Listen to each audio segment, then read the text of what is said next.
Korin Locke was once a simple gamer. Then he was thrust into the world of the heroic legend of Arya, a digital realm he had utterly mastered. Initially, a sense of calm washed over him. After all, he was not the story's protagonist. That grand destiny was reserved for Park Se-ho, the chosen one prophesied to vanquish the ultimate evil. Korin's plan was simple: stay alive and let the story unfold. But the deeper he followed the supposed hero, the more the script began to unravel. Vanishing heroines, corrupted missions, and dark truths festering just below. When he finally grasped the horrifying reality, it was chilling. The celebrated hero was a complete monster. He was harvesting the lifeblood of the heroines, nursing a twisted obsession far more sinister than any final boss. And so Korin died, betrayed and utterly powerless when the hero failed his destined quest. But fate gave him a second chance, returning him to the very start. The naivety was gone. This world was no game. The true threat was the hero, and Korin's new mission was absolute. Eliminate Se-ho before his power becomes absolute. Only then could he finally achieve a peaceful school existence, surrounded by the beautiful heroines of the academy. Korin's consciousness snapped back, finding himself regressed in time. He was at ground zero, a full 3 years in the past. He swore an oath to rewrite his tragic fate and destroy Park Se-ho. Korin had to assassinate the main character. He recalled the past, when the system announced a disaster at the Roti River. A dam had shattered, unleashing a torrent of destruction. Monsters and innocent townsfolk were swept away. Faced with such a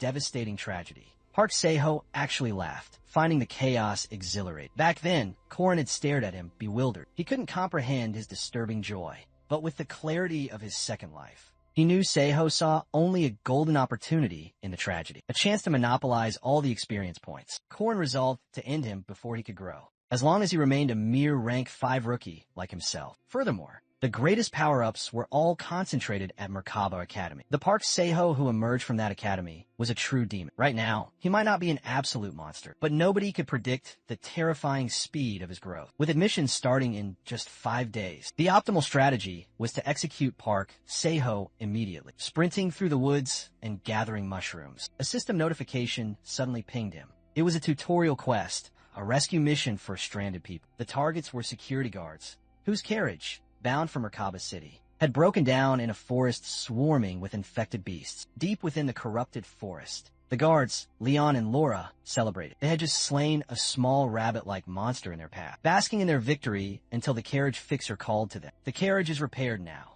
but as they turned back toward the carriage, a hulking rank 2 werewolf materialized before their eyes, its fearsome roar shaking the very air with terror. Korin had already breached the forest's edge, but he sensed he was nearly too late. Although he hadn't pinpointed their exact location, the savage howls and monstrous roars echoed toward him. At the same time, Leon desperately shoved Laura to safety, attempting to evade the creature's brutal assault. Witnessing his desperate struggle, Park Se-ho, who was also a passenger on the carriage, burst out, trying to create an opening for Leon. Meanwhile, Korin observed from the dense undergrowth, curious if Park Se-ho would actually save these NPCs or not. The moment Park Se-ho stood before the fearsome beast, he watched it seize Leon's throat with its vicious claws. With his hands trembling, Park Se-ho moved to attack the monster to save his companion. But before his blade could find its mark, Alicia Arden, the second daughter of the Arden household and wielder of Odachi, one of the legendary 6 King swords, leapt from the carriage as if from nowhere.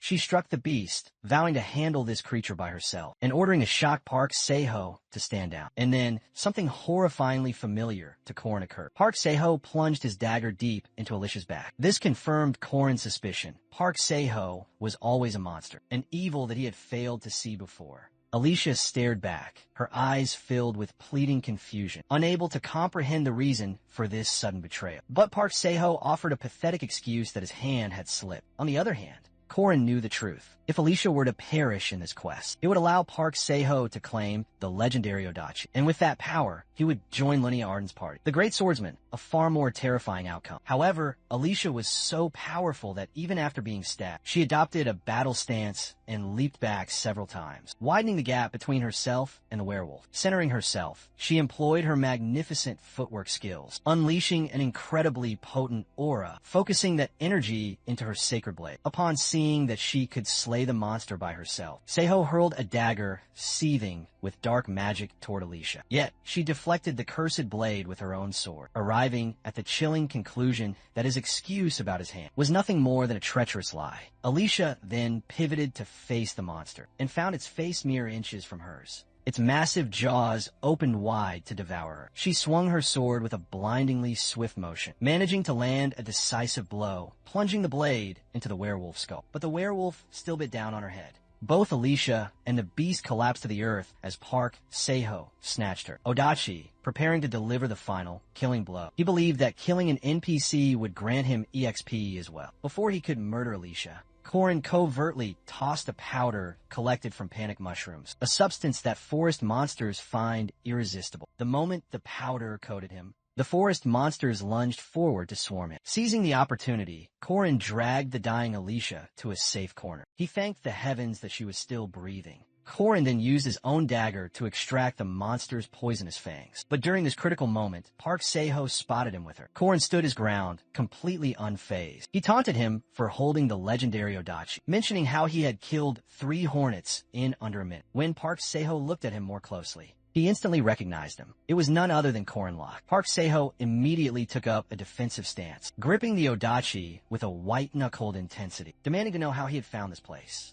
This made Korin understand that Park Seiho must have forgotten everything from their past life. Taking this as his opening, while distracting Park Seiho, Korin surged forward, swinging a fist toward Park Seiho's head, and then flinging the dirt he had scooped from the ground into his eyes. Blinded, Seiho desperately swung the great sword through the air, but of course all of his attacks missed wildly. Korin effortlessly weaved past these strikes, confirming that Park Seiho was just a mediocre swordsman. Closing the distance with incredible speed, Korin clutched the werewolf's poison fangs, aiming for his throat. But Park Seiho managed to clear his vision. Countering at the very last possible second, Korin lunged again, driving the fang toward Park Seiho's throat, absolutely determined to conclude this battle. But once more, Seiho dodged the fatal blow. A burning frustration ignited within Korin's eyes. He desired nothing more than to see that fang buried deep within Seiho. He charged, swinging his free arm as a feint, while simultaneously bringing the fang in for yet another deadly strike. Caught off guard by the deceptive maneuver, Park Seiho stumbled backward, raw fear flashing across his face. Korin crashed into him with his full body weight. Blood began to gush from the fresh wound. Pure terror washed over Seiho's face as he saw Korin, aiming the poisoned fang toward him with his other hand. In a desperate act, Seiho used his hand to block the attack, allowing the fang to pierce straight through it, just to avoid a blow that would surely kill him instantly. But Korin was relentless. He grabbed the fang with both hands and pushed. He forced it downward with every single ounce of his strength, until the fang finally sank deep into Seiho's throat. Killing him was a necessary evil. He was a seed of a monster which would have only grown stronger, unleashing countless disasters upon all of humanity. Just then, the system announced a critical error was occurring. Player Park Seiho had been confirmed as dead. The percentage for successful completion of the main plot is now being recalculated, analyzing the potential of the remaining player, passing experience points, and minimal backup data in case of a total scenario collapse. The minimal stats of Park Seiho transferred in. He was now an Ada class knight,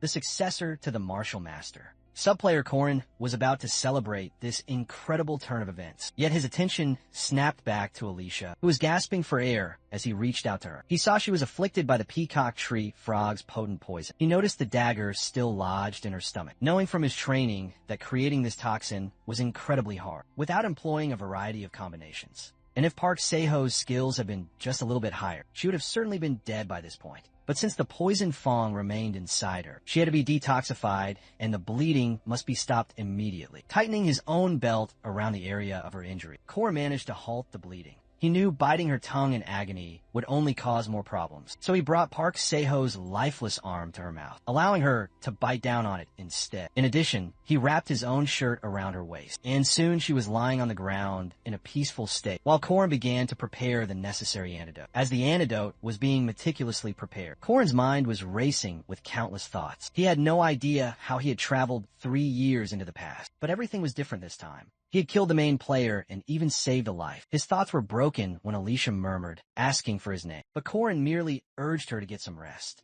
completely ignoring her question. He needed to keep everything about himself a closely guarded secret. He refocused on the new situation before him, the story of the heroic legend of Arhin. This new hero would be the one to rescue the world, taking down countless hordes of monsters, and ultimately, the final boss. Park Se-ho existed in the story, so the world would eventually end. This meant Korin now had a chance to become that true hero. But even after becoming the main player, he was forbidden from using the former player's unique equipment and items. While sketching a circle upon the dirt, he thought of utilizing factors that were external to the system. Suddenly, powerful flames erupted from the small magic circle. They swirled violently and then vanished, just as quickly as they appeared. He knew this had worked for him in his previous life. Although he was naturally weak to magic, he had devoted himself to the study of one thing: runes. Ancient symbols that held immense magical power. Duty, restriction, and oath. 3 primal laws that were the source of superhuman strength. Now, with absolutely nothing left to lose, he resolved to engrave all 3 of these runes upon his own body. While carving these 3 powerful runes, he swore to never turn a blind eye to the misfortunes of good people, to not perceive spirits, and to save the world. With all 3 of these commandments successfully completed, they would now be applied to the new player. However, any failure to uphold these oaths would result in certain death. Sometime later, Alicia's eyes fluttered open after a very long sleep. She was startled to find herself lying in a proper bed, and the moment she stirred, a sharp pain shot through her from her recent grievous injury. The nurse at her bedside informed her that she was in the Merkaba City Emergency Hospital and strongly advised her not to move. Curious, she asked about the person who had brought her there, but she was met with disappointment. She learned that her mysterious savior had already departed. On a table nearby, she spotted her savior's belt, which was still stained with her own blood. Trying to distract herself, she requested a honey bomb candy from the nurse, yet became frustrated upon receiving strict orders to eat stew. 3 days had now passed since the incident in the forest, and today was the fated day of Merkaba's entrance exam. While searching for his ID inside his wallet, Korin noticed a folded letter tucked within. It was from his mother, telling her son how incredibly proud she was and reminding him to always help the people around him. After inhabiting this new body, Korin had felt a strange disconnect. But now, he truly felt like one of them, the members of his new family, because they had never once treated him with anything but love. Pushing forward at the bustling train station, crowds of people were looking in every direction, their faces a mix of emotions. A young girl, Mariette Donnelly, the same one who was ensnared by Park Se-ho, a first-class, second-year Merkaba mage, waved and warmly welcomed the new students. After a short while, when the train began to move, Mariette gestured towards the training room and introduced herself to all the new faces. Mariette was the kind of person who walked a gilded path, receiving the blessings and admiration of all. However, the tides of fate turned very quickly. People are often met with terrible misfortunes, and there were great tragedies destined to befall Mariette Dunleavy. In the future, she becomes the final boss of the first act. After they had completed their journey, the students were instructed to disembark. Mariette told them to take 1 potato and 1 sweet potato each, and then she bid them all a cheerful farewell. The students then arrived at the Freedom Hall of Merkaba Academy. Korin's eyes immediately shot up to the magic circle above them, realizing that the space expansion magic was about to begin. As soon as the space expansion magic activated, the entire hall was plunged into darkness, causing all the students to panic. But Korin stood there completely unfazed, having already experienced this exact moment. A commanding voice echoed through the darkness, motivating the students who were cowering in fear. It was the voice of the old man, Haman. Everything was exactly the same as before. It was as if they were in a training camp. Instantly, a man emerged from the shadows. Furman, a professor of the Damon Knight faculty. He wanted to witness every student's true capabilities. Suddenly, a system window appeared before each student, displaying the overall combat rank of every single one of them. They were all instructed to stand before the number sign. That matched their designated number. As soon as Furman wished them luck, all of them were instantly teleported to a new location. The battle royale was about to begin. Analyzing their skills, Josephine Clara was amazed to see that this year's students possessed a lot of hidden talent, but she decided not to pass judgment on the first or second ranked students yet, and to wait until all the others had been properly assessed. In the second position was Alicia Arden, the very same girl who was saved by Korin, Yule, Dron Warski, and Kranoladin, and occupying the number 1 spot was Warren. However, it was shocking for Josephine to see that Warren was enrolled. At the same time, the examiner felt a wave of disappointment, seeing the 5th-ranked students being so incredibly weak. He was hesitant to even test the 6th-ranked students, assuming they would be even more pathetic. Yet, Josephine wouldn't allow it, because every student deserved a chance to learn. Left with not much of a choice, the examiner announced that the test would commence in 30 seconds. Monsters would be summoned based on the students' power levels. Before they began, cases filled with weapons were dropped for the students. In his previous life, Korin had chosen a simple sword. The majority of the students selected the very same weapon. But this time, Korin picked up a spear, a far superior weapon compared to the others.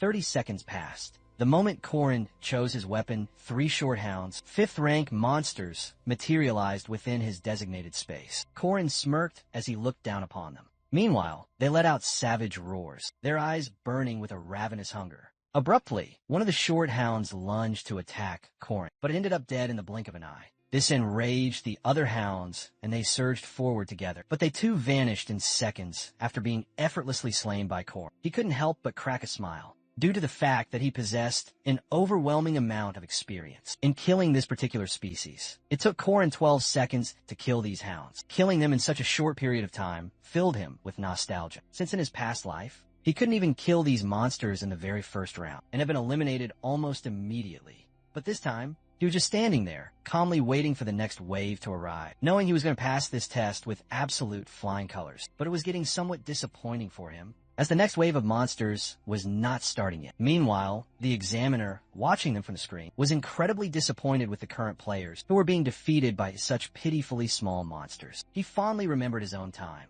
when he used to kill 5th-rank monsters in a total of 1 minute and 22 seconds. He didn't even want to look at the 6th-rank players, after witnessing the pathetic state of the 5th-rank ones. However, his gaze eventually shifted over to Korin, who was a player of the 6th rank. He assumed there might be a bug, since no monsters were appearing. Ignoring him, he began to look for other successful passers, taking 7 minutes, while assuming that the 3rd rankers would only require 2 to 3 minutes at most. Little did he know that his estimate was far too long. Korin had already killed the monsters in only 12 seconds, but that odd feeling came back to the examiner. He couldn't help but ask his manager if there was a system malfunction, since someone who should have been eliminated a very long time ago was just sitting there, chilling and relaxed. However, they were also aware that malfunctions of this nature don't really happen, as Josephine herself had created the system for these students, and she did not make mistakes. Annoyed, the examiner summoned the monsters himself into Korin's space. Their eyes widened with utter shock when they witnessed Korin defeat the monsters in just 7.3 seconds. They all stumbled backward and called out for Professor Fermac to come witness this exceptional sight. Unaware of what was happening, Fermac was confused. Despite that, the examiner learned from Fermac that the fastest record among the 3rd and 4th ranked students under his supervision belonged to a kid by the name of Jaeger, who had completed the test in 3 minutes and 30 seconds. This revelation was unreal for everyone who heard it. The examiner then became extremely curious and wanted to see more of Korin's true capabilities, assuming that he might be the son of a famous hunter, noticing his exceptional skill at throwing the spear. In that case, he summoned a 4th rank monster, the Mad Boar, but to his utter surprise, Korin killed it in a mere 3.7 seconds. This made him even more curious about Korin's true potential, so he sent in the 3rd rank monster, the owlbear. Now, because the test only went up to 3rd rank monsters, being a 3rd rank monster, owlbears are definitely quite strong, so it didn't bother going into a defensive mode, but attacked Korin immediately as well. Noticing it was in attack mode, Korin quickly activated his rune magic. Flames suddenly erupted within the space, engulfing the owlbear in a raging fire, but it didn't seem to attack him much. So as long as it was caught within the blaze, Korin quickly attacked it with his spear and defeated it easily. All of the examiners were completely shocked by that. They came to the conclusion that this player was definitely not a 6th rank player and was someone who showed quite a bit of potential after a very long and disappointing time. After the monster killing portion of the test,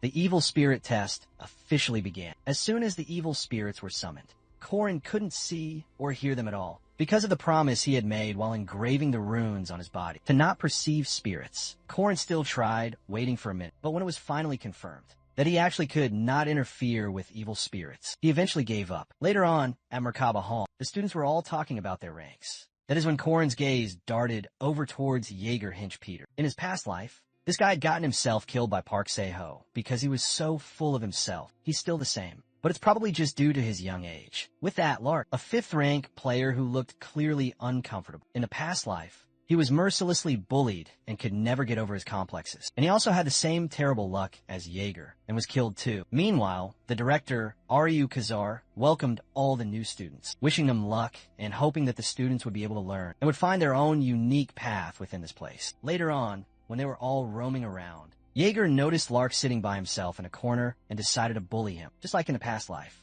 But this time, Korn had planned to not let him get away with it, so he immediately reached out to the both of them and cleverly started talking about Jaeger's tattoos, which made Jaeger happy that someone else had a knowledge of tattoos, just like him. Korn only knew this because in his past life, when Jaeger had gone missing, his mother came to the academy, sick with worry. She had revealed that his tattoos were not just for show. They were something she had discovered while trying to protect her son, who had just joined the Guardian Academy. Noticing that he had the same interests, Jaeger quickly became impressed and began talking friendly with both Lark and Korn. At the same time, Alicia was watching all of this, feeling happy that Korn was saving his fellow mate from being bullied. However, this is how Korn ended up leaving a very strong impression on Lark. He remembered Lark's special ability, Memorize. A small smirk formed on Korn's face. He had finally found it, his free skill book at Merkaba Academy. Most of the facilities were completely free. Even the dorms and the cafeteria were cheaper than outside. Although the most demanded and popular facility was the training room, since it helped students in a lot of different ways, like fighting against the spirit bodies, which were completely invisible to Korn earlier in the test. While Korn was busy practicing with the spirit bodies, the other students were shocked to see a freshman doing it. Normally, students didn't practice with these until their second semesters, but the funny part was that he was doing it so effortlessly. Meanwhile, the second-year students couldn't even catch the wind-type spirit bodies. The students started making fun of Korn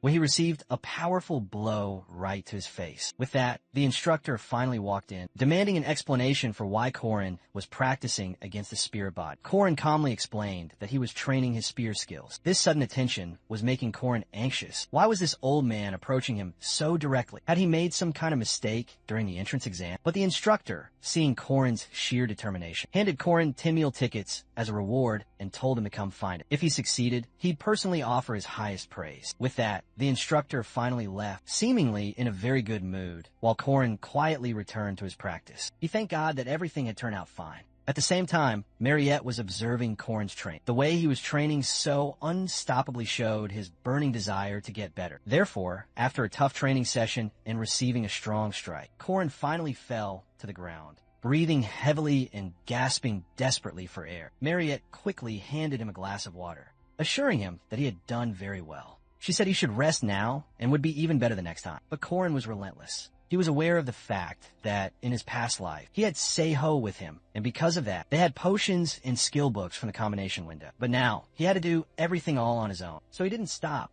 and began his practice again. With that decision made, Korn chose to truly test his limits. He knew that it might be excessive, but he needed to understand how far his past abilities could actually be pushed. One by one, he began to unleash them. Ominous Serpent Stab, Black Capture, Plague Counterattack, Returning Heaven Spin, and Pagoda Tree. Mountain Throw. Each strike landed heavy against the spirit. As he moved through the different techniques, a single thought raced through his mind. In his past life, his body had been weak. All the secret information he had about Park's Seiho, or the future, was completely useless when faced with monsters and true geniuses. If he wanted to stand among them, this time, he would need more than just knowledge. He needed to have immense strength. And with that, he shot his spear forward with the combined skill of Ominous Serpent, Deep Righteous, Slithering Serpent, and Calamity Serpent Intent, causing such an intense result that it widened Mariette's eyes. She was completely speechless. She decided to choose words for his amazing talent, but ended up remaining quiet after seeing his outstanding skill. But obviously, it was far too excessive for Korn, so he ended up on the ground, feeling completely dizzy. The very next day, Mariette introduced the Academy's many facilities to the students. But even while being with all the other students and visiting these new facilities, Korn's mind drifted deep into his own thoughts. He wanted to get stronger because with this weak body, he wouldn't be able to test all of his true limits. And to be able to do that, the only way was the commandments. His gaze shifted over to Lark, remembering his promise to not turn a blind eye to the misfortunes of others. So he reached out to him and offered to go out and discuss grimoires. A skill book. The Merkaba library has tons of regular books, but also hides grimoires. The two of them went to the library in search of the book. Korn promised to give the powerful skill book to him if he would help him repel the evil spirits. While searching for the rare book, Korn opened up the hidden door. As soon as they both entered the door, Lark demanded to know what he needed to do in order to successfully repel evil spirits, but ended up getting a strong punch from Corin, knocking him unconscious on the cold ground. Corin studied Lark, who was lying unconscious on the floor. At first, he had wanted to help Lark too, but he also needed to complete the special quest as well, capturing the evil spirit in this place.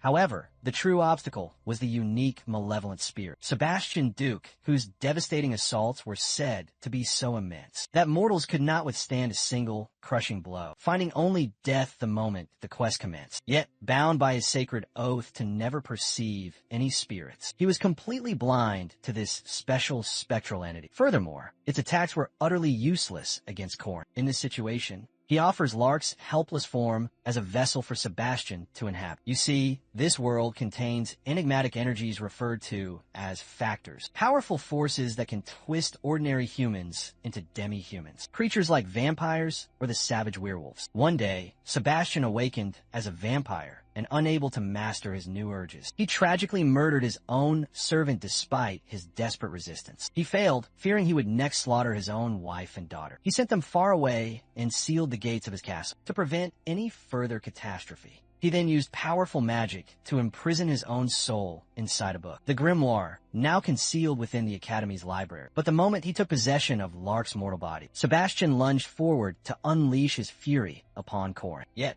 Corin had specifically chosen Lark because he knew the boy couldn't unleash his hidden physical power. Lark's body simply couldn't do much, even when he swung desperately to strike Corin. He easily dodged the attacks and delivered a powerful counter. A pang of regret hit Corin for using Lark, but he had to do what was necessary to clear this quest. If he simply exorcised him, he would gain the highest grade loot, including the Duke's cape and a legendary vampire's armor. These were the very same items that Park Seiho once used, which became a crucial part of his power in the future. But Corin's path was different. He desired to grant this tormented soul a peaceful end, and so he revealed the truth to Sebastian, the fate of his wife and his daughter, after he had been sealed away. The tragic way his wife had passed, and how his daughter became a fearsome hunter. Upon hearing this revelation, Sebastian felt deep shame for having attacked Corin in the first place, and they had a very heartfelt conversation before he finally passed on. And for clearing the quest in such a benevolent way, Corin acquired the epic item known as Soul Dust and the Grimoire, the very book where Duke Sebastian's soul was sealed, containing powerful abilities and ancient spells. He even unlocked a brand new ability,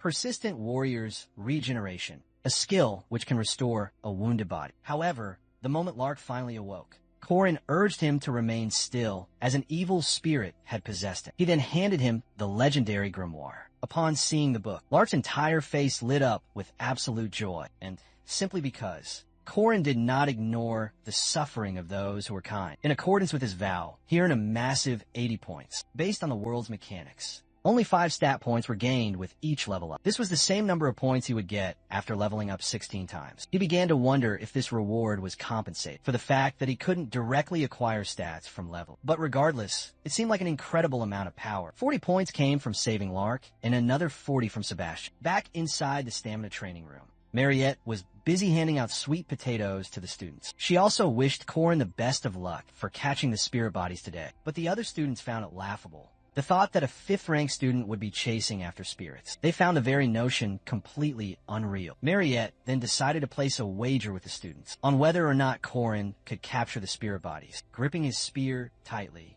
Corin hoped that he could finally catch the spirit. He thought positively because he now had the point from Sebastian. Beginning with the most fundamental basics, he first forced himself to remember the last time he used the slithering serpent skill to defeat the spirit body, the most difficult technique among the calamity serpent intentions. So he decided to use the ominous serpent skill instead. In a single fluid blow, he captured the spirit. This was absolutely unbelievable, even for Corin himself. He never expected that he would be improving his strength this quickly. Additionally, Mariette rushed over to congratulate him and handed him his winnings from her bet with the other students. Later on that night, while walking across the academy campus, Corin contemplated his weaknesses and his newfound strengths. On one hand, his spear skills were improving at a rapid pace. But on the other hand, because of the rune's magic, his mana reserves were always dangerously low. In that case, he absolutely needed to solve this critical problem, and then he could maintain his abilities with much greater ease. While walking, he suddenly heard a voice. He recognized it almost instantly. someone that even Park Seho couldn't defeat in the past life. One of the most powerful forces in the heroic legend of Arya, a notorious and powerful balance breaker. The adamant Jiangshi, Warren, was sitting under a tree, looking quite suspicious. It was rather shocking to find her there alone in the darkness. But Korin decided to just ignore her presence and walk right past her. But then his eyes widened in absolute shock when she voiced her doubt that he was the true owner of the body he inhabited. A wave of panic washed over Korin's face. His mind raced with 1,000 desperate questions. Was she merely guessing?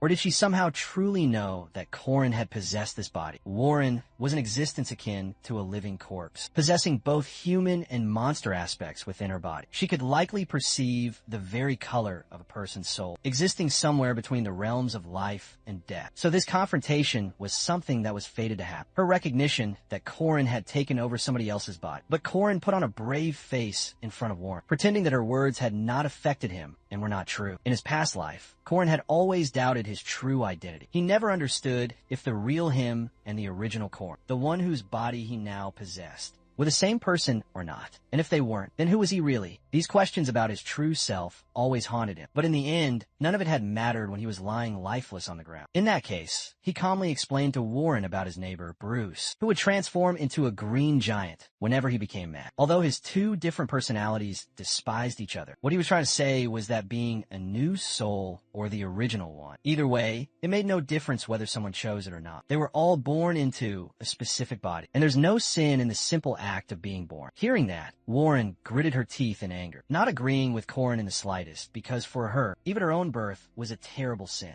Korin could see where her rage and immense agony were coming from, but he said nothing more and simply left. The very next morning, Korin was at the southern part of the academy. He had left the dorms even before the sun had risen, because of the mission board. The commissions posted there helped students level up for the main quest, meaning it was a necessary course for them to move forward. Korin didn't want to just level up, but instead wanted to test something else entirely. His attention then shifted over to Alicia, who was staring at the board with careful intent. Not understanding why she was so intensely focused, Korin asked her the reason behind her desperation, and her answer completely shocked him. She needed to earn money, even though the activity support fund for second rankers, like Alicia, were supposed to be quite high. She wasn't receiving any of it. This was due to the fact that for those who were already wealthy, these fund support clubs didn't really offer them much help. And since her own parents were quite permissive, she was forced to earn her own living expenses. Looking at the board, Korin suggested she take part in a patrol mission. It was cheaper, but they would accept a team of up to 3 people. However, Korin denied Alicia's offer to take part with her, as he had some other plans in mind.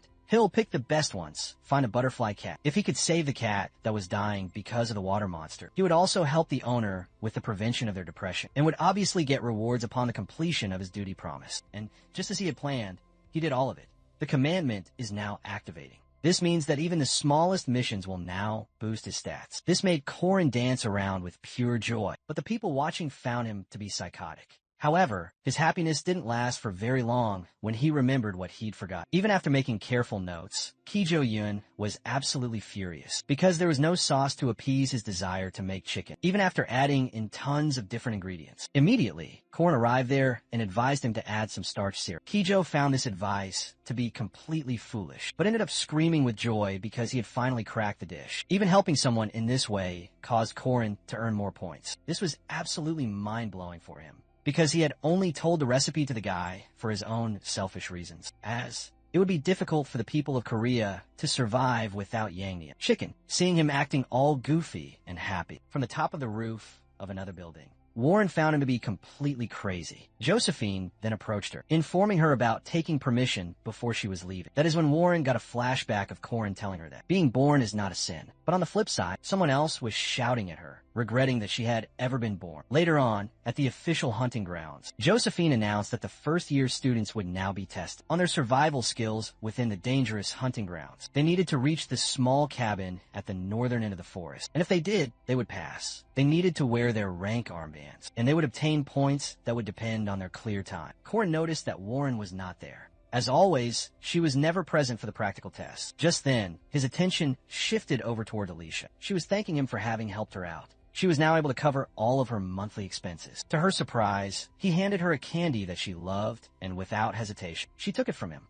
Abruptly, a powerful space magic was created, and all the students were instantly teleported into the forest. Korin was shocked to witness the students immediately fight. As soon as they entered the forest, the hunting ground was an event, where even the most skilled players had to make endless attempts in order to steal the armbands of others, all for the sake of gaining more points. But the true disadvantage was that the players were scattered all throughout the entire forest at completely random locations. Smartly, he decided to aim for the most dangerous players first. And after Warren, that meant it was Alicia. Little did she know, Korin had planted a tracking rune inside the candy she ate. Korin ignored those crazy players who were fighting like children and began moving forward deep into the forest, because as long as he dealt with the strong one first, the rest of them were just like free points. Smiling to himself, Korin kept heading further in, being fully aware of where Alicia was. Because of the tracking rune he had placed inside her body, sweat began to coat Alicia's face. She didn't understand why all of the other people were attacking her at once, finding it to be completely unfair. Still, she attacked those players and quickly knocked them out. Just then,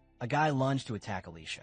It was a very close hit, but to Alicia's surprise, he suddenly fell to the ground, completely unconscious. Out of nowhere, Alicia noticed Korin, who had knocked the guy out for her, making her feel happy. But just because she got distracted, Korin smartly attacked and took her armband. Her eyes were filled with the tears of betrayal, as she had thought of him as a truly good person.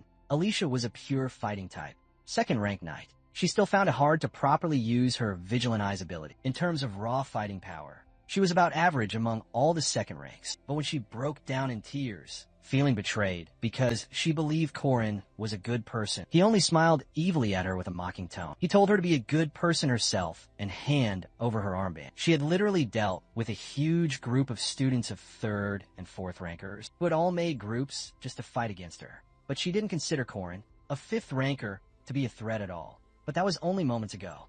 As of right now, she was struggling just to save herself from Korin's attacks. He was smartly counterattacking her by letting her attack first, in order to put her under a great deal of pressure. But Alicia could sense some small spaces in between those attacks. She tried to take this space as an opportunity to aim at him, but as soon as she tried attacking him, it was easily stopped by his weapon. First, he used Lawn to deflect all of the incoming attacks, pushing down Alicia's weapon with force. Then, he followed up with Chow, a straight-line stab that completely caught her off guard. Alicia was absolutely shocked. He was combining the most basic techniques with such amazing precision. By combining all of these fundamentals, he created a powerful and direct counter-spear intent, ultimate essence, and 6 flawless steps. With the block capture plague, he sent her crashing back down to the ground. Alicia was panting heavily on the ground, blocking the attack with her powerful aura. She noticed his level of mastery was exceptional over any skill he had. She came to the conclusion that he couldn't be a 5th rank player at all. However, Korin had finally achieved his goal of getting the armband, but he didn't know yet that the battle for him was far from over. The mercenary of sword control, Drawn Warski, attacked Korin out of the blue with his heavy iron sword. He was shocked to see a mere 5th ranker be able to block, being aware of his own capabilities. Dron simply put forth a proposition to hand him the armband, and he would let him leave unharmed. Korin couldn't help but curse his poor luck, since Dron was the very last guy that he wanted to encounter. Even after killing numerous other players, he was standing there without a single scratch on him. So the only better way out of this, according to him, was to run away. Without hesitating for even a bit while biting the armband, he started running towards the safety of the cabin. He was surprised to see Alicia running right after him while crying, because she didn't want to die, as Dron was unleashing a barrage of attacks from behind them. Upon finally arriving at the cabin, Cranoladin was standing at the exit with his golems, demanding the armband. Behind him was Dron, and in front of him was Cranel. Not having much of a choice in the matter, Korin took up an aggressive attacking stance, ready to fight both of the guys at the very same time. After some time had passed, Korin got inside the cabin with 3 armbands, deciding on what his winning prize should be. A few moments ago, Korin had pierced the magic sword's core before it could fully power up, and had stuck it deep into the ground. Using his telekinesis, he had dodged the attacks with small movements, used Dron himself as a living shield, broke the golem's crystals, and then had finally defeated Cranel. His skill, speed, and tactics all felt like those of a true battlefield expert. Watching him fight, Alicia felt like she was watching her own sister. Witnessing all of this, Alicia became more motivated to work even harder, while Dron was shocked with his incredible capabilities, and Cranel couldn't help but cry on the ground. When Korin advised him on how he could have acted smarter, and if it had been Korin, he would have made a friend of his stand guard. But Cranel had no friends for now. The strongest participant there was the druid, who gets protection of the forest, Yule. However, there were no participants. Only mages, like Mariette Dunlevy. But Yule couldn't get much protection from the forest, since experts like Mariette had taken on the role of being monsters. Seeing her crying, Mariette tried to console her, but then something unexpected happened. She suddenly sensed someone right behind her. It was none other than Warren, who was not supposed to be there at all. Warren, being half monster and half human, tried to attack Mariette, but ended up getting frustrated after getting to know that she herself was a monster. As of now, inside the relative safety of the cabin, the receptionist was very impressed to see a high scorer like Corin after such a very long time. Therefore, Corin chose his hard-earned winning prizes, including a mad boar molar knife, a leather protective coat, and the shark bear's bile. But as soon as he chose the shark bear's bile, his mind suddenly changed. He chose the mandrake seed instead. He still had 17 points left over, so he used them to buy nutritional plant supplements and earmuffs. After getting back out of the cabin, Corin was shocked to see both Jaeger and Lark obtaining second and third place, as they had worked together as a team. This was unlike the past life, where Jaeger was the biggest bully of Lark. Jaeger suggested that they go to the training room that night, but seeing him all boosted up, he suggested that both Lark and Jaeger help him find the golem core, which Crannel was searching for so worriedly. Without uttering a single word, Corin was aware that it was very important for Crannel, and he had even worked quite often with Crannel Ladan in his past life, so they all helped him to find the core. At this time, Alicia was badly injured. Dron was out of fighting power, and Yule was half dead after being defeated by Mariette. Seeing her in this terrible condition shocked Corin. He began to wonder what these professors were up to, giving such a hard time to all of their students. Corin approached Yule and helped her to stand back up, but suddenly, the ground started trembling, and Yule urged Corin to run away, blaming Mariette for something terrible. Mariette had a natural ability to analyze and break down magic, and was blessed with a massive amount of mana. She was a mage who had never once faced despair, frustration, or even failure. She was the talented one who was expected to carry on Josephine's legacy. For Mariette, the hunting ground felt like it was just a playground. Her only job was to control the difficulty, just enough to help her juniors to be able to grow. But right now, she was facing off against Warren. Although she had promised to her seniors that she would never use attack magic, she had now broken that promise. Right now, in order to save herself, she was using her absolute full power. She tried her best to stop Warren, but realizing the situation had gotten completely out of control, finding Mariette in a very bad and weakened condition. In that hunting ground, Corin took first place, while the conflict between Warren and Mariette scared the living hell out of him, because he thought that she had already awakened as a boss. But there were still 3 weeks left for her to be awake. Pressing forward at the outskirts of the hunting grounds, Corin met a very strange NPC, based on an old legend from a heroic legend of art. It was a famous Easter egg, where a Taoist hermit asks if a gold or silver axe is yours, rewarding the player for their honesty. Originally, only certain weapons could trigger it, but expert players began testing it with random rare items. However, when Corin did the same thing, the hermit asked Corin if the silver seed was his. Corin denied it, thinking that no one would throw away such a valuable item. Because of his complete honesty, the hermit rewarded him with all 3 seeds, including the mandrake's white, silver, and golden seeds. Corin's eyes began to shine with joy. He couldn't help but fantasize about improving his mana simultaneously. The gold and white silver mandrake seeds have very special capabilities. If you plant a gold mandrake seed, it will grow as a mandrake that shines with a brilliant golden light, while the silver one will shine with a silver light. In his last life, Park Seho ate the golden one, and he had the silver one. But this time, all of them were his. Mariette becomes the first boss and awakens as a special type vampire. After a mission involving the Fog City's vampire, John Doe, in 3 weeks' time. Corin didn't know how a demon agent was residing inside her, but there was still plenty of time. That's mainly why he had shown off his power against the second-ranked knights earlier, as no one would team up with a weak 5th-ranked knight.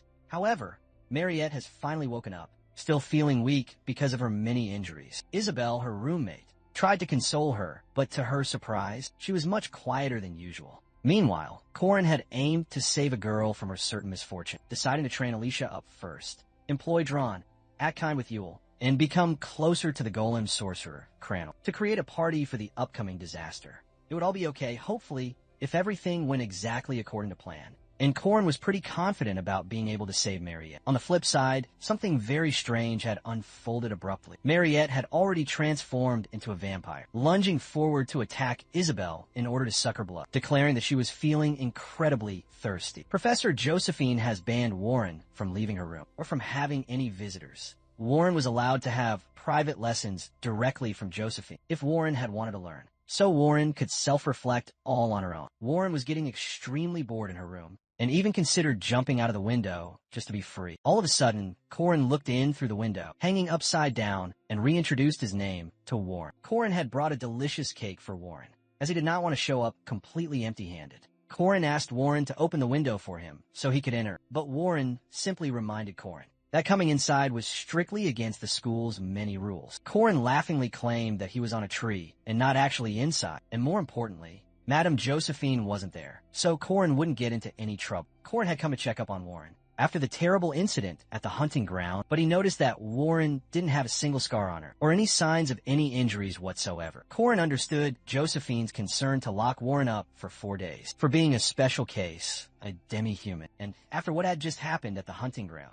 Warren then revealed that Josephine hadn't come by for more than 4 days, which completely shocked Corin. The tree branch on which Corin had been hanging onto suddenly snapped, making Corin fall down to the ground. Corin promised to bring Warren some food later, and then he left. Corin found it very strange why Madame Josephine had left Warren all alone, as Warren was the most important person at Merkaba Academy. Corin wondered if something abnormal might be happening, as Josephine had now been gone for 4 days, and Magic Faculty Professor Dana and Night Professor Fermac Damon were seen going towards the outskirts of the academy, searching for a certain missing female. Third Security Officer, Kron, stopped Corin from leaving. Corin told him he wanted to visit Mariette, and he reminded Corin that his visiting request had been officially rejected. Corin brought Kron some food and drinks, stating that Madame Josephine herself had sent it for Kron. Corin was glad that Madame Josephine took good care of the people below her. This was all a part of Corin's master plan to get into the room, as Corin's request to visit Mariette was rejected, and Isabel, who had been protecting Mariette,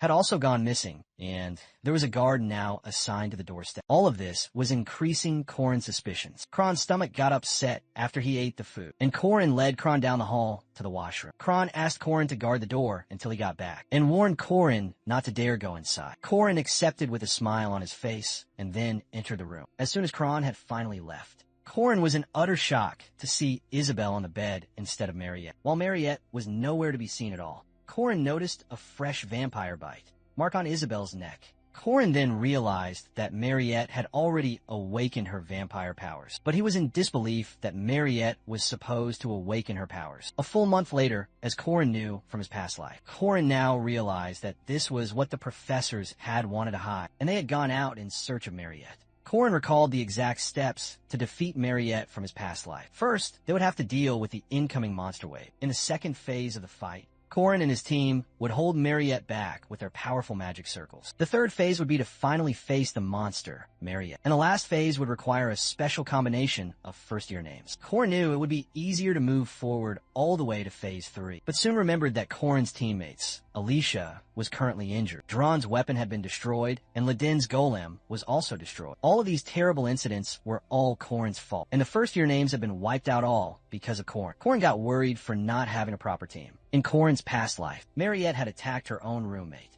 Corin and his team had been led by Park, waiting right below the dorm to deal with the matter as quickly as possible, although Park Shu had purposely let Mariette go. However, now things had become a complete mess, all thanks to Corin. Alicia's bones had been broken into 8 different pieces. Crannel was useless without his golems. Corin thought that Warren would be helpful, but he found it to be more of a risk for Warren to have to join. Corin recruited Dron Warski with the soul dust as collateral payment. Secondly, Corin recruited the druid, Yule, promising to teach her the ancient Ogham alphabet. Jaeger and Lark joined the team to gain personal honor and fame. Corin had assembled the minimum conditions required for the team. Corin remembers Park Shu's words of Mariette digging a secret tunnel and hiding out in the forest. And the only forest in all of Merkaba Academy was the hunting ground. Dron wondered how they would ever find Mariette. On Corin's personal request, Yule asked the spirits of the forest to find the location of Mariette's hiding place. Everyone could now see the spirits, except for Corin. All of a sudden, the team pointed to a monster coming up right at Corin's back. Corin slashed it completely in half. The team then started facing the huge sea of monsters that was coming at them. Jaeger and Lark asked Corin if all of this was Mariette's doing. Corin denied it, because it was something else entirely. Corin set everyone in place for their assigned attack formations. Dron was admired by Corin's incredible skills, and he believed that Corin's 5th rank status was completely unjust, because Corin was showing the true signs of a good strategist and leader, calling Corin their commander. Jaeger asked again if Mariette was controlling them. Corin responded that Mariette was not some kind of puppeteer, but that the monsters were attacking based on their own habits. The monsters were basically running away from another, greater threat, which they could not hope to respond to. The major threat was then revealed to be Mariette herself. Corin assembled the team and ordered them to all take their places, while Corin took the front line, preparing for the next phase. Corin and his team had finally defeated all the monsters, and were now getting ready for phase 2. Mariette's sorrow held no sway over their grim duty. They had a demon to vanquish, a soul to subdue. Her orb shield materialized, deflecting the crushing blow of a massive iron sword. Lark revealed the orb was a familiar, born from the very blood of a vampire. He was stunned to see a newly turned vampire, wielding an orb shield with such masterful control. But Corin assured Lark they had no reason to fear. This vampire was merely a newborn entity, unable to properly channel Mariette's blood or immense mana. Since the familiar wasn't supplied blood from Mariette, its only function was to block the squad's incoming assaults. Dron reminded Corin that Mariette was a mage, and for any mage, defense is a glaring weakness which the vampire had now overcome. This was absolutely a cause for major concern. Yet, Corin remained steadfast, refusing to see it as a true problem. Mariette was now completely taken over, having lost all control over her newfound vampire abilities. She began unleashing a devastating wide-range attack. Yule screamed out that while she was weak in other places, this forest was her sacred domain, and Yule summoned a massive wooden shield to block Mariette's assault. Jaeger feared the shield would shatter from the immense pressure. Yule had already expended half of her mana, and her mana heart began to ache with strain, a lingering after effect from the brutal hunting ground exam. Yule was on the absolute brink of her limit, but she pushed onward because of the solemn promise Corin had made her. Corin urged Yule to hold on for just a moment longer, for he planned to completely reverse their fate in a mere 5 maneuvers. Corin knew from the game and from his tragic past life that Mariette wouldn't reach her true power until the 4th phase. Corin made Lark retreat even before Yule, knowing that Lark could only cast his beginner magic 2 more times. Lark was stunned by Corin's flawless calculative accuracy. Corin alerted the remainder of his squad to prepare themselves, for when Mariette began to use her alchemy magic, Freeze, the wooden bulwark finally shattered. Yule felt the earth, the gods, and the insects all responding to her call. It was then revealed that Corin had carved an ancient text, an ancient ritual to activate a hidden ace, a card up his sleeve that required Yule to unleash. Corin's master plan was to summon the giant wicked doll named Wickerman, a being that could only be awakened by a sage of the forest like Yule. Corin's entire squad, including Yule herself, stared in awe as the massive Wickerman was summoned. Corin pointed Jaeger toward an owlbear monster that was somehow still alive, and ordered him to hurl it toward the Wickerman.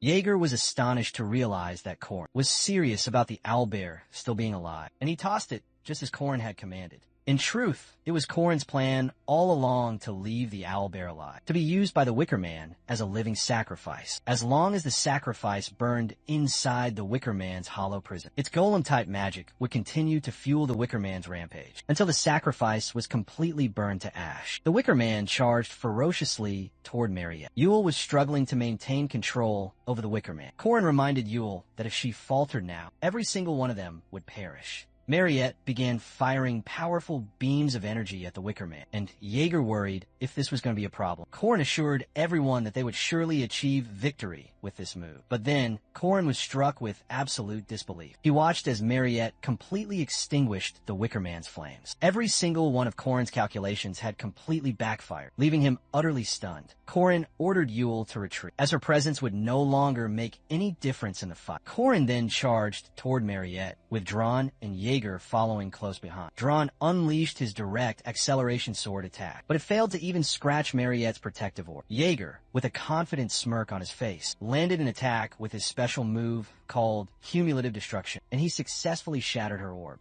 Jaeger started to become overconfident, only to be yelled at by Corin to remain on his guard. The 3rd phase had now begun, and Mariette summoned the Blood Realm, trapping Corin, Dron, and Jaeger inside. Dron and Jaeger passed out from the immense spiritual pressure. Corin was now the only one left standing. It was revealed that Mariette was only using her minimal defenses. Up until now, the orb had now forcefully drained her blood and mana to manifest the dreaded Blood Realm. Corin never imagined he would be the last one remaining, as this fight usually required at least 3 people until the 3rd phase. However, it didn't matter to Corin if he had to confront Mariette completely alone, as he was confident He could achieve the same result with or without anyone's help. A flashback of the tragic events has shown how Mariette, after becoming a vampire, could not control her overwhelming bloodlust, leading her to consume Isabel's blood. After realizing she had treated her own friend Isabel like mere livestock, Mariette ran deep into the forest until Corin finally came to find her. Fast-forwarding back to the present.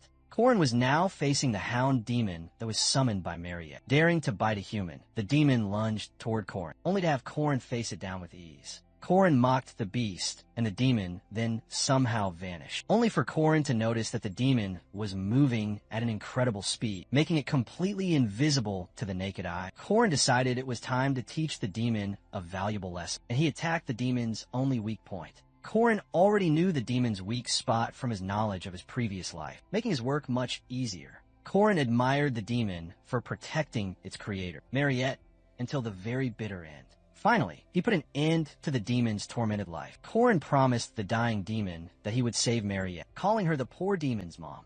The final phase was now about to begin. Mariette would put one of the squad members facing her in a critical condition during this final phase. Therefore, this final phase could not be completed all alone. Corin recalled from his past life that Mariette would attack one of the members to drain his blood, while the others tried desperately to rip Mariette off the wounded member. However, now it was just Corin left to face Mariette all alone. Mariette attacked Corin and began to suck his blood. Corin had developed the persistent warrior's regeneration, and he endured his pain. Corin let Mariette suck his blood with ease, believing that Mariette had not killed anyone after becoming a vampire. Unlike Sebastian Duke, Corin believed he could change the coming events. To Corin's surprise, Mariette suddenly pulled away from him. Mariette cried and apologized profusely to Corin. Corin was overjoyed that he had been able to save Mariette. Corin remembered and was grateful for his master's many teachings, and he chose to walk a different path than that of Park Se-ho. After the bloody events at the hunting ground, Marie was locked up in the space prison created by Professor Josephine. Marie was absolutely delighted after having potatoes for a long time. Corin had come by to visit Mariette. Corin requested Josephine for her permission to enter Mariette's cell. Josephine was hesitant to permit Corin from entering, considering the potential danger from Mariette. But Corin assured Josephine that he completely trusted Mariette. Corin was surprised to see Mariette eating potatoes, and that Mariette's taste buds still recognized the taste of them. Mariette stated that potatoes always taste good no matter what. Corin got very close to Mariette's face, only to be immediately driven away by Mariette. Mariette was embarrassed that she smelled bad, and didn't want Corin being so close to her right now. Corin reminded her that he also had a bad odor when Mariette had bitten Corin's neck, further frustrating Mariette into total embarrassment. Mariette revealed her deep fear to Corin. That Warren had truly scared Mariette during the events of the hunting ground, even though Warren had only coincidentally run into Mariette. Warren's incredible showcase of powers had forced the vampire inside Mariette to violently react. Mariette admired Corin's sheer determination, that even after being ridiculed, Corin had still persisted and succeeded every single time. Corin stated that all of his doings were nothing special, as Corin only likes to see happy endings, where the good guys are all rewarded and the bad guys are punished. Corin called Mariette a good person, and would like Mariette to always be truly happy, making Mariette blush. Mariette then asked Corin to leave, as she wanted to wash up and finish eating her potatoes. After Corin had finally left, Mariette wondered if she truly deserved to be happy or not. Corin believed that Mariette would soon be released, even after the events, as Warren, being a demi-human, has also been allowed to go to school with no problems. Corin was then called by Chairman Ryu to discuss some important matters. This was the very first encounter between Chairman Ryu and Corin. Ryu asked Corin about his current condition, and stated that Mariette's condition was to be discussed. Corin was quite shocked to hear this, and requested to not have Mariette punished. Chairman Ryu comforted Corin that there would be no punishment for Mariette, and she also believed that Mariette was not dangerous. The entire purpose of bringing up the topic of the punishment was to check Corin's own attitude towards it, as Corin was the one who had fought against Mariette. Chairman Ryu then told Corin that Mariette would be released from her isolation after her stability had been fully confirmed. Ryu Kasar bowed down and thanked Corin for his many contributions, and she promised to pay Corin back to the very best of her ability. Corin was impressed by the chairman's words and asked Ryu Kasar to raise his head as the payback favor to Corin. Mariette was thinking over the tragic incident with tears in her eyes and how she had terribly harmed her friends. Mariette wondered how she should ever apologize, and she questioned if she would ever be forgiven or not. But more importantly, Corin's previous words were ringing inside Mariette's head continuously, regarding Corin's sheer devotion and sincerity. Mariette then realized that a piece of her life would be immortalized in her memory forever. 1 week has now passed since the Mariette incident, and Corin heard the students of Merkaba Academy discussing if Mariette was dangerous or not, and that she would not be attending any of the classes. Corin was surprised to hear that Mariette was still in isolation, even after a week.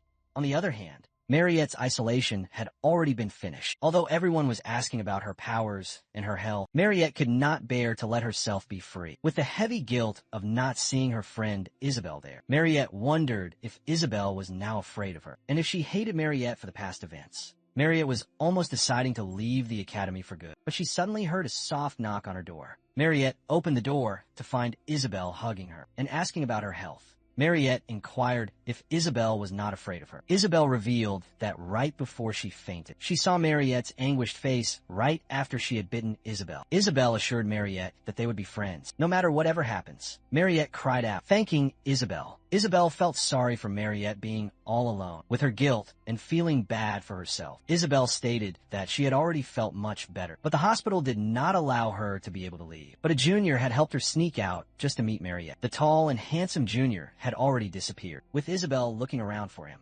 Mariette was ashamed, as she realized that Corin had once again helped her out. Corin was delighted that the first part of the story had a happy end for everyone, even after all the unexpected occurrences, which were not seen in Corin's past life, or even in the game. Corin was, however, very pleased that he had helped confirm the beginning of a new world. Corin was training to get even stronger and faster for all of the upcoming challenges. Corin's training was then interrupted by Mariette, who was praising his efforts and how Corin was working far too hard, and she was back to normal, as if nothing had ever happened. Since Corin was working so hard, then he needed to be fed a lot. Mariette revealed that she had prepared some food for Corin. Corin was surprised to see more than enough food, but was grateful to eat it, as Corin was very hungry. Mariette noticed Corin's bleeding hand, and Corin asked Mariette if something was wrong with his face. Mariette was ashamed of drooling at the very sight of Corin's blood. Corin casually inquired Mariette if she was drinking blood nowadays, and if there was a major difference between live blood and a blood pack. Mariette accidentally explained Corin's blood to be quite yummy, but corrected herself quickly to explain,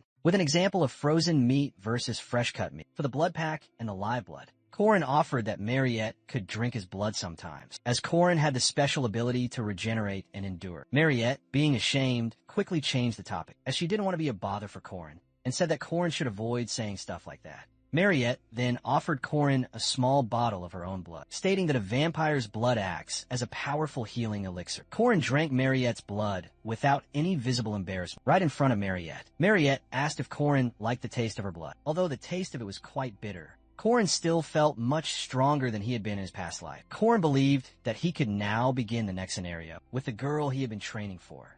Alicia Arden is a direct descendant of the renowned Arden family of swordsmanship and a second-rank knight. Alicia's life has changed a lot from before, after she felt the huge gap between herself and Corin. A fifth-rank knight Alicia had met during the hunting ground practice. Alicia has now put in the effort to develop herself more. However, Alicia is fundamentally lazy, with no aspiring heart for true swordsmanship. Despite being a near genius with the sword, Alicia was a terrible student at the academy, with failing marks. Alicia was relieved to have a break from her overbearing family and all the hardships and daily brutal training that was imposed on her.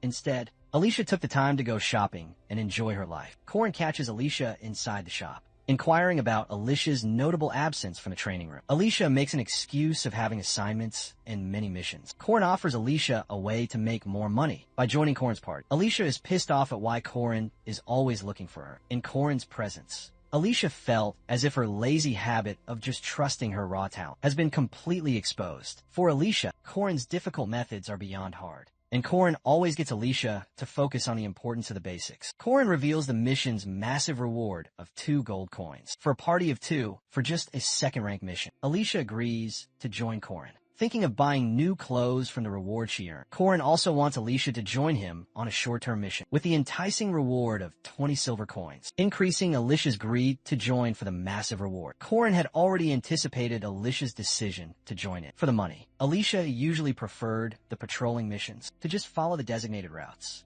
and ensuring that there were no problems. as the monsters that came near the city were at most 4th or 5th rank, simply implying that Alicia usually avoids facing higher rank missions. At the mission, Alicia has defeated 10 low-rank monsters, and she asks the knights to sell the leather to make them some money. Alicia starts to gloat when the knights all start praising her talent from the powerful Arden family, although in reality, Alicia was looked down upon by her own family for being weak, and was always compared to her older sister, Linnea Arden, who had already reached the supreme stage at Alicia's age. However, with her recent easy victory, Alicia is still seen gloating proudly. As the patrolling mission is about to end, Corin and Alicia's group is signaled by the preceding patrol group with a magical firework about a nest of second-rank monsters. The knights are relieved to have Alicia in their group. Alicia suddenly gets nervous, and Corin smiles for being right about the nest of monsters, being wolves that were centered around the werewolf that Alicia had defeated when she was originally poisoned. Corin and Alicia's group easily managed to defeat the wolves this time as well,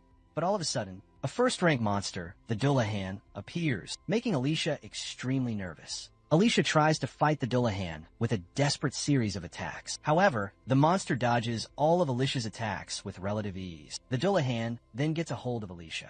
Alicia screams out and calls for Corin, only to find out that Corin himself is occupied fighting the other monsters. At the very last possible moment, the Dullahan's head is cut off with a sword, saving Alicia. Alicia, while thanking her mysterious savior, finds out that the one who saved her is none other than Linnea Arden, Alicia's own older sister, the greatest swordsman of the Arden family's entire generation, who will continue to walk the hallowed path of the sword genius. Linnea Arden, the eldest daughter of the famous Arden swordsmanship family, and the most talented swordsman of her entire generation, is evidently extremely frustrated. She questions Alicia's poor actions during the attack she had faced earlier. Linnea is upset that Alicia didn't immediately retreat when she saw the Dullahan, and had failed to properly analyze the enemy, and acted without thinking much. She is more frustrated by the clumsy way Alicia had used her sword, as if she was just trying to copy someone else. When Alicia begins to apologize while kneeling down before her, Linnea seems completely uninterested in listening to all those apologies, because her foolish actions not only put herself in terrible danger, but also the soldiers who had trusted her back there with their lives. When she narrows down her shoulder, Linnea strictly tells her not to ever do that, because the swordsman of Arden should always be confident. Corin, on the other hand,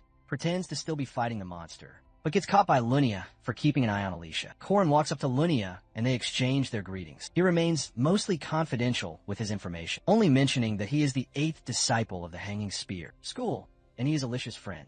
On the contrary, Linnea introduces herself with unwavering confidence, stating that she holds the mighty title of the Divine Sword, is a top disciple of her very own school, and also serves as the master of the very first sword pavilion. His introduction makes Linnea kind of suspicious, but he won't reveal his personal spearmanship, since except for him, only 2 other people can use it. However, the Arden troop includes second-rank knights called the Five Swords, having the very same rank as Alicia. The troop suggests Linnea hunt for monsters, if there are any left, but she instructs Alicia and Corin to just head back. Swordsmen normally travel together in groups. These groups are called the Sword Faction, and they're like swordsman gangs that follow a single leader and act like a group. 60 years ago, a sword genius by the name of Gran started a new style of swordsmanship. Later, the current family seniors spread this through various martial arts schools. This made the Arden family a famous swordsmanship family, known far across the entire continent. Now, at the Mercaba Arden studio, everyone meets Linnea while kneeling down respectfully before her, even Alicia, which is quite confusing for the rest of the swordsmen too. Linnea looks up to the easy missions she has been conducting, and she calls her pathetic for being a part of missions just to look cool. She is disappointed to see her using the Guardian certificate in this way, wondering if she would be a permanent stain on the great Arden name, since all of her missions only involved low-ranked monsters. He doesn't appear heroic while doing those simple raids. Alicia doesn't say much in her defense though. After she finally leaves, the Arden troop informs Linnea about Corin being a mere 5th ranker. Yet, she knows there is something much more about him, and these Mercaba tests aren't that reliable anyway. Maybe she had noticed how Corin's attention was on Alicia the entire time. Still, the monster didn't get even half of his focused attention. It wasn't something simple or anything that comes with just practice. It was something that a seasoned, veteran player can only do, even though Corin was being reserved about his spearmanship. 2. For someone as qualified and skilled as Linnea, she could easily tell the exceptional and professional way he was handling that simple spear. She is always very protective of her little sister, but she's pretty satisfied with that boy being around her. Later on, Mariette brought some more food for Corin, just like always, promising to make some stuff that he likes a lot. She then grabbed his hand, trying to say something, but ended up becoming super awkward. When Isabelle saw the two of them together, Mariette quickly ran away with her. In his past life, Corin had many flings, but he never got into a proper, serious relationship, all because of the interference of Park Se-ho. But in this life, his platonic relationships are pretty different. Sometimes, Yule brings rare and precious mushrooms from the forest, and then they will begin their lessons on the Ogbom alphabet in the library. Dron and Corin hang out at times, too. It is more like he is his co-worker instead of close friend. However, most of the time, Corin is with Jaeger and Lark pressing forward. While roaming around with both Jaeger and Lark, Corin freaks out when they both scream, thinking that a monster had appeared. But it is only Warren. She is no less than a monster. But despite that, she demands food, as he had offered her a proposition of food a month ago. It is kind of funny for Corin that she is here for food after a whole month, but he ends up hanging out with her anyway.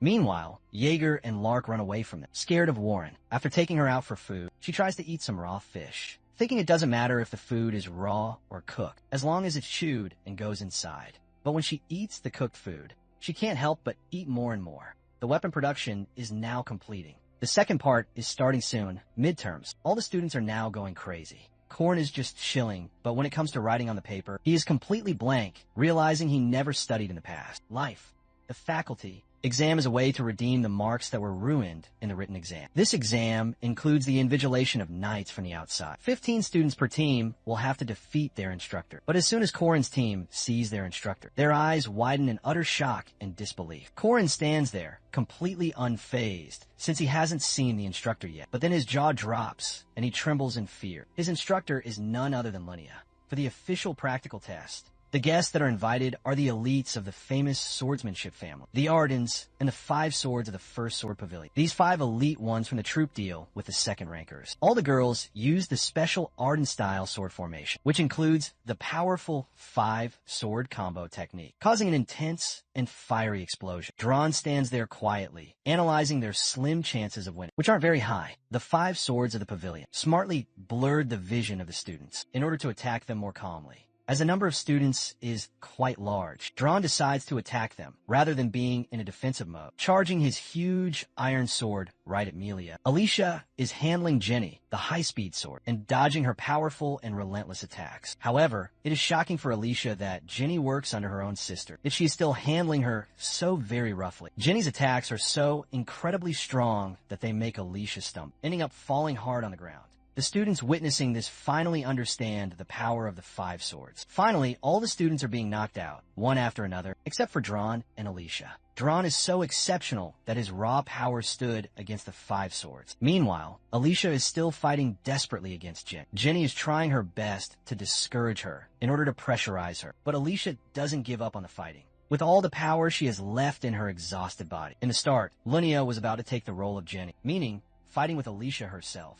But to everyone's total surprise, she is the examiner for Group B, in which Corin is also enrolled. Linnea has now taken an aggressive attacking stance, claiming to everyone to be ready for an experience, the very same as in a Great Special Rank War. The Great Special Rank War is a horrifying monster, capable of taking on an entire army completely alone. Even dozens of Guardians might not be enough to defeat, and most will never have to face such a threat in their entire lifetime. Normally, if Corin had heard stories like this one, he would have thought they were just made-up stories. But with Mariette, it is different, because Linnea is someone who is powerful enough to fight monsters just like that with relative ease. And just like that, she wields her powerful sword, causing complete chaos to erupt in the whole arena. Jaeger is completely terrified by this immense power of hers, not understanding why she is giving such a hard time to the innocent students, while Corin hides safely behind a pillar, knowing damn well that she is actually going easy on them. If not, they all would have been dead in a mere matter of seconds. On the other hand, Lark has already fainted.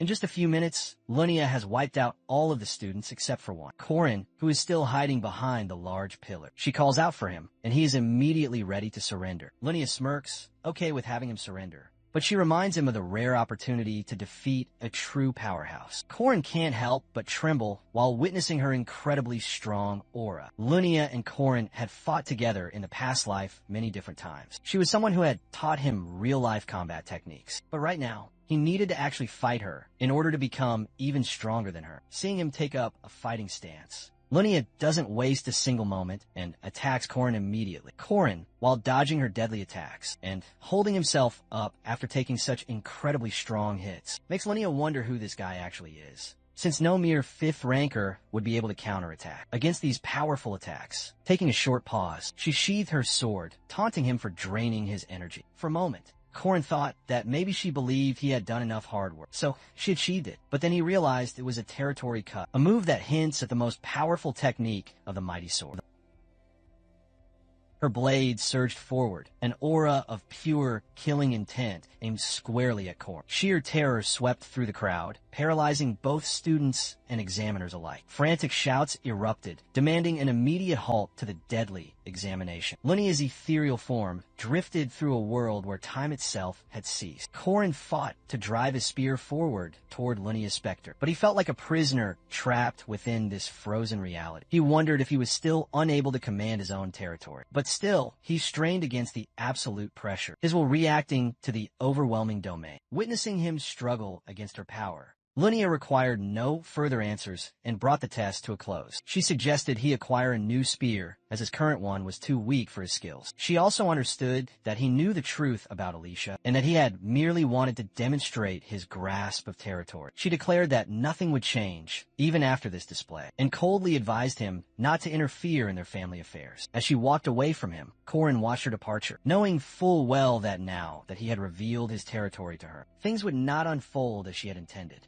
A formal announcement was then made regarding Korin, declaring that he had received full marks and the maximum possible bonus points on the practical exam. Every student was in absolute shock that he had single-handedly faced Lunia. The Academy's own faculty was completely astonished as well. They all now began to question his true identity, doubting if he was truly just a 5th-rank player. Meanwhile, Professor Furman was also suspicious of Korin for using his unique techniques. A few days passed. Korin arrived at a master blacksmith's forge to commission a new weapon. He knew he needed to change it long before Lunia had advised him. The blacksmith was utterly amazed to see the Academy so casually providing such priceless materials without a second thought, and he wondered how this student knew his family's secret forging methods. But of course, Korin had experienced all of this in his previous life. Korin now possessed rare ingredients and the full backing of the chairman. Unlike most players who had to rely on quests for everything, he was fully aware that one of the only weapons that could handle territory was the legendary Shadow Kingdom Silver Knight Spear, also known throughout the land as the Silver Spear. In another place, Alicia recalled a haunting memory from her childhood. Staring at the blood, she realized she had been in a true life-or-death battle, the way she had brutally dismembered rank 5 monsters. It might have been her first real time, but even so, she could distinguish between the smell of human and monster blood. She remembered the girl standing before her, fresh blood coating her entire small body, making Alicia understand the horror of what she had done. Looking at the blood-soaked sword, she saw her own reflection, realizing this suffocating aroma was the agony of a life being extinguished. Shaking off these dark and painful memories, she sighed, journeying on a train for a werewolf capture mission, a quest that would earn her a hefty 70 coins. She remembered the other available. Urgent mission, searching for Fog City's murderous vampire. She shuddered, having absolutely no taste for dangerous missions. However, she chose the mission involving werewolves for a very specific reason. Seeing Korin's bloodstained belt without realizing it belonged to him, or that he was, in fact, her savior. She became determined to find the one who would save her that day. Suddenly, the voice of one of her mission partners rang out from behind her. Upon turning around, Alicia spotted Korin on the very same train. As Korin walked past the other mission participants, he noted the annoyed reaction of the official guardian. Because of the strict quota system, the Guardian Association had to tolerate students being involved, but they likely never expected a 5th ranker like Korin to be present. But after noticing Alicia, he seemed to relax a little, placing a friendly arm around Alicia's shoulder. He walked with her to the edge of the train car and began questioning her about the look in her eyes. Alicia instantly realized he was referring to her formidable sister, so he warned her that she needed to hurry, because Lunia would never let her wield a sword again. After a short while, they finally reached their destination, finding themselves standing within a deep, dark forest. There were several werewolves lurking in the nest, and about 20 captured shorthounds. But the situation turned strangely sinister. Out of nowhere, a combination of monsters and ghosts began to materialize, while shrouding the air with a strange, unnatural fog. The arrogant participant desperately tried to find Corin, but he had vanished somewhere into the mists. Still, they were relaxed, knowing Alicia was providing them backup. Alicia could sense that this fog felt completely artificial, because places with low populations don't typically attract evil spirits. Ignoring her growing suspicions, Alicia cut down the limbs and heads of several monsters and spirits. Abruptly, heavy footsteps and the clang of armor charged towards Alicia. She whirled around in an instant, assuming that these were not mere ghosts, but real knights, threatening to kill them all if they did not immediately back down. But when they didn't, she was forced to kill one of the knights. A wave of guilt washed over her face. She had never wanted to kill another person, remembering that dark moment from her childhood. She trembled with fear, breaking out in a cold, chilling sweat. She even froze completely when another knight began to attack her. Yet, a sharp blade pierced clean through its head, collapsing lifelessly to the ground. It was Corin who had saved her, once again revealing they were not real people, but merely corpses that were reanimated using black magic. In the opening of the second part, the Fog City Murderous Vampire Subjugation. Players are usually chased relentlessly by the infamous serial killer, the one Mariette had missed before. But if they choose the werewolf capture mission instead, they would have to face and fight the legendary John Doe. And this is how the notorious serial killer finally appears. But Corin advised Alicia to get away immediately, while with his own combined skills, he defeated the spirit, realizing it wasn't the boss of the opening act, as the real one could not be defeated so easily. Just then, a terrifying voice filled the entire area. It was the voice of the true serial killer. Seeing the fog thicken around them, all the players began to flee, but the spirit grabbed Charlie's leg, which made Alicia take the initiative to try and help him. But instead, she herself got ensnared by the fog. Corin immediately told the other participants to leave, remembering in his past life, he had gotten trapped in the fog and didn't last long. But in this life, he possessed powerful regeneration skills. The real danger was now focused on Alicia. Alicia tried desperately to cut off the vines of fog she was trapped in, but she was frozen in fear. Negative thoughts began to swarm inside her mind. But that is when she heard the sound of Corin's voice, the same voice she had recognized in all the previous chaos, the voice of her mysterious savior. Corin had already reached Alicia's side, but several crimson hands continued to hold her off the ground. Corin tried his best to motivate her, while putting a comforting and steady hand on her shoulder. As soon as she looked up at Corin, she started crying, claiming that her body wouldn't budge, and begging him to please save her. Placing a hooded cape on her, he tried calming her down and put the odachi back in her hand, advising that random slashes would not help her. So she needed to aim and cut the vines with all her might. Meanwhile, the undead were approaching them from every direction. Yet, Corin promised that he would save her from the undead, but she needed to cut these vines all on her own. He claimed that she was the strongest swordsman he had ever come across. Spotting him running toward her,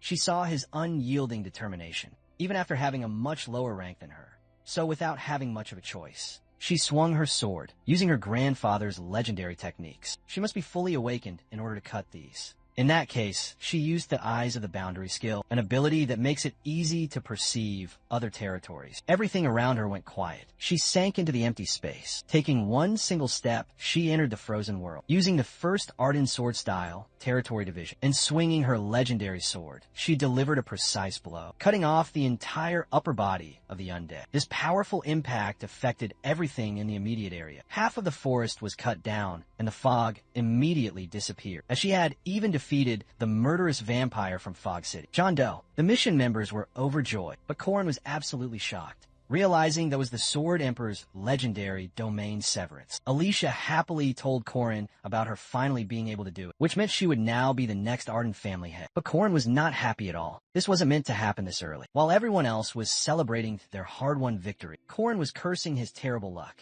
The latest news to appear in the newspapers was about John Doe being soundly defeated by Alicia Arden. The Five Swords tore up the newspaper, while Lunia quietly drank her tea. The famous Arden swordsmanship family operated within the mighty sword faction, led by the great Grand Arden. He had always awaited an heir that was worthy of his exceptional technique, domain severance, a skill unknown to most other martial artists. Lunia, seen as the true genius of her generation, had trained through years of blood and sweat. Her calloused palms were proof of her incredibly hard work, yet she still couldn't meet Grand's high expectations. But surprisingly, her younger sister, an illegitimate child brought in from outside the family, had picked up a sword and dueled Lunia in a friendly match. Until that very day, Lunia had never even considered her arrival. But when the friendly combat turned into something truly strange, the memories Alicia had from her childhood about harming a young girl, with blood coating her entire body, were none other than of her sister, Lunia, who she had knocked out in their very first fight.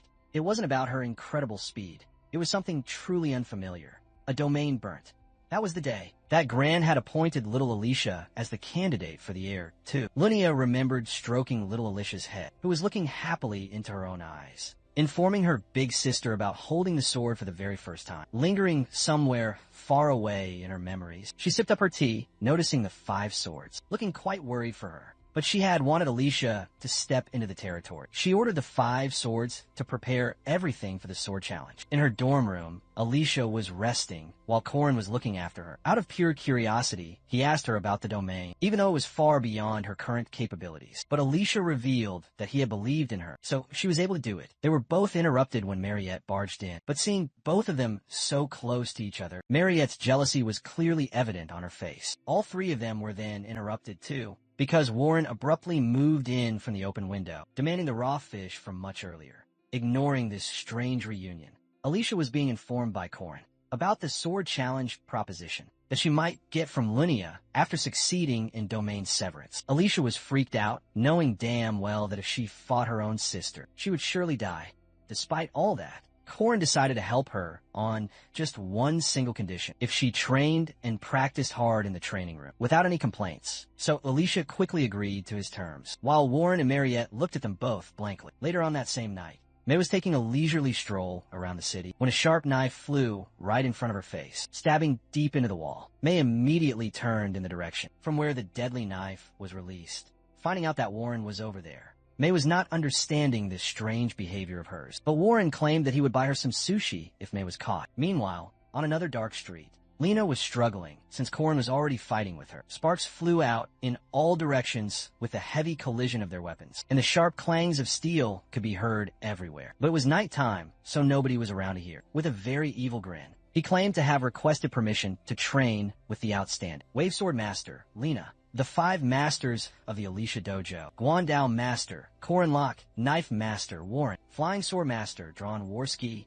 Gandalf-style Master, Mariette Donalith, and the new headmaster, Alicia Arden, are now fighting off the 5 sword women to raise their own fame and build up their newly formed dojo. That being said, the next morning in the newspaper, the latest news was now going across the entire city about the new Arden-style dojo's very first steps in defeating the powerful 5 swords. According to the rules to choose the new pavilion master and the handling of the family's important decision, the sword challenge was now being held. This was why Corin had announced changing this order into a dojo challenge, winning against the powerful 5 swords and using the different martial arts dojo challenge formats in order to be able to face Lunia in a one-on-one battle. Soon, both of the teams had gathered in the same great hall. However, the registration fee, the purchase of the event, and all those main things were now being handled by Mariette. Upon the grand arrival of Lunia, the tension grew even thicker in the air when she taunted Alicia for even being there, instead of just running away and guessing it was all Corin's idea. Hesitantly, on Corin's personal signal, he proposed a friendly duel as the new master of the Arden Dojo, so Lunia agreed. But she warned her to be prepared because she would not be going easy on her. Mariette stood by the wall, staring at both of the powerful sisters, fully aware that Lunia was so strong that even after becoming a vampire, he didn't think of having victory against her.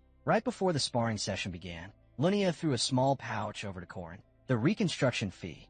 Just then, she immediately rushed forward, striking at Alicia, who managed to barely block. The sheer force from the sword strike hit Alicia, blowing her to the side of the building and instantly destroying it. There was a loud crash, and the entire upper part of the building was completely blown away. Alicia looked into her older sister's eyes, remembering how she had always admired her sister when she had started taking an interest in swords. Lunia was the only one she had ever looked up to, even at the young age of 15. People had admired her for being so strong, including Alicia. But as soon as she had picked up her own sword for the very first time and had cut a human, her very own sister, everything between them had gradually changed. Remembering all of this, she continued with the battle. Lunia pointed the tip of her sword at her, and she concentrated, thinking Alicia would first take a step back and then off to the side. As she did that, Lunia's sword was suddenly thrown backwards. This completely shocked Lunia, because she wasn't expecting a reverse defense from her own little sister. But without wasting even a second, Linnea attacked her again, lunging quickly forward, making Alicia have to parry the heavy blow, bouncing backwards and skidding across the ground. When Linnea mocked her for her slippery and clumsy footwork, Alicia decided to maintain her blinding speed, get out of sight, and then strike at the shortest possible distance, making a sharp leap forward, using the third form of lightning. She was just about to attack. Yet Linnea sensed her and instantly used the makiwaza technique. Thus, Alicia managed to throw her head back in just enough time. At this point, Alicia just wanted to get over this brutal fight, so she wrapped both of her arms around Linnea,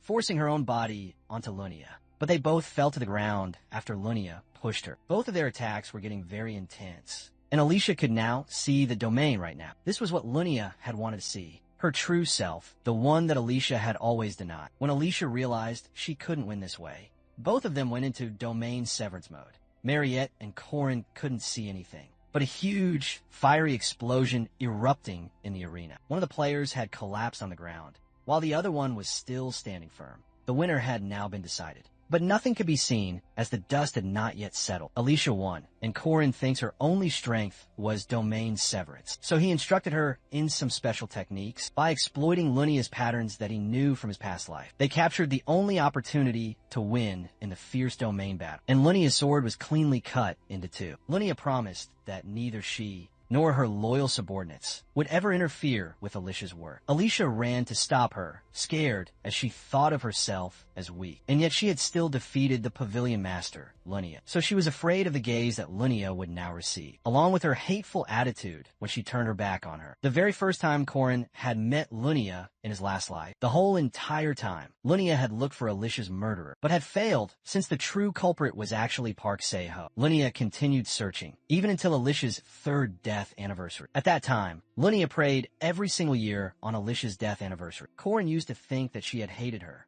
but she agreed and added that there was no one who could resolve Alicia's bitterness except for her. Corin realized that Linnea hadn't forgotten or given up on Alicia, and even if Alicia had won, just like today, Linnea would still support her while smiling. Alicia was scared of fighting, but still, a part of her fought on with a smile. That's why she had always avoided fighting and had feared facing Linnea. So she pretended to be less serious and sought out only the simple tasks. And as she was the one, she was going to officially become an heir of Arden and Linnea, and her followers were going to be quite wary of her. But she thought that if she ran away, her tie with Linnea was going to be completely severed. But Corin disagreed, saying relationships can't be cut just like that, because no matter what happens, they were still going to be sisters. Corin then praised her, while reminiscing about getting beaten up by his neighborhood thugs. But later on, what had made that so hard was not the pain from the beatings, but the anger towards himself for never having stood up for himself. Alicia felt strange and said to Corin that he was the same age as her, but he was acting so mature, as if he had experienced all kinds of hardships. Corin had lived 14 years longer than her, and including the memories of the 30-year-old Corin, it made him 50. Alicia then thanked him for the incident in the forest. She wanted Corin to give her the assurance that he was the one who had saved her back in the forest, as she had recognized him with his unique voice and his belt. Alicia felt so very indebted to him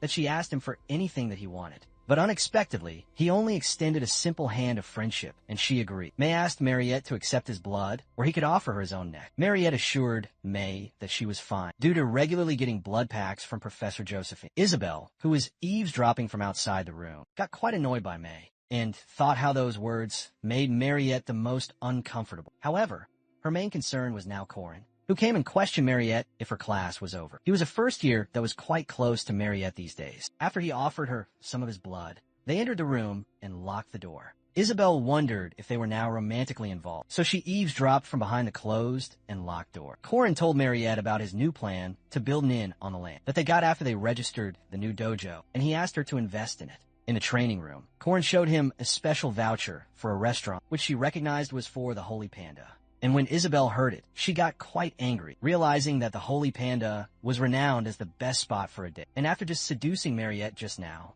he was now asking Alicia out for a date. Corin asked about how much money he had made. Isabel kept on judging Corin, saying that after hitting on 2 separate girls, he was now talking about money with them. The next day, Corin asked Warren about her money, too, saying that he had an amazing investment. Isabel then got to the concrete conclusion that Corin was an incredible and devious scammer. 97 gold coins and approximately 100 million South Korean won were spent on just fighting against Lunia. So Lunia thought about offering them a 100 gold coin loan. Korin also had significant funds that were managed by Protestants. Dron's wealth exceeded even the richest of all the nobles. He collected 550 gold coins, and with that, Korin bought the land. Although for now, it was just empty plains. In the second semester, they were going to have a friendly exchange festival with the Eastern Continent's Bora May Academy right here. And it was going to be the peak season for the entire lodging industry, where tourists from the entire continent would all come flooding in. Clara was having a conversation about the conflicting events with the chairman. The chairman then left for the Catholic Church to handle the situation there, leaving behind the place under Clara's personal care. While looking at some papers that needed to be approved, she saw Korin's name and wondered what he was up to at this time. Korin's request was to harvest the Mandrix land provision. He and Alicia then went to the testing facilities. Korin asked her about her knowledge of Mandrix. She knew that they screamed whenever one plucks them. She was right. One needed to be wary of his eardrums while harvesting them. They both put on their earplugs and started harvesting. It is even difficult to harvest Mandrix all alone, as one needs to pull up the plant, and another needs to cut the roots and stem to stop its loud screams. Despite all the nervousness, Korin started, but realized Alicia didn't wear her earplugs in properly, so she started to foam at the mouth. He decided to do it all himself and screamed back at the mandrake. He then cut off its stem and roots. He yelled at Alicia for not being useful and decided to stop in case he collapsed if he went on until the silver ones. Mariette arrived, and saying it was too noisy, she inquired what the two of them were up to. Korin reminded her of his plans of plucking the mandrakes, but as they both were now tired, they were going to have some much-needed rest. Mariette offered to help them and directly went to easily harvest them without even using earplugs. They were both completely shocked seeing her do that so easily. She claimed to have harvested 30 of them at her own farm this year. Since their plan was to make a special herbal decoction, she decided to instead cook a hearty stew and asked Alicia if she could get some rabbit meat and potatoes to eat. Upon being asked, she told Korin to do nothing, as she was going to do everything for him. A mandrake can be consumed by eating the root of it directly, but making it into an herbal decoction is much more effective by adding up to 28 different ingredients and boiling for more than 10 hours. The mandrake herbal decoction was now ready. As Korin drew some strange rune characters on the sand, she recognized them and asked him how he knew a dead language. He claimed to have been learned it from his master. Warren had been training in the martial arts for many years, but this was different as they were the original runes. He claimed that knowledge is great power, but only if you know how to properly use it. The original runes were retrieved and then engraved onto the body, a power that could only be used by just one single person. And one of the final boss's goals was to retrieve and possess the original powerful rune. While the master had tried to leave the original rune to him, she had passed away right before she could do so. Mariette asked if his master was a member of the Mage Tower, so he replied that she was just a normal person. A normal person. Mariette then offered food to him and called Diak, an ex-vampire orb, to bring over the basket of food. She thanked Korin because he had kept sharing his own blood, and that was how she had officially gotten a new familiar. He then asked if he was made from his own blood. Then half of the blood in his body must be his own, which would then make Korin his dad. Mariette blushed and asked him to play with Diak-gu, and they did so. Korin consumed the mandrake herbal decoction, and his mana recovery ability was greatly increased, and it dignified his named level stats. He then shared the rest with them, as drinking it more than once had absolutely no effect. He then picked up the white silver mandrake and ate it right by the root. As a result of this, his aura core, a strong vessel for a knight's powerful aura, was finally created. Seeing the amazing results of the silver mandrake, Mariette wanted him to take the golden one, as the results were going to be truly incredible. But he denied it, as he was going to do that much later. Him and Velsh, by looking at Korin Locke's current rank, got shocked and wanted to immediately remeasure. The others called it underwhelming and questioned the need to remeasure. When Furmak told them how Korin had won against Lunia, they just couldn't believe it. One of them asked if raising his rank from some midterms was a bit much, and they could not acknowledge a promotion, as it was a firm rule. So they all decided to leave the official rank assessment up to the association. And Instructor Hammond was decided to take the full charge. Furmak thought that even a 5th rank seemed excessive based on his stats, but his incredible duel with Lunia was truly remarkable, so he wanted to officially remeasure him. Alicia and Korin were both in the very same class, and she sat right beside Korin at Jaeger's usual spot. Jaeger kept on glaring at Korin, as he was quite jealous of him, because he had the most favorite person of his in the entire academy, and the super cute demon tribe girl, and even the granddaughter of the great sword emperor. Professor Fermack then announced about their upcoming group projects. He started to explain that the group project is on spearmanship. Alicia said to Corin that it was going to be really easy for him. He got doubtful of Fermack Damon, a boxer suddenly teaching a class on spearmanship, and he wondered if he was trying to test him out. Fermack explained the new project when a student questioned if the ones who were good at sportsmanship would be benefited. Fermack then said he'll adjust the assessment criteria by offering up bonus points, and he explained there would be 4 members in each group, and they were going to be randomly assigned. Core knew what group projects were really like, with those who just wanted a free ride, since he had suffered within his 4 years of being a physical education. He had Jaeger, a powerhouse third-rank knight with superb physical abilities, possessing sharp battlefield judgment and incredible skill. Alicia, a true prodigy with a blade, whose strength was undeniable. And Warren, whose diligence was second to none. He saw the pieces falling into place. His team was formidable. His painful past would not be repeating itself this time. Corin secured a training room for a grueling 3-hour session. He intended to drill them on the intricate theories and attributes of combat. But unfortunately, due to Warren's overwhelming raw power, the very walls were shattered by a single stray punch. Their elite training session was abruptly cut short. This was the first reflection session for their group assignment. Every team member was ordered to share their honest thoughts openly. Alicia expressed regret for her attitude from the previous day, but the group praised her incredible skills. Jaeger was struggling to master the unique spinning technique, but he just couldn't seem to find the proper execution. Warren arrived, carrying glasses of fresh juices. Since she was doing volunteer work, her weekend services were mandatory. Corin challenged Warren, asking if she knew the source of yesterday's failure. She replied coldly that they were all simply too weak, as if, no matter how much they practiced, the weak would remain weak, and the strong would always remain strong. Corin felt that her words held some truth, but he knew that it was a sentiment that only the truly powerful could ever express. He then laid down a wager.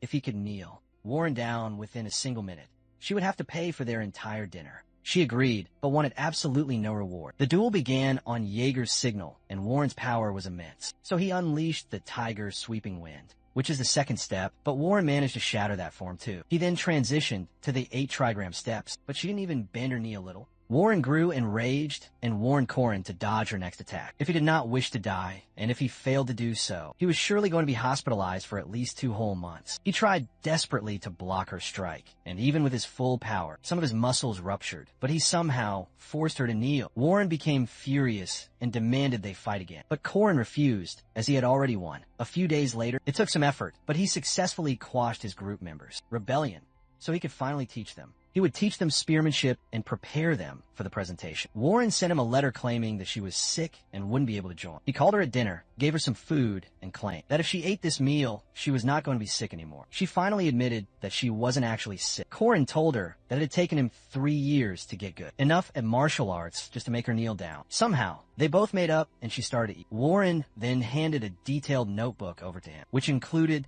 the positions of the spearmanship principles, the very one he had asked her to do. The group presentation day began. A group came forward whose leader was named Police. They seemed quite well prepared. The professor activated his power on him and grabbed his hand, and if he could last for at least 10 seconds, he was going to give them full marks.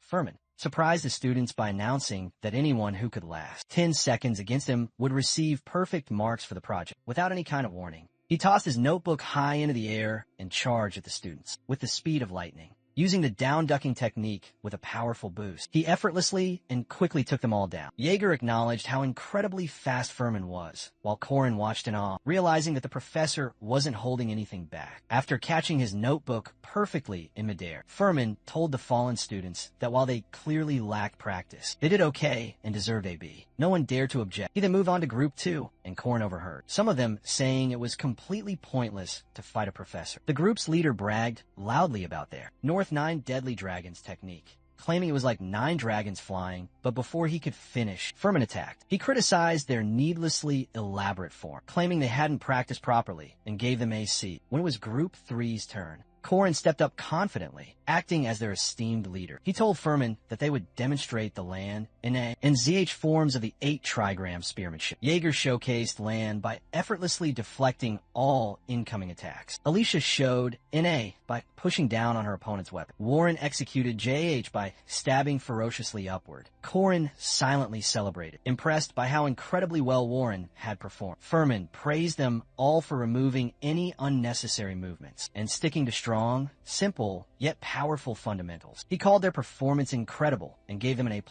However, he then shocked Corin by saying that only he would face the professor in the actual fight. He smirked, suspecting that Furman had planned this entire thing all along. But he agreed without a single hint of hesitation. As the duel began, Furman used Jet Boost and threw a powerful right hook. Corin analyzed his stance and suddenly realized something was off. Furman was actually left-handed. While pretending to be right-handed, his own footing gave it away. Corin blocked the powerful attack, catching Furman completely off guard. The other students were stunned. Furman's speed and style had changed entirely, but Corin was still able to block every single one of his moves. Furman began to wonder if Corin had already surpassed an A-rank level. He stepped up his own power, demanding that Corin show him that spearmanship was not just about mastering the basics. But Corin suddenly stopped fighting and stood completely still, shocking everyone. When he was asked why he was not attacking, Corin calmly replied that the 10 seconds had already passed. Corin thought to himself that Furman was probably very suspicious. After all, he had only used his right arm to fight, pretending to be right-handed, but he had already known he was. What would Furman be able to conclude from this? Furman turned to Group 3 and announced that their simple mastery of the basics truly represent the secret arts. He awarded them an A+,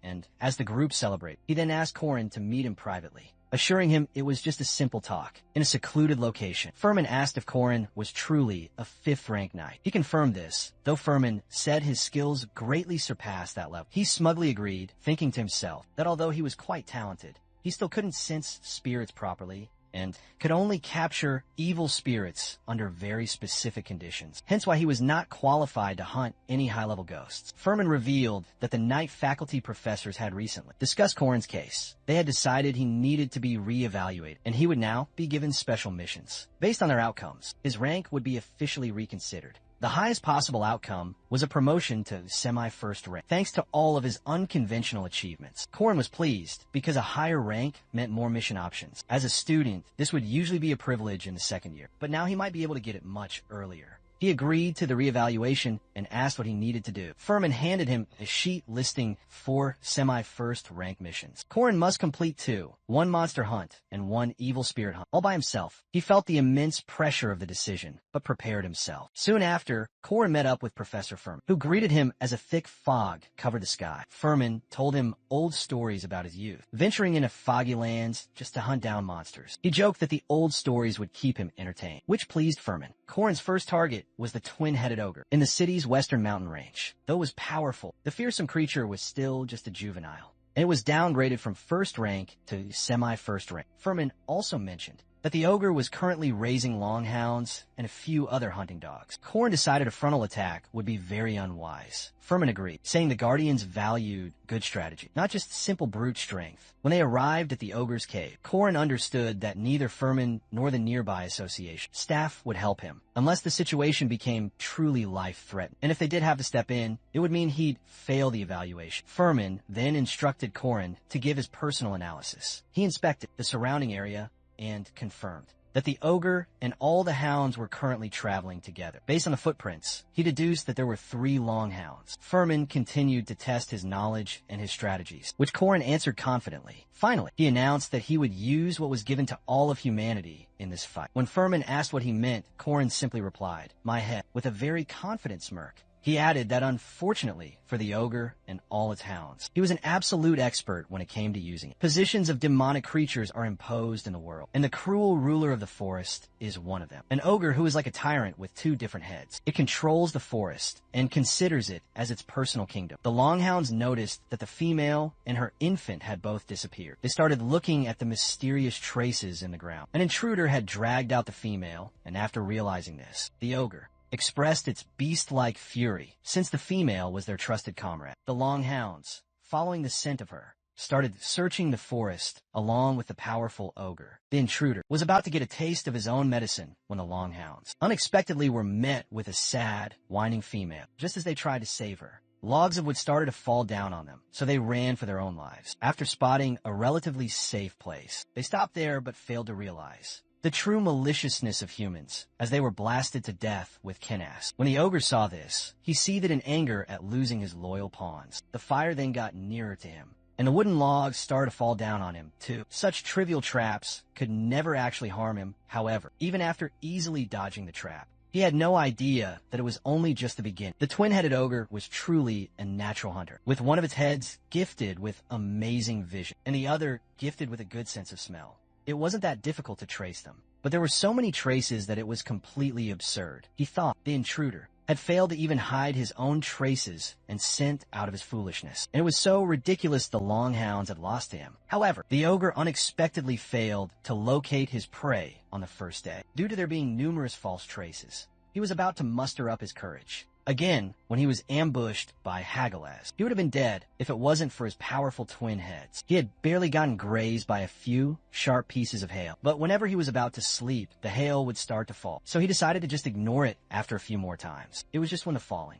Hail had turned into fired rocks and started to badly burn it. Even after enduring all of this, he still failed to capture his prey, despite all of his best efforts. It was after 3 long days when he finally realized that his role as the hunter had been completely reversed, which ignited the furious fire within him. Suddenly, he heard the voice of Corin Locke, announcing an end to this. The ogre launched itself towards him, but Corin also jumped into the air, unbeknownst to the future attack of the ogre. However, Corin steadfastly dodged the powerful attack and started using his own powers on him, one after another.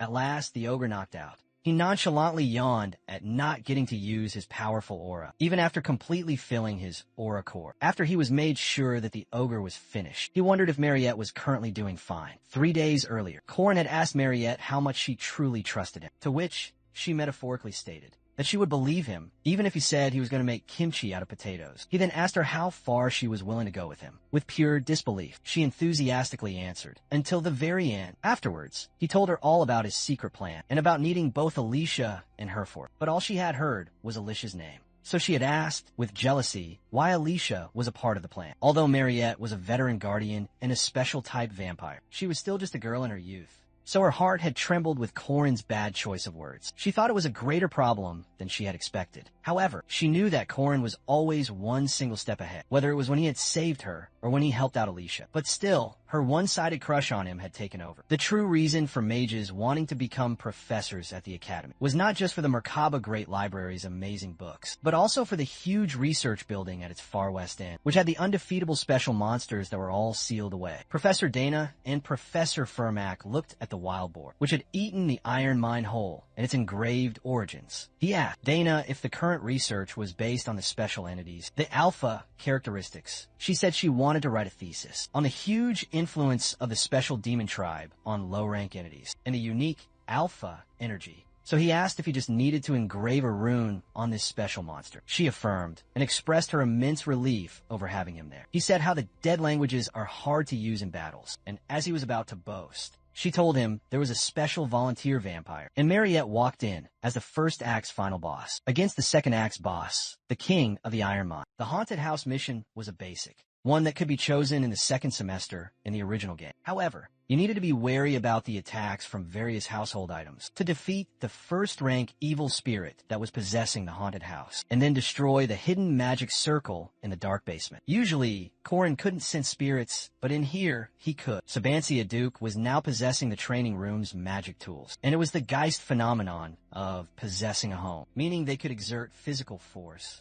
that couldn't just be ignored with some religious precepts. You need to cut off the stock and the top part with your spear to try and disconnect the root. Then run into the window in the terrace with your spear facing forward, and dodge all the flying glass shards upon enter. Then, jump and slice 3 times after cutting the clock, and then destroy the nails on the stairs floors and move on ahead. Stepping on the center carpet would crack it and take you downstairs. Here, after defending yourself from the deadly attacking table, scratch the magic circle to weaken its telekinetic powers. Then, by using a candlestick and your own spear, fire canast, plus Hagalaz, and keep running upstairs while dodging the many attacks. After all the attacks had halted, all of the rune magic that had been engraved would now activate, so you could then leave the house to burn. Hammond asked how Corin had clear magic cave when even 2 second-rank mages could not. This was the very last strategy that a legendary streamer had left behind. Hammond congratulated him by finally acknowledging him as a semi-first rank, and he took him out for a meal in Sayar.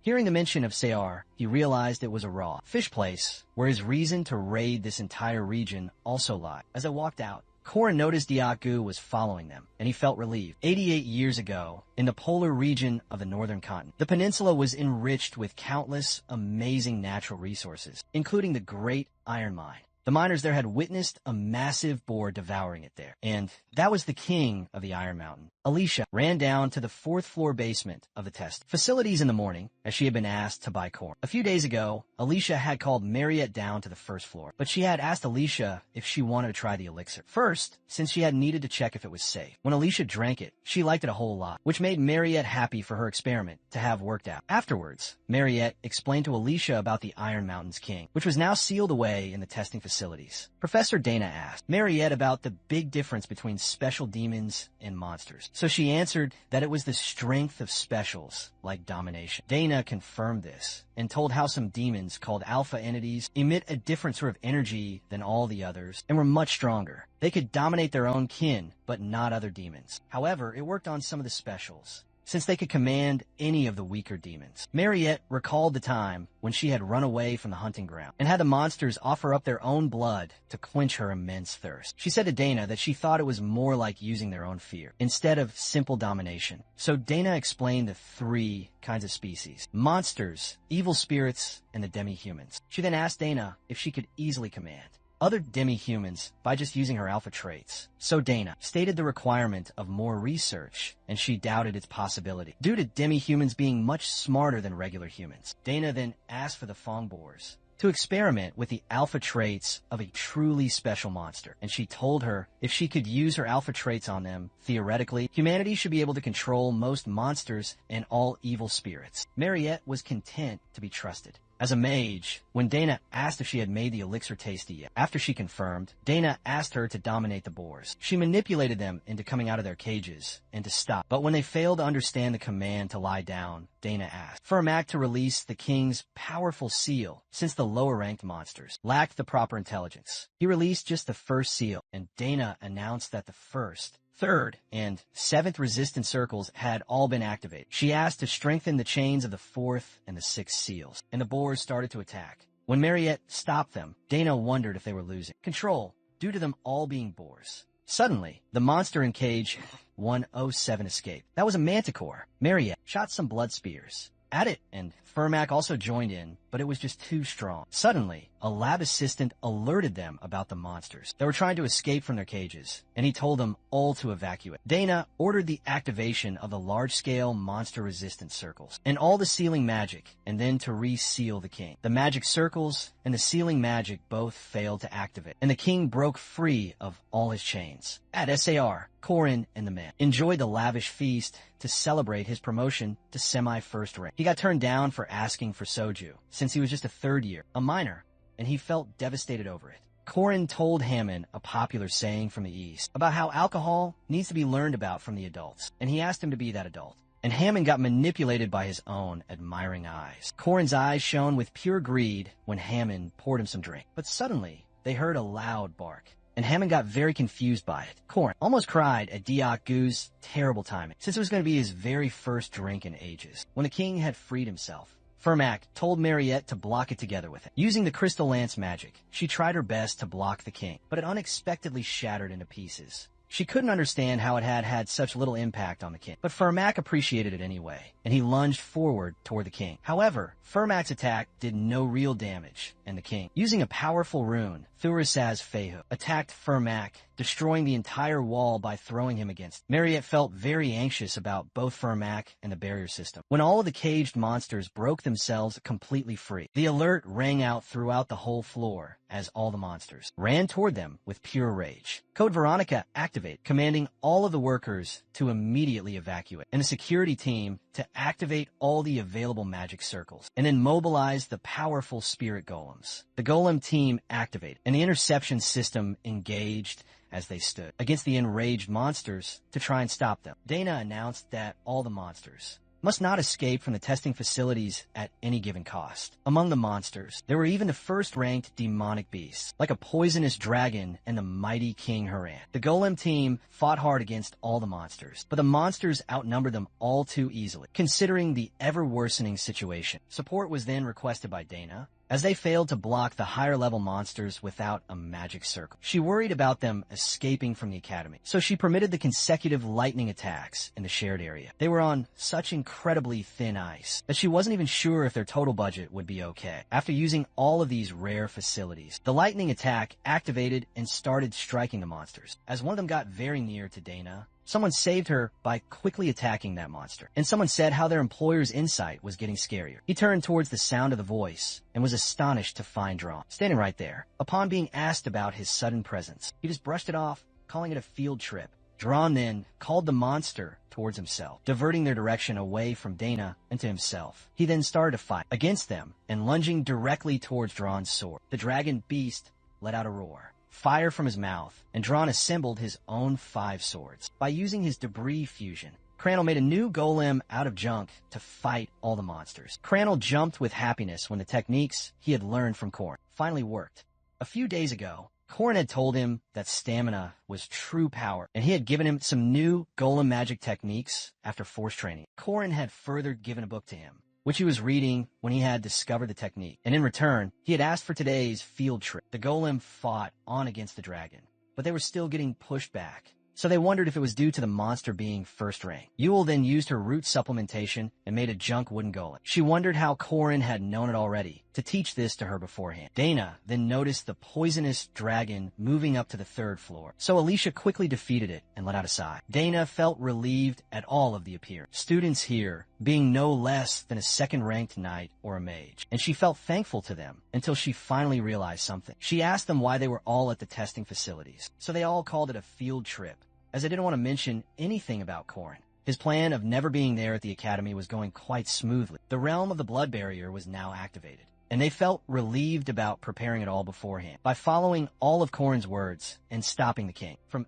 ever getting to the ground floor, the king suddenly started running straight towards them. And while Mariette was activating her magic, she told the others not to get themselves defenseless, as she was a special person, just like them. King Harant was a first-ranked monster, like the ones in the old movies, and everything started to break as he moved. So Dron asked for help with holding the lever at the main control panel. Crannel asked Yule for help using the bombs of the spirit golems. With Corin's technique and Yule's great mana, they mended its joints together and made it fight back against Harant. Crannel then told Yule how they would explode all 5 of the spirit golems, absorb bombs, and spray out a large amount of raw mana. And together, the 2 of them worked towards it by making their golems fight back against all the monsters. It was the port city. Corin chose that specific haunted house to come to. He knocked on the door. An old woman came out, and Corin introduced himself to her as an academy student that was dispatched from abroad. And as he wasn't able to attend any mass due to his dispatch tasks, he sought her permission to use her personal prayer room. Corin went to the room and tried to remember, according to his old memory. The marker and the strange response seemed quite impressive. Alicia got shocked by seeing the massive dragon, as she had never seen anything like that before in her life. So she decided to face him all alone. Mariette informed her that Corin had told her to make sure that she doesn't use that. Alicia felt like Corin must have seen the great potential in her, and that was why he wanted her not to use that. So she questioned herself if she could really do that. In the meanwhile, Mariette came, attacking the ferocious dragon, and Alicia was now on the floor as she couldn't defeat him. This made Mariette think that Corin must have been correct, as she was not able to defeat the demonic pig. The dragon had now turned into a demonic pig after consuming the oldest, Steel, which had 100% resistance to all physical and magic attacks, which was the reason that countless heroes had been murdered, but they still couldn't kill it. But as Corin had asked Mariette to do that, she had to succeed at any cost. Although Mariette was struggling and managing to fight the demonic pig, this conflict was only possible because she was a special Professor Dana, who realized that she was witnessing this very moment that was going to one day go down as a page in the history books. Couldn't hide her emotions of wonder and fear. The students had fought hard to prevent the demonic beast from ever leaving the testing facilities. But everyone could feel it, and there came Diak-gu. Alicia, who was now struggling, as she could not use the domain severance that she could use to defeat the dragon. She also tried to put herself in Corin's place, and she thought about what he would do at that very time. So she managed to think that he must use the dodge and cut method, and she succeeded without even using the domain severance. In the meanwhile, Corin arrived, and he appreciated her, as she had done well. Corin thought that if the king's hair had now been dealt with, which was the poisonous dragon,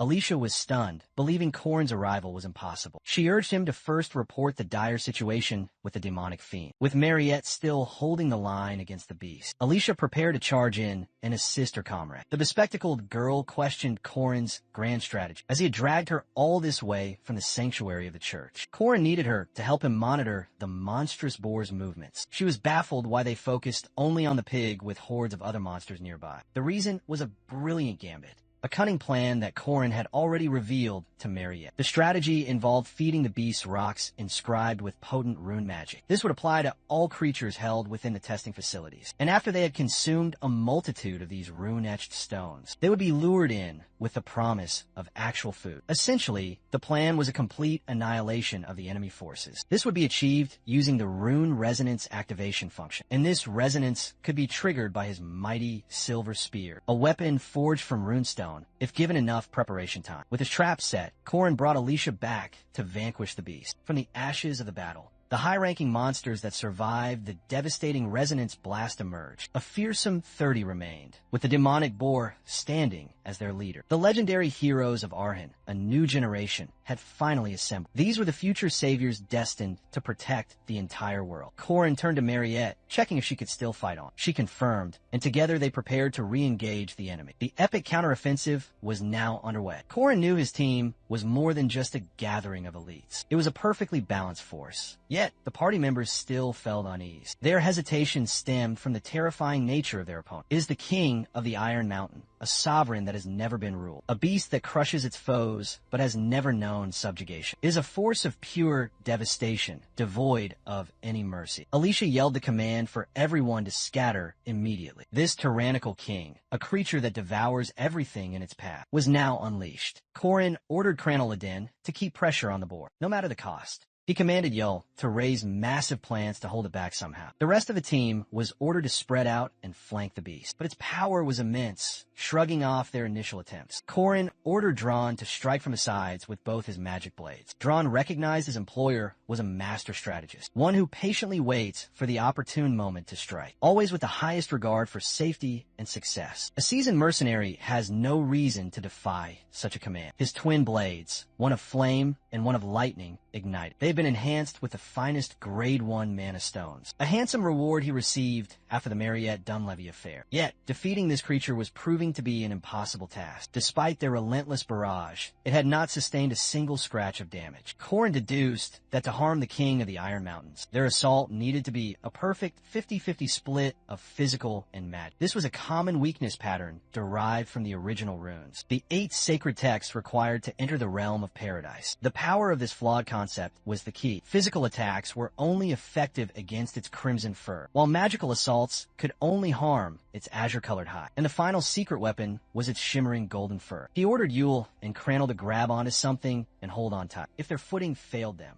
they were to latch onto the beast itself. Dron was to attack from mid-range. Corin and Alicia would provide support from the rear lines. All heavy offensive power was entrusted to Diak-gu, and Mariette was instructed to move precisely as Corin commanded. Corin declared there was no afterwards to consider. This had to be a decisive, short-term battle. They must pour every ounce of their strength into this fight to win. Yule and Crannel launched their assault, but the beast evaded them. So Corin commanded Dron to repeat his previous successful attack patterns. The tactic worked, and this blow landed even more squarely than the last. The fur's transformation halted, its color remaining a defiant red. But it was a feint. After pretending to shift to its blue, magic-resistant fur, a form that nullifies all magical attacks. It used a clever ruse to bait Daigou into attack. The beast unleashed a beam of pure destructive light. This was a Titan rune, a power that obliterates anything it touches. Daigou was sent flying. Mariette was ordered to retrieve the orb, Blood Spear. Then Corin himself charged forward to attack the beast, yelling for Mariette to unleash another Blood Spear immediately. He knew the beast had used its blue fur to block the magical assault, so another Blood Spear was needed. The king began to laugh, satisfied. His lips curled into a sneer. In the end, it was always the same. He revealed his hidden trump card, 5 minutes of absolute invincibility. In this state, no one in the world could possibly face him. The king charged straight for them. Corin ordered a full retreat for the next 5 minutes. None of their attacks would have any effect on the beast, but tragically, there was no longer anywhere left for them to run. The king cackled maniacally as it began to corner the terrified humans. Even the potent magic of the small demi-humans proved utterly useless. Then, the time came for the golden fur to appear. This was the final desperate phase of the King of the Mountains. And just when it seemed there were no tricks left to play, at that very moment, Alicia unleashed the legendary Aiden style, a secret single-blade technique used against demonic creatures. She struck with a domain slash, dealing an immense amount of damage. Corin praised Alicia with heartfelt words, declaring that a single well-trained Alicia is worth more than 10 party members. Alicia was still uncertain about what would happen next, fearing the beast might start moving once more. Corin assured her, saying it was now the madam's time to shine. Now, Josephine Clara turned to question Corin directly, asking how he restored that vast amount of magic in such a short time. The golden fur pattern is an incredibly powerful ability, but once shattered, the original runes cannot be used for some time. Mariette was also prepared. Corin asked Professor Josephine to block its path, and with that, finally, the reign of the demonic pig of the Dingle Peninsula had reached its end. The origin light that escaped its body as it turned to dust is a prize that no true spearman could ever afford to miss. At its origin lay the 8 texts required to travel to paradise, and it was a relic from the age of the gods, something that could not be destroyed by any mortal power. But the rune stones that contained it were sometimes fragile and could break. 88 long years ago, a simple boar on the Dingle Peninsula swallowed one such rune stone, and no one ever imagined they could retrieve it from a beast. But on this day, the demonic pig was set free and then utterly defeated, and the powerful rune stone hidden within it finally shattered. They wondered where the now unbound original rune might have gone, and the answer to that question was remarkably simple. It seeks out the nearest compatible rune stone to inhabit, wandering without a destination before finally finding its new home. And at last, it had arrived at its intended destination. 10 years prior, he had joined the academy for this very purpose, posing as a simple professor, manipulating the king of the Iron Mountain, a beast that was ultimately vanquished by a group of academy students. It was a pathetic end for a creature that had been sealed for 80 years. It was no surprise that its power had waned over time. Now, all he needed to do was escape from the academy grounds. But then,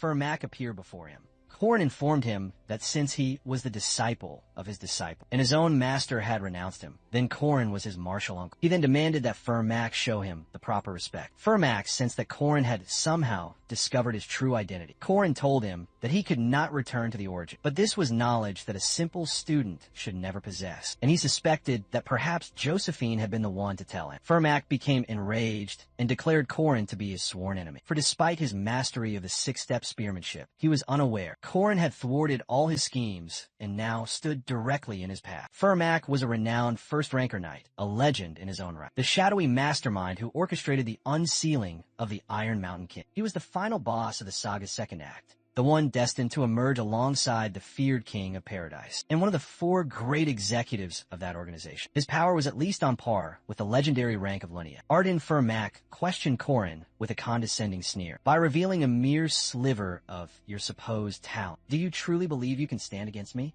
He knew precisely how to end this confrontation quickly. Corin activated the powerful rune of the sun, Soila. This was the natural counter and ultimate weakness of Shadow-type users, because Shadow-type sorcery requires darkness in order to manifest, just as water magic. Attribute magic needs moisture and fire attribute magic needs oxygen. Korin had spent the last 20 days meticulously engraving the rune of the sun. The desolate area had restricted access to this very location. It was secretly linked to the testing facility's subterranean levels. He had prepared for this final confrontation long before anyone else. Korin declared to Furmak that he was more than ready for this fight. The two titans clashed, Korin attacking with the blinding light of radio. But Furmak was swift, managing to evade the devastating blast. Then Korin struck again, with the technique returning to heaven. Korin taunted him again, asking if he was still playing the role of a professor. Furmak was unfazed, confident. He had maintained this charade for the past 10 long years. It had practically become an occupational hazard for him. Korin warned him that no matter what he did here, in the end, he would surely meet his demise. But Furmak confessed he had no intention of finishing this battle here. He vowed to kill Korin the very next time they crossed paths. But Korin insisted he leave the city as quickly as possible. Even so, he had to avoid the watchful eyes of those who still believed him to be dead, because if he tried to escape, he would undoubtedly use powerful space magic, enough to evade even Madame Josephine. And so, Furmak Damon, having had the commandment engraved upon him, had no alternative but to accept the challenge of a formal duel. This was the exact reason Korin had chosen to come here alone. The limitation of the imprisonment rune was that the ensuing duel had to be a strict one-on-one affair, and in accordance with the most sacred of ancient rules. Both combatants were required to reveal their true names to each other. Furmak's true name was linked to the King of Paradise, Tate's Balthazar's warrior, while Korin was Arendanua's first spear. The outcome of this fateful duel was already predetermined, regardless of who emerged as the victor or the vanquished. The two formidable opponents braced themselves for the coming duel. They revealed their true names, following the sacred ancient laws. On one side stood the King of Paradise Tate's Balthazar's ordinary warrior, the man known as Furmak Damon. On the other, the Queen of Paradise, Arendanua's first and most trusted spear, the warrior known as Korinlock. A system prompt. Backup revealed the review of the sacred 3 commandments of the duel. The first of these great commandments is duty. The second sacred commandment is restraint. And the third, a solemn oath to save the world. It became clear that Damon was a bare-fisted brawler, specializing in close-quarters combat, while Korin was a master spearman, skilled in both close and long-range assaults. Korin initiated the fight with a flurry of attacks, including Calamity, Serpent's Intent, and the deadly slithering serpent technique, never allowing Damon a moment to get close to him. Damon, on the other hand, was biding his time, patiently waiting for the perfect opportunity the moment Korin retrieved his spear to close the distance and launch a counterattack. However, Korin had already anticipated this very move. Korin leaped into the air, initiating a close-quarters aerial assault, making Damon mistake this as a desperate, reckless maneuver. He waited for Korin to land, preparing to strike the killing blow. Korin then unleashed a furious barrage of powerful attacks. First, with infinite returning heavens, followed by the devastating chaos spear. Damon was genuinely impressed by Korin's incredible speed, and how he had managed 7 consecutive strikes while still airborne. The instant Korin's feet touched the ground, he prepared another assault. Damon retaliated with an incredibly powerful punch of his own. Damon refused to abandon his attack, despite bleeding heavily from a cut arm. To close the remaining distance, Damon charged with a meteor strike attack, but Korin was already anticipating this move. Damon was likely concentrating all his remaining strength on this one final attack. Korin attempted to block this final blow and create his own open, but in that fraction of a second, Korin realized that Damon had no intention of actually striking him. His true target was to seize control of Korin's spear. Damon succeeded in his gambit, grabbing the spear and hurling it away. It became firmly lodged deep within the trunk of a tree. Damon mocked Korin, asking what he could possibly do now without his weapon. Korin made an attempt to retrieve his spear, but discovered that it had been embedded far too tightly. It would not budge. Damon attacked with a swift southpaw flicker jab. Korin, however, astonished him by blocking the attack with his own martial arts techniques. Korin showed Damon that he too was focused on the fundamentals of martial arts and rigorous physical combat training. Korin struck Damon with 8 trigrams, followed by raised palms, and then 3 piercing palms techniques. However, Damon simply implied that he was only mildly surprised by this, revealing that Korin's physical attacks had absolutely no effect on it. Korin, with his unparalleled mastery of the spear, had also honed his physical combat skills to a fine edge. But Damon had dedicated his entire life to perfecting only physical combat. Damon struck Korin with a wide range of powerful, consecutive attacks. Seeing Korin endure so many punishing blows, Damon wrongly believed that Korin had lost his will to continue the fight. Just as Damon was about to strike Corrin with one final, decisive blow to end their battle once and for all. Corrin blocked the attack with the shaft of his spear. Damon was completely shocked to realize that Corrin had deliberately endured all those blows just to get closer to his spear and finally retrieve it. Corrin once again charged at Damon with his attacks. Damon was thoroughly amazed by Corrin's incredible fighting prowess and finally admitted that he was now at a clear disadvantage. Once more, Corrin mocked Damon, saying that even after being soundly beaten, Damon was still desperately clinging to his role as a professor. Damon intended to end this fight and summoned forth the dreaded Shadow Citadel, a dark, twisted part of paradise teeming with horrific demons. Damon began to gloat menacingly,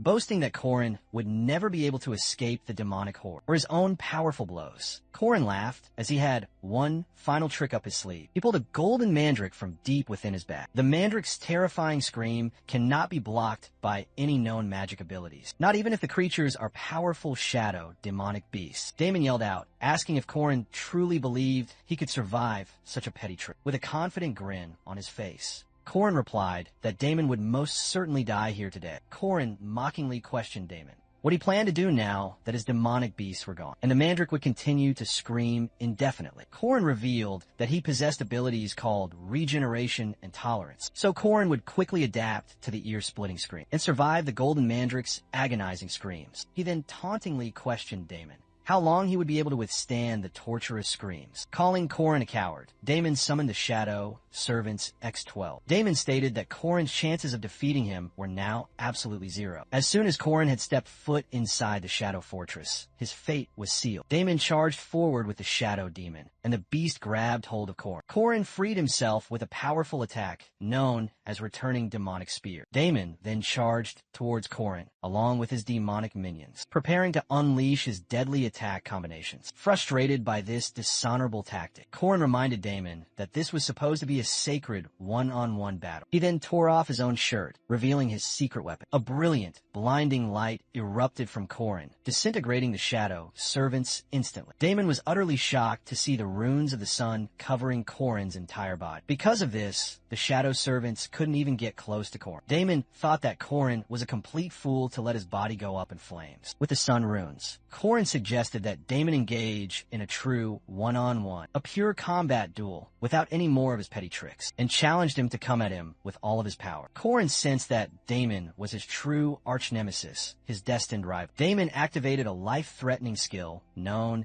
as the six-step Sora, a technique which burns the user's aura core for immense power and speed. Corrin activated the six-step Spearman Sora in response, revealing that he too could use the very same powerful skill. The two mighty warriors went all out, holding nothing back in this final move. They engaged in a fierce and desperate final combat, and in a fraction of a second, Corrin pierced his spear directly through Damon's heart and won the battle. Corrin's mind flashed back to the time he had faced Fernac once again, after suffering a humiliating defeat to him in the second part of their saga. Corrin and his comrades had found themselves trapped in a nightmarish realm, a living hell that had manifested within the realm of paradise because of Damon, an evil king who had tried to unleash this hell upon their world. This had led to the tragic deaths of countless innocent people, including many of Corrin's own dear friends. Corrin was now filled with relief, knowing that this time would be different, because he had finally slain the monster known as Damon. Corrin searched Damon for the Liafail, a sacred stone, which is one of the 4 legendary secret treasures protected by the ancient druids. Corrin did not find the coveted Liafail,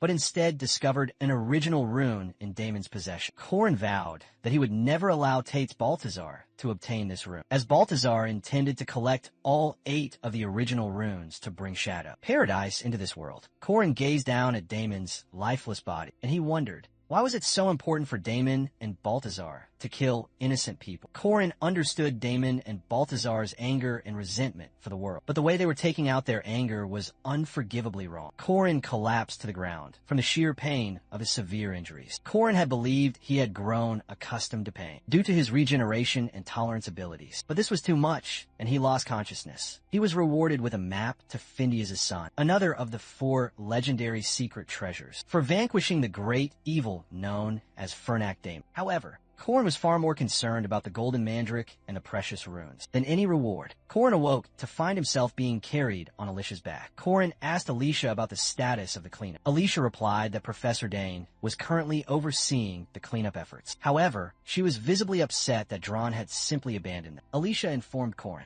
that Yahello and the others were the ones who had managed to find him. Korin cursed Dron, calling him a bastard who didn't understand the meaning of loyalty. Dron had made it clear not to expect too much loyalty from him, as their relationship was purely a business arrangement, before Korin could even finish his sentence. To ask about the rune and the golden mandrake, Alicia interrupted, assuring him that both items were completely safe. Korin found it peculiar that Alicia knew exactly what he was about to ask, as he didn't believe she was that clever. Alicia was clearly triggered by this remark, and reminded Korin that she was the one currently carrying him on her back, and could very easily drop him if she chose to. Korin expressed his sincere gratitude to Alicia for having saved his life. Alicia then brought up the topic of the domain severance technique. Alicia then reminded Korin that she would never have been able to defeat the king of the Iron Mountain if it hadn't been for Korin's guidance. Alicia thought back and suddenly realized that during all of their group assignments, and while they were busy making mandra potions, Korin had been secretly drawing powerful runes. Korin had actually been preparing for this exact fight far ahead of time, with tears welling up in her eyes.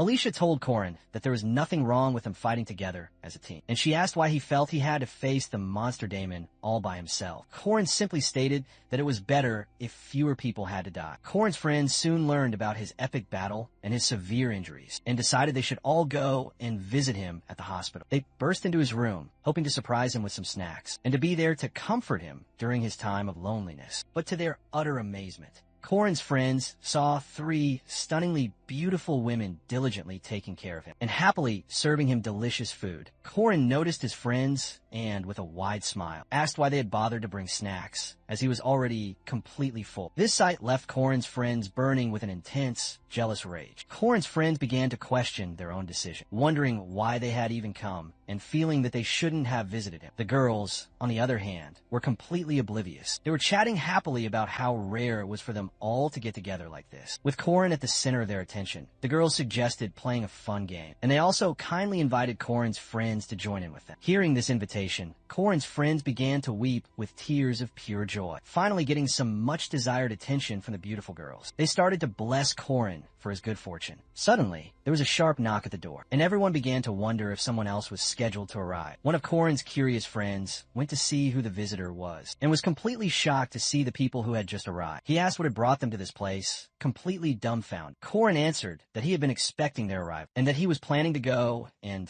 see them himself anyway. It was then revealed that the mysterious visitors were Chairman Aryu Kazar, the woman who was publicly recognized as the chairman of Merkaba Academy, and the esteemed Professor Josephine. Aryu Kasser asked Korin about the state of his health. Korin calmly responded that he was feeling much better, and that it was about time that he revealed a few of his cards. Chairman, Aryu.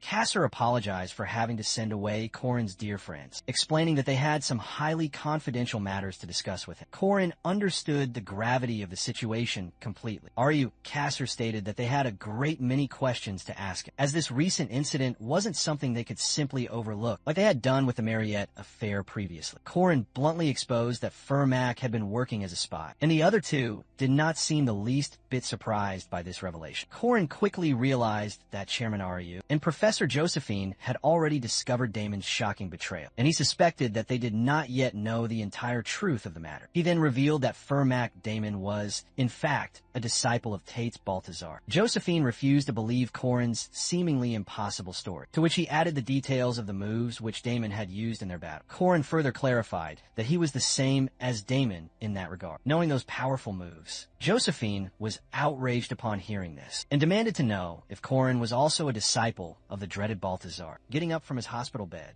Korin calmly reassured them that they had no reason to be wary of it. Korin further added that he was not giving them this critical information so that the chairman could take immediate action based on it. Korin stated that he was aware that the chairman's body, the one standing right here, was merely a spare vessel, and that her true main body was located safely at the castle, and was probably not in any condition to come out of the moment. This left Aryu wondering how Korin could possibly know such secret information. Korin then informed her that Waltzer was, in fact, still alive, and was now more powerful than he had ever been before, and he was no longer alone, as he had been in the past. Korin reminded Aryu that Waltzer had grown much stronger, all because of Aryu's own indecisiveness. 80 long years ago, showing her the rune stone in his hand, saying that the origin had been split and scattered across the world, all because of Waltzer's shocking and unforgivable betrayal, and that Aryu had only managed to recover 2 small pieces of it, and even those precious pieces would have been stolen from them. If it hadn't been for Korin's timely intervention. Korin stated that the 4 secret treasures of Manhwa, including the legendary Liafail, the Stone of Fate itself, were now most likely in the hands of the evil Balthazar. Korin further added that if the planned coronation ever takes place, Balthazar would no longer be considered a mere usurper to the throne. Korin then asked the chairman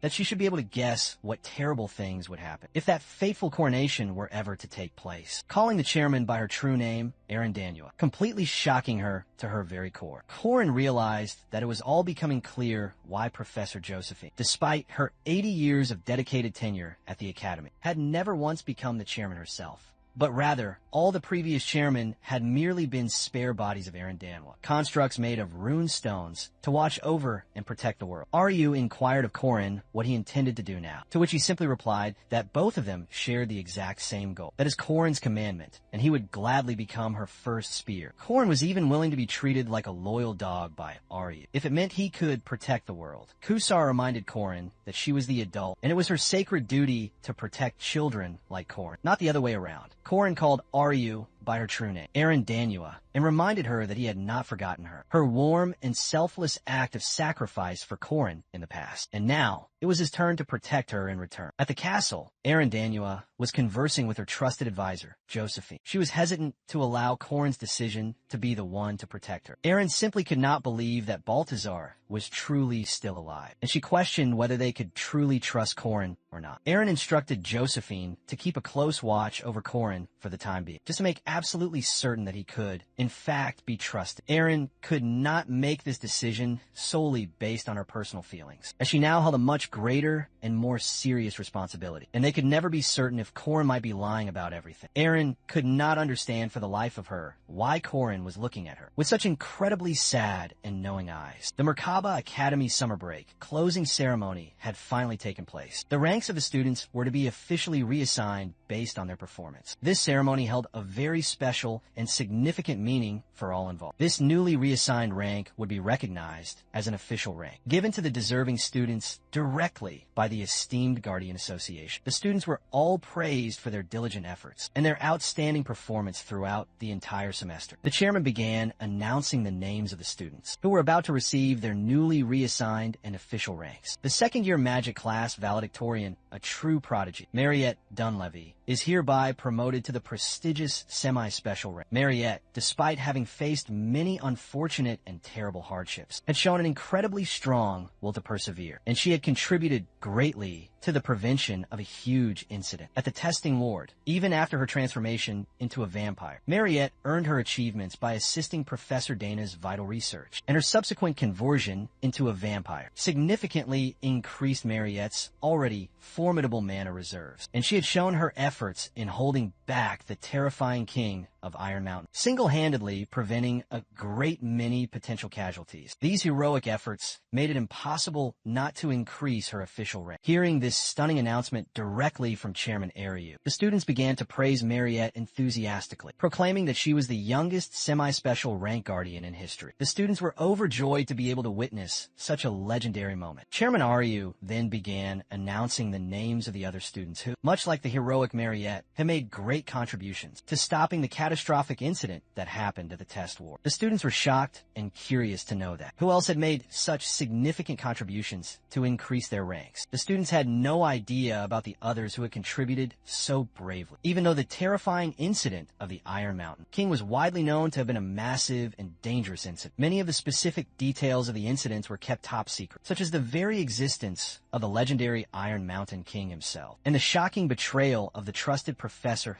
Fermac Damon. Aryu announced the names of Cranel, Leden and Yul from the esteemed Magic class, Alicia Arden and Dron Worski from the Elite Knight class, and finally, Corin Locke. Aryu promoted Cranel, Yul, Alicia and Dron to the respected rank of Semi, first rank for their incredible achievements stemming from the incident at the test war. Ryu then announced that although Korin is currently a 5th rank guardian, but due to the brilliance he displayed in his class and his amazing achievements, Korin will be promoted directly to the prestigious 1st class rank. Korin's unprecedented promotion was personally recommended by Ryu, Kazar, Professor Josephine, and Professor Heyman Welsh. Korin's meteoric promotion left the entire crowd of students in utter disbelief, as Korin was someone who had started out as a lowly 5th rank guardian and had managed to climb all the way to the 1st rank in just a single semester. Korin thought to himself, a knowing smirk on his face, that the real reason for his promotion to the coveted 1st rank was the upper echelon's clever way of ensuring his continued silence regarding the shocking betrayal of Professor Damon, even though his incredible skills were completely undeniable. However, Korin didn't really care about any of that, as the most important and valuable part of this promotion was the special rights that came with being a 1st rank knight and the authority to control the other lower ranked guardians. Korin would have naturally made it to this rank by his 3rd year, a feat he had only just attained during his 2nd year. A triumphant grin spread across Korin's face, for now he could gather all the top prodigies under his command. Korin's comrades gathered outside after the ceremony, eagerly discussing their grand plans for the upcoming summer break. Some were returning home, while others pursued prestigious internships. A few even planned to embark on a thrilling new adventure. Alicia, however, was melancholic. Her grandfather had summoned her back home. She turned to Korin, asking if he was also planning to go home. Korin revealed that his own travel arrangements had been unexpectedly canceled. Alicia then nervously invited Korin to come along with her, admitting she'd be too frightened to make the long journey alone. Korin was taken aback by her confession, but he quickly understood everything. It was completely in line with Alicia's timid personality. Korin mused that the journey should proceed without any issues, recalling that no such problems had occurred in the original game's timeline. Korin gently replied that he would have to join Alicia some other time. Just then, Mariette appeared, shouting Korin's name with urgency. The scene shifts. Korin and Mariette are now passengers on a train. Suddenly, a group of semi-1st rank thugs emerges, attempting to seize the train. Korin and Mariette coolly strolled into the chaotic scene, chatting casually, showing utter disregard for the tense standoff. The leader of the thugs became infuriated by their blatant disrespect. He brandished his sword, threatening Korin with a deadly glare. He roared for both Korin and Mariette to raise their hands and surrender. In a flash, Korin raised one of his hands into a devastating uppercut. The impact sent the thug flying out of the speeding train. Korin calmly asked the remaining thugs, "Is this how you wanted me to lift my hands?" leaving them paralyzed with absolute shock and abject terror. Later, Korin is found within the hallowed halls of Merkaba Academy's library. He is deeply engrossed in an ancient tome known as a grimoire. Its title reads, Persistent Warriors, The Art of Regeneration. The book recounted a legend of a great hero.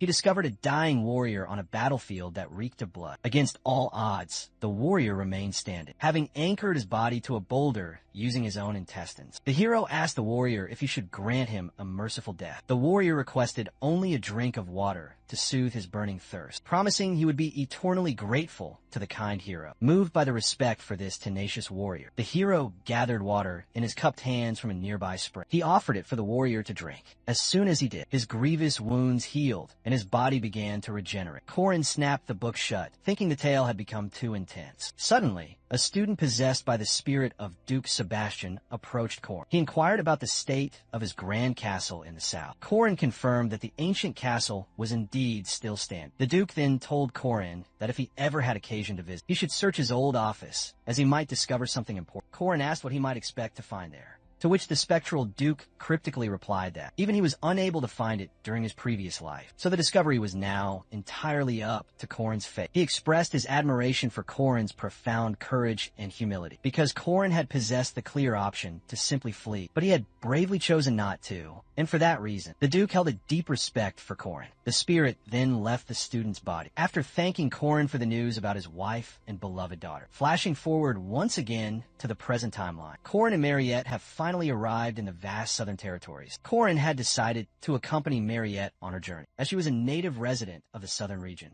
This gave Corin the perfect chance to visit the Duke's castle and find his prize. The station master expressed his deep gratitude to Corin and Mariette for saving all the passengers from the dangerous thugs. The station master handed Corin a substantial sum of money, a reward which he accepted with gleeful excitement. As they traveled, Corin started to feel hungry. Mariette assured him that she would recommend some excellent local places. Corin inquired if Mariette was truly familiar with this area, to which Mariette cheerfully replied that she visits here quite frequently. Corin was eager to buy whatever was available. Mariette then showed Corin the main entrance to the vast South Plains, explaining that all the carriages from here go directly to Left City, the largest metropolis in the entire southern region. The journey would take 8 long hours. Corin grew impatient upon hearing about the arduous travel time, so Mariette guided Corin towards a specialized transfer station, a place famously known as the Wyvern Landing Zone. Corin had utilized these Wyvern Landing Zones in his previous life. Riding wyverns was a far more comfortable, an exponentially faster mode of transportation than the common carriages, but it was also incredibly expensive. Even Corin's pragmatic partner from his past life loathed spending any money on traveling by wyvern. Corin asked Mariette a question. If the one-way cost to hire a wyvern was at least 30 silver coins, Mariette casually disagreed with his assessment, informing Corin that her family had already arranged for a private wyvern. The staff at the Grand Mariette estate were busy preparing for her grand arrival, as she was, for all intents and purposes, the princess of her noble family. The magnificent beast landed, with Corin and Mariette gracefully dismounted. A vast number of household staff warmly welcomed them, and congratulated Mariette on her well-deserved school break and her promotion to the prestigious semi-first rank guardian status. Corin suddenly realized something, and just to be certain, he asked Mariette if her family was involved in farming, and what the scale of this farming operation might be. Mariette casually informed Corin that the scale was roughly 2 million. Corin was completely astounded by the farming scale of 2 million pion, to which Mariette gently corrected him, stating the unit was different from pion. The farming scale of Mariette's powerful family was 2 million hectares. Corin was absolutely stunned upon hearing the word hectares, because 2 million hectares is equivalent to about 6 billion pion. Corin quickly came to the realization that Mariette and her family were true icons, true royalty in the South. Corin suddenly remembered seeing many signs bearing Mariette's family name. Dunleavy, the prestigious name, was emblazoned on the local salon, the grocery stores, and even the central post office, the agricultural cooperation, and, bizarrely, even the wrestling association. Upon entering the magnificent Dunleavy family residence, Corin asked Mariette why she had never told him about her immense wealth. Mariette humbly denied being rich in her own right, stating that all the wealth truly belonged to her parents. Corin knew that this was something all wealthy people claimed. The Dunleavy family butler, Paul, let out a knowing laugh, saying that Mariette would soon inherit all the family assets anyway, being the firstborn and only daughter of the esteemed family. Corin began to wonder about the identity of this mysterious man, while Mariette was warmly greeting the butler, Paul. Paul asked for Mariette's luggage, and then noticed Corin standing nearby. Mariette introduced Corin to Paul, simply calling him her junior from school, immediately thinking that Corin was Mariette's romantic interest. Paul began to excitedly speak with Corin about the prospect of becoming the son-in-law of the Dunleavy family, which left Corin feeling incredibly embarrassed and flustered. Mariette answered Corin's previous question about the Duke's old castle. She explained that it had been purchased by a man named Count Cassius. Corin remembered Count Cassius as a shady trader from a distant archipelago. From his past life, he knew Count Cassius to be a nasty individual. He had demanded that they hunt and catch the legendary sea serpent before he would even consider letting them set foot inside his castle. Corin vividly remembered himself and Park Sihu battling the sea serpent both day and grueling night, just to earn the Count's permission to enter the Duke's ancient castle. Corin was deeply worried about having to endure that hardship once again, to which Mariette calmly responded that she had already spoken with Count Cassius, and he had happily invited them both to his grand party this Friday. Corin was suddenly filled with tears of overwhelming relief that this arduous quest could now be completed with such incredible ease, while in his previous difficult life, Corin had been forced to work like a dog just to get Cassius's permission. Corin now saw Mariette as a literal goddess for having accomplished this task so easily. Mariette then invited Corin to go shopping with her the next day for the party, to which Corin readily agreed. The very next day, Corin found himself wondering if this was what shopping was really like. Mariette bought Corin a delectable sweet for 3 whole gold coins, then a necklace and fine shoes for another 6 gold coins. A set of everyday clothes cost another 4 gold coins, among countless other extravagant extravagances, all paid for with a limitless check. Corin realized these weren't just clothes, they were all luxury labels. This amount of money was enough to become a wealthy real estate mogul in Seoul. Corin began to wonder if Mariette was trying to make him her personal slave. Mariette then whisked Corin away to yet another expensive location, with Corin admitting he was getting scared and tried to stop her. He pleaded for her to stop buying him any more extravagant things. At the Smith store, the shopkeeper warmly greeted Lady Mariette and presented her with a specially commissioned item she had ordered. Mariette then handed the precious gift over to a stunned Corin, explaining that this item contained the exact same rare minerals used in Alicia's powerful odachi. The item was the legendary and mythical unbreakable stone, something that even the prestigious academy did not possess. Holding the legendary stone firmly in his hand, Corin's mind raced, thinking that the unbreakable stone would not even shatter within the powerful domain. Unlike his current refined silverstone spear, Corin wondered how Mariette had possibly acquired this stone, as it wasn't even available on the open market. This one single stone made Corin happier than all the other lavish gifts he had received from Mariette, because this was the special legendary stone used for the sword, Emperor Girand Arden's legendary hidden masterpiece weapon. Mariette suggested to Corin that if he used the stone to coat his spear, Corin would then be able to use his powerful spear even inside the domain, without suffering any ill effects or problems. The unbreakable stone was Mariette's final and most thoughtful gift for Corin. Seeing Corin so genuinely happy and excited made Mariette's heart soar. Corin sincerely thanked Mariette for the incredible stone. At the Dunleavy home, Corin greeted Mariette and her parents for dinner. It was a customary tradition to dine with a friend's entire family. When visiting a friend's home for the first time, Mariette invited Corin to come and sit right beside her at the table. Mariette's kind mother, Mrs. Dunleavy, admired Corin for his handsome features and asked him to take a seat. Corin bowed deeply to greet Mariette's mother with the utmost respect before preparing to go and sit at the grand dining table. But he was abruptly stopped by Mariette's stern-looking father. Mariette's father declared that he wanted to ask Corin a single important question to determine if he was worthy to sit there or not. Mariette's father then bluntly asked Corin if he was a virgin, leaving Corin completely and utterly dumbfounded by the question. Mariette and her mother both exploded with incandescent rage, demanding to know why Mariette's father would ask such a bizarre thing. Mariette urged Corin to simply ignore her eccentric father and sit down. Mariette's father stopped Corin once again to determine if he was a virgin or not, as the future son-in-law of the Dunleavy family must absolutely be a virgin. This single comment led to a massive uproar of heated arguments, with Corin thinking that this meal was certainly not going to be smooth. Once seated at the dinner table, Mariette's father made it abundantly clear to Corin that his daughter, the lovely Mariette, was completely off limits and wanted to marry someone just like her dad, while strictly forbidding Corin from ever marrying his precious daughter. Mariette's father was then violently slammed onto the table by his own daughter. Mariette's father commented that his daughter was incredibly strong and that she greatly resembled her powerful and intimidating mother. Mariette forcefully stopped him from speaking any more ridiculous nonsense, as Mariette began to drag her foolish father away from the room. He questioned his daughter why she was acting in such a manner, protesting that he only wanted to protect his beloved daughter. This led Mariette to silence him from talking ever again. Mariette's mother sincerely apologized to Corin on her husband's behalf, and Corin still found the entire situation to be quite merry and nice. Mariette's mother explained she had wanted to meet Corin and greet him properly, as she had heard so much about him in Mariette's frequent letters. Mariette's mother then bowed her head low and sincerely thanked Corin, to which he humbly responded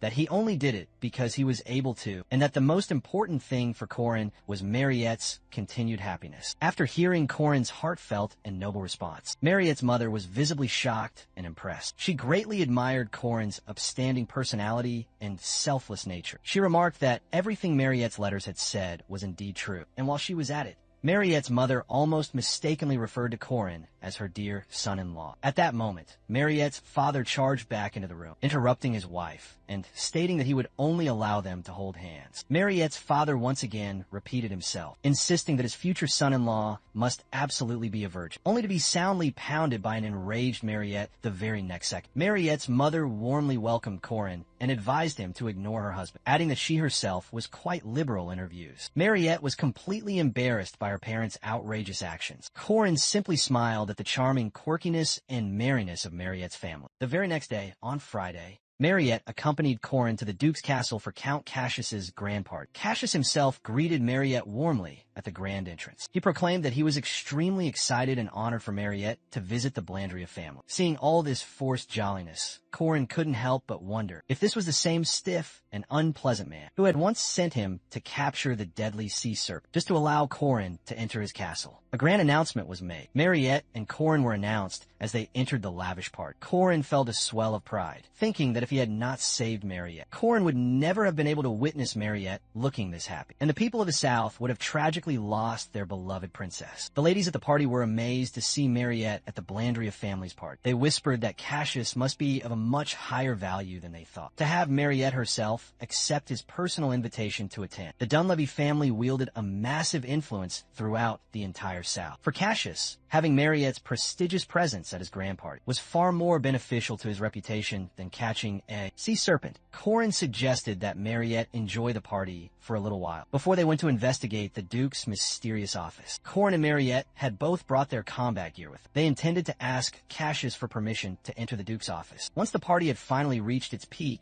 and he was distracted, Mariette was suddenly surrounded by a throng of suitors from high-class families, all vying to have the very first dance of the evening with her. Mariette became flustered and confused by all the sudden attention. Seeing Mariette's obvious confusion and discomfort, Corin swiftly rushed in and elegantly got down on one knee. This bold move left all the other men completely stunned into silence. Corin taunted the other men, saying that although they were certainly energetic, they still sorely lacked even the most basic of manners. Corin then kissed Mariette's hand, formally asking her to grant him the very first dance of the evening. Corin gently reminded Mariette of the basic etiquettes of a formal ball, to have one's very first dance with their official partner for the evening. From his past life, Corin remembered being scolded for his lack of proper etiquette. To kiss a beautiful lady's hand when requesting a dance with her, her face turning a deep shade of red with blushing. Mariette happily accepted Corin's gallant request to dance with him. Corin immediately apologized to Mariette for being so reckless, asking if she felt bad about his actions. Still blushing and stuttering, Mariette assured him she didn't mind his actions, as she had secretly loved him. While dancing and gazing deeply into Mariette's beautiful eyes, Corin told Mariette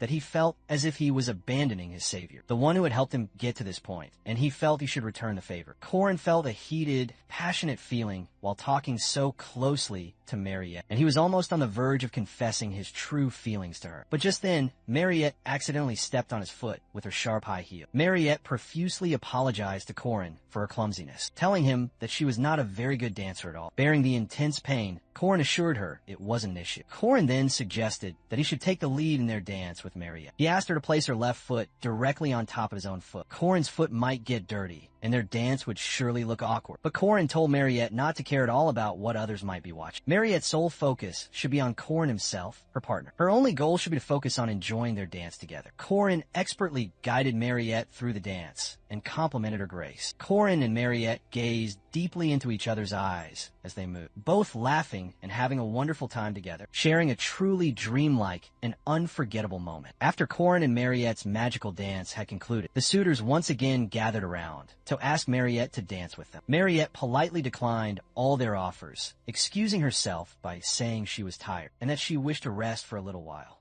Corin then escorted Mariette over to the lounge area, with Mariette thanking him. This action left all the rejected suitors enraged, cursing Corin behind his back. The ladies at the party were completely mesmerized by Corin's suave actions, whispering that they were beyond romantic and incredibly charming, and how deeply Corin seemed to care for the lovely Mariette, even though their dance together had been quite awkward to watch. The ladies also gossiped about how radiantly Mariette was smiling whenever she was in Corin's presence. Corin and Mariette finally entered Duke Sebastian's long-abandoned office. Mariette asked Corin what exactly he was searching for in the room, to which Corin vaguely responded that it didn't really matter what, as long as they were looking for any remaining traces of Duke Sebastian. Corin picked up an old, dusty book, thinking that in the original game, this very book held the last traces of the Duke's beloved wife, Luina, and his precious daughter, Cecilia, a clue that the player in the game was required to find for the Duke Sebastian's quest. And normally, giving this book to Duke Sebastian would conclude include the side quest. Korin also wondered because in the game and in his past life, there had never been a line telling him to look in the office. So why had the Duke's spirit specifically called him to this very place? Exhausted from endlessly searching through the entire dusty office, Korin and Mariette finally sat down together to take a short rest. Mariette questioned Korin if there was any kind of evidence at all, perhaps a hidden passage or some other kind of clue. Mariette then began to complain about being extremely hungry. Korin asked Mariette if she hadn't had anything to eat at the grand banquet. Mariette reminded Korin that she had come out with him almost immediately and had not gotten any time at all to eat anything.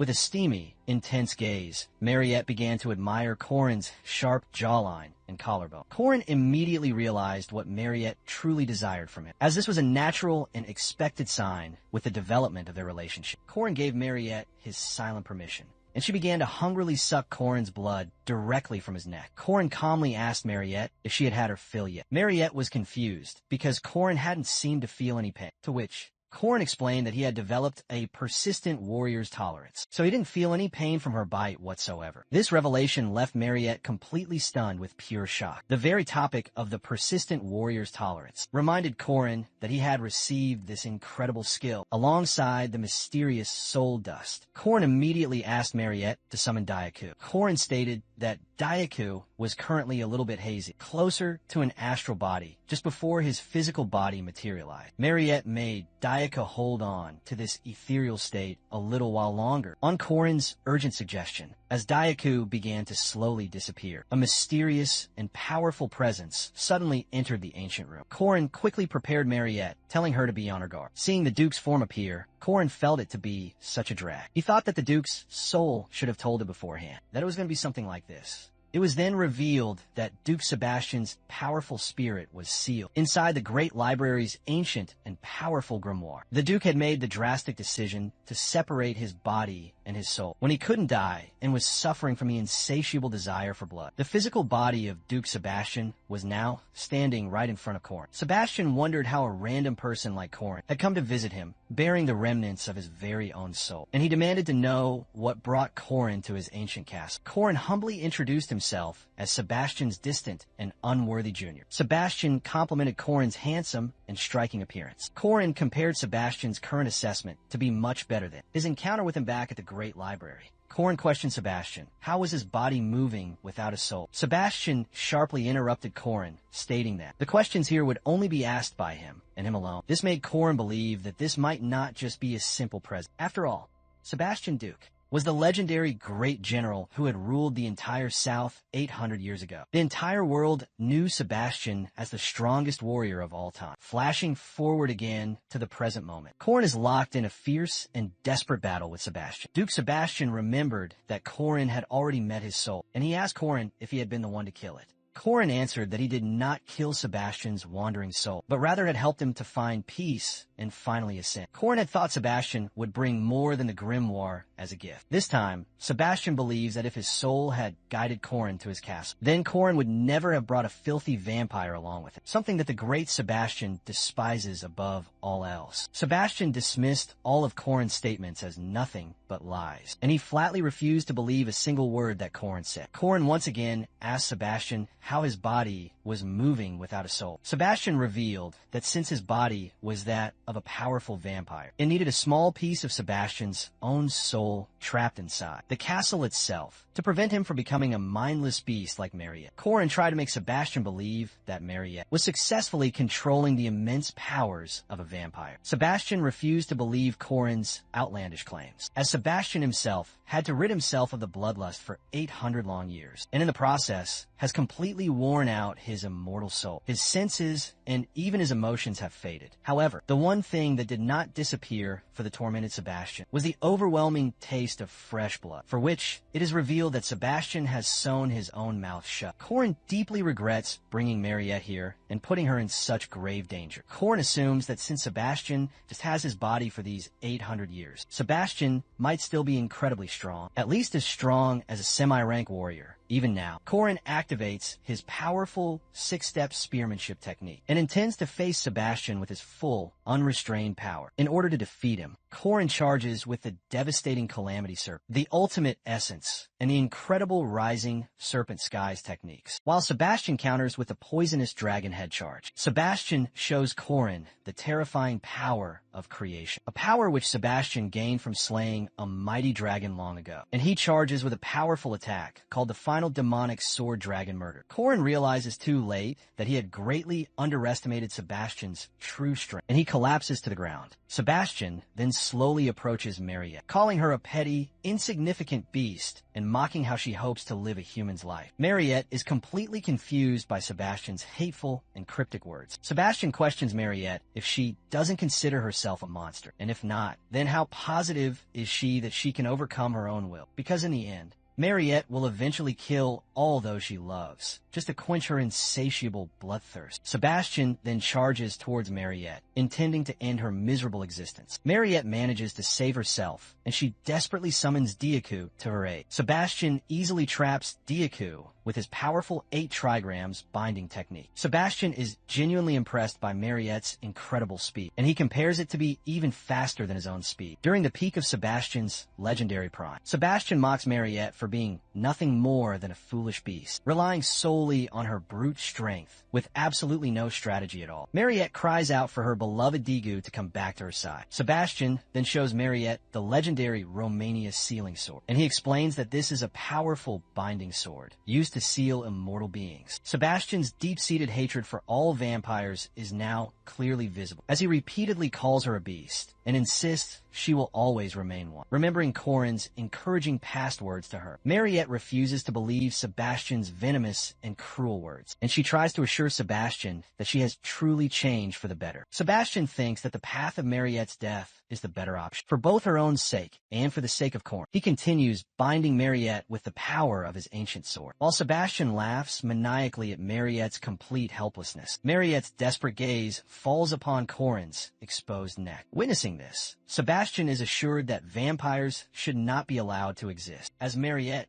even in this dire moment, cannot forgive her own bloodlust and is yearning to suck Corrin's lifeblood. However, Sebastian is completely amazed to see that Mariette is injecting her own blood, using it as a powerful elixir directly into Corrin's body, in a desperate attempt to save his life. Sebastian is finally convinced that Mariette can indeed control her vampire powers and successfully suppress her own monstrous nature. Mariette cries for Corrin to wake up. On the other hand, a change of heart occurs. Sebastian is deeply impressed by both Mariette and Corrin and what they had achieved, something that he himself could never do, and had knelt down in submission to his own dark desires. Sebastian pulls out his sword and lodges it deeply into Corrin's body. Mariette yells at Sebastian, saying he has already done enough to harm them. So how much further does Sebastian plan to go with his cruelty? Mariette pleads with Sebastian not to take Corrin away from her. All of a sudden, Corrin places his hand reassuringly on Mariette's shoulder, ensuring her that he's completely fine and well. And right here, Corrin asks Sebastian why he had chosen to save him. Sebastian tells Corrin that he had transferred his own aura core directly into Corrin, and that he now understands why his soul had sent Corrin to this place. Sebastian sees the noble qualities of a true hero within Corrin. Corrin completely lacks any form of greed, but he possesses the strong beliefs and pride that others simply do not have. Sebastian believes that Corrin has changed what Sebastian himself could not in 800 long years, and that Corrin has the right to even change the entire world, and to correct all of Sebastian's past and terrible mistakes. Sebastian then disappears, calling Corrin a true hero as he fades away. Corrin is surprised to receive such a powerful gift like the great General Sebastian, Duke's legendary aura core. Mariette then hugs Corrin tightly, causing him immense pain from all of his still healing injuries. Mariette was terrified, as she had truly thought Corrin had died. Mariette starts crying and makes Corrin promise her that he will never die, without Mariette's express and direct permission to do so. The one thing that Corrin is pleased by is that Sebastian Duke's mind, body, and soul have finally found their eternal rest after 800 years of pain. Corrin has successfully obtained Sebastian Duke's legendary aura core, the Duke's demonic nature, along with a new special ability called Dual Core. Having gained his aura rank and this powerful new ability, Corrin finds it strange why the Duke did not give the main player this gift. In the game's original timeline, and in his own past life, Corrin thinks to himself,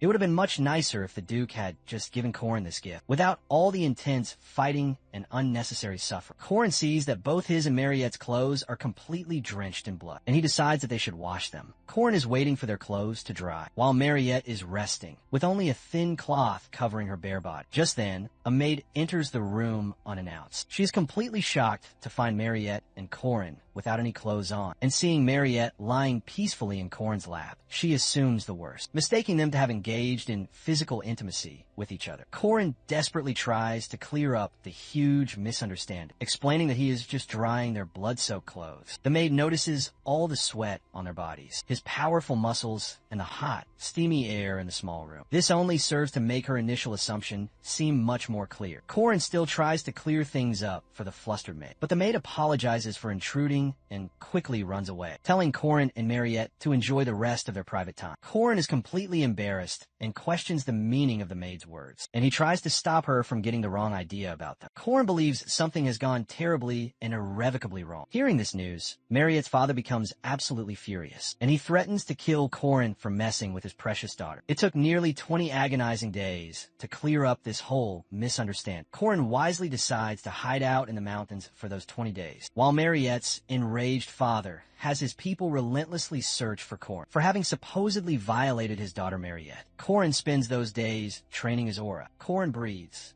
a huge sigh of relief when all the terrible misunderstandings have finally cleared up. Otherwise, Korin would have become the South's most wanted #1 enemy. Korin is excited to return back to the academy for the second semester and for the upcoming festival preparations as well. Mariette asks Korin if the business she had invested in with him was doing well, which made Korin even more excited for their return, as they were on track to make 10 times what they had originally invested. The huge number of tourists expected for the festival will be the primary means for Korin's massive profits in the business. Because of the sudden and massive rise of value in the local lodging industry, Korin intends to make it big and then sell the land to make huge profits. Korin dreams of having a large sum of money and finally getting rich. But soon, all his wonderful dreams are shattered when he sees a typhoon. Korin is confused and finds this very strange. Why did this devastating typhoon never happen in his previous life? Mariette correctly believes that the typhoon will cause a massive problem in their festival preparation plans, and she tries to console Korin, saying that it is natural to fail at least once when someone tries to accomplish something truly great and ambitious. Mariette, with a steamy and mischievous grin on her face, her back, Korin would be bound to a single condition of Mariette's choosing. Korin was unnerved by Mariette's deeply suspicious proposition and desperately sought an alternative way to settle his debt. Korin and Mariette arrived at the hallowed grounds of the Merkaba Academy Special Dormitory. Chairman Ryu herself was there to welcome Korin and Mariette, and she inquired if the raging typhoon had hindered their journey at all. Korin immediately asked about the whereabouts of Professor Josephine. Ryu informed him that Josephine was already on her way back with Warren. Professor Josephine and Warren had been stationed at the Zion Chapel for the duration of the entire break. Ryu invited Korin to stay within the academy's walls for the night, to which Korin cautiously asked if that was truly permissible. Ryu let Korin know that he was no longer considered an outsider here, and she was considering letting Korin reside permanently at the academy, starting from the beginning of the second semester. Korin knew this invitation was merely a pretext to keep him under close surveillance, as Master Aaron and Professor Josephine still harbored deep suspicions about Korin. They needed to devise a way to keep a watchful eye on his every move. Korin was growing increasingly impatient with a raging typhoon, and Mariette began to wonder if the storm had caused any damage to the city. Ryu calmly assured both Korin and Mariette that the city itself had not sustained any major structural damages. The true devastation caused by the typhoon was not at its epicenter, but the surrounding areas were facing far more significant damages. Mariette voiced her worry that the city would inevitably be damaged if the typhoon shifted its path toward their location. Ryu assured Mariette that such a thing would never happen, because this was no ordinary natural phenomenon, but rather the calamitous work of a monstrous entity. Mariette and Korin were utterly stunned by Ryu's shocking statement. Ryu then began her tale, sharing the story of a vital and important sea route belonging to a southern archipelago nation. Going upstream along the treacherous Agania Strait lived the lone and undisputed emperor of the ocean, the legendary sea serpent, which had become entangled with the Agania Strait. At some point, the mighty sea serpent went completely wild, without any care for the economic well-being of the humans. It began to attack the trade ships that invaded its sacred territory. One man, yearning to become a celebrated hero, set out to defeat the lone emperor of the vast ocean. This man was revealed to be none other than Levant Blandria, the arrogant son of Count Cassius Blandria himself. Levant intended to be promoted to a first-rank knight after he had successfully defeated the mighty sea serpent. Levant was also seeking to win back Mariette from Corin, after Mariette had chosen to dance with Corin instead of him, leaving Levant feeling utterly and publicly humiliated. With Levant's heart now ablaze with fury, a hastily assembled raid group battled the sea serpent for 5 nights and 6 days. Ultimately, they allowed the sea serpent to escape. Levant foolishly pledged this supposed victory to Mariette's prestigious name. Levant and his men wrongly believed they had brought peace to the Aegina Strait, which was a conclusion far removed from the truth. Because they had failed to catch the sea serpent and had lost, the lone emperor of the sea managed to flee. This single act caused the tragic loss of many innocent lives. The typhoon bat, Alvin, in a desperate attempt to breed, had become the core of the typhoons to protect themselves from their enemies. A typhoon bat. Alvins are also widely known as the golden bat because its blood, its bones, and its very flesh all act as powerful elixirs. This makes them highly demanded and sought after by many, not only by humans, but by hordes of monsters as well. The severely injured sea serpent then devoured the male Alvin. This tragic event caused the female Alvin to flee towards the far north to protect the precious baby still growing in her womb. This twist of fate led to the academy being safe from the serpent, as the female Alvin had now chosen the academy grounds as the place to give birth. Watching his precious land being utterly destroyed, Corin became incredibly frustrated and angry. Corin believed this disaster to be a direct result of the butterfly effect, as Corin and Park were the ones who had originally defeated the sea serpent during Corin's previous life and timeline. This prevented the disaster caused by the Alvin bat from taking place now. The workers who were in charge of the construction of Corin's new inn began to evacuate the area, fleeing from the imminent danger. Corin pleaded with the terrified workers to stop their retreat, as their important work was nearly finished. The workers refused to die, as the typhoon was rapidly growing bigger, and they even urged Corin himself to simply give up. Corin believed that if the typhoon continued for just 1 more week, his inns would be completely destroyed, and there would be no festival. Corin grew worried that if the typhoon continued its rampage, Corin would have to bear a devastating loss of 720 gold coins. Merkaba Academy quickly held an emergency council meeting regarding the necessary measures to take against the typhoon. Chairman Aryu had summoned a few of the presiding professors and students. The tenured faculty professor, Heman Welsh, asked if everyone was fully aware of the typhoon bat. The magic department's head professor, Dana Arian, questioned the subjugation of the Alvin bat, as they could simply capture the valuable bat, and the money earned from the subsequent research on it could help them recover the huge financial loss from the disastrous incident with the king of the Iron Mountain. Growing visibly furious by this suggestion, Welsh emphasized that it was absolutely necessary to subjugate the bat, but he was immediately opposed by the magic faculty professor Edgar Lind. Edgar calmly explained that the typhoon would naturally clear up in 1 month, so there was no need to take the unnecessary risk of facing the Alvin bat. The alchemy faculty's head professor, Lorala Mass, inquired of Edgar what proof he had for his opinion. Edgar added that the Alvins breed from the months of June to September and are known to repeat a very short-term pregnancy cycle, so the typhoon would most likely stop within a single month, even when all the other possible variables were taken into consideration. Lorala reluctantly agreed with Edgar's cautious decision, while the night faculty's newest professor,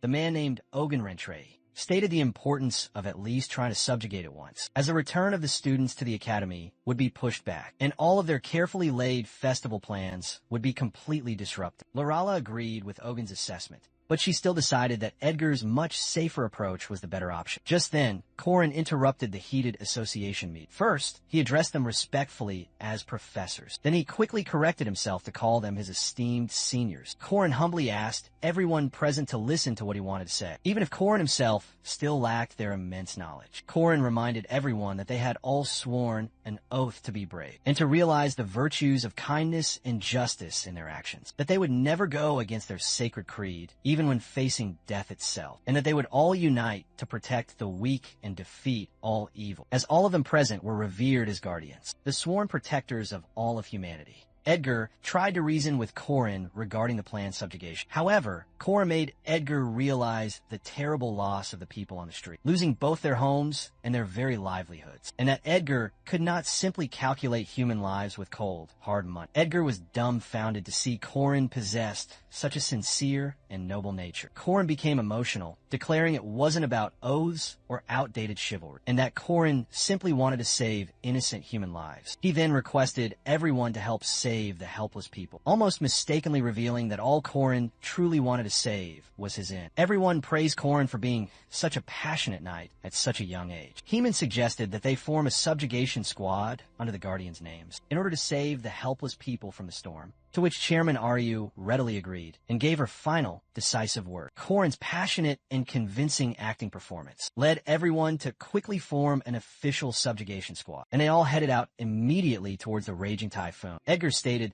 that he had already consulted with the support group, and that all they needed to do now was time everything perfectly in order to take decisive action. Corin was questioned about his sincerity and his passion to save the people. Corin, with a wide and knowing smile, agreed and was secretly happy that his inn would be saved from certain destruction. The subjugation squad assembled, and their strategic plan was remarkably simple: to capture the legendary golden bat, Alvin, as quickly as possible, which resided within the very eye of the raging typhoons. The subjugation squad would receive crucial support from the support squad to help them create a crack in the powerful typhoon's wall, and if they managed to succeed in opening up this crack, the entry squad would then go in to defeat the powerful Alvin. Corin and the brave squad soon found themselves facing countless terrifying monsters within the typhoon, which had been caught within the storm while attempting to eat the Alvin. These monsters were extremely hungry and super pissed off. Corin, on the other hand, was far from worried because his squad had some truly elite fighters. The semi-first knight, the legendary Heman Welsh, who was famously called Strong Hand Heman during his prime. The semi-first rank knight, Professor Ogun, who wielded a massive 2-meter-long axe as if it were a pair of chopsticks. A first-rank mage and the current party leader with truly outstanding talent, the great Professor Edgar,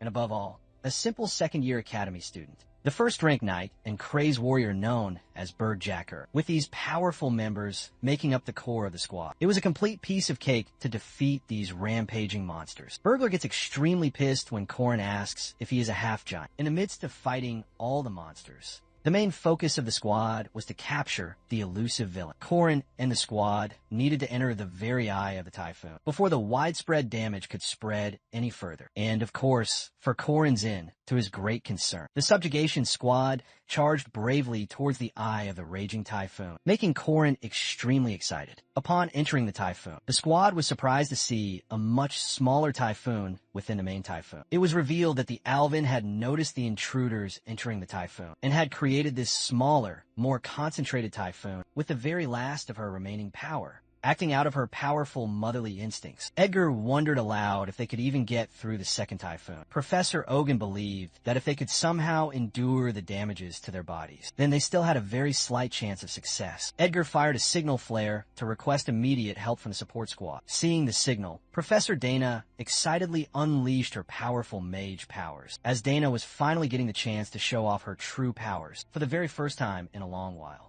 Edgar saw the immense strength of the thunder from Dana's powerful attack, meant to crack the typhoon, and wondered if Dana intended to kill them all. The professor. Edgar quickly got the squad behind him to cover everyone with a magical shield, questioning Dana's decision to overuse her incredible powers. Dana's red sprite attack blew the entire squad away with its force, with Heman criticizing that mages always seem to kill their knight allies. Edgar believed that the attack would surely be enough to break the typhoon. However, everyone was completely shocked to see the typhoon still remaining in place. Edgar found it impossible that the typhoon could still be there, as the attack was strong enough to completely wipe out second-rank monsters. Welsh then noticed something and found it weird that the Alvin was actually getting bigger in size. Corin suddenly blurted out that the Alvin was, in fact, evolving, a unique and rare phenomenon in the development of demonic creatures, which only occurs in matters of life and death as a last resort. It was not at all strange for the Alvin which could easily survive within the confines of a raging typhoon, to be able to endure Dana's powerful thunder. But instead, the Alvin had absorbed Dana's raw thunder magic, making it much stronger and more powerful than it was before. The Alvin has now transformed into the terrifying king of the thunder clouds. The Alvin then increased its immense and terrifying power, and the squad found themselves trapped and flying helplessly within the typhoon. Wells shouted out to request urgent support from the support squad, but Edgar thought it was completely no use at this point, as any more mage attacks would only make the Alvin even stronger. Corin smiled, knowing that it was now time for him to finally step up. Corin began to attack with his powerful Calamity Serpent Intent technique, but he soon realized that a knight's powerful martial arts attacks are only effective if their feet are firmly planted on the ground, whereas the entire squad was currently helpless in midair. Corin found it extremely annoying not being able to do anything useful, and he tried desperately to look for any kind of opportunity. Corin then asked Bergiecker to do something to help them, but he found that the two M-Knights and a Spearman with 2 cores, like himself, were incredibly weak while they were in midair. Corin suddenly remembered that he had 720 gold coins on the line, and he thought of a desperate new plan.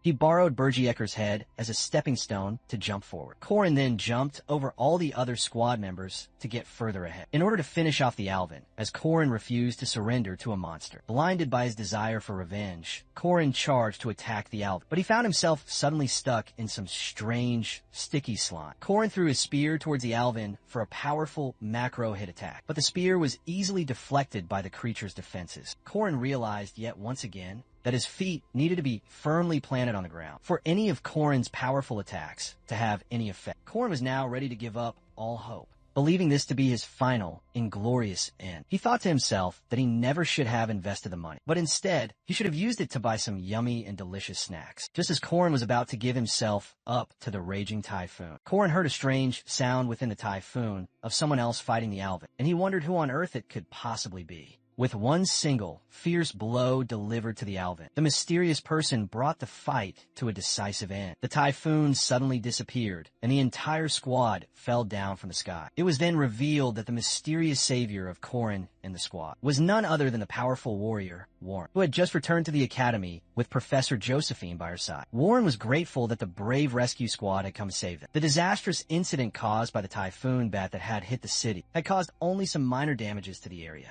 before being swiftly stopped by the incredible power of Warren. Only the main highway had suffered any real, significant damage, as the commotion was suppressed very early on in the conflict. However, there were still some victims caught in the windy rains, so they are expected to soon make a full recovery, as the Academy is funded by the people's hard-earned taxes. So, for the esteemed guardians of the great Academy, the image of heroism and symbolism is of the highest possible importance, and with maintaining that prestigious image comes the responsibility of volunteer work. For the good people of the city, the Guardians of the Academy are now doing their required volunteer work after the typhoon by distributing food and drinks to the grateful citizens. A citizen politely asked Warren for just one extra piece of potato, only to get refused by her in a surprisingly rude and dismissive tone. Corin, who had been paired up with Warren for their volunteer work, immediately pointed out her glaring mistake in judgment. Corin reminded Warren of the ancient story of how civilization first started. Warren began to get increasingly annoyed by his lecture, but Corin was undeterred, and he continued his tale. The story of how humans helping their weaker peers is what truly creates a thriving civilization. Warren misinterpreted the story by concluding humans to be weak. Warren found all of this to be completely meaningless because no human would help her. Warren stopped when Corin himself volunteered to help her with her burdens, so that it would finally mean something to the lonely and isolated Warren. However, Warren demanded that Corin stop talking to her, stating that if Corin truly knew about her past and how she was created, Corin would certainly not offer to help her. Warren called herself a living jinx, and she declared that even Corin would eventually turn his back on her. The soul whose body Warren was currently using demanded her body back, something which was revealed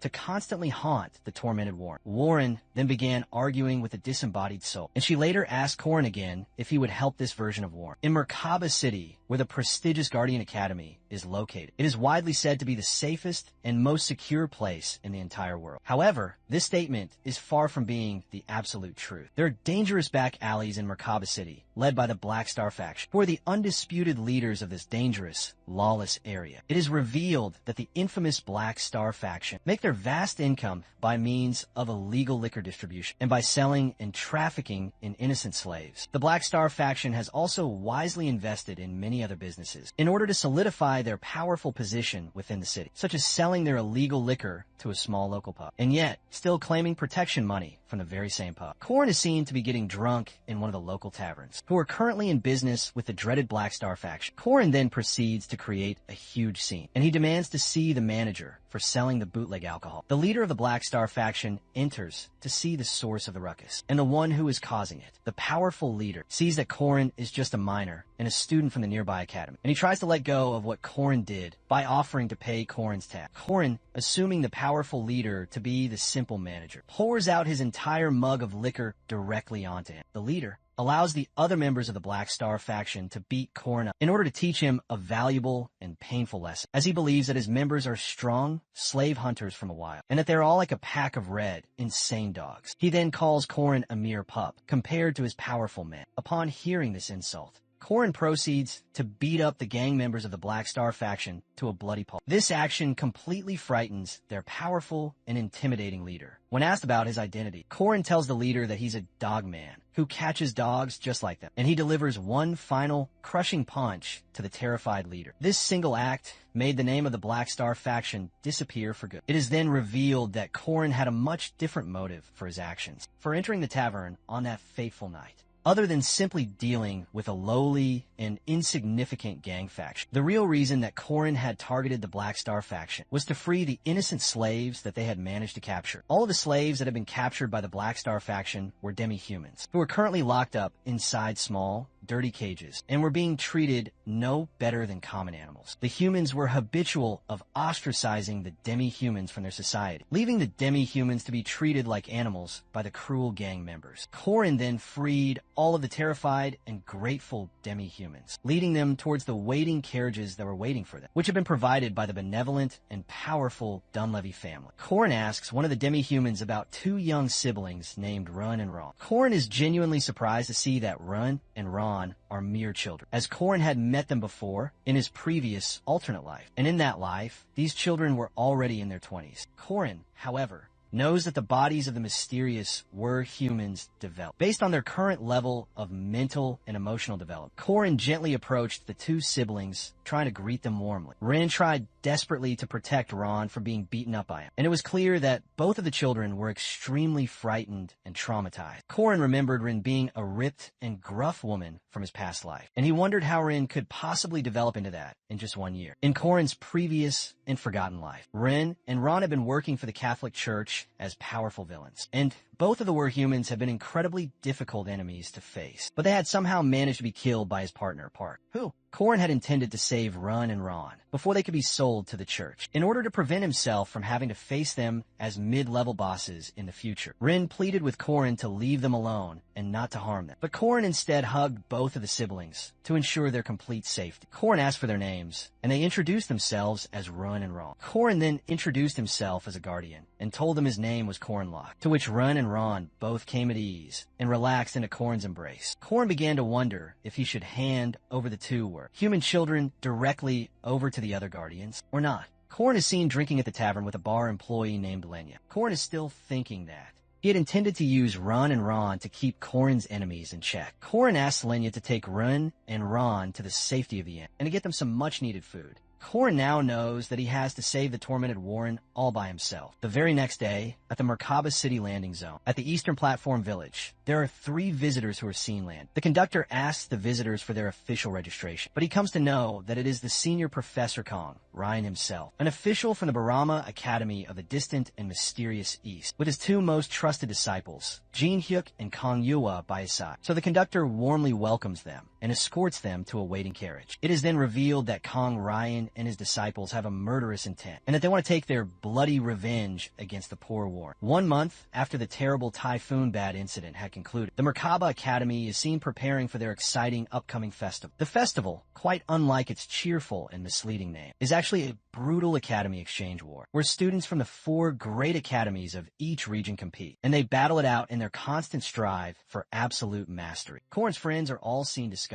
if they will be participating in the individual duel event or the chaotic group matches instead. Alicia asks Corrin which match he would be choosing to participate in, and Corrin has decided that he will choose the doubles matches, and he intends to take Alicia along with him as his trusted partner. Corrin notices Alicia's sudden and uncharacteristic hesitance, and he ensures her that they're already a fixed and established team. As before, Alicia then tries to quickly change the topic, and she suggests that Corrin should choose the group matches instead. But Corrin refuses to have to deal with a random and chaotic team distribution. Alicia then reminds Corrin that the doubles team might also have random partner selections as well, to which Corrin reminds Alicia that it will soon be announced that any students with a 2nd rank or higher will be given the special right to choose their own partners for the event. Alicia doesn't want to be paired up with Corrin again, as Corrin always treats her like a common slave and makes Alicia do all the hard labor, which greatly surprises Corrin. Alicia suggests that Corrin should partner with Mariette. However, Corrin then tells Alicia that Mariette intends to choose the individual matches for herself, so that she can win the individual match prize money all for herself. Everyone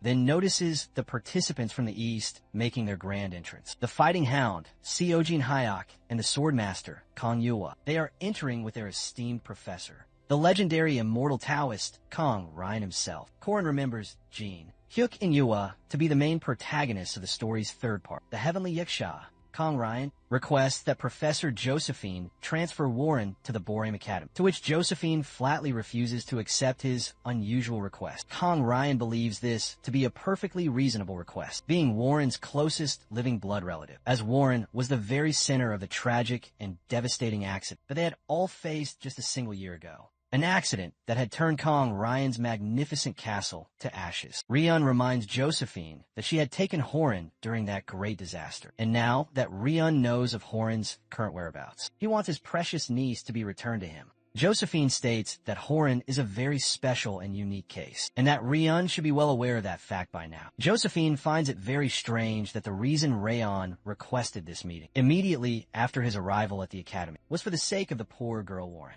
Rayon wants to recover Warren from the monstrous beast that resides in her body. Josephine reminds Ryun that Warren's body is still alive because of that child, and more importantly, it is the will of the great chairman, Ryu, and of Warren's own father, the great Kongyu. Ryun questions if Josephine would truly allow a beast to socialize with others, and Josephine states that Warren had already spent the 1st semester with no such problems arising. Lee Jin-young, the Catholic Church's own dispatched bishop, believes that Warren's socializing might just be a part of the beast's own wicked and devious plans. Josephine tries to put an end to the interfering bishop's words, yet the bishop requests that Warren participate in the upcoming festival in order to test the true and hidden nature of the powerful demon, as it will surely be revealed in the intense heat of violence. Josephine thinks this to be a very good and opportune opportunity to show the world that demons can also socialize peacefully with others. Josephine makes it clear to Rayon that it is up to Warren herself, where she ultimately chooses to stay in the future, and that Warren's legal guardians are now the chairman Ryu, Josephine, and the Zion Cathedral's own great and powerful saintess. Josephine is now thinking over Corrin's previous words to be true. Corrin had previously informed Josephine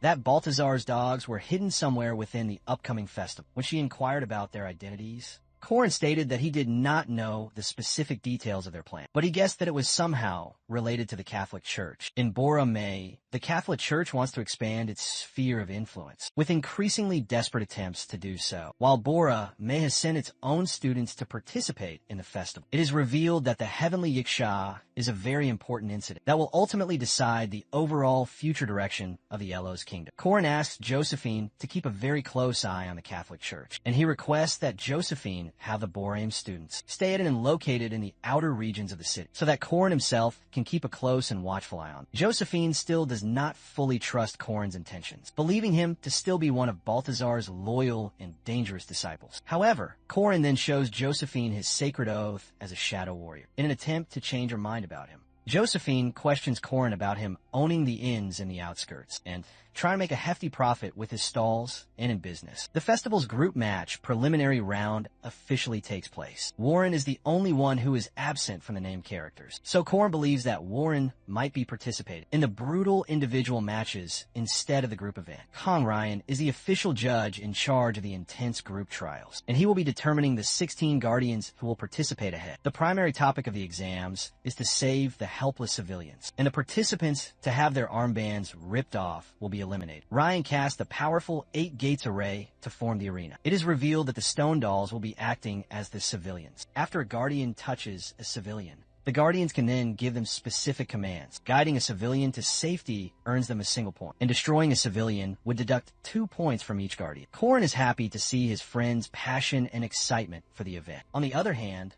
a change of scenery. Alicia is shown to be performing extremely well against all the obstacles. The main task for all of the guardians is to transport as many of the civilians as they possibly can to the designated safety zone. Alicia felt quite accomplished with her group, having gathered many civilians and deciding to find a safe zone to win. All of a sudden, the very ground starts shaking violently below Alicia and her group. It is then revealed that Corin's own friends, Jaeger and the others, have tied the civilians together to make a huge trolley. They're calling themselves the Mandrake Bandits, with Corin as their undisputed leader, and calling himself the Almighty Immortal Lock. Corin and the others believe this is the best way to eliminate all the others in order to win the match for themselves. When Alicia is calling out Corin's name, he doesn't seem to care, declaring that they must refer to him as the Almighty Immortal. Behind him, Jaeger and Lark are enthusiastically motivating him, being extremely happy about his recent change in behavior. The cunning Corin had very smartly taken many students on his side. The real reason was to join their combined forces and pass the first match. And just because only 16 of them could actually work together, they strategically eliminated more students than just that number. Very cleverly, they didn't go into a completely defensive mode. Rather, they used other students as protection by taking them on their side. The students who were not on their team are absolutely furious with them, thinking to remove them by using their powerful magic attacks. But they hesitate because some civilians are now on Corin's team. Meanwhile, the stone civilians form an army and carry Corin together. Getting to a safe zone makes him achieve the coveted 1 point, and destroying them would make him lose a devastating 2 points. Upon seeing this brilliant and infuriating tactic, the students get furious and lunge forward to attack Corin directly. But Lark steps forward, grinning evilly and blocking their path. And just then, he casts a powerful fireball magic against the students. Their quick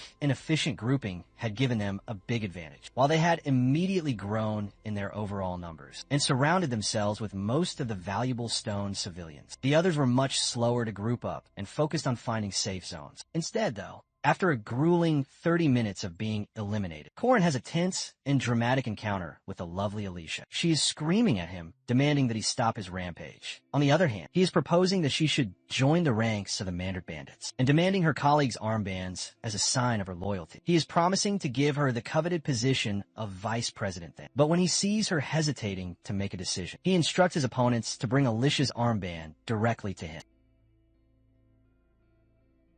A horde of challengers swarms Corin, their eyes fixed on her armband. With a white-knuckle grip on her massive odachi, she effortlessly fells the students who dared to stand in her path. However, sensing a greater threat, she ultimately accepts his proposition, and so she became the vice president of Corin's Mandrake Bandit crew. Following the trend, Mariette also assembled her own squad, one built upon the very foundation of friendship, and Mariette had proven to be a formidable leader so far, rallying the civilians from Gathering Stone. She was certain that their bond and unbreakable unity could conquer any obstacle that lay ahead, until they confronted the infamous Mandrake Bandits. Gazing upon Corin's deceptively innocent expression, she chooses to surrender and defect to his powerful team. Her followers begin chanting Corin's name in a deafening chorus. This development utterly stuns Isabel, who never anticipated such a shocking turn of events from Mariette. Observing the events on a monitor, Professor Kong Ryan is enraged by the sight of Corin's triumph. Meanwhile, Josephine completely disavows any connection to him, refusing to admit he's a product of her own esteemed academy. This leads to Corin's faction earning a deeply notorious reputation. Despite this, they soared through the match with incredible prowess. After securing their winnings in the next phase of the doubles match, Borome's twin second-rank guardians, known as the Chun siblings, appear. They assume a menacing posture prepare to launch an assault on Korin. But despite their skills, Alicia swiftly neutralizes the duo. This was right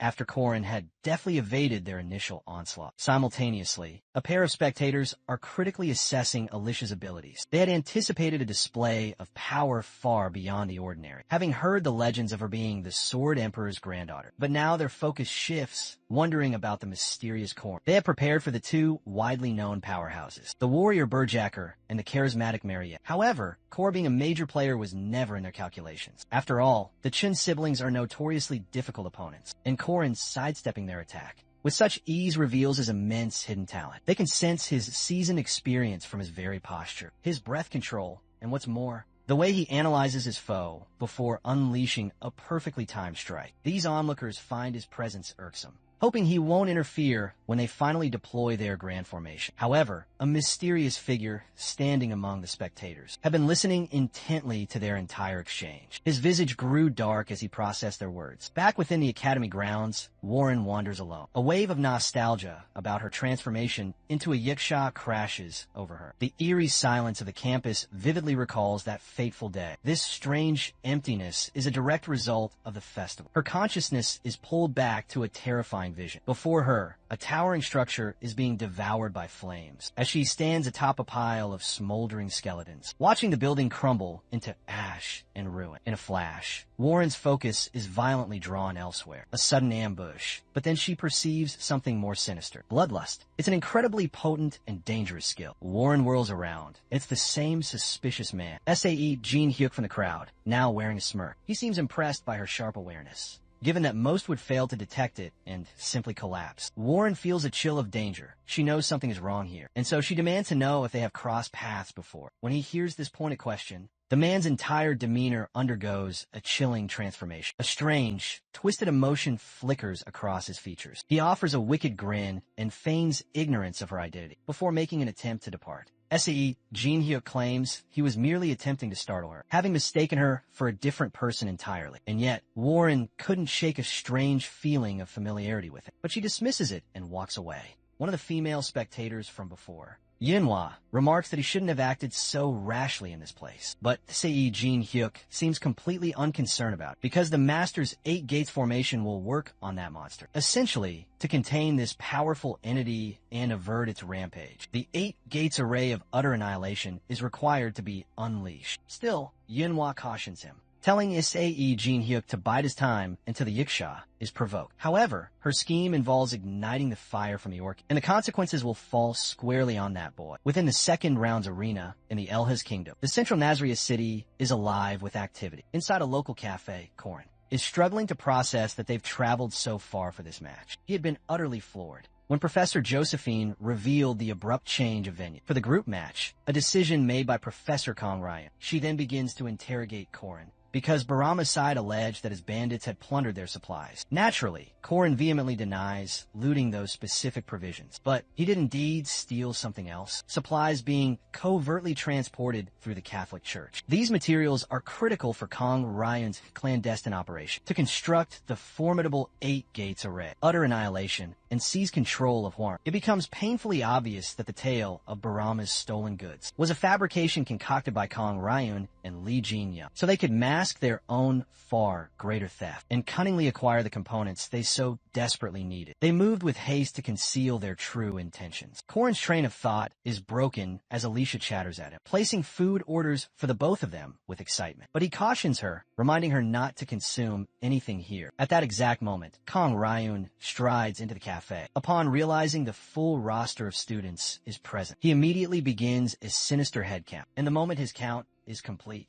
suddenly, every armored man in the cafe attacks the players. Korin was already on high alert, but Alicia is utterly bewildered by the sudden, chaotic battle. She's even more horrified to see the corpses instantly decaying. But in stark contrast, Korin is completely unfazed. For the last 300 years, this city has been trapped in a time loop. By day, everything proceeds as normal. But when night falls, the entire metropolis of 1.2 million people descends into a land of the dead. The instant the city falls into its undead state, Kong announces the official start of the group match. He declares that the team divisions will be revealed shortly, and their objective is to secure the legendary Moonstone. They have from this moment until dawn, 3 days hence, to succeed, but they are also free to forfeit the challenge at any point. Once the teams were declared, members were teleported outside the inns, into the streets where the undead horde now wandered. They were given only a mission briefing and a few basic items. Corrin's Team D includes himself, Alicia, Jaeger, and Lark. Corrin knows he must secure a spot in the top 4 teams to not only pass, but to advance to the crucial 3rd round. He must succeed by any means necessary to save Warren. Corrin has already formulated a strategy, knowing the deadliest foes are concentrated away from the city center. In that case,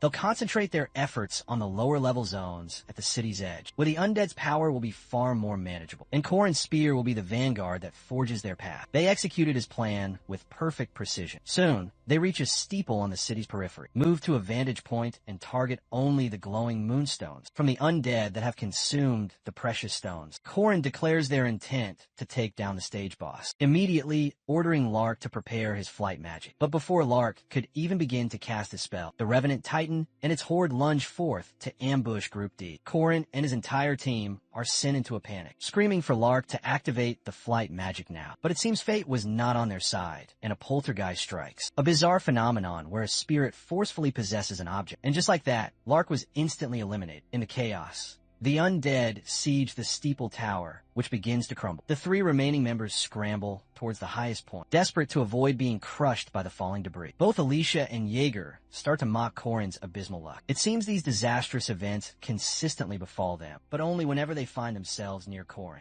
Regardless, they resolve to keep running until the sun rises. Despite their plans, something truly unforeseen occurred. An Abyss Shrieker knocks Jaeger out, and the White King materializes. In an instant, Alicia and Corrin are cornered by the 3 bosses of Nazria: a White Tiger, an Abyss Shrieker, and a terrifying Revenant Titan. Corrin is keenly aware that this situation could end catastrophically, because all of these are fearsome 4th rank monsters. Corrin's entire body trembles as the beasts begin their charge. He is certain he's about to be eliminated.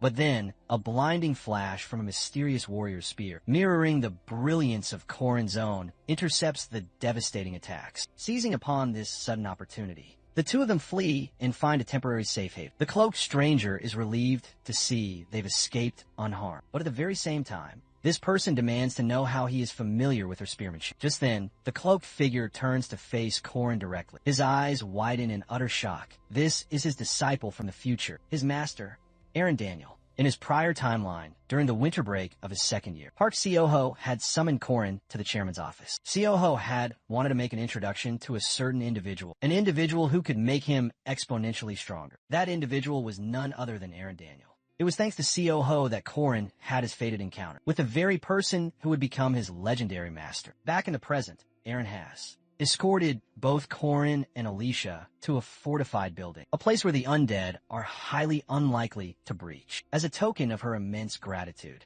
Alicia extends a cup of hot chocolate to Aaron, but she politely declines the offer. You must not consume anything from another era while you're here. This entire area has been frozen in time for 300 years. Ingesting food native to this epoch could have dire consequences. The food could forcibly acclimate to the present, or worse, the one who consumes it could be trapped in the past forever. Corrin has never tested this theory, but he believes there would be a significant effect regardless. Later, once a bit of time has gone by, Corrin relays the entire situation to his stunned Alicia. How Aaron is his revered teacher, how they had their fated meeting, and all that transpired afterwards. But as he recounts the tale, both he and Alicia become perplexed. In a realm where time has repeated for 3 centuries, every single event should be identical. So how has Aaron remained completely sane and lucid, immune to the maddening loop? That's when she reveals her secret. She is an associate of the Grim Reaper. She has been laboring to halt the ascension of the immortal king in Nazria.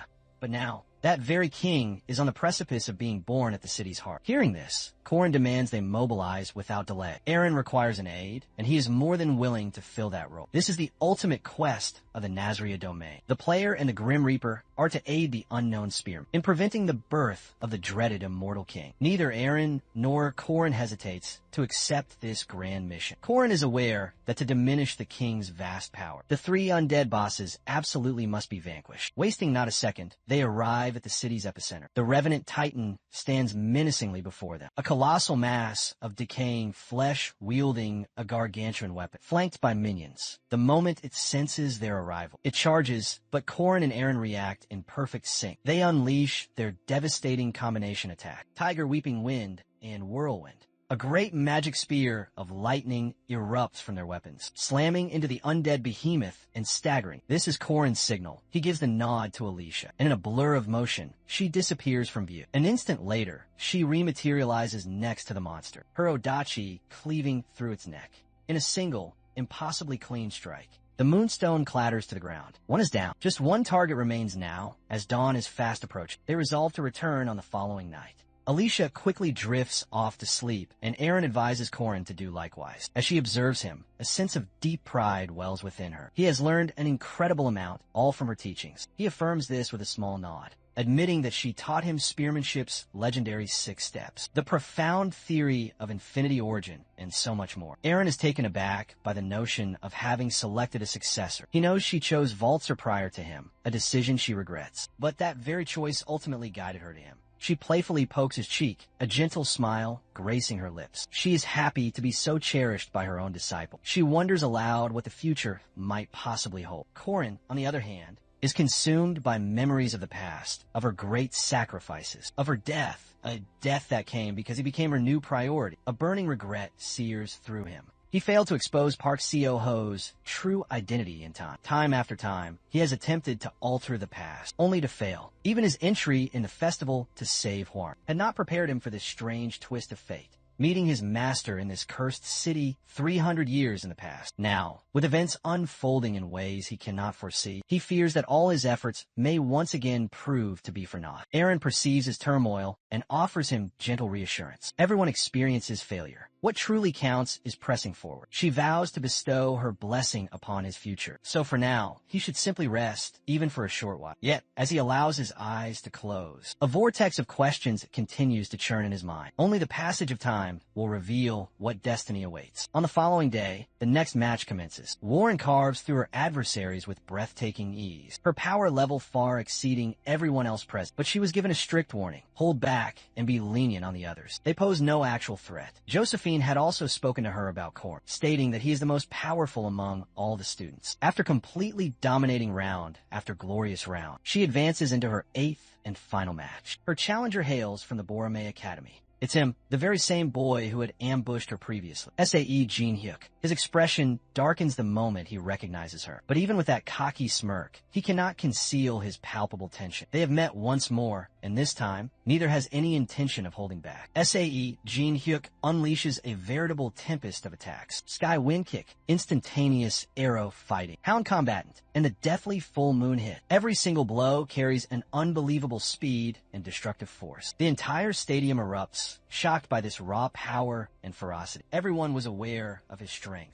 but nobody could have imagined this terrifying level of skill. With one final, explosive roundhouse kick, he pant for breath, but he is completely unaware that his assault was futile against the Yiksha with an impeccable defense. She stands before him, her expression a mask of mockery. She even extends him an offer to simply surrender. He roars that she is a monster, and it is too late for false kindness. She should have shown that mercy when she slaughtered his family. His voice cracks, his eyes filled with tears and unbridled rage. Sweat forms on her brow, and for a long moment, she is silent. It takes time for his agonizing words to register. And then, the horrible flashbacks come rushing back. In another location, a workshop in Nazria, the Black Mage senses a disturbance in the flow. He is seething. Every aspect of his calculation was flawless. The ancient ritual was successful. The magic circle activated. The city should be in chaos. That's when the realization hits him. He finally understands that they are behind this. Her and that other one. The concept of 3 days repeating for centuries utterly unnerves him. Deeply baffled and completely infuriated, he storms out of his workshop barefoot,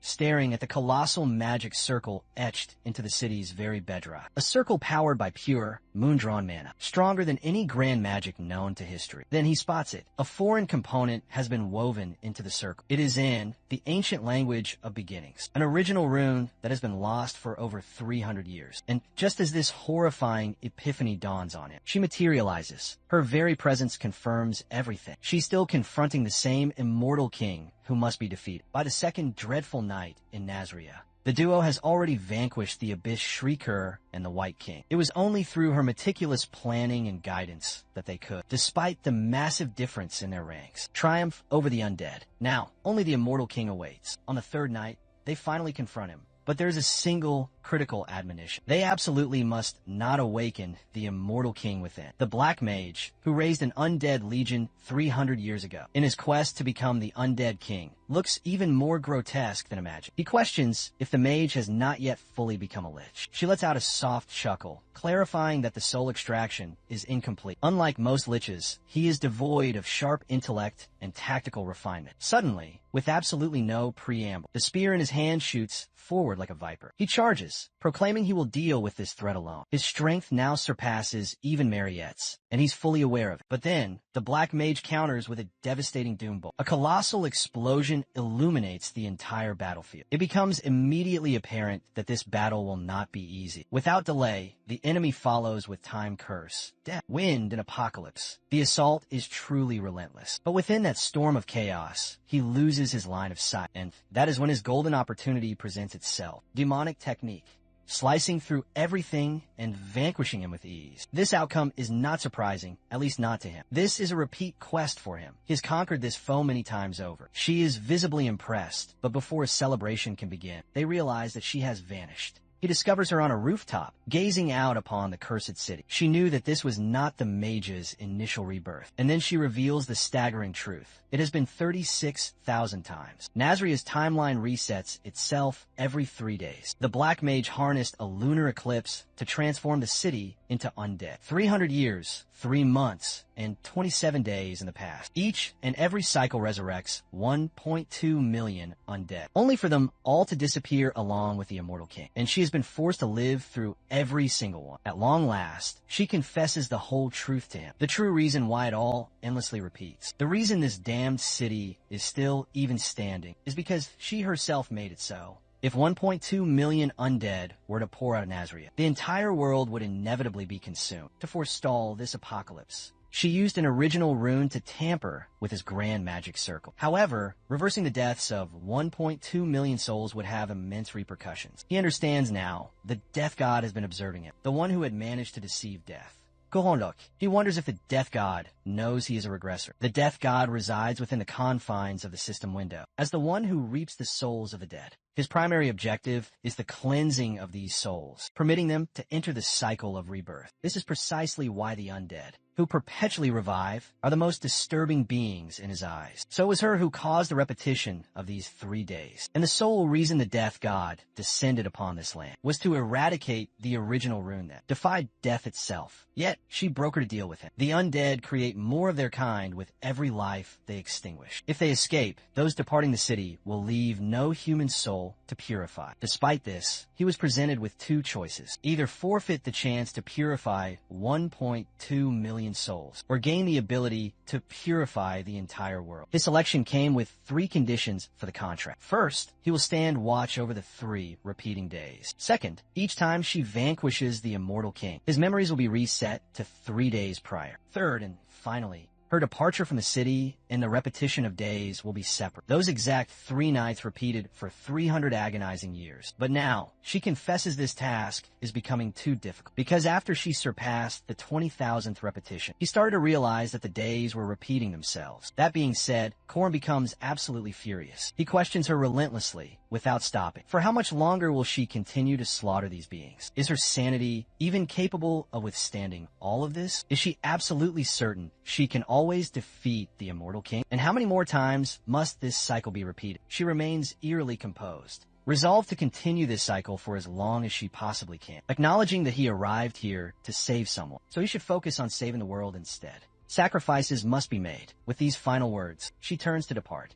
Meanwhile, he knows no one will ever acknowledge her for these immense sacrifices. He has always witnessed this side of her personality, the one who is always prepared to make the ultimate sacrifice. But this particular sacrifice does not benefit her at all. So he proposes a new contract directly to the death god. She whirls around immediately, demanding that he stop, but he refuses to listen. The death god finds this development intriguing and chooses to hear him out. He wishes to nullify the contract she made, and in its place, be granted a treasure from the netherworld itself. In exchange, he will purify Nazria within just 6 months. The god declares it impossible to cleanse 1.2 million souls at once, stating that the price is far too steep. So he instructs him to select a single-digit number, so that some value remains for the transaction. He already knows that these numbers contain the 10 most powerful items, so he selects a treasure whose identity remains a secret for now. Moving forward, he now confronts her. She is annoyed, calling him completely insane. But being selfless and making sacrifices for others is the core tenet he learned from his master. Because he is no longer the weak boy he once was. He will not permit her to sacrifice her own life. This time, he vows he will not fail. And so, the repetition that has plagued this city for 300 years repeats once more. Defeating the 3 bosses and the Immortal King is now routine. There is no definitive reason as of yet, but she has fought this battle for 3 centuries. Aware of her unique nature, she made it her sworn duty to live as a hero. Until this moment, she can't stop thinking of the one who considered her and allowed her to rest, just for once. The death god is surprisingly calm, observing this new side of his companion, the one with whom he has spent 300 long years, although he does find it quite strange. The treasure he selected is the Death God's Orb. Its unique properties are always striking its target, separating body from spirit, and bypassing all defensive power. However, this immense power is only effective when wielded by the Death God. For a mere human, it is simply average, and for someone like him who cannot perceive spirits, it is the absolute worst possible choice. But since the scales did not tip, it signifies that the reward is still a perfect match for him. At the entrance of Nazria, Kang-in is assessing the entire chaotic scenario. Only 8 teams and 32 participants now remain, and only a mere 4 teams will advance to the next group stage. The Bora May Academy team, led by her, holds a total of 58 points. Group A, with Mariette, has 4.49. Bora May is decisively dominating the entire leaderboard. Everyone inside the inn is buzzing about the Immortal Lock Bandits, since they had held such high expectations for them. Jaeger and Lark sit, fuming at the whispers they overhear. As soon as he and Alicia re-enter the inn, the examiner reflects on their supposed defeat, but he still moves to tally up their final score. Group D has secured 3rd place with 2, and the Immortal King's Moonstone. Everyone is left speechless, and thus, the group match qualifiers were set. Following this, Corin and Alicia resolved to venture back together to rescue Aaron. Alicia had no idea what Corin was truly scheming, but she was confident she could assist him in some capacity. As they journeyed, our main character contemplated how he could possibly unlock the power that he had just acquired from the God of Death.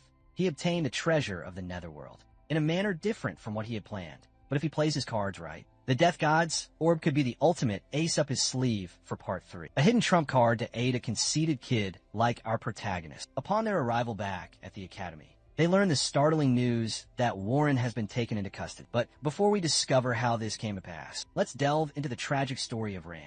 Ran was a young girl who was adored by all who knew her, but she was tragically unlucky, never even venturing outside alone, due to a chronic ailment known as Tying Chi blockage disease. It is an innate condition spoken of only in ancient legends. The overwhelming abundance of Yin energy smothers the Yang energy, a self-destructive curse that shatters the body's natural harmony. Tragically, Ran was born afflicted with this terrible curse. Her devoted father, Kang Yu, exhausted every possible solution, but nothing could alleviate her severe blockage. It would have remained a joyous and loving family, if not for the collision of 2 terrible misfortunes. Ran's chronic illness and Kang Yu's unparalleled genius, since he was the most celebrated necromancer of his era. He had taken an oath to use all of his power to save his daughter. He desperately sought something with potent Yang energy to shatter the overwhelming Yin energy within her. But human effort alone was woefully insufficient to breach the barrier of the Tying Chi blockage. Despite this, however, Kang Yu refused to surrender and began seeking an alternative path. He theorized that if there wasn't enough Yang energy to control the Yin, then perhaps he could discover a method to completely exhaust the Yin. And so, a being of pure Yin was conceived, a being perfectly suited for a necromancer. one who guides wayward souls back to their final resting place. Kong transformed his daughter into a Jiangshi while she still lived. And that is the story of how Jiangshi was born. Rage boils in Se Jinhu's very blood. He screams furiously at Warren that she should have shown that same mercy when she massacred his family. The fury is evident in his bloodshot, hate-filled eyes as he is engulfed by flames and surrounded by corpses, and he swears a solemn oath to kill Warren. In another time, Kong Ryun manipulates her into exterminating all humans in that land. He commands her that no living creature can possibly be spared. Se Jin-hyuk confronts Warren, declaring her nothing but a monster. To witness her charade of being a human, Warren is tormented by the truth that she is not Ran. She's merely a monster inhabiting a stolen vessel. Warren fights for control of this body, but from the abyss, the dead claw at her, dragging her down. Damning voices whisper that she must die for killing her father, and that the royal family will surely execute her. In an instant, spectral hands clutch at her throat. It is Ran, attempting to reclaim what is rightfully hers. But Warren desperately resists the spiritual assault. Finally, Warren unleashes a shockwave of raw power that hurls Se Jin-hyuk across the battlefield. Se Jin-hyuk seizes this momentary opening and ensnares the struggling Warren with mystical chains. Rendered nearly powerless by the restraints, Warren tries to scream that she has a right to this form, that it belongs to her, but her pleas fall on deaf ears. Meanwhile, inside Josephine's grand office, Josephine delivers the grim news of Warren's capture to Korn. Korn immediately asks if this is because of the seals, which confirms that he had already foreseen this outcome. She explains that Warren is bound by the chains of Zion and the sacred talisman of the East. But during her fierce battle with Se Jin-hyuk, the talisman was incinerated in the clash. The bishop exploited this chance to condemn it as clear proof of Warren's inherent violence. But in the end, Warren was transferred to the east under Kong, Ryan's authority, and a decree was issued to forge a new, stronger talisman. Seeing such an aggressive response over one destroyed seal makes it painfully clear to Josephine that they are determined to pin Warren's instability on the academy itself. The principal then asks Korn exactly what he knows, which makes Korn realize that she has noticed the conspiracy too. It is now undeniable that the Catholic Church and the cunning Kong Ryan are scheming something terrible. Korn knows they have no intention of surrendering Warren to Boromet. He demands their absolute trust, telling them to leave this matter to him. However, to ensure the success of his grand design, everyone must follow his instructions precisely, with no exceptions. The third part of Arhin's heroic legend, its boss, the Heavenly Yiksha, possesses a far more complex backstory than any boss before. This battle hinges on one's bond with the character, and the very narrative that they have woven. Ultimately, the final choice comes down to this. Will he choose to save Warren, or will he save Ran? The simplest and most efficient path would be Park Si-ho's, to simply select one of them, regardless of the consequences. But our hero's philosophy is entirely different. His goal is to save every single one. All the while, Warren, bound in chains, whispers that this body belongs to her alone. Kong Ryun approaches, introducing himself as the uncle of Kong Ran, the girl whose body she now occupies. Warren vows to never give it back, but Kong Ryun tells her she misunderstands the situation. He asks her with a menacing tone if she truly desires this vessel. He once again commands Warren to slaughter every human in this land, offering his assistance.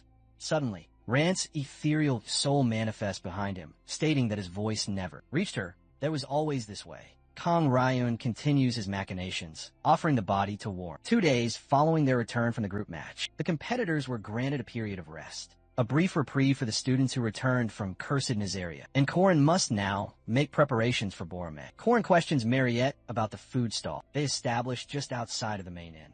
Mariette explains that all the ingredients they utilized were provided by the Dunlap family, and they resold them at triple the cost after adding their special sauce. Hearing of the massive profits makes Korin leap with sheer excitement. Mariette then spots a mana stone throwing game and pulls Korin towards it. The stall's proprietor explains that these mana stones were deemed defective at the mines, so he brought them here, and they are unusually soft to the touch. However, they shouldn't possess this level of malleability. Mana stones are known to absorb mana well, so their fundamental properties can shift easily. This is why they are frequently used in crafting magic stones. If a stone is this soft, it will detonate with incredible speed. Korin snatches the mana stone from Mariette and hurls it himself. The skills he honed during his relentless spear and stone throwing train make his precision at this distance almost absolute. He launches the stone and strikes a near-perfect 95 score. Higher accuracy translates to a smaller blast radius for the festivals. Defective mana stones and lower accuracy results in a much larger blast radius in the game. When our hero equipped all kinds of debuffing gear and magic, he could expand the blast radius to a staggering 100 meters. A sudden realization strikes Corrin's mind. He approaches the owner, asking to buy his entire mana stone stock for double the price. He plans to use them for unique skill that only the original players are capable of using, and it's the very reason he came to this festival. As the owner pauses for a moment to consider, Mariette catches sight of Corrin's wicked grin. Corrin asks her to procure a carriage for him immediately, since the carriage service is one of her subsidiary businesses. Mariette demands to know what he is plotting, and Corrin cryptically states that it's time for his grand return. Meanwhile, inside a moving carriage, Yua forces a peach tree wooden tile into Warren's mouth. This tile is a Jiangshir's ultimate natural weakness. She casts Warren disdainfully onto the floor, warning her not to attempt anything foolish. However, Jin Hyuk worries that the tile may be insufficient because at most, it will only induce a severe fever. But Yua assures him that will be enough, because their true objective is to excise the monster from Ran. If they succeed in doing that, Warren, having lost her physical form, will either perish or devolve into a malevolent spirit. Yua reminds Warren that the body she inhabits is not her own. Suddenly, the carriage driver hears the sound of drums. He looks up just as a massive explosion erupts. The carriage is sent flying into the air before crashing down. Kang Ryun frantically checks if Yua and Jin Hyuk are alright. All three of them struggle back to their feet. They have no idea who their assailant is, but they know this foe is a formidable one. Instantly, the realm of blood paints the entire landscape crimson. The attacker commands his loyal patrons to seize anything that could possibly earn the money. The patrons lay their eyes on Warren and believe they've hit the jackpot. They resolve to capture her, but the immortal Locke intervenes. He declares that he will be the one taking the girl. A messenger informs Josephine that a band of unknown assailants raided the Borromée carriage and have successfully abducted Warren. Josephine has served the academy for 35 years, and upon hearing of Warren's abduction, she utters a curse for the very first time. Corrin tells Warren he learned of her terrible predicament and immediately came to her rescue, for if she was abducted, he would never see her in this state. Besides, being under the same roof makes her plight his concern. Corrin is relieved to have arrived just in time, because if he were late, Kang Ryun would have forcibly extracted her soul from its vessel, and then either Hua or Ran would have been lost forever. Since they arrived at the perfect moment, Corrin decides to create a false trail to buy more time. The bandits celebrate their magnificent prize, bid farewell to Corrin, and vanish from the scene. Corrin observes Warren's deteriorating condition and concludes they must have forced the wooden tile upon her. However, it should only cause her to have a fever, but she will be in agony for several days. Warren regains some of her senses and realizes she is being carried. She insists she can walk, but Corrin tells her she is too weak, and he doesn't mind carrying her since she is as light as a feather. Meanwhile, Kang Ryun and his two pawns still don't know what attacked them, but they are certain that whoever it was, they were immensely powerful. Mariette resolves to bind them for an hour, as Corrin instructed her. The realm's power wavers, and Yua seizes her chance to break free. Mariette witnesses Yua's escape, but focuses on tying the other two. They never anticipated anyone could escape the powerful realm, and now Corrin must proceed with extreme caution. After walking for hours, the heavens open up, worsening Warren's fragile state. Corrin decides they must find shelter immediately, but then he detects a shadowy figure moving nearby. Seeing Yua, he realizes she managed to escape the realm. Yua unleashes a throwing knife that bites deep into Corrin's shoulder. However, he knows that her blade will not be poisoned, so he doesn't need to be overly concerned.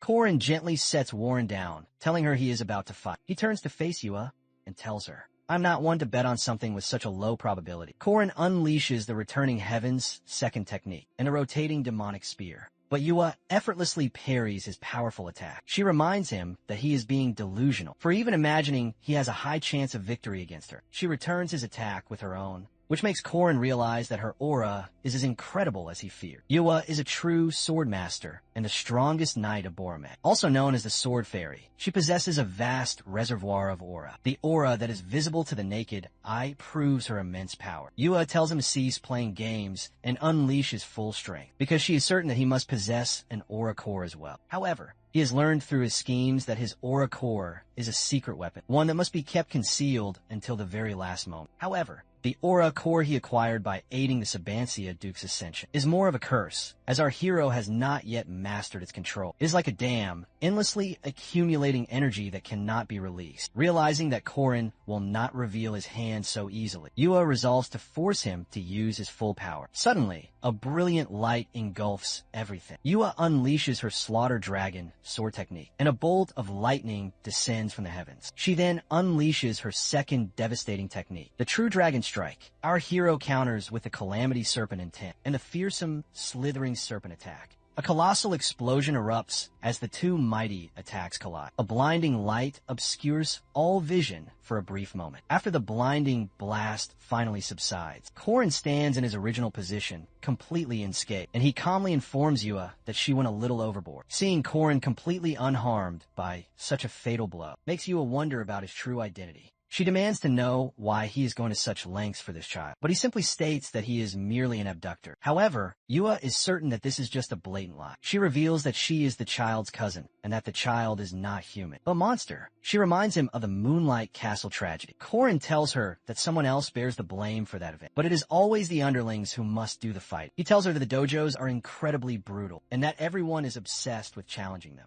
Suddenly, the branch upon which Yua stands is sliced through with a rapid severance. To her utter amazement, Yua finds Alicia Arden standing before her. Alicia proudly announces that she, Alicia Arden, master of the Alicia Dojo, formally challenges her, Barami's legendary sword master, to a proper duel. Alicia begins fangirling over Yua and begs her for instruction. She charges at Yua with her sword drawn, ready to strike, but Yua easily deflects the powerful blow. Alicia turns to Korin, careful not to expose his true identity, and tells the abductor to get to his work. Korin immediately seizes this golden opportunity, scoops up Warren, and flees while the two sword masters clash. As Korin pauses to rest and clean his soiled clothes, he wonders if this day is a blessing or a curse. The torrential rain masks the keen senses of the guards and knights, which aids his escape and delays any search efforts. But the hostage's terrible condition is indeed bad luck. Korin checks on Warren and discovers she has a raging fever. He offers her the premium elixir crafted by Mariette, hoping it will help her get better.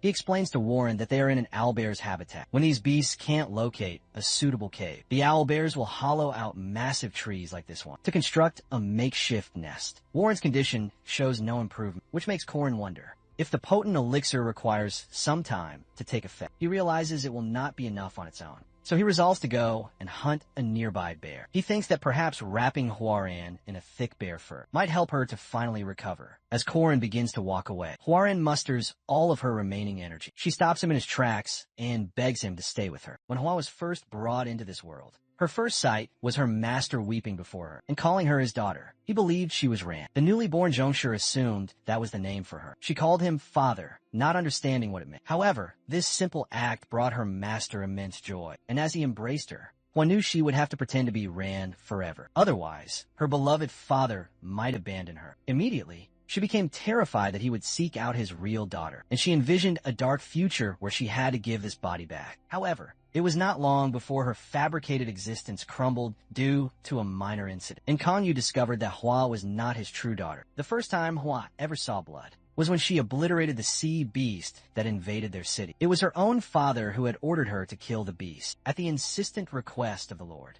Her uncle saw a Jiangshi that could easily kill a first-class monster, and he came, claiming he would help to heal her. It was Kong Ryun himself who bestowed upon her the name Hua, his eyes burning with greed as he saw her immense potential. Her father's utter neglect after learning the truth, and her utility being discovered, led to everyone exploiting her. After that fateful day, the castle lord, the imperial family, and the ascetics continuously ordered her to kill monsters, ghosts, and even humans. There were those who were turned to charcoal into fragmented shards of her memory, which was severed, and she was treated as if she, Hua, had seized this body after eliminating the weak original soul. This is the true origin story of the heavenly Yiksha. As Hua awakens, she finds Korin hovering over her, telling her to absorb the sunlight and take a blanket. She immediately shoves him away from her. He tells her to get some sleep, as the sun will rise soon. Warren assumes he desires something from her. Until this very moment, everyone has had their own agenda for her. A long-lost daughter, a healthy cousin, and a terrifying weapon of pure massacre. They have all wanted everything from her. Korin asks her if she recalls their very first meeting. Warren remains completely silent. He reminds her that she told him this body was not hers, and that she was a thief who possessed no rights. He then adds that his answer to her has not changed. There is no sin in simply being born.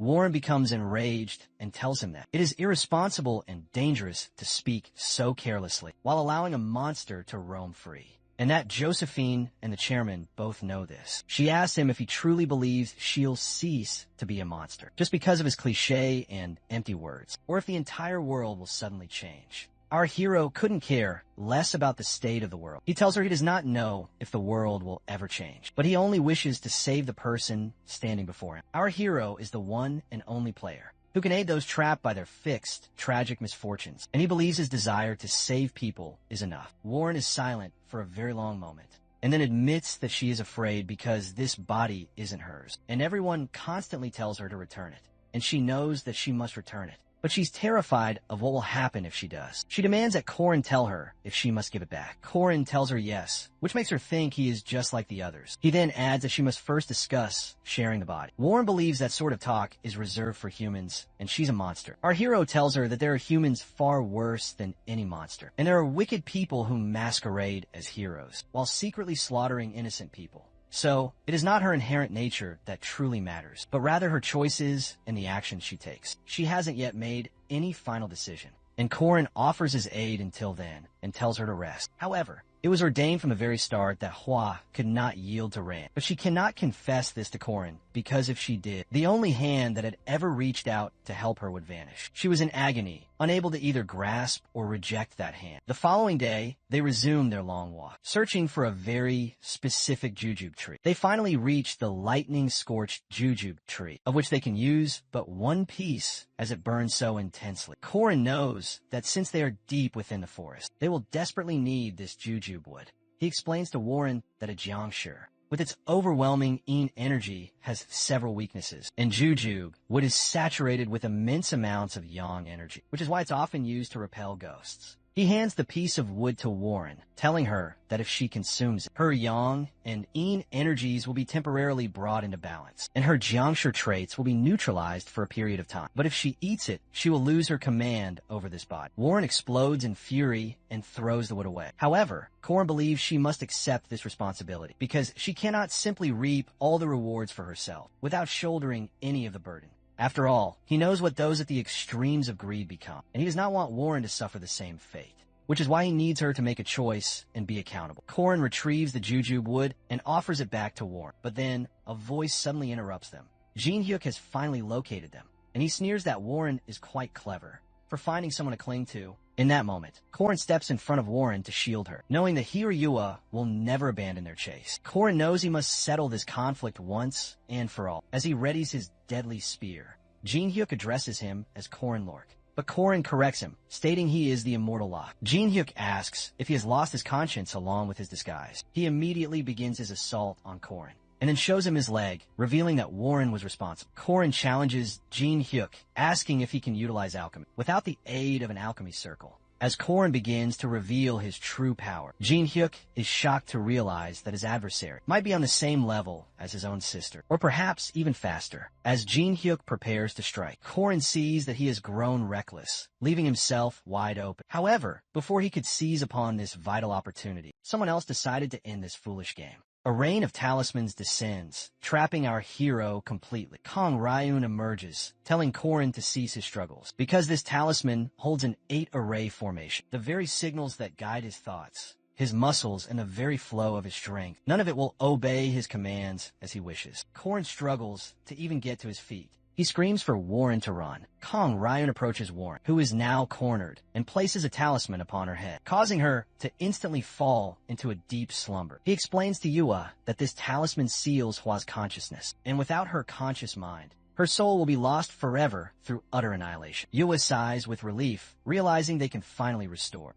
Corin lets out a scream of pure, unadulterated rage. Kong Ryun tells him that he will pay the price for his dreams and become nothing more than food for the monsters. He abandons Corin, struggling beneath the powerful talisman. Our hero wonders what has become of Alicia, even in his profound agony. He keeps thinking that he cannot let Warren be taken like this. He screams her name, but Warren devoid of consciousness, follows Kong Ryun like a pup. As they all depart, Korin continues his desperate struggle. But then, all of a sudden, he begins to laugh. The persona of the immortal Locke takes over, laughing maniacally because everything is proceeding according to his plan. As Korin continues his feigned struggle under Kong Ryun's magic, a pack of menacing wolves begins to encircle him. They tear away the talismans with their powerful jaws, liberating Korin from Kong Ryun's devious trap. After Korin stretches out his body, and the wolves praise his impressive acting abilities, he asks if they have done as he commanded.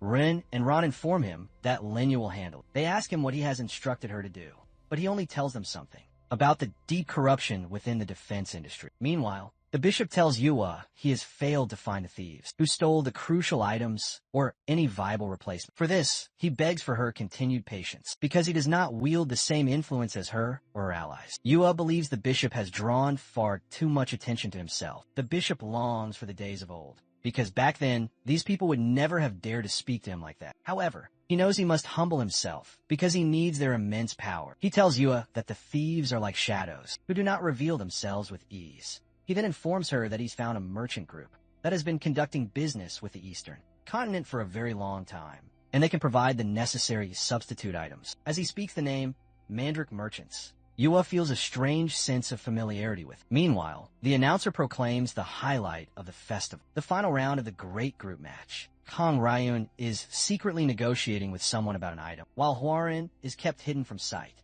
still clutching the piece of jujube wood. The audience is roaring with excitement as the announcer calls forth Kong Yua's group head and group head. The announcer then welcomes Merkaba Academy's groups A and D. However, she announces that Group D currently has a disqualified member. The announcer reveals that their esteemed leader, Korin, is missing and did not appear for the doubles competition. As she begins to speak about the group match, she notices a figure striding towards a grand stage. The person rallies his team to charge forward with him, to shine like eternal chrome, and he proclaims he will lead them all to Valhalla. Jua is utterly shocked to see this person is still alive. This mysterious person is none other than our hero, Korin Lork, also known as the Immortal Locke. The crowd erupts in cheers at this dramatic entrance, and Korin tells the professor to commence the final match. Kong Ryun is visibly annoyed by Korin's sudden appearance, but he cannot deny him, and so he begins the final match. The rules of this final match are deceptively simple. The 8 doors will be in a state of constant transformation, disorienting those who are trapped within this formation. To win this last match, the players must find the one true path and reach the center to claim the Golden Dragon sign. The shifting maze makes everything disoriented. The deployed formation reshapes the entire venue and immediately separates the participants. Kong Ryun knows nothing of the true nature of Korin lore, but he is certain that his grand poison is no longer stoppable. Suddenly, the broadcasting video feed freezes and ceases to function, and their assumption is that the formation's overflowing mana is disrupting the magical video transmission. Kong Ryun exploits this chance to begin the ritual of removing Wa from the body of Ran.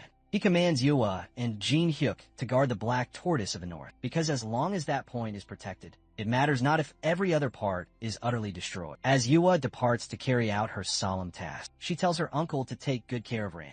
Meanwhile, Korin's teammates observe the 8 trigrams and the 9 ancient cardinal directions, which makes them wonder if the entire formation is active. Korin orders them to locate the heart of the formation. However, his new guise makes them feel obligated to call him boss. The Black Tortoise has always governed the northern direction, the one that protects the Emperor who stands at the center. Its position behind the Emperor's back enables it to both defend the Emperor and to attack him. So in assaulting a formation with the 4 symbols as its core, it is imperative to strike the Black Tortoise first. As Yua and Jin Hyuk arrive at the Black Tortoise's location, they are greeted by Korin and Alicia, already waiting for them. Jin Hyuk wonders just how much Korin knows to be here without any confusion. As they prepare to engage in a fierce battle, Alicia questions if the 2 of them will truly be enough. Korin reassures her that it'll be a better outcome than facing Mariette, seeing that Korin navigated the 8 gates deception and went directly to the northern gate.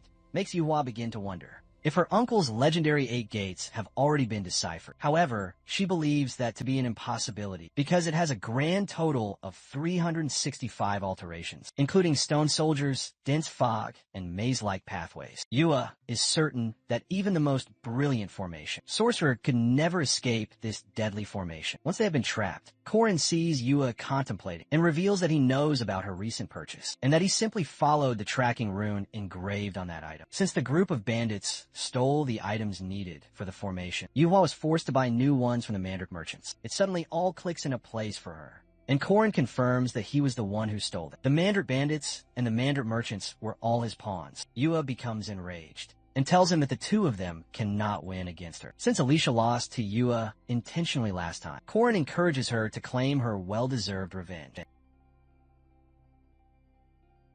On her, Yuhua unsheathes her blade, charging at them with the intent to end it all. If you're in such a hurry to finish this fight, Korin states he's busy too, then tells Alicia to unleash her full power. Jin Hyuk, with his annihilation fighting arts, and Yuhua, brandishing her dragon sword technique, rush toward Korin and Alicia like a storm. Our heroes, with their own incredible powers, hold absolutely nothing back. Cataclysmic explosions erupt, and in a single brutal instant, Jin Hyuk's entire leg is violently severed. The battle concludes in a flash. Jin Hyuk's limb and Yua's legendary blade are both shattered in two. Yuhua refuses to accept such a humiliating defeat. They both rise once more. Their resolve to save Ren burning hotter than ever. Their clash to the death would have continued had Korin not struck the black tortoise shell, proclaiming that he would now reveal his true intentions. Yuhua and Jin Hyuk freeze, completely baffled by his statement. Then Korin reveals a horrifying carving, a beast with a tiger's fangs, a sheep's horns, and the grotesque face of a boar. This monstrous entity is the Taotai of the Four Perils, a being completely antithetical to the four symbols that represent order and divine protection. These are demonic beings that symbolize only destruction and pure chaos. Yuhua and Jin Hyuk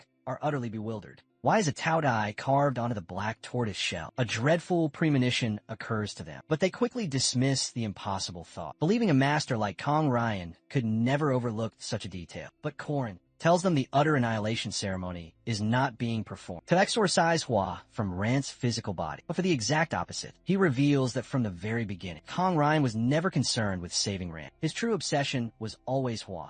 And this necromancer's ritual is designed to completely obliterate Rant's soul and grant Hua permanent, absolute control of her body. Kong Ryan stands triumphantly over Hua Ren's helpless form as he initiates the ceremony to achieve his malevolent goals. To some, 3 years is a lifetime. To others, a fleeting moment. But after witnessing Kong use perfect creation, Kong Ryan was consumed by a lust for her immense power. Kong Yu only ever wished to save his beloved daughter, never fathoming that Hua would fall under his brother's control. In the end, Kong Yu was branded the villain of the Moonlight Castle tragedy, his limbs torn asunder by the merciless Imperial Army. And not only that, but he had also unleashed the heavenly Yiksha, Hua. However, Kong Ryan's plans were thwarted when her brother pleaded with the Merkaba Academy's chairman to protect Huarn. And although Kong Ryan is the greatest formation sorcerer alive, and Barami's esteemed senior professor, he held zero influence on another continent. Kong Ryan descended into utter despair until Tate Baltazar, the legendary spear star, a specter from 80 years ago, appeared before him. He wanted the professor to do just one thing: unleash pure chaos. He commanded him to slaughter countless humans and to shatter the chairman's formidable shell, until she had no option but to flee her castle fortress. This dark offer made Kong Ryan salivate with greed. He was certain the annihilation of one city for the afterlife was a paltry price to pay. Soon, the Western Protestants' holy relic, the Chains of Zion, which suppressed her infinite inner power, would finally be broken. And Rant's soul, the final anchor keeping Warren in her human form, would be destroyed when Kong Ryan feeds her the 10,000 flesh pill. Gifted to him by the malevolent Baltazar, Warren will transcend mortality and awaken as a true, unstoppable Yiksha. Korin's voice suddenly shatters Kong Ryan's reverie as he contemplates his evil machinations. Yuhua begins to interrogate her treacherous uncle. She demands to know if this ceremony is to annihilate Rant's soul, and why the items of the Four Perils are being used instead of the sacred four symbols, and if the tragedy of Moonlight Castle was his doing. In that moment, Kong Ryan realizes that Yuhua and Jin Hyuk are now useless to him. He invokes the law of fresh blood to engulf himself, and declares that all life within the formation will dissolve and become one within the next 10 minutes. And he will use their essence to create the pill that transcends the Yiksha. The Golden Bat, Alvin, was a second-rate monster at his peak, after he sacrificed his life to achieve transcendence. Even semi-first rank and first-rank guardians were no match for him. So if a special-ranked monster like Warren were to ascend, stopping her would be an absolute impossibility. Korin calmly reminds Kong Ryan that he cannot defeat the deep-rooted corruption within the defense industry. Instantly, the law of fresh blood dissipates, leaving the necromancer utterly stunned. Korin reveals to Kong Ryan that the items he was covertly smuggling through the Catholic Church, Korin was the one who intercepted and stole them. He was the one who introduced the merchants who sold the replacements, and it was he who supplied the items directly to them, after engraving his own runes upon them. He had orchestrated it all, and when he commanded Mariette to destroy every last one, Warren's transcendence would become an impossibility. But Kang Ryun refuses to accept his defeat. He abandons his plan for afterlife transcendence and uses his remaining power to release Warren's seal. Kang Ryun believes that if he can just kill them all, he can perform his dark ceremony once more. He commands Warren to annihilate them all. A massive explosion suddenly tears through the area. Jin Hyuk panics, realizing Kang Ryan truly controls Warren, and that he was the mastermind behind everything. However, with his severed leg and Yua's shattered sword, there is precious little that they can possibly do. Korin orders Alicia to fall back, and while he buys them some time, she is to end this with her domain's severance. Witnessing Korin fight with his aura core at maximum output, Alicia was completely overwhelmed. She knew she wouldn't last 30 seconds if she were to face him in this terrifying state, and it wasn't just her. She was certain that no living human could stand against him. However, she was mistaken. For the heavenly Yaksha, Warren, it was absolutely nothing. Korin had burned through everything in a minute-long battle, but this walking natural disaster didn't even so much as flinch. Warren attacks Korin with such tremendous force that he is sent flying across the field. Korin realizes that everything about Warren is on another level, just as he thinks that keeping up with her is impossible. He sees her leap towards him for the final blow. Our hero has reached his limit and can no longer regenerate, and with this next attack, he will be completely annihilated. Even so, Korin forces himself up for one last stand, but to his utter shock, Alicia intercepts the blow, blocking the attack with her domain severance. She knew his plan, but she could not simply stand by and watch him die. However, Alicia took dozens of steps within her own domain, and its burden is far heavier than receiving Warren's attack. So her very own body must be crushing her right now. Warren attacks again, and Alicia attempts another desperate block. A massive explosion erupts, and Warren now stands alone, surrounded by nothing but rubble. Korin gives Alicia the special elixir he saved for emergencies, because if he doesn't treat her wounds now, she will either be permanently paralyzed or die from blood loss. Normally, Korin would have waited until Mariette destroyed the 4 perils. Then, he would have used Alicia's domain severance during the brief window to deal 100% piercing and destructive damage, and then deployed his hidden trump card. He had this plan from the start, but 2 things have now changed. First was Warren, whose seal was broken, unleashing her unimaginable, terrifying strength, and the second was Alicia being injured while protecting it. Our hero would have survived the immediate danger, but now Alicia will be unable to fight any longer. He wonders if he can possibly hold out until Mariette destroys the perils. Alicia apologizes for having ruined his grand plan, but our hero could never bring himself to blame her. If he had taken that devastating attack head-on, there's a high probability he would have died instantly. He tells Alicia that he is eternally grateful for her saving him. Korin has expended all of the aura in his core and in his body. He used far too much aura during his clashes with Jin Hyuk and Warren. He wonders if he must now use the Sabensia Duke's core. He can force himself to, but the core contains a power that his body simply cannot handle. And even with the system's command backing him,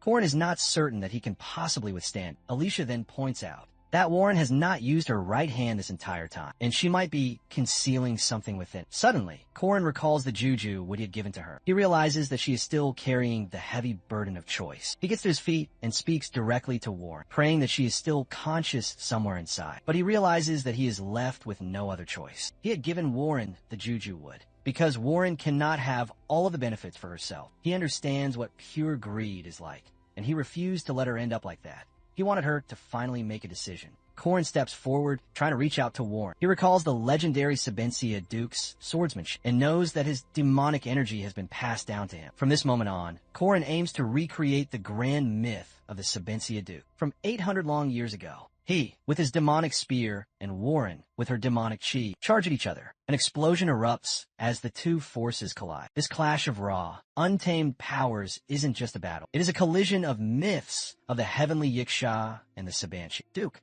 Kang Ryan, is shocked to see Korin actually fighting against Warren, and he screams at her to kill him now. As Warren extends her fist to deliver a blow, Korin can feel 1,000 auras radiating from her. However, he too has some tricks to match that power. Warren possesses an aura of 100,000, but she can only unleash thousands at any given time. And if our hero can match that very same amount, he can stand against Warren on equal ground. But all his body must do is endure that immense power. But the Sabensia Duke's aura is crippling his body in real time, the searing pain in his body will soon make it impossible for him to even hold his spear, and all his tendons will surely break.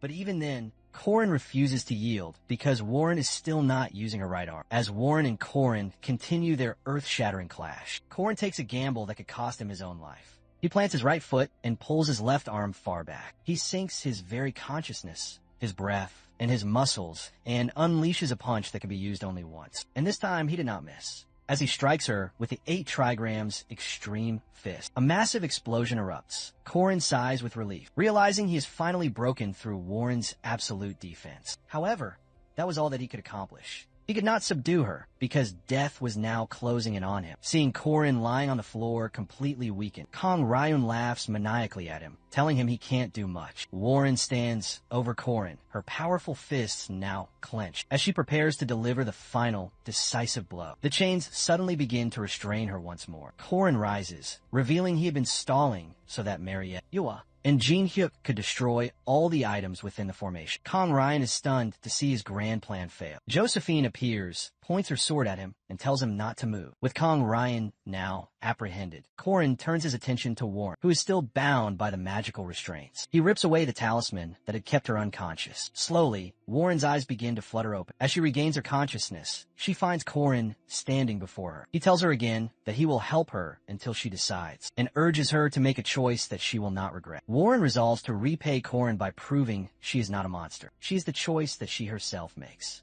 She slowly opens her fist, only to discover that the juju wood has turned to fine dust. With her immense strength, she begins to cry, feeling utterly meaningless, believing she will never get the results she desires. Corrin is amazed that her strength turned juju wood into dust, but he assures her that there are always other methods. He embraces her, thanking her for repaying his unwavering trust. Warren still feels terrible for hurting him and for seizing Rant's body. She wonders if she can ever truly be forgiven. Corrin tells her that he doesn't have that answer, but that they can find out together.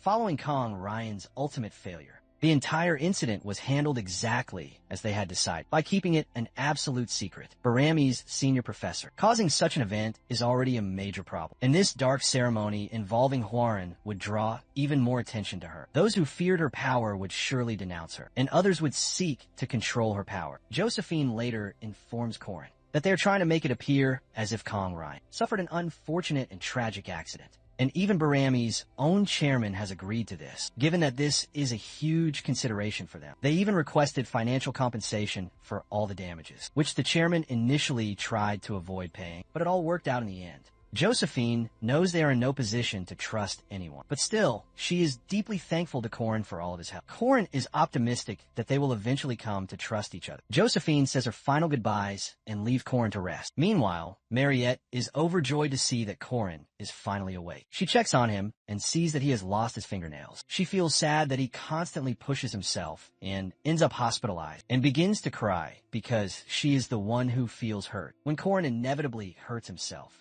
Corrin asks her if she is alright, considering she had to destroy all of the powerful stone soldiers. Thanks to Jin Hyuk and Yua, our hero arrived just in time and barely escaped with his life. They were never evil people. They were simply in a tough position. Jin Hyuk was merely avenging his fallen family, and Yua only wished to save her beloved cousin. It was Kong Ryan who had exploited their profound desperation. He is the true villain. He is the one who should be blamed. As always, Corrin asks Mariette to call him Appa for being so mature, which makes her think he is obsessed with that specific word. Mariette knows that it is impossible, but she desperately wants Corrin to never be hurt. Our hero has been tasked with saving the entire world, and yet he is nothing when compared to the player. He is just an ordinary sub-player, with nothing but his spearmanship to depend on. His body is destined to suffer greatly. Seeing Corrin not even deny that he is going to be hurt, Mariette offers to fight by his side, regardless of who he faces. Corrin is overjoyed to hear those powerful words, because he is destined to fight against evil beings and the great enemies who are seeking to destroy the world. And he's going to fight them side by side with Mariette. Mariette tells him that since Harvest Day is nearly here, and the holidays are quickly approaching, she's applying for the Guardians thing much earlier, because with Corrin as their leader and her as the vice leader. Just then, the nurse wheels Alicia in on a wheelchair. Corrin sees her wrapped in bandages and begins to laugh, because she now looks exactly like a mummy. But he also knows she pushed herself to that point. For him, he immediately stops his laughing, apologizes to Alicia, and offers her his sincere thanks, even though with Mariette's powerful elixir, her bones had miraculously remained intact. she will still require at least 2 full weeks of rest. With only 1 week of the grand festival left, Alicia will not be able to attend the campfire at the closing ceremony. Alicia is incredibly upset that she has to rest because she desperately wanted to go to the campfire. It is especially sad because it would be Alicia's very first time. However, Corin offers to purchase her a Jessica dress for the winter ball, which instantly lifts her spirits once again. Corin begins to playfully tease Alicia by calling himself her Appa. As for the remaining members of the Guardians, Corin suggests Alicia, Lenya Claire, the young lady from the intelligence division, and the Wolfman siblings, Ron and Ron. He also wants to extend an invitation to Yule, but Corin believes that her allegiance is too ambiguous. Mariette is surprised that Yule and Corin are so close, and Alicia informs her they are close enough to hang out together. As Corin mentions Warren as the final, crucial member, Alicia is utterly shocked. Mariette falls completely silent. Corin informs her that Josephine has already given him her permission, but Marie asks him if he really wants to see her lose her sanity. People have always been terrified of Hua. They have hated her and stoned her and called her a foul monster. And this time, Corin was gravely injured because of her, and she nearly killed people just like she did before. Corin's words echo through Warren's troubled mind. She always believed that her strength was the only justification for how she had taken over Rand's body. She thinks she cannot rely on anyone for help. She finds Corin's kindness to be painful, and she hates him for it. She was always accustomed to people simply using her, which is precisely why she was so closed off. Corin approaches to check up on the troubled Warren, but she hurriedly urges him to change her back into Rand. Corin attempts to begin the difficult process, but before he can even make contact with her, she stops him because she suddenly wants to eat some fish. Corin realizes at once that she is simply afraid. He tells her that it is okay and that he will buy her fish later. Outside, Warren's body begins to slowly levitate as they prepare to commence the soul-swapping process. Corin takes out the sacred death god's orb, that which always hits its mark and separates the body and spirit, all while completely ignoring any defensive power. The orb is an overpowered soul-reaping weapon that exists only as data. But when a mere human uses it instead of a death god, its phenomenal accuracy rate drops to near zero. So it is, for all intents and purposes, completely useless. But our hero cannot even perceive spiritual beings. So what if he just throws it? Its accuracy will be absolute zero. He throws the spear, but it deflects and clatters to the ground. He suddenly recalls the mana stone and how its diffusion range is tied to the accuracy rate. The diffusion effect for this particular system has a max range of 100 meters, but only when the accuracy is at its absolute lowest, around 1%. But what happens when our hero, with an accuracy rate of 0, uses it? The diffusion range will then become truly infinite, completely ignoring the fact that he cannot perceive spirits, and its ultimate effect will be activated. In other words, it gets registered as an attack on the soft mana stone. Corin hurls his spear and strikes the stone with perfect accuracy. He catches Huaran just as she begins to fall. He tells her that he only used a little bit of mana. Ran awakens and immediately calls Corin Appa, leaving him utterly flabbergasted. Warren, calling Corin Appa, this triggers memories of him always wanting to be called Appa. Tears well up in his eyes as he realizes this is Ran, making her very first grand impression. Ran explains that she noticed him wanting to be called Appa by Hua, which makes him realize she was watching everything this entire time, when Hua had possessed her body for 3 agonizing years. He asks her if she hates Hua for having taken over her body, but Ran doesn't respond and begins to run around with excitement. Thanks to Hua, she can finally walk for the first time since she got sick, and she is now using the energy that Hua had gathered. Ran tells Corin that she hated Hua in the beginning, and that she screamed for her to return her body. But then she realized that her own voice could not reach her, and Hua would only ever talk to herself. Ran knew that her talking to herself was her way of coping with the guilt. She understands how hard it is to battle fear and anxiety, because she had been trapped in that body as well. Ran does not hate Hua, because she was brave and finally returned the body to her. Corin feels a warmth seeing Ran forgive Hua, even though she had possessed her body for 3 long years. Ran explains that her time had stopped at the age of 14, but Hua was only a mere 3 years old, and she's finally gotten the little sister she had always wanted, a sentiment with which Corin agrees. Corin assures her that he will always come to her rescue anytime she needs. Ran tells him that she also likes sushi, and that she and Hua have the same taste in everything, including men.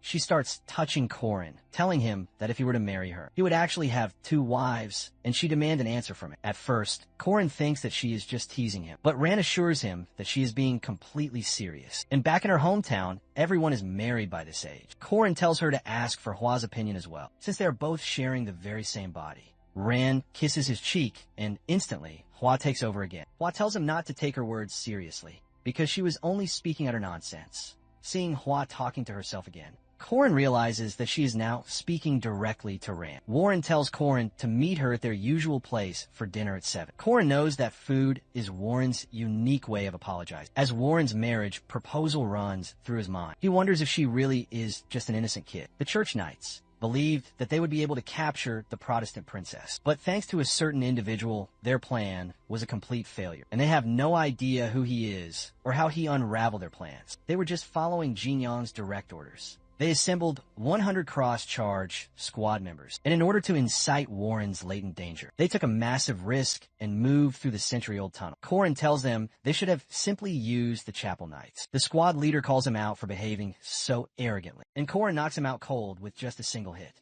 He wanted to test the throw that could take everyone down at once. As Josephine tells him she will arrest them all, Corin reminds her to extract their suicide poison capsules from their right molars first and foremost. Josephine still had so many questions for him. How did Corin know about the church's 100-year-old tunnel? And why did he ask her to keep a close watch on the Catholic Church? For the time being, Josephine was just glad to have him as an ally. Having been born with immense strength and a body that did not get injured, the Jiangshi girl's vitals were naturally made to be slower than others. So Horan was, in fact, incredibly lazy. Hua and Ram begin arguing about waking up. And finally, Horan decides that she will get up. As she walks downstairs, she sees Corin fast asleep on the couch. Ran urges Hua to go and wake him up, because his mouth will get twisted if he continues to sleep like that. Randon asks Hua if she actually likes him.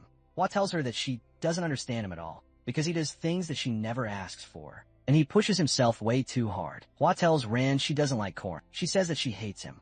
Meanwhile, Mariette notices that Warren is up unusually early. Realizing that she couldn't sleep because of Corin, Mariette asks Diokyu to lift him up onto the bed. As Mariette leaves after telling Warren to get some sleep, Warren suggests just putting Corin on the nearby sofa. Mariette tells her that he will get cold without any blankets. She then tells Warren to eat the steamed potatoes in the kitchen, and that she will eat her corn with her. Meanwhile, even though the festival had not yet concluded, the regular classes had already resumed. And since our hero has heard all of this in his previous life, he decides to focus on something else entirely. He checks his current stats and realizes he has now surpassed Alicia's beginning stats and has even gained his third powerful aura core, as well as unlocking the demonic chi release. Now, his own aura core is currently weaker than, or equal to a normal knight with just their first core. However, our hero has the core he obtained from the White Silver Mandarin, and the demonic nature's core he obtained from the Sebastian Duke. So while the other knights only had their very first core, he already possessed 3. Alicia also obtained her domain at this time. The countless steps she took within her domain have also helped Alicia to gain some amount of power. So her aura rank has now risen to a lower high this time around. She had an upper middle rank at the very beginning, and she has now developed a half a year faster than normal. So Corin is incredibly excited to witness her future. Now, the only thing that remains is the demonic chi release. Corin's current aura is now over 8,020%, and a 16 of this can be an instantaneous release. It is a truly absurd amount of immediate, raw power. But the real problem is,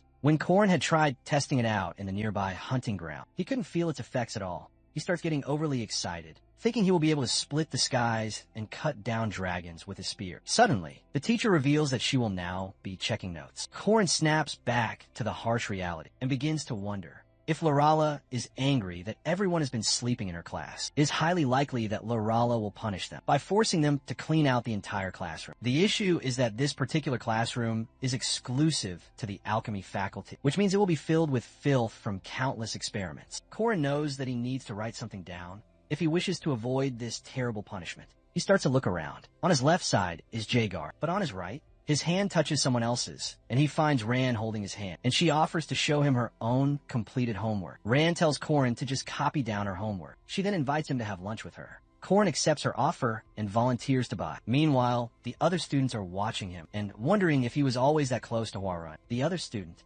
points out that he was the only one who ever talked to her, which says quite a lot. Ran tells Corin that Hua was feeling sleepy, so she took over control and is letting her rest. Corin asks her if she has met with Jin Hyuk and Yua. Although the two of them were used, they still need to accept some of the responsibility. be executed, a sentence carried out in secret by the royal family. Yua now holds the title of Lord of the Kong family, which means she now presides over all their affairs. From simple household chores to the family's marriage arrangements, Ran mischievously tells Korin she has permission, calling him her husband. This leaves Korin desperately wishing for Hua's swift return, as Ran's forward nature is becoming incredibly difficult to handle. Elsewhere, Mariette commands Diak Gu to report every single detail. Diak Gu, who had been shamelessly spying on Korin and Ran, relays everything.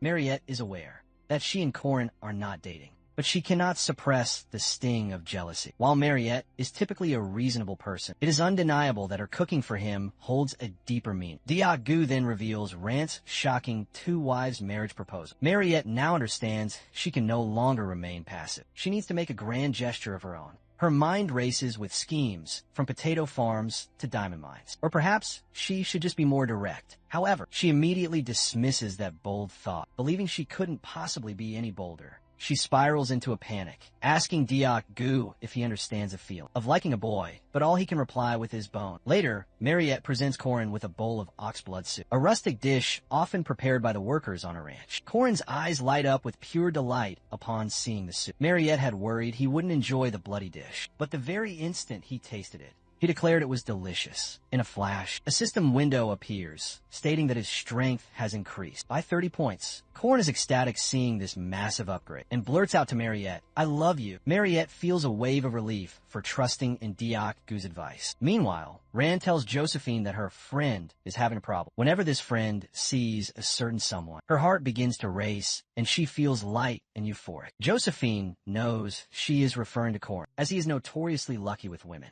and he's the only person that Warren ever speaks to. Besides, Korin is a natural-born playboy. Josephine has even fielded complaints from second-year female students about him. Josephine knows this will be hard mode for Warren, going up against such an experienced charmer. Warren instantly denies it. When Josephine suggests that her friend has fallen in love, Josephine then explains that men with many women around them don't make the first move.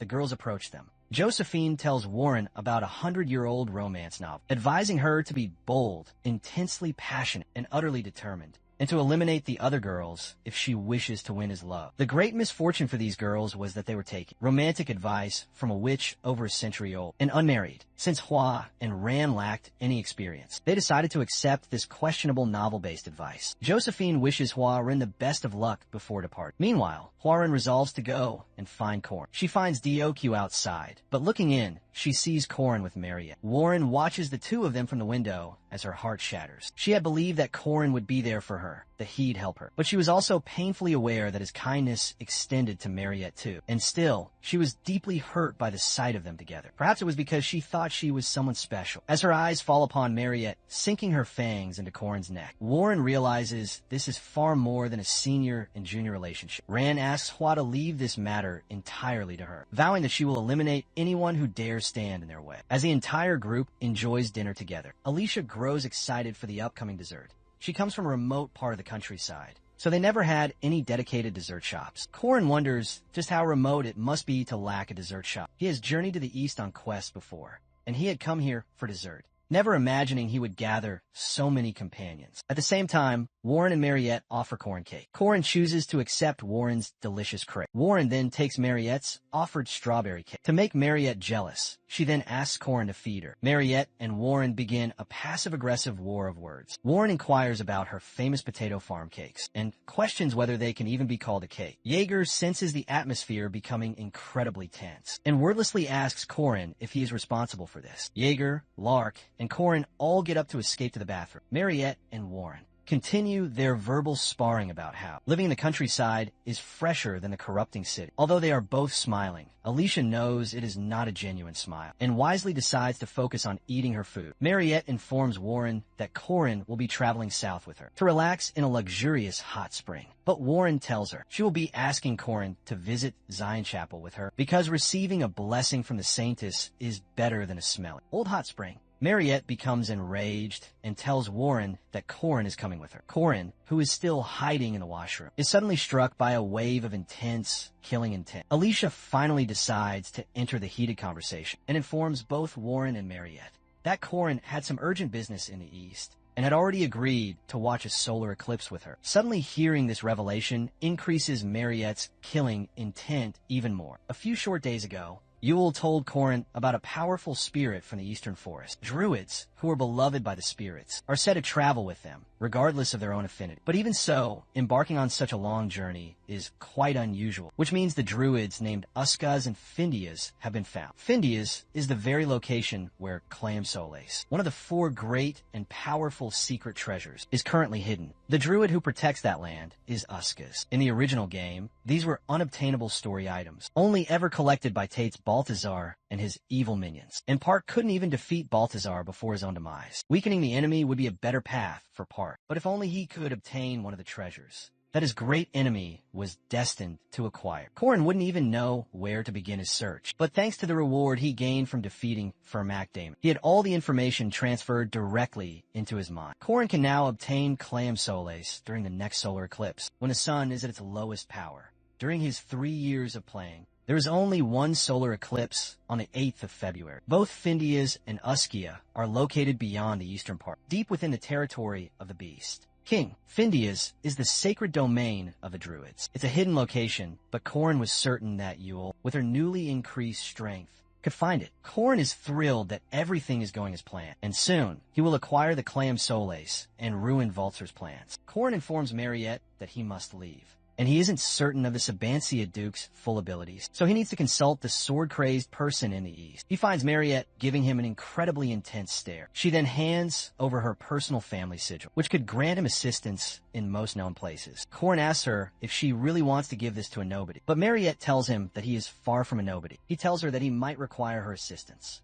and Mariette readily agrees to always be there for him. She gives him a large sack of potatoes, and warns him not to accept potatoes from strangers, as if he were a young child. As Corin prepares to leave, Mariette stops him, suggesting they do it before he departs. Corin tells Mariette to suck as much as she possibly can, because soon she'll be stuck with only blood packs. Meanwhile, the day before he is set to leave, Corin feels utterly exhausted and decides to get some sleep. As he enters his private room, he finds Warren already on his bed, who complains about his excessively long shower. Warren suggests they sleep, but Corin refuses the offer. She points out that they have already done it before, but Corin tells her that was only because of the rain. However, not wanting to waste any more of his energy, Corin agrees, thinking it's fine as long as Josephine doesn't catch them. Besides, she had been comforted when they slept together before. As Corin begins to remove his outer robe, Warren thinks he is stripping and throws a pillow at his head. He jokes about sleeping completely naked, but then assures her he is only going to wear his pajamas. After a bit of arguing about who should look away and who deserves to have the single pillow, Warren tells Corin to be careful in the east, because when he gets hurt, she gets hurt as well. Warren tells him to get injured less often, and that she will be coming to the east very soon too. Meanwhile, on the following day, Corin reads the news about the Sword Emperor, Garrett, bequeathing to his granddaughter, Alicia, the 5th Sword Pavilion, which Alicia had no prior knowledge of. Alicia tells him she brought her coat and bag with food and clothes as snow equipment, and Yule believes nature itself will protect her. Corin simply calls them amateurs, because they are now heading directly east aboard a wyvern, and they will soon discover exactly what that means. As they ascend 1 kilometer into the frigid air, Yule and Alicia quickly realize that nature does not protect anyone. As they fly high above the Taklon region, Alicia points towards a massive horde of elephants and tells Corin that they will completely destroy the town if they continue on their path. Since they have enough time to intervene, Corin tells Yule to make roots sprout directly in the elephant's path, and instructs Alicia to then handle the rest of them. Yule uses her power to ensnare the elephants in powerful roots, while Alicia attacks them with her mighty sword. But to their utter shock, the elephants block her powerful attack. Corin tells Yule to focus on binding the ones at the front, while he handles the rest. Suddenly, the monster hunters from Arden arrive and slay the beasts. In an instant, Lunia, Alicia's older sister, calls Alicia pathetic and far too slow. She tells Alicia that she could have caused even greater damage. Corin begins to wonder if Lunia is trying to warn Alicia about the news in the newspaper. She then hands them some of her honey bomb candy and tells them all to be more careful next time. Lunia expresses her appreciation for Corin making it to the first rank. Just as Corin thinks that Lunia is being too dry, she suddenly turns around and proposes marriage to him. This leaves Yule, Alicia, and even Corin himself utterly stunned. Dunlevy, with its bountiful lands and the largest family in the south, controls all of the major trade routes. In stark contrast, The eastern regions border not only a nation of heretics, but they also must face an untamed and savage nature, and fend off countless monsters from the uninhabitable lands. Despite all of these conditions, the eastern region has always maintained their pristine reputation, thanks to the powerful Arden family, the legendary defenders of the wastelands. Upon Lunia's orders, her servants show Alicia and her friends to their private rooms. While Yule and Korn play a game of chess, Yule expresses her concern for Alicia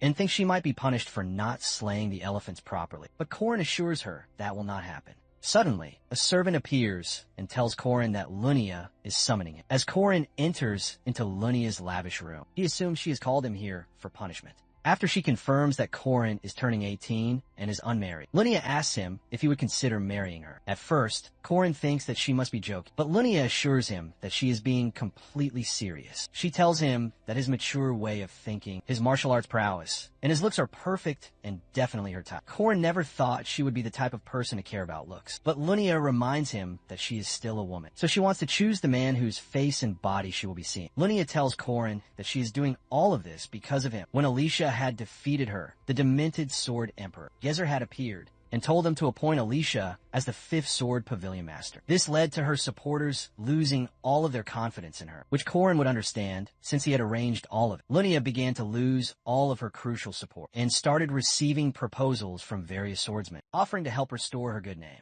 However, she despises this kind of political maneuver because she is far too superior to be a mere product on the marriage market, and that is why she wants to fake an engagement with Korn. Alicia is the illegitimate bastard child of Arden. Even so, countless extravagant gifts awaited her, due to her being appointed as a possible heir at such an early age. When Alicia's mother informed her about the news, Alicia had tried her best to resist. But Sophia told her that her father's words were absolute law. Grand Arden's wish is an undeniable order. He told Alicia that as the master of the 5th Sword Pavilion, she must work diligently to protect humanity and their family's glory. With this, she now has to select people to serve in her pavilion and to establish all of their respective roles. Alicia obeyed because she could not possibly refuse her father, and this unwavering submission remains unchanged even now, even when she knows these people will never truly accept her. As Alicia stands just outside of Lunia's grand room, she overhears her asking Korn out for a proper date. She knows that it's very much like her to do that, and that the proposal must have some ulterior motive. But she is also certain that Lunia truly likes Korn. As a swordsman, Lunia deeply respects the prowess of a warrior, and she would have never offered to become engaged if she did not actually like Korn. Alicia likes this idea because Lunia played a motherly role for her, and even if they were at odds with each other sometimes, she wants what is best for her sister. Korn, too, is special because he helped her to realize her true talent. He believed in her, and he saved her from her sister's followers. Alicia believes the two of them are perfect for each other, and she is truly happy for them because she loves them both. Meanwhile, Sophia presents Lunia with a list of potential heirs from renowned families and many skilled swordsmen. Since the majority of her supporters are from her mother's family, Lunia could not possibly ignore their wishes, so she brought up the marriage proposal on a whim. She believes that Korin is a good man, but more importantly, he is incredibly power-hungry. Lunia's grandfather, the Grand Arden, will be the one to choose the next head of the family. And Korin Lork has enough raw talent to reach the domain, so he will not hesitate to silence any opposing opinions. Lunia can't help but wonder if Alicia is just a friend to Korin, or if there is possibly something more. She truly cares about her younger sister. After all, Jenny walks in on Lunia and asks about the proposal. However, she does not appear to have a problem with Lunia's choice, because Korin is powerful and very suitable to be her partner. However, what she does object to is Lunia's choice of attire for the day. As Korin arrives at the place where Lunia had asked him to be, he is left speechless by how absolutely gorgeous Lunia looks. She takes his arm, and they leave to enjoy their first date. Meanwhile, Alicia, with her loyal people, is hunting down dangerous monsters, while Lunia and Korin are being swayed by beautiful, enchanting music. Alicia is covered in gruesome scars and the blood of slain monsters, while the singer hits the final, beautiful notes of the song. Alicia delivers the final, decisive swing of her mighty sword, where the talented musician wins the hearts of his audience. Alicia shows her people how to properly hunt down a monster. At the conclusion of the date, Lunia asks Korin if he had fun, and Korin assures her that he most certainly did. Lunia gets on her knees and kisses his hand gently. Korin reminds her that usually the man is supposed to do that. Lunia tells him she is used to dealing with girls like that, and that she will leave it to him for next time. Before she departs, She asks to meet with him again because she has some plans for him. As Lunia walks back towards her residence, she finds Alicia standing there, completely covered in blood. She informs Alicia that she had fun with Corin in the city today. Alicia points out that this is the first time in 7 long years that she has worn traditional, formal clothing. Lunia, without offering any comment on that, tells Alicia that she's going to get changed and asks her to meet her at the training grounds to spar. Normally, Alicia would have tried to avoid this situation, and even though she wasn't sure why her sister offered to spar, she still found that she could not say no. As they stand opposite each other in the training grounds, Lunia points out that usually Alicia would not have said yes. She tells her that no one else is watching, and that she can say whatever it is she wants to say. Lunia and Alicia recite their phrases before sparring and begin the fight. The very first attack from Lunia leaves Alicia completely surprised. Lunia continues with her fluid moves, telling Alicia to keep up with her. As Lunia continues with her horizontal lines and no light, her attacks should be visible to Alicia's unique boundary eyes, but her own reflexes are simply too slow. But if she can anticipate Lunia's attacks and not just react, perhaps Alicia can manage to counter them. As Alicia attempts to counter the deadly attack, Lunia dodges it with incredible ease. Lunia tells Alicia her breath is unsteady and sent her flying with just a single punch. Thanks to Alicia's supernatural reflexes, she stands a decent chance against her powerful sister. Lunia realizes Alicia has improved greatly since before, and thinks it is because of Corin that she has changed her mind. Lunia tells Alicia that she and Corin fight in the exact same way. They do not waste any fancy moves on mere humans, and it only takes them a distance of a finger to breach the lethal gap. Lunia closes that gap in an instant and attacks Alicia, and she hopes she can dodge her next devastating one. Alicia can dodge Lunia's normal attacks with ease, but how is she ever supposed to dodge this one? And so she lost. After her great victory against her sister, she had believed that she was better and much stronger. But now she believes it was just a matter of pure luck. And now, there was a massive gap between Alicia and Lunia that couldn't be crossed. Lunia tells Alicia that she must keep working hard, because if she doesn't, she will be left watching Corin at her back. A few days later, Sophia brings up Lunia's marriage once again, and tells her that if this new boy is just a fling, she can indulge herself after she has become engaged, because a man is only a tool to carry on the family's name. Sophia was once celebrated as the greatest swordsman in the East, but after her husband's shameful adultery, Jade Arden's very ideals for marriage had forever changed. Sophia tells Lunia she is free to marry whoever she may want. Lunia assures her that her chosen guy is a magnificent warrior, far greater than the names that are on that pamphlet. She tells her that he reached the domain at the age of 20, and his talent as a warrior is comparable to her own grandfather's. Lunia then adds that it is more than just his raw talent. It is a talent of the victory-seizing kind, and he is quite handsome. And taking away something precious from Alicia gives Lunia a certain thrill. Hearing this last part for the very first time in her life, Sophia began to reconsider her own personal views on marriage. The New Year's ceremony took place just 9 days after they arrived at Arden's, and the village's theme looked strikingly similar to Korea. Corin's original goal for coming to the East was to locate one of the 4 treasures, Findias, the sacred domain of the Druids. Findias is a land filled with nature, towering mountains, and dangerous monsters, and it lies far beyond the border that is managed by the Ardennes. As they continue on their perilous journey,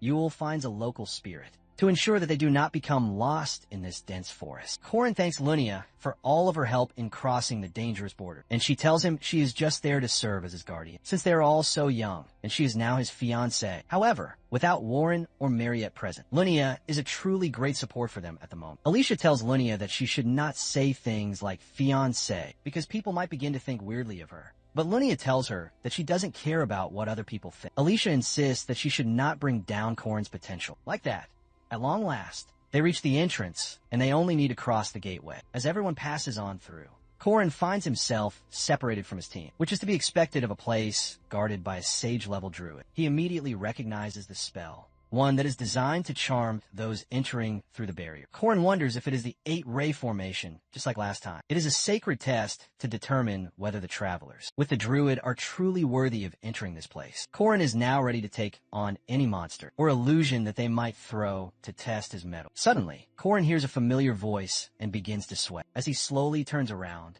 He finds the main player standing before him with a grin on his face, calling him brother. Korn is shocked to see the main player, but without wasting a single precious moment, he begins to fight. As Korn attacks the main player, he merely touches his spear and is instantly decimated. Park Seo-ho, the legendary main player of this world, may be evil, but his power is equal to that of a god, and he is even stronger than our hero currently is. Now, Park tells Korn he should be proud of having killed him, but that he does not have what it takes to save the world. Park had failed, despite hoarding so much immense power, and he believes that Korn is nothing in comparison to him. He cannot possibly defeat Tate's Balthazar. Korn tells him that he can by stealing one of his 4 treasures, and that he is trying to secure a truly happy end. However, Park thinks that if he truly wanted that, he would have chosen to become just like him. He tells Korn that he enjoys sacrificing himself for others, and the time that he has spent saving the NPCs, he could have spent focusing on the far bigger picture. He could have become so much stronger. And Korn knows that he isn't playing as he is supposed to. Park had sacrificed anyone who ever got his way. He believed that is how one truly gets stronger. He asks Korn to let people die and to save the world with him. Korn tells him that he had started the game over again, and that he had regretted missing out on items, and that those desires are the reason he is seeing this vision. Korn swears that he will save the world and create a safe place for all the people that he saved without putting cold efficiency above everything else. He charges his energy and punches Park with all of his might. He thought that this vision was meant to scare him, but it only helped him to regain his unwavering focus. Korn knows now that even if he had the opportunity, he would not change a single thing. With his intense focus now regained, Korn conjures up his mighty spear once again. As Korn regains his full senses, he sees all of his friends gathered around him. Yule is a druid, so he knows she wouldn't have been affected, but he wonders how Lunia managed to get through it. Lunia tells him she just saw her grandfather speaking utter nonsense, so she simply cut him down.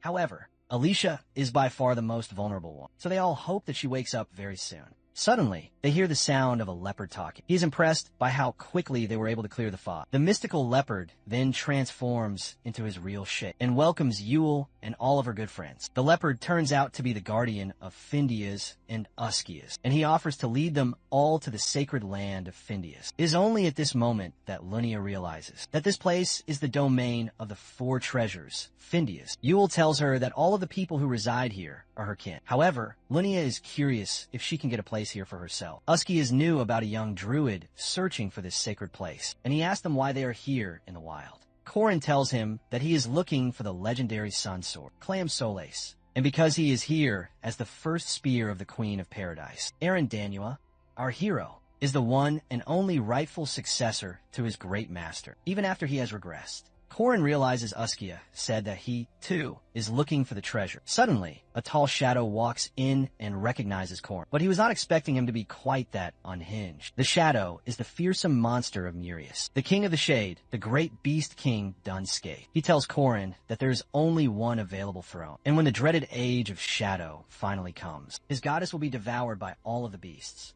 Now, since Korn and Dunscape both want the Clam Solace, and Uskias cannot simply bestow it to either one of them, he resolves to test their individual worthiness. The great druid is neutral, but our hero does not know the specific contents of the test, although Dunscape doesn't know either. Balthazar had successfully acquired all 4 treasures in his previous life, so there is a significant risk involved. The druid tells them both to wait in their respective rooms, while they discuss if it will follow the proper canon. Dunscape will surely pass the difficult test. While everyone else is asleep, Alicia imagines a happy family, with Korn and Lunia happily married, and her little nieces calling her aunt, even though she knows it will be for the best. She does not understand why she feels so bad about it. Korn checks to see if Alicia is awake yet, but he finds her fast asleep. He hopes that she wakes up by tomorrow, because he will need all the help that he can possibly get, just as he is about to turn and leave. Alicia grabs him and pulls him down on her bed. As she sits up on top of him, she removes something from his finger. She gets incredibly close to him and whispers into his ear that her sister is not home today. Alicia, after telling Korn that her sister is not currently here, immediately falls asleep next to him, leaving him completely flustered. The druid announces that it is time for the second task. These people had not realized it, but they have already completed the very first task. It was a test to determine how far they would go for what they desired. They have all now proven themselves before the great druid. Suddenly, Alicia recalls the events of last night and becomes very embarrassed. Lunia tells Alicia that she must follow her own beliefs, because that is where their true strength really comes from. Yule tells Alicia that she should rest if she feels tired, but Alicia is too busy looking down upon herself. Their objective, to locate the fabled mistletoe oak, and from it, forge a wand before the sun's first light. Before the trial commenced, all participants signed a binding pledge. It forbade any conflict between them for 60 full days. This very condition was specifically requested by Corin, for he feared that the treacherous Doom Norix might intervene. Because while the other druids maintained their neutrality, Doom Norix had sworn his allegiance to Balthazar, and though Yule possessed incredible specialized skills, Doom Norix was a sage of immense power, and despite the truce forbidding direct combat, the chasm in their power levels remained vast. To make matters worse, the spirits were ignoring Yule's call, as they were all lending their aid to Doom Norix, making their quest even more difficult. Suddenly, Alicia cries out that she has discovered it, but her discovery turns out to be a common hackberry tree. Mistletoe rarely grows as a parasite on oak trees, and just finding an oak in this forest is a challenge in itself, making this a truly desperate gamble. The quest would be arduous even with a spirit's guidance, but all of them have sided with the vile Doom Norix. Alicia suggests just finding some mistletoe and attaching it to an oak, but Yule knows that such a shortcut would be meaningless. With the challenge now over, Uskia summons everyone to present their wands. Dun Skaith beholds Corin's wand, noticing it is larger than his own. Alicia had managed to find a few mistletoe sprigs, which they grafted onto an oak and grew using Yule's magic. Ordinarily, it would have withered and died, but the special potion from the east had worked. Uskias accepts all their wands and announces the final trial. The final trial is to retrieve the crimson fruit from the mystical rowan tree, located deep within the northern forest. As they arrive, Sharon tells them they must prove their worth to claim the fruit. Sharon is a Sky Titan from the heroic legends of Arryn, a member of the same race as the Great Sky Titan that protects the sacred son of Findius. The participants know that a battle would be extremely difficult, and they cannot obtain Clam Solace, regardless of victory or defeat. Corin understands that engaging the giant in combat is a futile effort. He tries to decipher the trial's true nature, but the Titan reveals that they must solve a series of riddles. Dun Skaith becomes excited as he adores solving riddles. The Sky Titans cherish both treasure and clever riddles, because they believe that anything else would simply crumble beneath their immense power. Corin also agrees to participate in the riddle contest. The giant explains that the first to solve 5 riddles wins, and only 2 combatants from each side can participate. The druids are forbidden from playing, as they frequently solve riddles with the Titans. Dun Skaith is thrilled, while Corin chooses Alicia for his team, since Lunia has no fondness for riddles. The Titan poses the first riddle. It grows larger in the morning. It shrinks at noon. It grows large once more in the afternoon, yet it vanishes completely at night. While Corin struggles to think, wishing he had more time, Dun Skaith instantly answers a shadow, and he is correct. This revelation stuns both Corin and Alicia. Corin had forgotten about Skaith's special trait, since he always gives off such an odd impression. The second riddle, it exists, yet it cannot be seen. However, it cannot be defeated by any mighty foe. It will pursue you, but will stop eternally if you pass. Skaith once again answers time, and he is correct. The Titan then gives them the third riddle. It is sometimes a thing of great joy, sometimes a comedy, and sometimes a terrible tragedy. All living beings are the main characters in this grand play. Skaith once again answers life first and is correct again. He laughs aloud, quoting Shakespeare out of pure happiness. Corin feels as if he is competing against millions of people at once. He screams at Alicia for not helping, since she reads so many magazines, but she tells him that she only reads the teenage girl variety. The fourth riddle, it is beautiful only to me, yet others will never be able to understand it.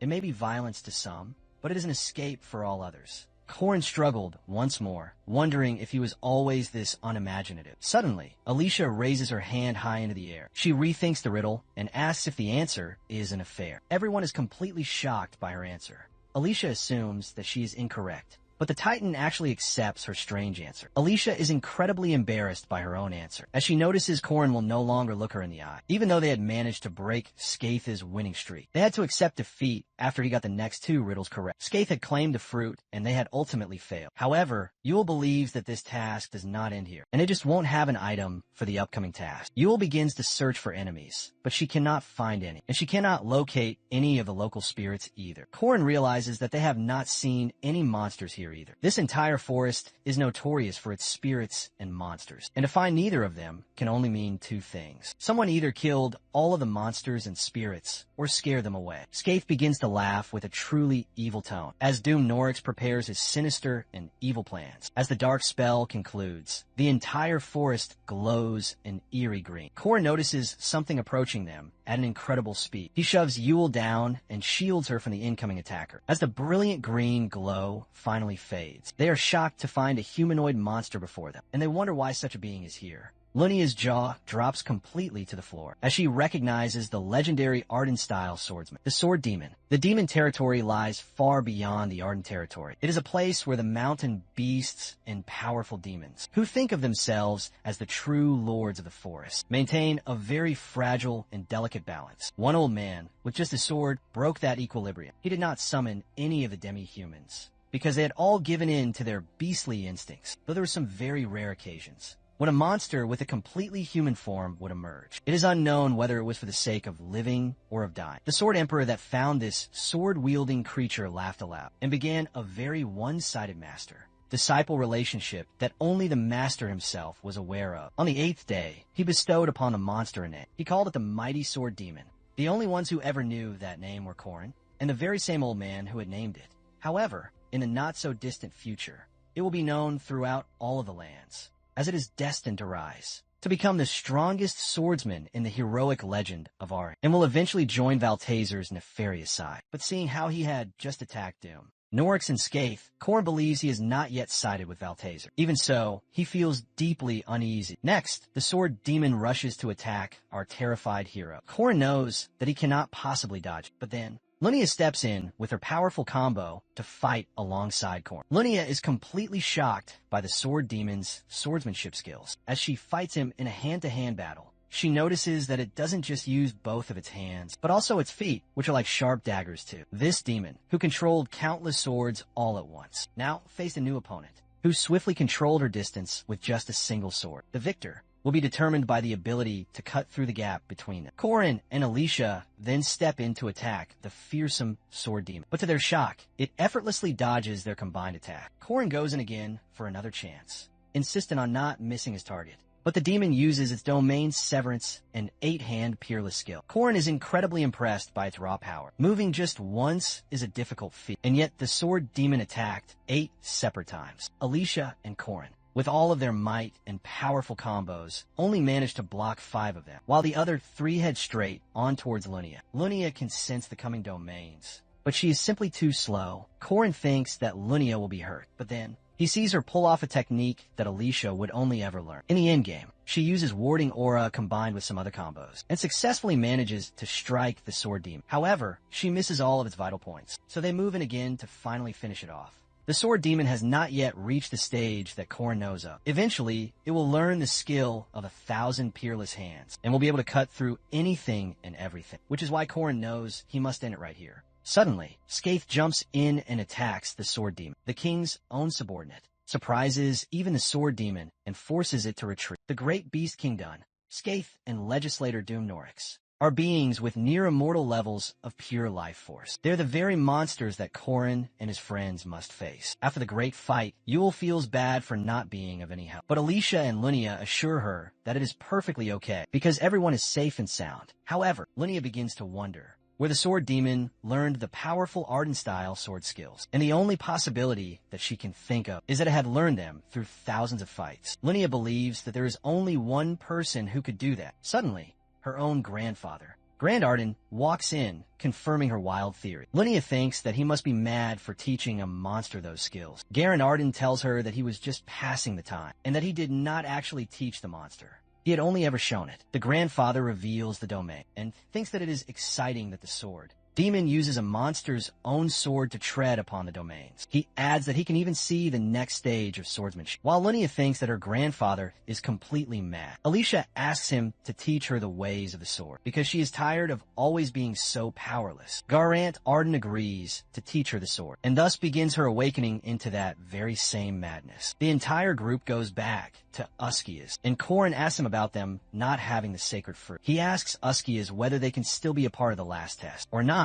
to which Uskias permits them to continue, but with a major consequence. Uskias mentions how their lack of fruit will advantage Skaith and Doom. Norix. Skaith's sarcastic laugh upon hearing this greatly annoys Corin, and he protests this decision to Uskias, asking for a small favor, since their loss was due to the sudden interruption on their way. However, Uskias ignores him completely and moves on to the final trial. The opponents are now ordered to grow the staff, which they had all crafted during the second trial, up into the sky and make it face the giant that shields the sun. For this final task, they're given time until the great solar eclipse, which is in 3 weeks, cut from the very same cloth, a nature that is activated by objects which hold the capability to cut. Due to this, Alicia is able to understand the nature and intelligence of the sword demon and fears that they are much stronger than even her. While training Alicia, Gran states how awful her basics truly are. Nonetheless, he was delighted that raising the demon made her want to learn the blades. Alicia asks him the reason which had stopped him from killing that monster, to which he replies that it was destined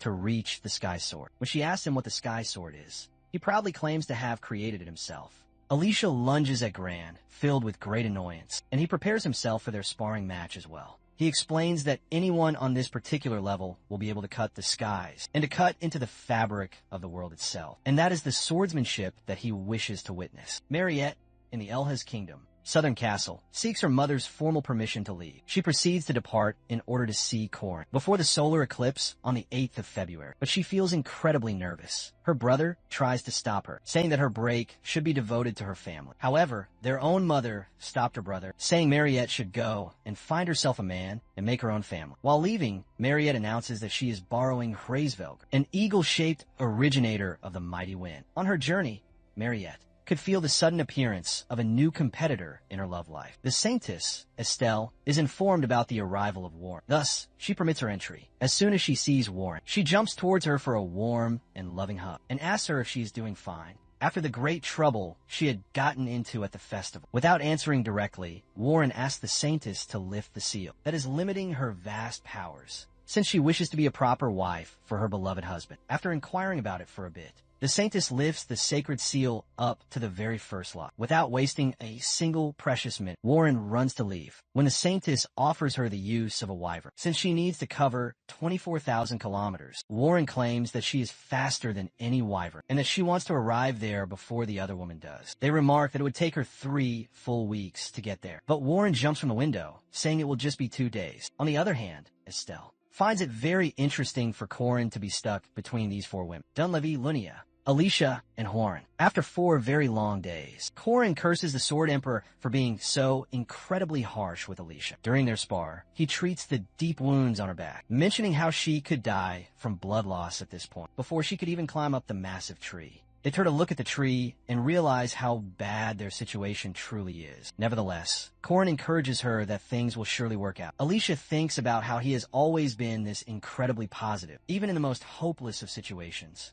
and she wonders how he can possibly be this strong. Curious about it, she ends up asking him about his final goal. But before he can answer, Doom Norix walks up to them, remarking on their hard work in a deeply sarcastic way. Doom Norix asks Corin the reason that humans want to stop the coming of his utopia. Corin states the obvious, that it would result in the deaths of humans in a large number. And he throws back a question at Doom Norix, asking him why he had picked Corin's opposite side, when he should be dutifully guarding nature. Doom Norix replies that he has now realized, after hundreds of years of vast experience, that humans must die for the ultimate sake of nature. Alicia looks angrily at the pure malice in Doom Norix's eyes, before she is shaken back to her senses by Corin's hand on her shoulder. He asks her to look very closely at Doom Norix, since he is the kind that Corin wants to kill completely. Doom Norix acknowledges all of Corin's valiant efforts, but he points out their own great progress, saying he is destined to fail with the difference he has with Skaith's staff. He claims that there is no magic which can ever compete with nature's logic and its pure efficiency. Corin steps towards his staff without saying another word, but thinking about how people had believed him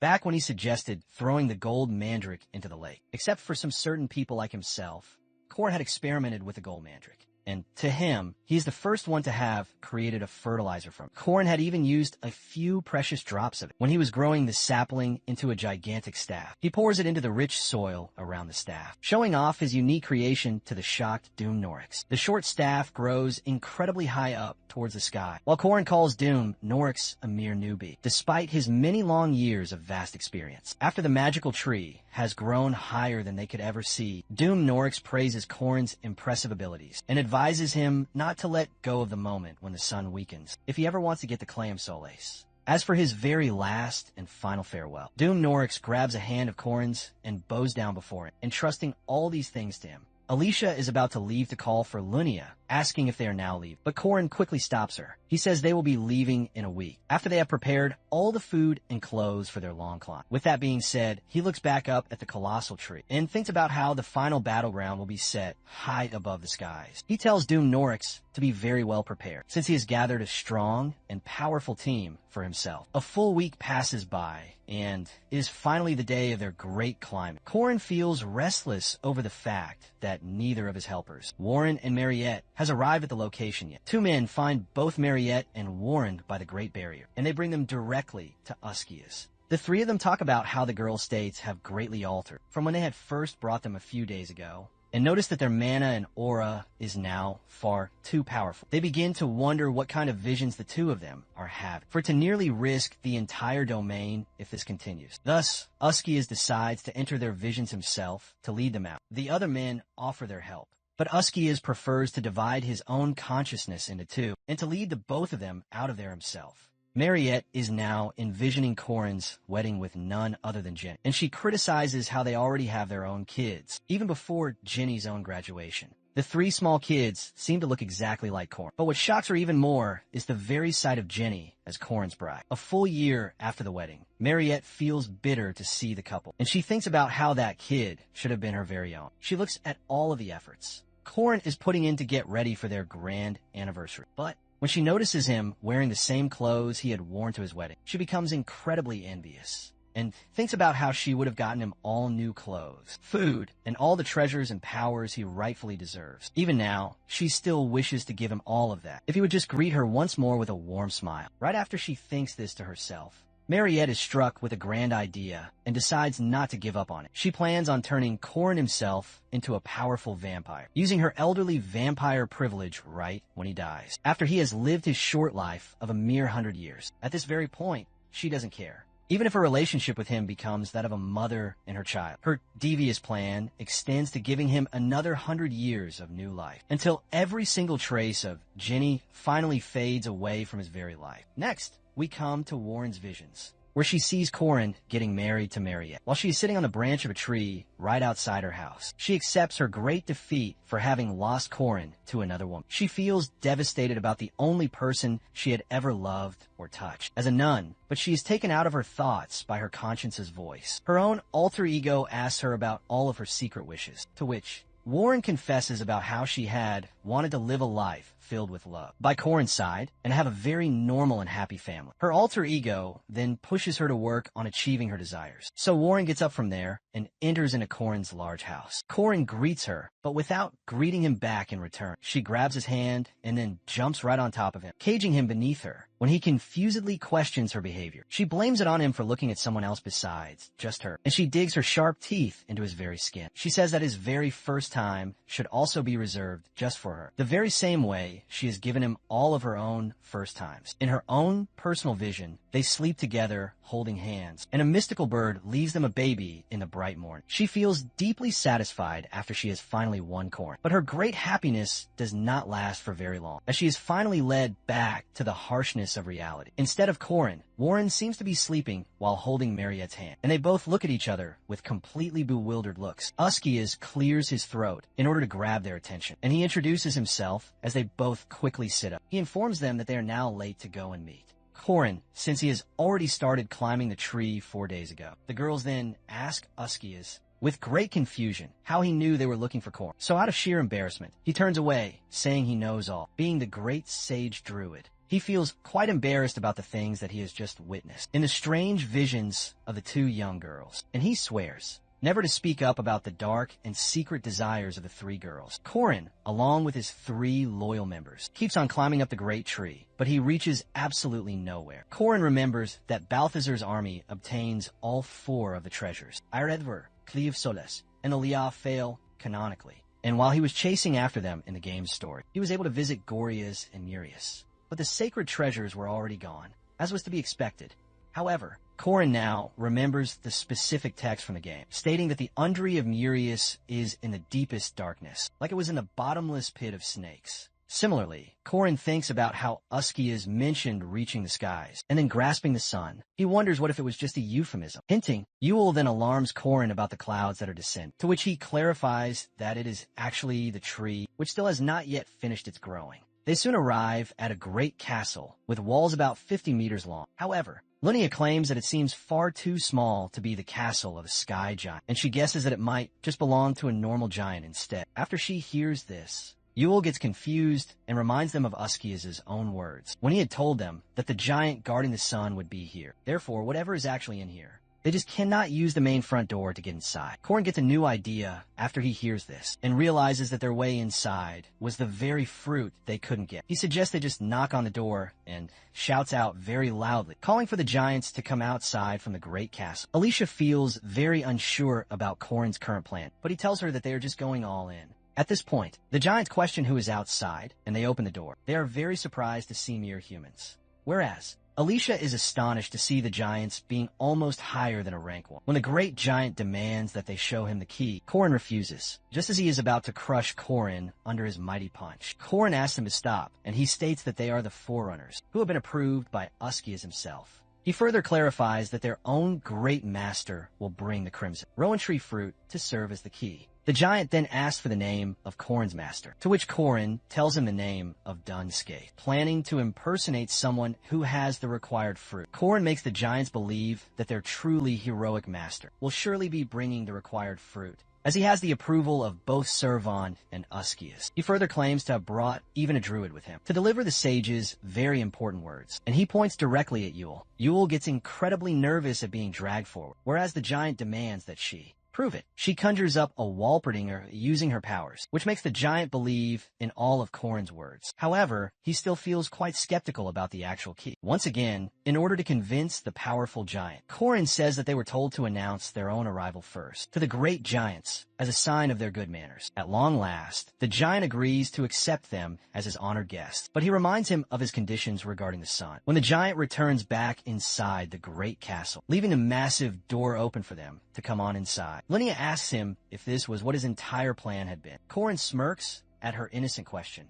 and tells her that his grand plan is what is going to start from now, which is to loot the entire castle of all its treasures, along with Alicia. Korin enters into the castle, leaving the other 2 outside. He feels quite weird about the fact that being a professional thief was once a major part of his life. In his very last attempt, where Sewa had a cheat skill called inventory. Therefore, no matter where they found themselves, they would always look for the great treasury first and foremost. As they finally arrive at the massive treasures, Alicia asks him how he had found it all so easily. Korin states that all treasures follow a very usual pattern, and then emphasizes their great need to find the sun sword. Among all of the other treasures, the room has an open ceiling for Clam Solace to be able to absorb the sunlight during the day. Thus, it may only be obtained just when a solar eclipse occurs, and its immense power greatly weakens. While they are both busy thinking of a way to find Clam Solace, a strange chicken appears. Korin rushes Alicia to hide, informing her about someone's sudden arrival. So they both quickly hide behind a great pillar. As a giant enters into the room to retrieve the chicken, the chicken suddenly looks directly towards their direction, which makes both Korin and Alicia begin to panic. However,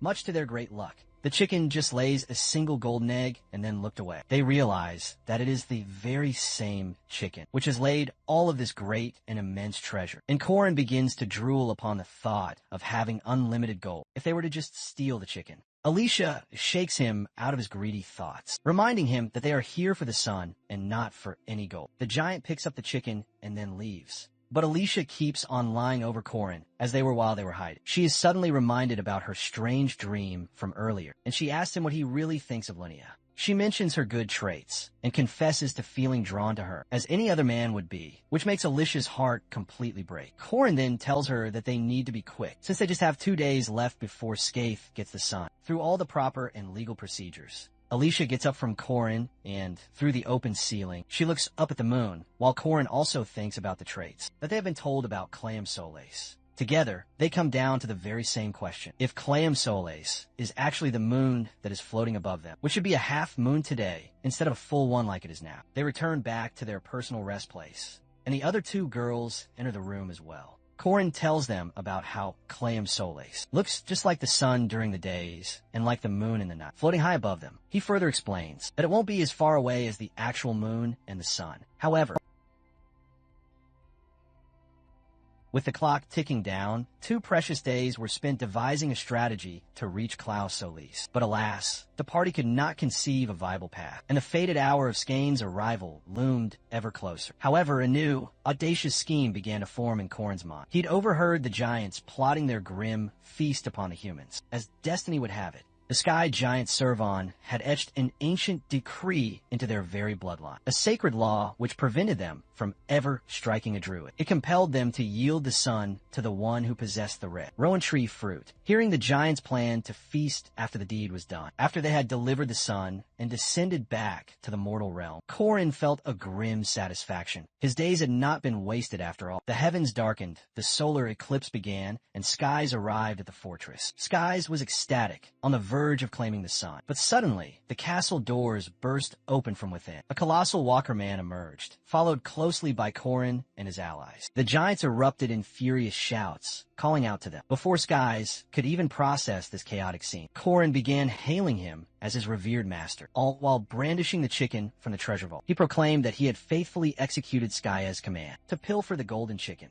It was as if the immortal, mischievous side of Corin had fully awakened as he carried out this diabolical plan and presented the chicken to Skayas. The enraged giants threatened to slaughter them all until they laid eyes on Skayas. Skayas, meanwhile, was utterly bewildered, having never issued such an order. Doom Norix instantly knew. They had fallen into a clever trap. The giants began their indiscriminate, furious assault as chaos erupted and screams filled the air. Corin became a whirlwind of untamed power. He vowed to grind Klaus Solis itself into nothingness. If he couldn't possess it, then neither would anyone else. He began his descent from the colossal tree, proclaiming that no one could possibly stop him. Not Skyez, and certainly not Balthazar. Linnea questioned if he felt no shame for his reckless actions, but he retorted that the immortal Locke knows no such emotion. She offered Corin a cloth to wipe away the crazed makeup from his face, a strange persona for her own beloved fiancé to adopt. As he cleaned his face, Alicia voiced her concern that Skyez might slaughter all the giants and seize the sun, but Corin dismissed it as irrelevant, for he would simply fell the world tree once he was on solid ground. Yol called his plan demonic,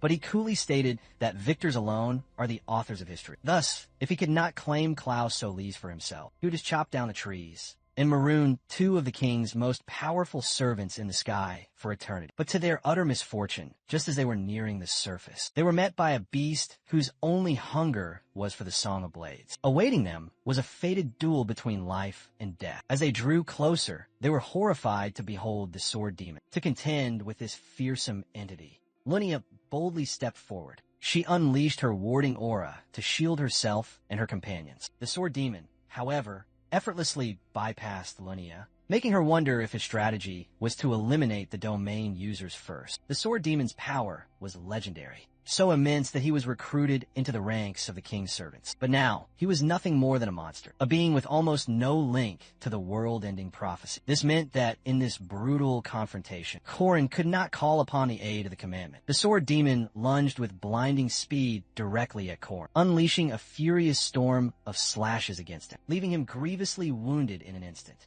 This sight filled Alicia with agonizing worry. She turned her head to gaze upon Corin's fallen form, but he sharply reprimanded her, yelling that in the heat of battle, one must only ever look forward. Alicia had no time to even register Corin's harsh advice, as the Sword Demon was already hurtling straight for her. Thankfully, Linnea intervened, shouting for her to get clear. She brandished her own blade and swung it toward the Sword Demon, furious that he would dare to ignore her presence on the battlefield. Outside this restricting domain, her power would eclipse Corrin's and Alicia's combined. It would be a truly difficult challenge for even the sword demon to face her true strength outside the domain. Yet, in here, she was but a shadow of her true self. She knew she could scarcely enter the domain twice in succession, and she saw that the sword demon was once again disregarding her, focusing his immense power solely on the domain users. Therefore, she resolved to use the one half step she was permitted and utterly annihilate the sword demon the moment the domain shattered. With this grim resolution, she also recalled that Alicia's defenses could only withstand 3 of the sword demon's attacks, which meant absolute disaster if the domain were to collapse. And so, to defend her precious younger sister, Linnea surged forward and intercepted the sword demon's lethal blow. The resounding clash of their swords echoed through the air, and Alicia could only watch this horrifying scene unfold. After cursing the domain for shackling her true abilities, Linnea found a new, stronger grip upon her sword and plunged it deep into the sword demon's torso. The sword demon roared in agony, and seizing this moment of weakness, Alicia dashed forward, swinging her blade at the sword demon, before seizing Linnea's arm and yanking her back to safety. When Alicia desperately asked if Linnea was alright, Linnea snatched her arm away and chastised her for not staying put, for constantly looking back at the fallen. But Alicia was simply too terrified to remain idle, while all of her comrades were being struck down around her. And as she held that tormented expression on her face, Linnea suddenly crumpled to the unforgiving ground. The sword demon remained standing, seemingly unharmed. So Yahello stepped forth and summoned the mighty Walker Man. This forced the sword demon to contemplate how he would conquer it. Meanwhile, Yahello implored Alicia to flee at once and save her own life. When Alicia witnessed the Walker Man materialize, she understood the grave danger Yahello was in for using it a second time. This summoning must have demanded a terrible sacrifice from Yahello, just as the sword demon was moments away from being obliterated beneath the Walker Man's crushing hand. He sensed the Walker Man's overwhelming presence and glanced around. In less than the blink of an eye, the sword demon executed the Arden second sword technique, and with a devastating combination move, he struck the colossal Walker Man before the construct's hand could even graze his form. The very moment the Walker Man was struck, Yahello coughed up a spray of blood, and she too collapsed to the ground. This left Alicia as the last warrior standing. The horrifying situation paralyzed her with absolute dread. She was utterly lost, and an overwhelming fear consumed her. But as much as every instinct screamed for her to flee and save herself, she chose instead to charge toward the sword demon to face him alone, because she understood that she could never just abandon everything and leave her precious friends to their fate. The 3 of them lay fallen on the ground in a heap. When Yahello heard Corrin let out a groan of pain, she weakly asked if he was all right. However, while clutching a vial containing some potion, he urged Yahello to tend to Linnea first, as he would recover with time alone. But if they were to lose Linnea, there would be no escape from this dire predicament. Not with Corrin's currently depleted strength and speed. Just as the chaotic situation seemed to be stabilizing somewhat, a sinister voice echoed down from the heavens. As they gazed upward into the sky, they witnessed Skyaez descending upon them like an angel of death. He immediately singled out Corrin, dragging him away with a twisted, chilling grin, eager to test the fabled skills of the Firmax killer. Instead of panicking, Corrin simply grinned and thanked Skyaez, as his internal system backup protocol initiated, and a divine spear materialized for him from the very heavens. He sliced through the shadowy tentacles of Skyaez, which held Corrin captive, then hurled the spear into the massive tree, before leaping up to perch upon the embedded spear, following his lead without a pause. Skyaez also began to ascend the tree, clutching his hat in his other hand. Corrin then casually inquired of Skyaez why he was attacking him, when, according to the established rules, they were forbidden from doing so. Skyaez let out a chilling laugh and admitted it was true, because if Corrin were to violate those very rules, his head would detonate just like Skyaez, as he gruesomely demonstrated. However, he added that he couldn't care less who solved the riddles and conquered the trials, or who first claimed the legendary Sun Sword, because his one true desire was to kill Corrin and seize everything from his cold, dead hands. As the 2 of them continued their verbal spar, Mariette and Horan arrived on the scene, astonished to see Skyaez there. Corrin leaped at Skyaez, tackling him and dragging him down. He shouted for the 2 to ignore Skyaez and ascend the tree quickly. Skyaez laughed mockingly at Corrin's desire to protect his friends, and demanded to know why he opposed them, when his own master would gladly bestow upon Corrin any level of divinity he desired. To this question, Korin gave a resolute answer, that the methods used by Skyez and his ilk were fundamentally wrong, because he had no interest in becoming the god of a desolate wasteland. He stated clearly that he was killing them all to vanquish evil, and to save the world, as was his sworn duty under his commandment oaths. With those final words, he swung the mighty sword spear towards Skyez, proclaiming that Skyez was about to bear witness to his ultimate victory. The sword demon was confronted by Alicia, and as they clashed, the words of his master, Gran, echoed in his fractured mind, telling him that the swords he now wielded were, in fact, Gran's. The sword demon was confused about Garen's true intentions before he had chosen to teach him the way of the blade. As he continued his deadly dance with Alicia, he couldn't shake the haunting memory of Garen from his thoughts, and he wondered,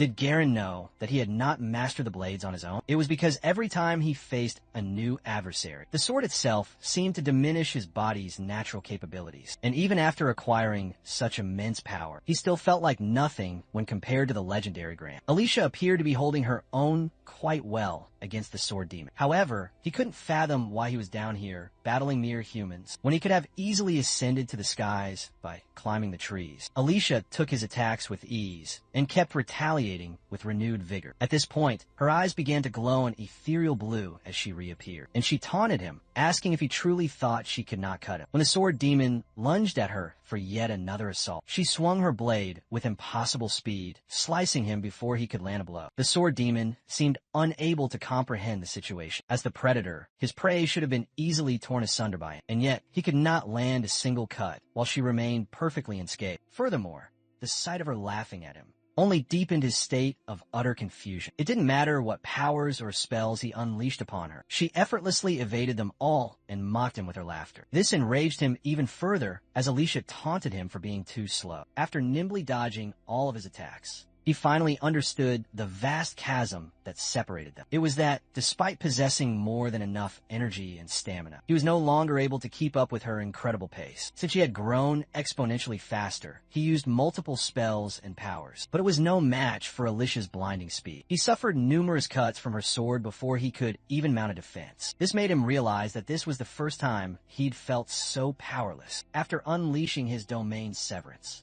and his power-up, it was because, somehow, Alicia was able to predict his every move. On the other hand, Alicia unleashed a torrent of other powers and spells to continue cutting him down. It was when the sword demon sustained a deep gash on his shoulder that he finally understood his true purpose for being there. He came to the chilling realization that, just like him, Alicia was also possessed by the spirit of the sword, in addition to possessing an incredible spectral talent. This was why he had been drawn here, to cut her down and finally ascend to the level of his master, Grant, a destiny he had always craved. On the other side of the battle, Mariette and Warren reached the Sky Castle and waged war against the giants, unleashing their full might. But no matter what transpired around him, the sword demon found everything utterly mundane except for Alicia. He now was certain that she existed solely for him to cut down and achieve his next level of power. On top of that, he started to believe that her very birth and entire existence were orchestrated for his sake alone, and this became his unwavering conviction. Thus, channeling every last ounce of his strength and power, he lunged toward her to fulfill his newfound purpose in life. As he swung his swords to finally cut Alicia down, he was utterly dumbfounded to find that she had vanished. However, his arrogant overconfidence was instantly shattered when he felt her presence materializing behind him for a counterattack. Alicia, along with all the giants that were descending from above, then slit the sword demon's throat and brought his existence to an end. He was left with but a single question, which he posed to her before dying. He asked if there had been any other emotion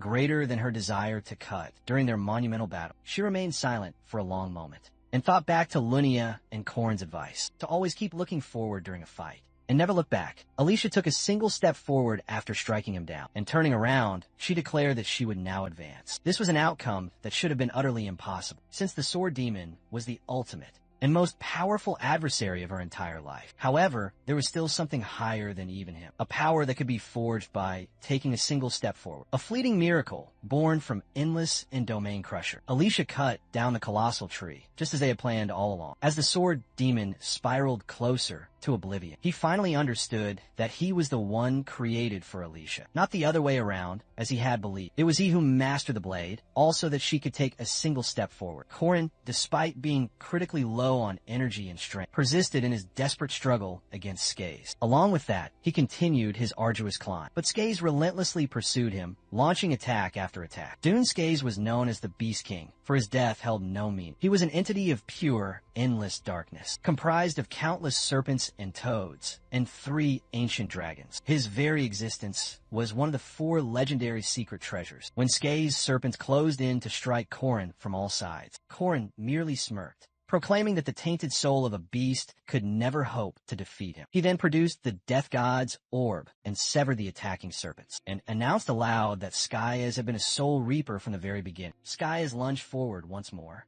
roaring that he could still fight on, and taunted Corrin, asking if he had any remaining mana left. Corrin scoffed at him, pointing out his profound ignorance. He enlightened Skaez about the unique fertilizer that was used to grow the very tree they were fighting upon, and the boundless mana it provided for Corrin to wield. After Corrin gained the upper hand in their epic struggle, he heard a bizarre voice calling out his name. Dune Skaez had morphed into his terrifying final form. He had become a monstrous falgus serpent.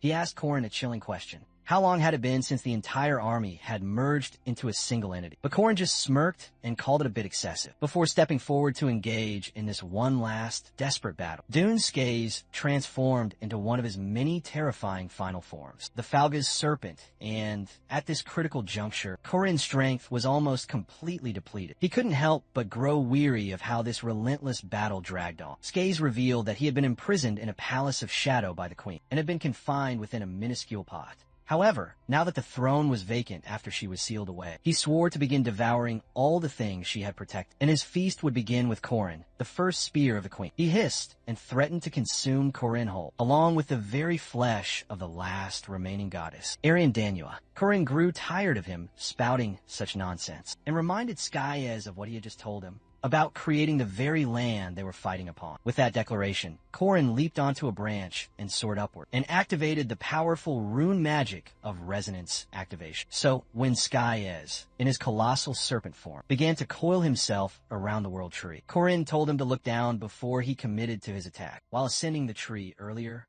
Corrin had inscribed a series of runes all along the tree's trunk, and this was the trap he now triggered all at once, using the surplus of magical energy. The entire tree erupted into a raging inferno as Corrin continued to fly upwards. When Sky questioned Corrin's own safety after setting the tree ablaze, Corrin gazed at the claw Solis hanging in the sky, and declared that this was his ultimate prize, one of the 4 legendary treasures that could be acquired only during the fleeting moment of an eclipse. The Sun Sword Claw Solis. Right now, whoever wielded its power would emerge victorious, and whoever did not would surely perish. Gripping the spear tightly in his hand, Corrin issued a challenge to Skaez to take flight for the sake of his own survival. Forced into action by the dire circumstances, Skaez had no choice but to transform into his next final state, a fearsome dragon. He burst forth from the burning tree and gave chase, determined to hunt Corrin down. Neither of them relented until they reached the heavens themselves. Mariette sensed Corrin's presence and felt a wave of relief at his timely arrival. But when she saw him locked in combat with Skaez, she couldn't help but be utterly astounded. Skaez remarked on how long Corrin had managed to stand against him, to which Corrin urged him to just bring it to an end. Already, the legendary mystic dragon form of Skaez looked truly horrifying, but without a moment's hesitation, Corrin went all in, activating his 3rd core activation. He was certain that this attack would transcend even the realm of legends, and unleashed a flurry of combination moves. However, to Corrin's utter disbelief, Skaez dodged his ultimate attack simply by transforming. Corrin hastily retreated to shield himself from the catastrophic fallout, but Skaez skillfully tried to ensnare him with his tentacles. Corrin sliced through the tentacles once more, but couldn't believe that his grand strategy had failed so miserably. Skaez then questioned Corrin about the conditions necessary for the sprouting of the crimson roan tree fruit. This fruit absorbed negative energy to sprout, i.e., the energy of the eclipse. After revealing this crucial piece of information, Skaez soared up into the sky and seized the claws Solis, a boundless swarm of serpents. Enough toads to fill an entire sprawling mansion. 3 savage dragons and 3 mystical cows, the beast of the shadowed darkness. The amalgamation of monsters sealed away in the underworld, and the king of all cows, the mighty Black Ox. On top of all that, after transforming into his ultimate final state, Skaez had even claimed the legendary Sun Sword for himself. This was a truly disastrous turn of events for Corrin, having to face the sun twice. The cascade of unfortunate events in Korin's life continued, when Skyas hurled him against the walls of the giant's castle with such immense force that the entire fortress began to crumble and fall. When Korin once again activated the runes he had inscribed there, Skyas laughed derisively at him, mockingly asking if he had ascended early just to prepare this pitiful trap. However, he declared all to be completely useless, because all the flames in the entire world bowed down only before the mighty sun. When Korin realized that he couldn't even buy a few precious seconds with his trap, he felt utterly defeated. He desperately tried to evade Sky's attacks, since he could no longer hope to compete with his overwhelming strength. When Sky's noticed his evasive tactics, he taunted him for running away like a coward. In response to this mockery, Korin called Sky's amusing for even bothering to carry a weapon, saying that the sword demon wouldn't be so legendary if wielding a sword was such a simple matter. Sky's told him to cease his arrogant boasting, when he was mere moments away from being turned into nothing but ash, and readied himself for the final devastating attack. The two of them ignited with their respective powers and surged forward to attack one another one last time. However, when Korin's spear met Sky's sun-forged weapon, it was instantly incinerated and completely obliterated. Korin was in utter disbelief that he had just lost his weapon in a single blow, along with having two of his power cores completely depleted. After being pushed to the very brink of defeat, Korin decided to unleash everything he had left. The short spear technique that had pierced even the indomitable adamant Jiang Shi. He lunged toward Sky's in a desperate, self-destructive maneuver, risking his own life for a single chance at victory. Sky's took the deathly punch head-on, and the two of them plummeted into the smoldering ruins of the castle, just when Korin dared to hope that he might have finally defeated Sky's. Now, Sky's began to laugh like a complete madman. It was in this moment that Korin accepted that this monster was truly unbeatable, and no matter what he did, no matter how he tried to overcome him, Sky's was fated to defeat him with ease. The giants that resided within the Sky Castle become demi-humans of at least a semi-first rank when they reach full maturity. Of course, Mariette and Warren, being two special-ranked demi-humans, were doing exceptionally well against them, as Mariette urged Warren to make haste, so they could go and assist Korin in his desperate battle against Sky. However, it was no simple task to contend with roughly 50 of the giants of the Sky Castle, when Alicia had cut down nearly half of the giants in a single, decisive strike, while felling the sword demon. It was nothing short of a miracle. However, those had been the weakest of the giants that had come down to hunt. Sky's elite captain giants, who possessed the semi-special rank, had remained on the Sky Island. So, when the odds of survival are so slim, simply escaping is completely out of the question. And right now, given the current circumstances, Mariette and Warren couldn't expect any assistance from anyone. The persistent warrior's regeneration ability had finally reached its absolute limits, and his recovery speed had slowed down to a mere crawl. Korin could no longer feel even a spark of strength within his aura core, and his entire body felt as though it were shutting down completely, making him wonder if his final moments were near. Seiho materialized before Korin's fading eyes, and reminded Korin of his dire warning regarding the player's strength, which was limited by the number of souls they had reached. He boasted about how he, at least, had made it to the final battle, whereas Korin was lying there defeated, and about to be crushed by Tate 2's minions, when Seiho declared all of Korin's struggles to have been utterly pointless until now. Korin vehemently denied his claim and replied to Seiho that he had clearly never witnessed. Mariette's smile, which brought so much joy into people's lives, even though she was a vampire, and the children who were just beginning to accept themselves for who they are, and are bravely moving forward one step at a time, and the ones who are constantly pushing their own limits. Seiho whispered to him, asking if all of this had brought him any happiness, before telling Korin to simply give up as his job here was finished, since he had no strength left to fight on. His words enraged Korin, compelling him to rise back to his feet before punching Seiho. As he vanished, Sky saw Korin standing once again, and asked him in disbelief if he still possessed any regenerative powers. Without answering Sky's, Korin reactivated his rune of regression, and the divine spear reappeared once more in his grasp. When Korin hurled the spear in Sky's direction, Sky's caught it effortlessly in midair and threw it back toward Korin, telling him to catch it if he desired it so badly. The spear shot straight toward Korin with incredible velocity, and pierced deeply into Korin's chest. Skis then advanced upon Korin, and incinerated Korin's body with his sun-forged weapon, after he had made certain that Korin was utterly and completely defeated, and was buried deep beneath the rubble and flames. Skis turned around, preparing to depart. However, just as Skyez had taken a few steps forward, he heard a slight movement, where he turned back toward the sound. He was utterly shocked to see Korin standing there once more. This was more than enough to stoke the raging inferno of anger within Skyez, and he grabbed Korin by his hair, yanking him up off the ground. Confused and enraged, questioning how Korin was still alive. He then hurled Korin high into the air and seized his own weapon, wondering if Korin would still be able to revive himself, if he were burned down to nothing but fine ashes. Skyez transformed back into his fearsome dragon form and soared up to the sky, and unleashed a torrent of fire down upon Korin, telling him to stop playing around with his spear and just die already. Suddenly, while breathing his inferno of fire, Skyez noticed that his flames were being drawn inward, absorbed, a phenomenon he could not possibly comprehend. He then saw his own weapon hurtling back toward him, with the rune of regression now etched upon its surface. When the weapon struck Skyez,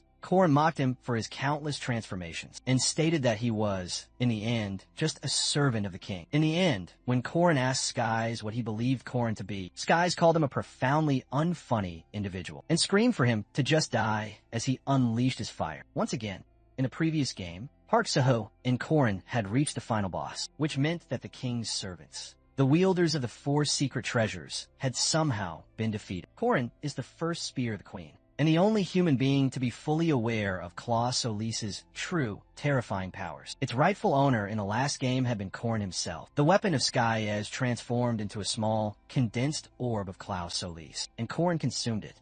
As soon as he did, Klaus Solis accepted him as its true user and a great warrior. He was granted the light of the sun, Agathrin. When the fire from Skis finally reached Korin, he remained perfectly intact, standing defiantly within it, and claimed that this was the second time he had wielded the power of the sun. Skis became absolutely furious and punched him squarely across the face, causing him to crash heavily into the ground. However, he once again chanted the spell to activate the runes of regression, and the entire area ignited with flames. The Claw Solis absorbed all the intense heat and fire around, while Skis snarled furiously at Korin, screaming that it had belonged to him. When Korin hurled the weapon forged from Claw Solis at Skis, he was burned down into nothing but ash, while screaming and writhing in agony, until he was completely gone. Korin stood amidst his ashes and the ruins of the castle.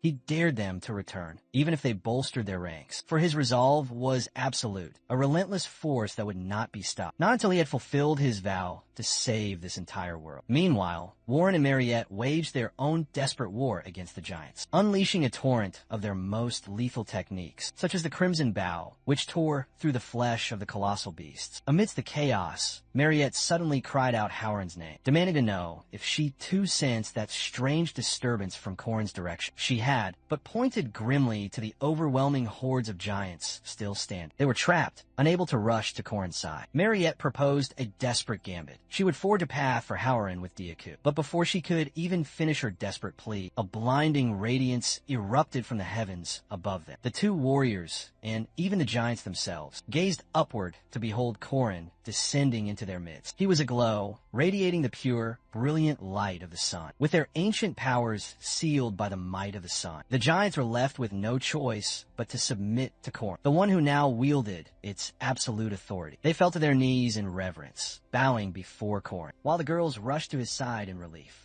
Mariette immediately threw her arms around him in a tight embrace. This instantly worried Korin, as he now commanded the sun's power, and Mariette, being a creature of the night, a vampire, must have been in tremendous discomfort at that moment. However, when he anxiously asked if she was alright, she dismissed it as a trivial matter, and instead demanded to know why he was so grievously injured. Warren was also heartbroken to see Korin in such a battered state, and to ease her sorrow, he gently placed his hand upon her head, reassuring her that he was perfectly fine. Then, as suddenly as it appeared, the power and light of the sun vanished from Korin, and he was once again just a normal mortal man.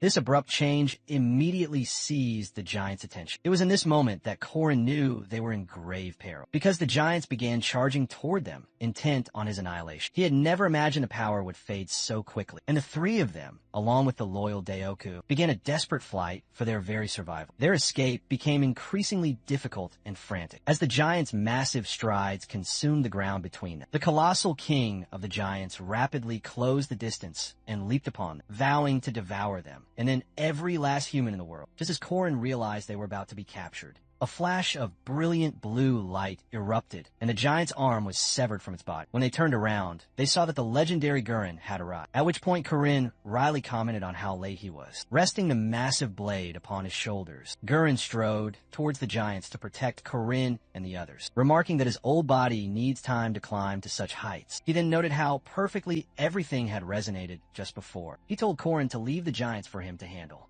As Corinne and the others made their escape, Gurren engaged the giants in furious combat, musing to himself how he had missed such a spectacular scene as the sword demon's demise. Nevertheless, he was ecstatic to have finally found a swordsman of his caliber. And after this fateful encounter, in a realm that exists beyond the highest mountain peak, he felt a pure, unadulterated joy. While Corin and the others climbed down the tree, he felt a profound need to repay his debt to Garland. For without Garland's intervention, their fates would have been sealed. He commanded Mariette and Warren to fell the colossal tree, as a way to settle the score he had with Garland. They were baffled, but he explained his twisted reasoning with fury. He had nearly perished at the hands of the sword demon, a monster that Gurren himself had personally trained. Therefore, Corin declared this his just revenge. He would strand Gurren on the Sky Island, a fitting punishment, leaving him marooned for a year, perhaps even longer. Warren and Mariette complied with Corinne's request and obliterated the tree, unleashing their immense powers. When Gran saw the tree being destroyed, in the midst of his battle with the giants,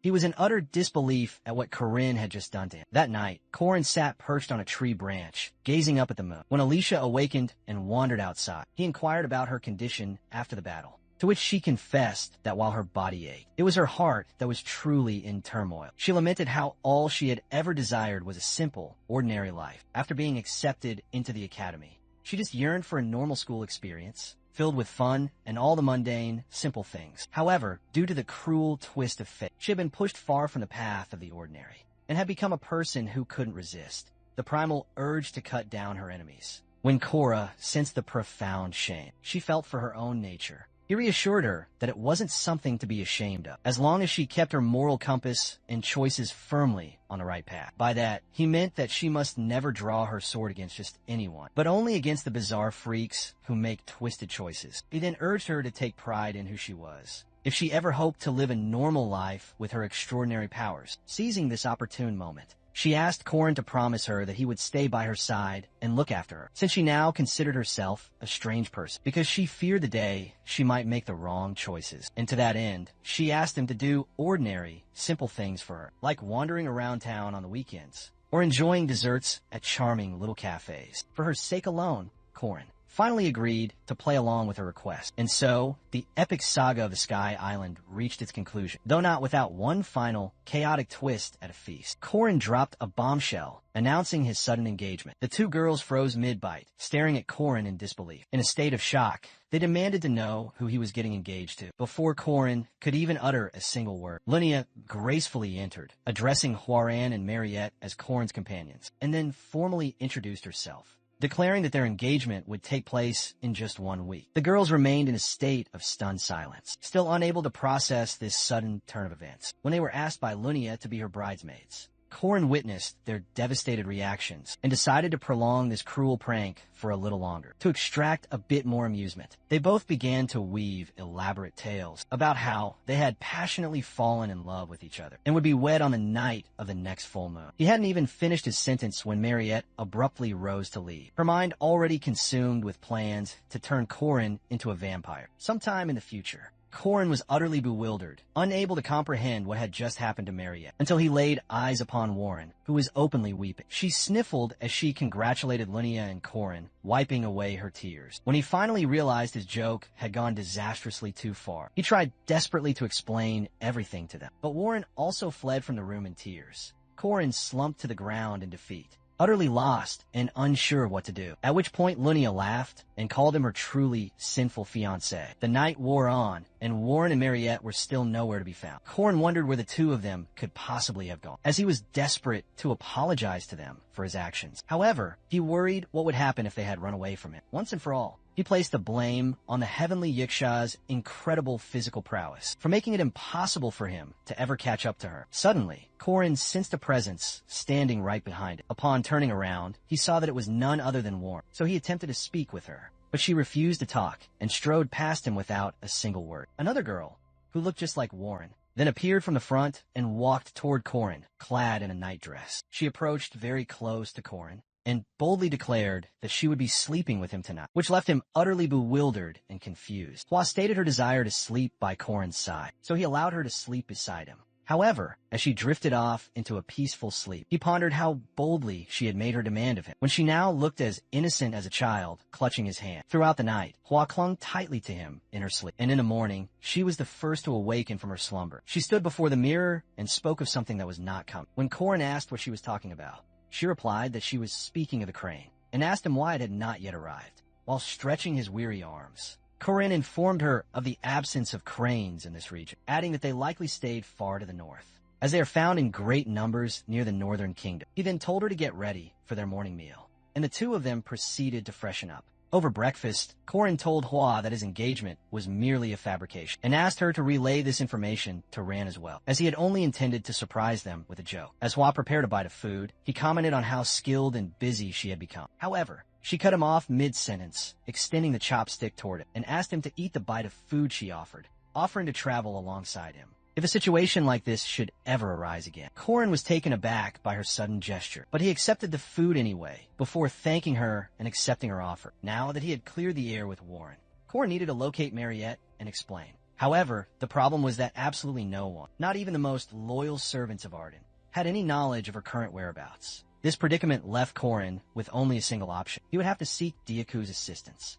Corin promised Diaku that he would procure for him the highest quality black cow if he would only reveal the location of his mother, Mariette. After enduring a great deal of criticism and insults, Diaku finally divulged Mariette's hidden location. So, without wasting another precious moment, Corin went directly to find her and clear the air. Mariette was found hiding in the Arden Manor's exterior guest chambers. When Corin finally revealed the truth of the matter to her, she screamed at him for not being honest from the very beginning. Thus, he offered her his most sincere apology. An overwhelming wave of embarrassment washed over her, and she repeatedly kicked the sheets of the bed in frustration, while burying her crimson face deep within the pillow. After finally calming herself, she emerged from beneath the sheets and confessed to Corin that she trusted him without question, and even if he were to promise to return her money threefold, she would still lend him every last coin she possessed. Therefore, he must swear to never lie to her again. However, deep within her own thoughts, she believed that no matter what he did,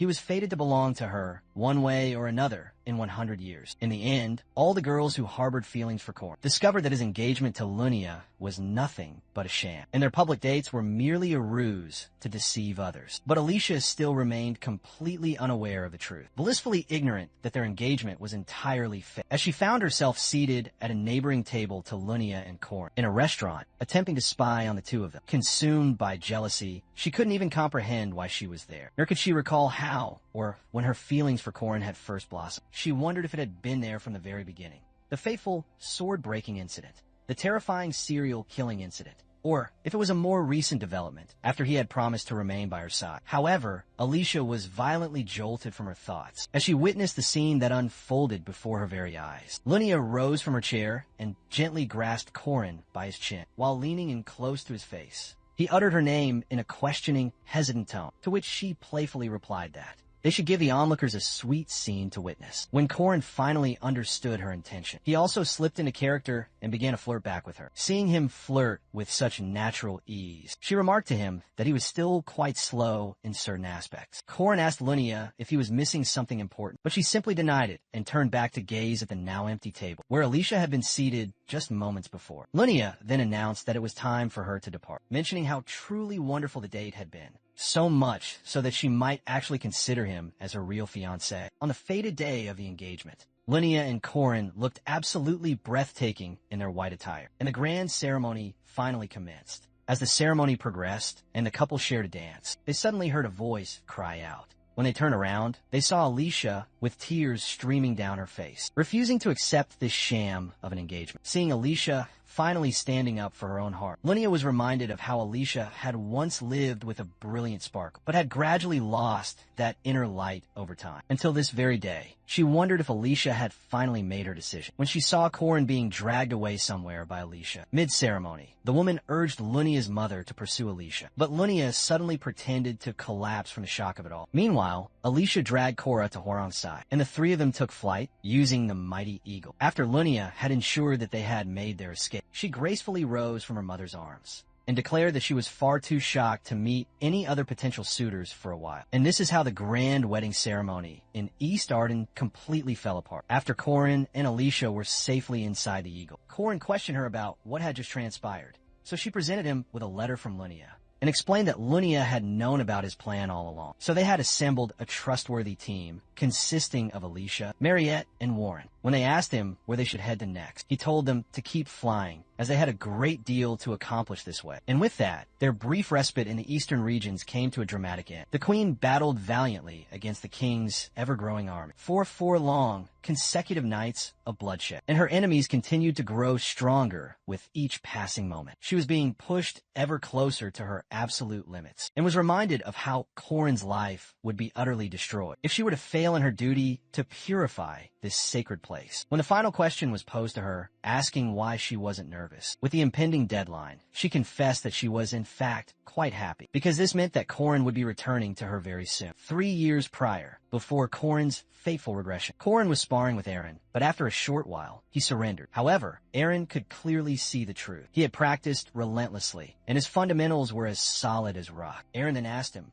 the reason why he was so focused on mastering the 8 trigram spearmanship. Corin explained how it was the very first thing that had captured his attention in the martial arts section of the Grand Library, and he had chosen the spear because he had heard it was easier to master than the unforgiving sword. Corin also thought of learning Eren's legendary techniques, but Eren advised him against it, as they would simply consume him whole, and that he should stick with the 8 trigram spearmanship for at least another 6 grueling months of training. Balthazar's most secret art, the 6-step spearmanship, was a technique Corin yearned to learn. Sihu introduced him to the NPC so he could commence his training. But even after more than a month of dedication, Corin had made almost no progress in his training. Thus, he couldn't help but feel a pang of envy toward Sihu's natural skill. The fact that Sihu only had to open his skill window, and he could unleash magic of the most extreme caliber. However, being greedy and envious would no longer serve his purpose. This is why Corin resolved to make slow and steady progress. Every single day, he would swing his spear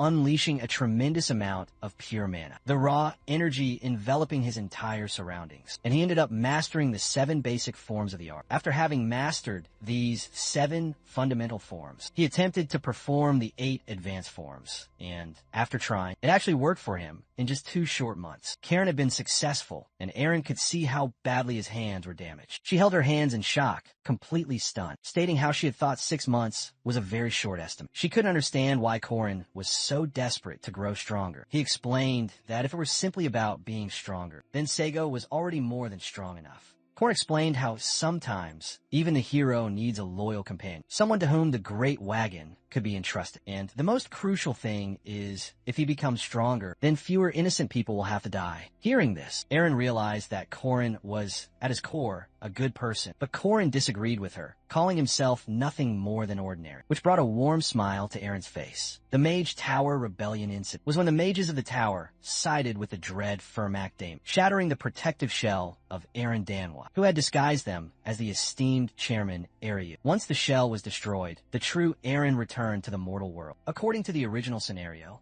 she had died and had left the players with her final will to protect this world. Also, the hidden piece, the Tribulation Treasure Vault, was finally unlocked. And that was the cataclysmic event, an event that no player could stop. At least, that is what everyone had been led to believe. Yet, the hand Corin held was filled with affection, and her voice was kind. It was none other than the legendary Eren. Returning to the present day, Eren is aware that Corin knows the truth about her and Tates' story, and Corin makes no attempt to lie about his knowledge. She had passed on everything she knew, including the secrets of the 6-step spearmanship, to her disciple. But his ultimate goal was the coming of paradise, which was in essence the end of the world. When Eren denied him the final step of succession, it became the greatest and most tragic failure of her long life. Eren was filled with regret for her life choices. And in the game, Heroic Legend of Arryn, there is a very special hidden event where Aaron Danua asks if Corinne will accept her as his master. This is an incredibly rare moment in the story, only unlocked if players meet a long list of conditions and earn enough good karma. Excited beyond belief, Corinne agrees to her request. However, by that point in time, knowing the game's secrets was no longer so important. When he gives his consent, Aaron embraces Corinne, advising him that it is alright to fall or to fail, just as long as he keeps on trying. It's okay to cry. Just smile even brighter afterward. She encourages him to stay true to his core beliefs and to always walk a righteous and noble path. With that final piece of advice, she promises to grant Corinne the sacred blessing of the goddess as she gently kisses his forehead. This profound affection and warmth was something he could never forget. In the doomed city of Nazaria, the same tragic thing happened. For 300 long years, the same night of death repeated itself. And yet, the immortal king's army was only growing stronger. And that delicate balance, which had lasted for 300 years, had finally reached its limit. As Aaron is desperately running, she is worried that it is the third night, and at this rate, the immortal king will fully transform into a lich. But then her eyes shift to the voice that calls out from in front of her. It is none other than Corin. He assures her not to worry, because the dreaded Gerorg has already been dealt with.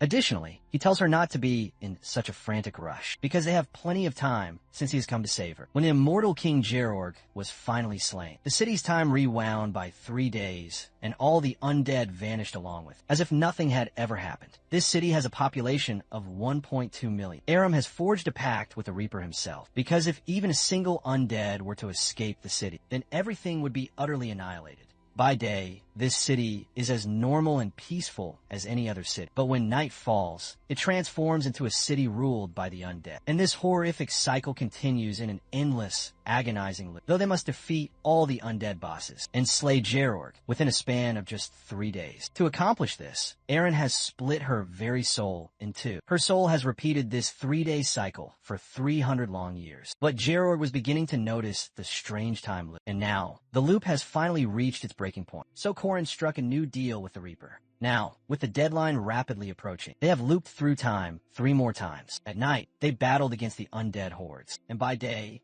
they went on dates with one another. They read books together, visited circuses, and enjoyed their precious time together. And yet now, the final moment has arrived. Standing at the top of a tall building, looking out at the sunset, Erin expresses her gratitude to Corin. But Corin is more concerned about how she endured the time loop for such a long time. But Erin explains that spending it alone and spending it with someone you care for are 2 very different things. Corin is glad that they were able to enjoy their time together, but still regrets that they never went to one of the city's fancy restaurants. However, Erin believes that a fancy restaurant is not necessary to make things truly meaningful with her future disciple. Although tonight, they will finally purify Nazria and end this never-ending, horrific night. According to Corin's grand theory, this is possible as long as there is no sudden, abrupt interference. Corin clarifies that this is him simply paying her back for her help, and she will grant him a single wish when this ordeal is finally over. On the other side of the city, Gerorg has finally understood that the regression has lasted for 300 long years. Gerorg places 2 powerful runes, front and back, and defile the original runes. With this action, the Nazria cycle is officially over, and the curse has been amplified several times over. Gerorg lets out a maniacal laugh and transforms into a fearsome lich, declaring his intention to kill Erin. Seeing all of the undead in the monitored zone converging in a single place, a battle priest who is stationed in Nazria, Cruz, is shocked because this has never happened before. The true immortal king is summoning every single undead in the city, hiding behind a large boulder. Corin and Erin are confused because while anomalies can happen, this is the very first of its kind. So they decide to remain hidden for now and prepare for the worst. Before they could even make their move, another powerful Doom Bolt spell was unleashed from the sky above, poisoning the very earth itself with a corrosion contamination, transforming it into a true land of death. This makes Corinne and Erin realize that Gerorg has already become a lich, and this means that the magic power within the city is now infinite. Instead of continuing to hide, they start running because there is no longer any point in hiding. Abruptly, mid-rank, undead creatures and undead hunters begin to appear out of thin air. But Corin has had enough of this madness, so he brandishes his spear, unleashing the devastating 6th wave attack, even when Erin warns him not to use any aerial movements, because if he were to stop in midair, things could become incredibly risky for him. He doesn't listen to her because Corin has already mastered this skill, so he skillfully slashes his way across these grotesque, undead creatures, leaving Erin both proud and completely shocked. On the flip side of the battle, Gerorg, The newly transformed Lich has gone completely insane and has struck down with 10 strikes of the powerful Doombolt spell, laughing like a madman. But then his laughter turns to deadly seriousness when he sees his Doombolts simply disappearing into thin air. Just then, Khorne appears directly in front of him, acknowledging that Gerorg has likely forgotten what sunlight looks like after 300 years. With that, Khorne launches his solar focus skill. His aura transforms into a fiery blaze, and a brilliant light of the sun envelopes the entire surroundings. Smirking, Khorne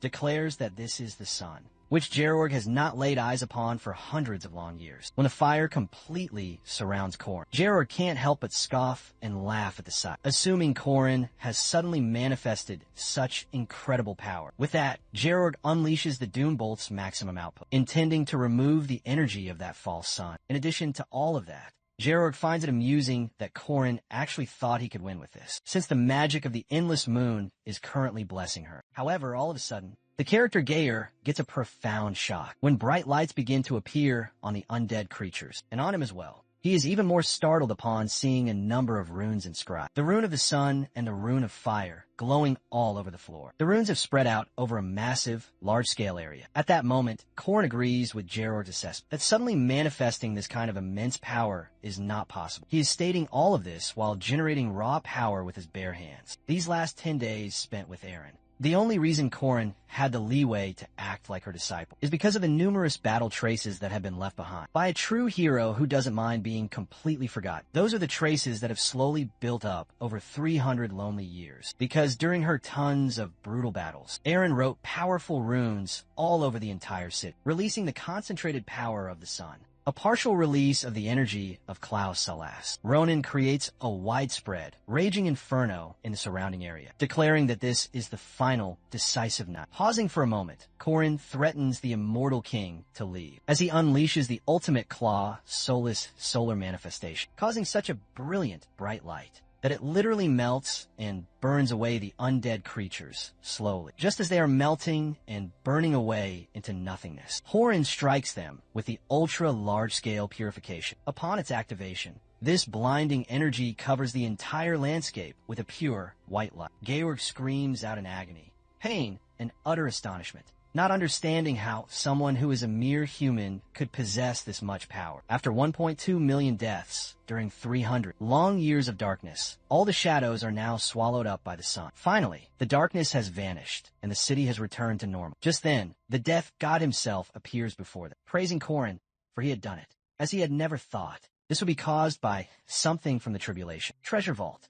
However, now that Khorne has successfully fulfilled his promise, it is now time for the Reaper to fulfill his side of the bargain. Hearing this, Eren looks at Khorne with sorrowful eyes, feeling very emotional, not believing that this is really the end, because once this is all over, Eren will disappear forever. Both Eren and Khorne stand on a balcony, looking out at the city, talking about how difficult things were. But still, they had managed to be successful. In his heart, Khorne is certain that he will never forget Eren. In his past life, Khorne remembers how Eren bid her final farewell to him, advising him to hold onto his convictions and walk the noble path of a king. Since even the Eren of the present has different memories than his own master. Back then, she had always comforted him in the exact same way, with kind, reassuring words. Though this time, Eren cups Khorne's face in her hands, assuring him that the goddess's blessing now dwells deep within him. And instantly, she presses a soft, gentle kiss to his lips, hoping that he will always find happiness in his future, as tears stream down her beautiful face. The moment the sun fulfilled its sacred role and the darkness receded once more, all traces of Eren would vanish from existence. And that is exactly what came to pass. Aside from the disciple she raised as if he were her own child, no visitors ever come to this lonely castle where Eren remains Valtazer, due to the profound betrayal of that very same disciple, whom she had once thought of as her rightful successor. She was sealed away for 80 long years in the desolate castle. 3 centuries ago, she had wandered the streets of this very Nazaria. Somehow, she had forgotten, but now these memories flooded back into her. How she had forged a grim pact with the Reaper himself, and how she was cursed to repeat that single night for over 300 years. However, a new memory of Khorne then surfaced in her mind, the moment he made his very own pact with the Reaper. When the image of Khorne crystallized in her thoughts, she believed this young man was once Balthazar's disciple. She had assumed he betrayed Balthazar and then came to her. She recalled with clarity how he had arrived to save her. But then the final, vivid memory of her lips meeting his flashed through her mind, and a deep, crimson blush spread across her flustered face, as beads of sweat began to form on her brow. In that very instant, Josephine appeared through a portal holding a book, inquiring if the great Aaron wished for something to read. But Aaron was so mortified that she had squeezed her eyes shut, unwilling to face another soul in that moment. She gently touched her own lips, unable to erase the phantom sensation of kissing her student, Corin. Meanwhile, at the second holy site of Zion, within the Grand Cathedral, one of the esteemed saintesses, Estelle, received a report from her men concerning the city of Nazaria. It had been completely purified in the span of a single night. The man explained how it was like a new dawn,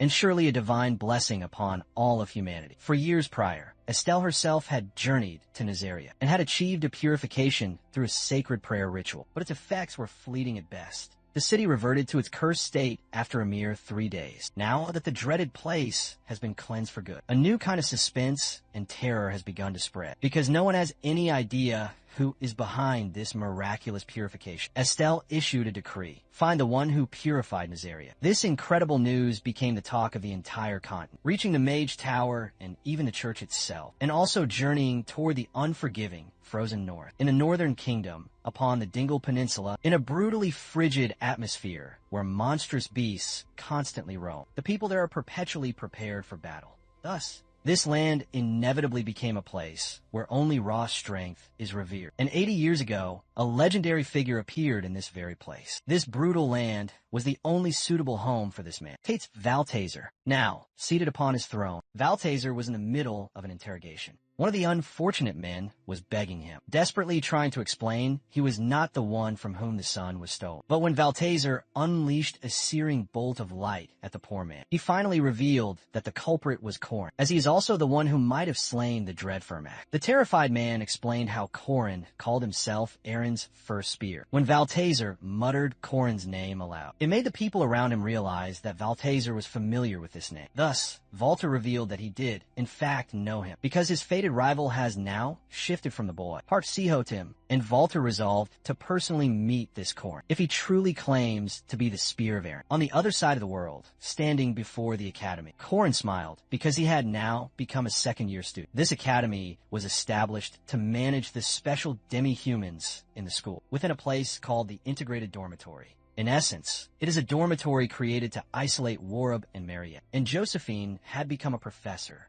who served as the supervisor due to a severe shortage of staff. Right now, Warren was holding a massive tuna head high in the air, leaving Josephine completely and utterly shocked. Cornell served as the assistant supervisor as well, and all the students were currently engaged in butchering the massive tuna and doing other chaotic things. Witnessing all of this madness, Josephine demanded an explanation from Corin at once. So he explained that Mariette had mentioned she would be having many guests over. So at the moment, she was busy arranging all of the furniture. And this was the reason why large furniture was being brought inside. Warren had purchased a bluefin tuna from the market, so they had all decided to share a meal together. And Alicia was here simply to lend a helping hand. She's right now employing her Arden-style sashimi technique to thinly slice the fish. Playfully, Corin offered to sell some of the meat to Josephine at a good price, but she could no longer tolerate this chaos for another second, and suggested that they clean up this entire mess and prepare the rooms for the first years that Corin had told her about. Corin assured her that the first years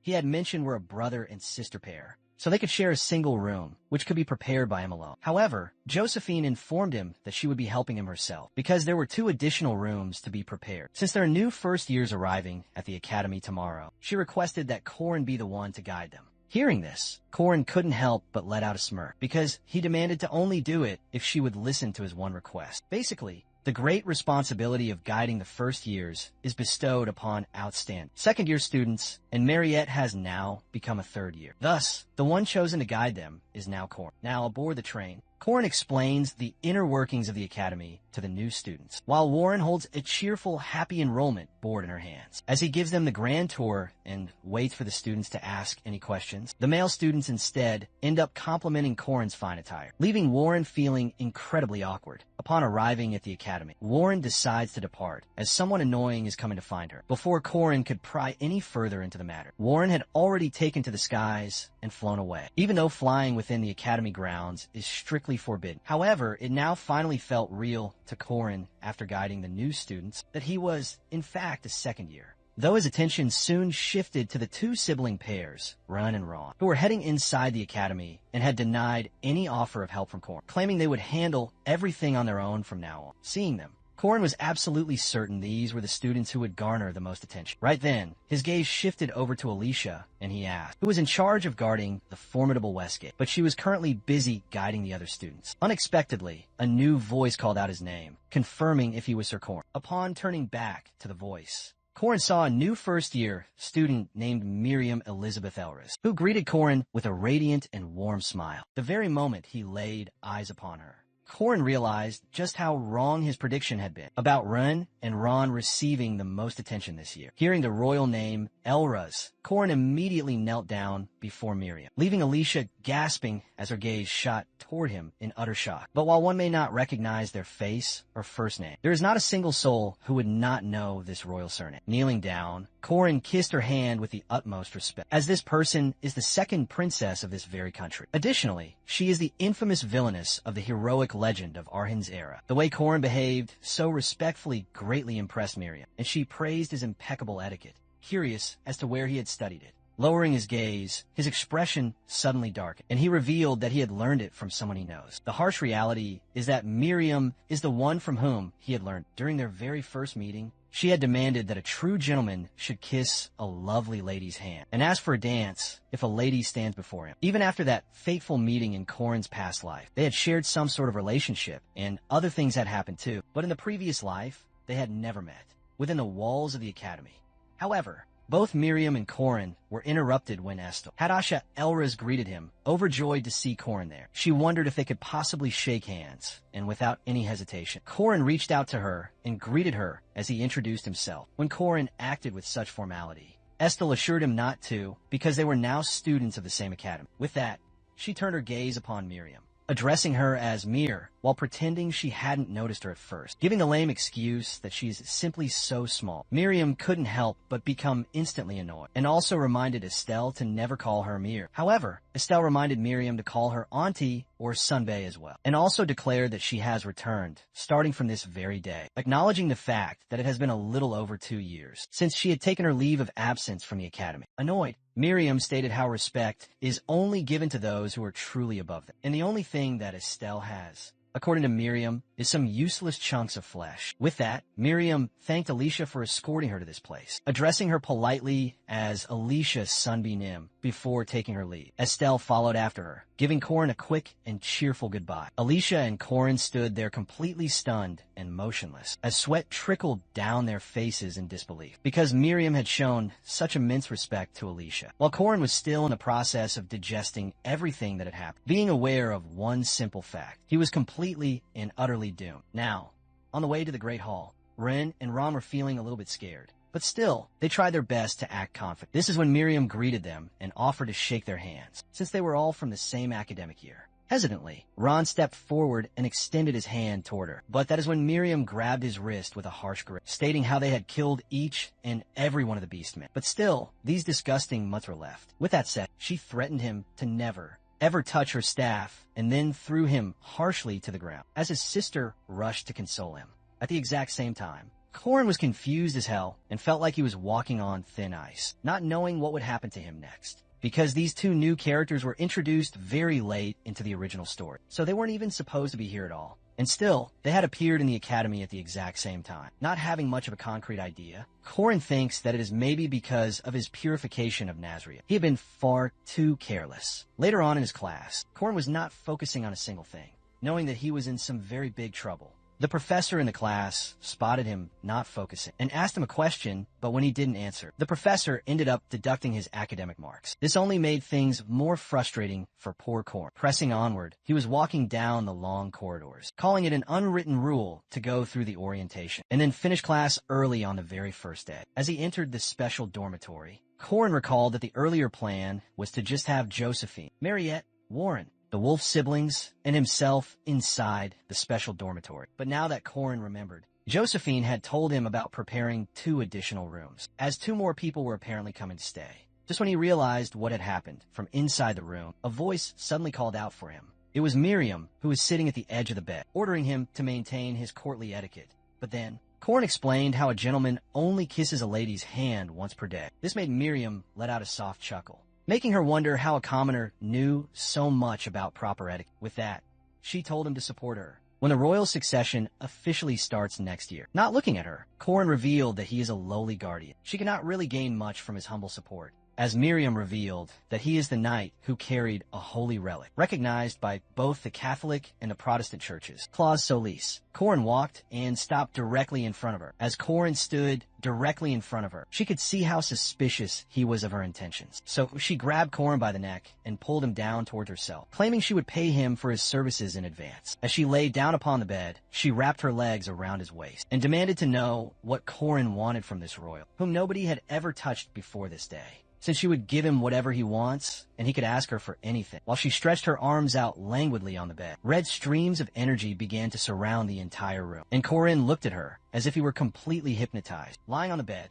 Miriam granted Corin her permission to do whatever he desired, as a crimson energy began to envelop the entire room. With that, she moved closer to him, declaring how he was her one true destiny, so he should devour her completely and make her his, as her eyes began to shine with a brilliant red glow. When Corin finally realized what was truly happening, he jerked away from the bed, stumbling back to his feet, panting heavily from the exertion, realizing that she had even used aphrodisiac incense to try and tempt him, and finding it incredibly disappointing because a noble who was about to inherit a grand throne should not be doing this. However, Miriam had other games playing out in her mind. To use the sun god's chosen champion as a powerful political card, she explained how marriage and child conferencing are the oldest and most effective forms of transaction. Ignoring that, Corin wanted to know what Miriam had meant by destiny earlier. But when she didn't bother to explain her words, Corin began to leave. Once he had reached the door, Miriam offered to set the mood for him again another day. But when he promptly refused her,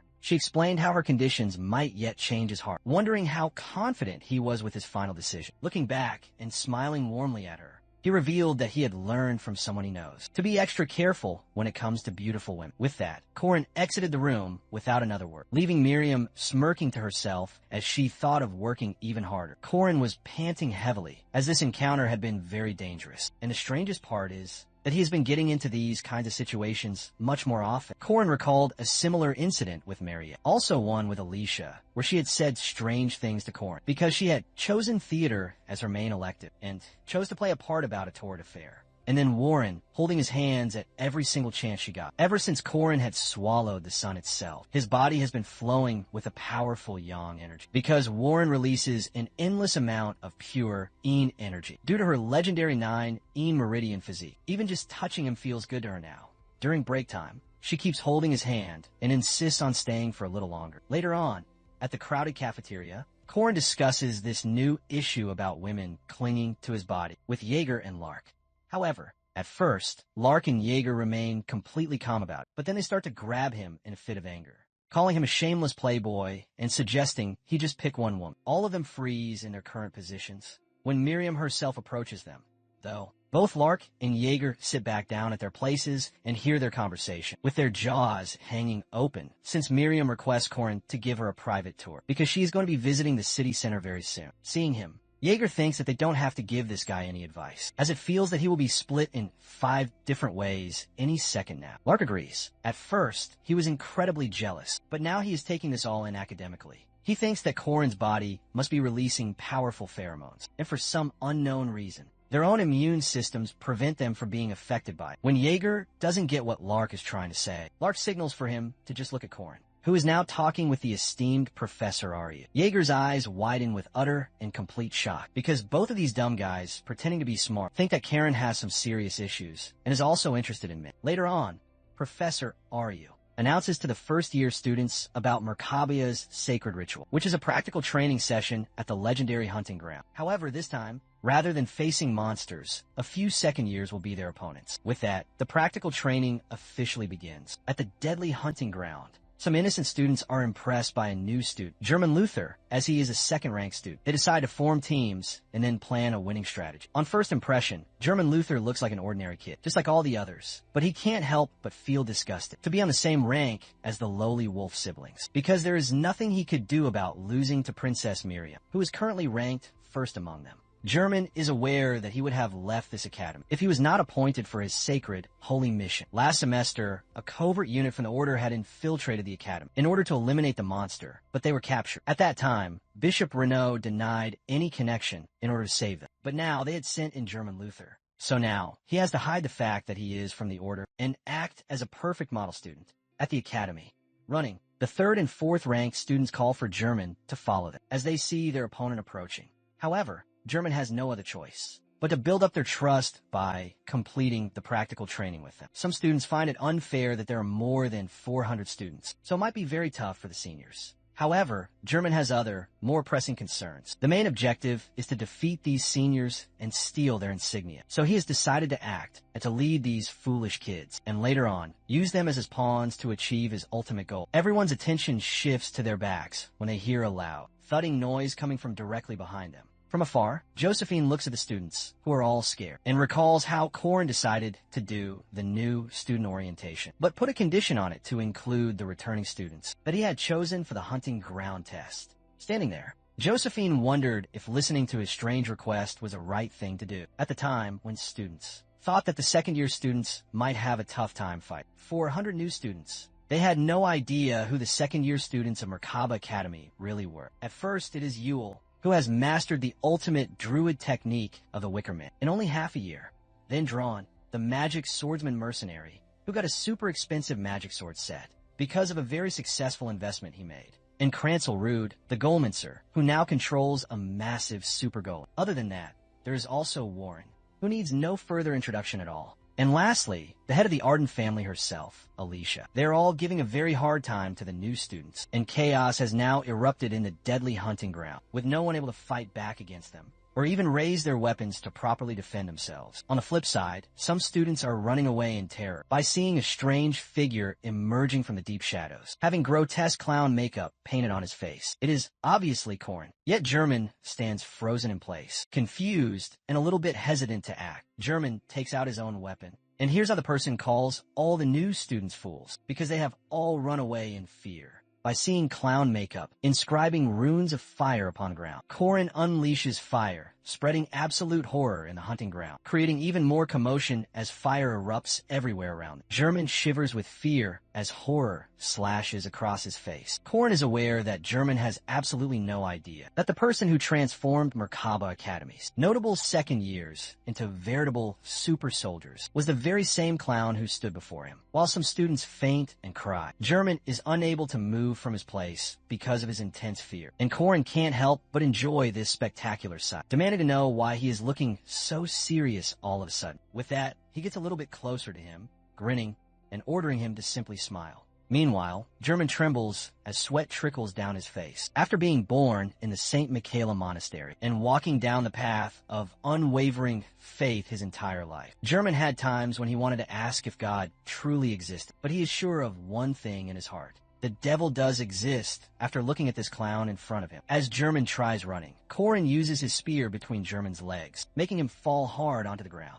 Just then, Corin declares that this is now the end for him. Out of sheer terror, German shuts his eyes tightly, not able to witness what is about to happen to him, and also begins to cry uncontrollably. That is when Corin pats his hand gently on German's head and helps him to stand up, praising him for his immense guts. When Corin introduces himself properly, German immediately recognizes that it is the same guy who fought with Lunia, Arden. Now that German has finally calmed down, Corin explains how he was looking for skilled first years, and aside from the princess herself, German is the one.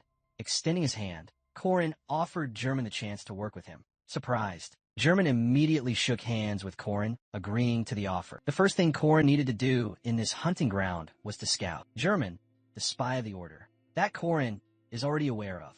1 hour after the test started, Ron and Run have been getting attacked by the other students, and Run is knocking them all out, guiding Ron to check their backpacks and take all of their armbands. Poor Ron doesn't understand why everyone is attacking them, and wonders if maybe it is because they are demi-humans. However, Rin explains that it is not because of that, but because they're the second rankers and everyone wants their armbands. Taking the armband of their seniors is worth a lot more points, but they're all far too strong for them. So they're trying to take armbands from people of their own year in order to get points. Though in the last part, They have to trade these in for valuable prizes. But when Ron and Rin arrive at the final stage, the cottage is on fire, but then an earthquake appears, and a giant tower-like building appears in front of them, likely made by Yule, because it is covered with thick vines. As the wolf siblings stand there in awe, Miriam also comes up from behind, sensing the strong scent of fur. This mysterious tower has 3 separate entrances, so Rin and Ian decide not to follow Miriam and enter the other gate. When they finally enter the gate, Drum is already inside, sending lightning strikes to the ground, making it very hard for the siblings to stand on solid ground. Drum makes it clear that these are the situations he was hired for, so he can't go easy on them in this fight. This place has 3 entrances, 3 rooms, and 3 powerful guardians. Then the corridors join together, and there are 2 rooms on the 2nd floor. Lastly, there is the 3rd floor where Corin is waiting for the students. Although one of the first-year students is already hiding, using his infiltration skills successfully, no one can deceive Corin. The moment he senses someone nearby, he comments on how he heard that there is someone skilled in stealth. With that, Corin doesn't waste a single second and strikes his spear at the side of the nearby pillar, where he senses the presence of the hidden student. The way the spear unnaturally curved when the person thought it had missed made the first-year student completely shocked. In an instant, this guy feels like his very soul is being messed with. It is because of the death god's orb that will always hit its mark. It will separate the body and the spirit of its target. Because of this, his concentration is now fading away. He is even losing his ability to use stealth. The man's eyes widen in shock as Corin calls him by his real name, questioning if he, Rashida Din Mustali, a first-year, second-rank knight,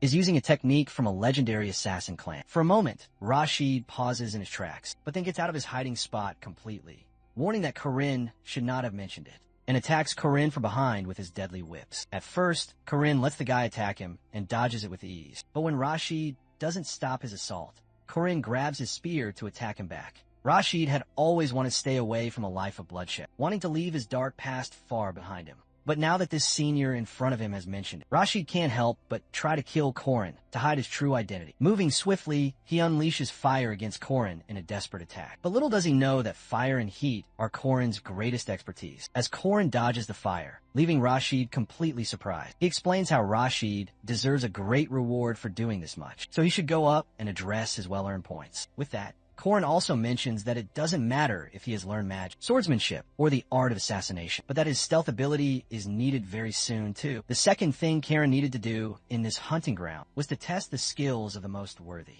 First-year student. At the exact same time, the wolf sibling almost died because of Draunt's incredible abilities, but they still ended up being passed to the 2nd floor. In the presence of the mighty Warren, they were passed by almost immediately, because, obviously, Warren couldn't control her strength against them, so she simply let them go. At the 3rd and final floor, Corin was waiting for the other students, and Ron arrived. The moment they enter the room, a slash strikes near their face. It is Corin's spear, which was targeted directly towards Ron. But when Ron lets his guard down to protect her, Ron is knocked out cold by Corin's attack. He faints on the ground, completely surprised. Rin looks at her fallen brother, but ends up running away. When Corin activates the tiger sweeping wind to attack them, and they turn into the fearsome beasts, their one true form, Corin doesn't feel great treating them like this, but he needs to make sure that these kids can pull their own weight by growing them to that formidable level of power. Holding his spear, which is glowing with the activation of his spell, Coden looks at them and declares that he will end this now. If it is not a full moon, holding back their beast instincts is easy. However, being fully transformed is a completely different thing. Now Run and Ron have completely transformed, being totally violent and feral in their final beast form. They would normally continue being in their human appearance, but the wolf siblings have not yet fully matured, so they're limited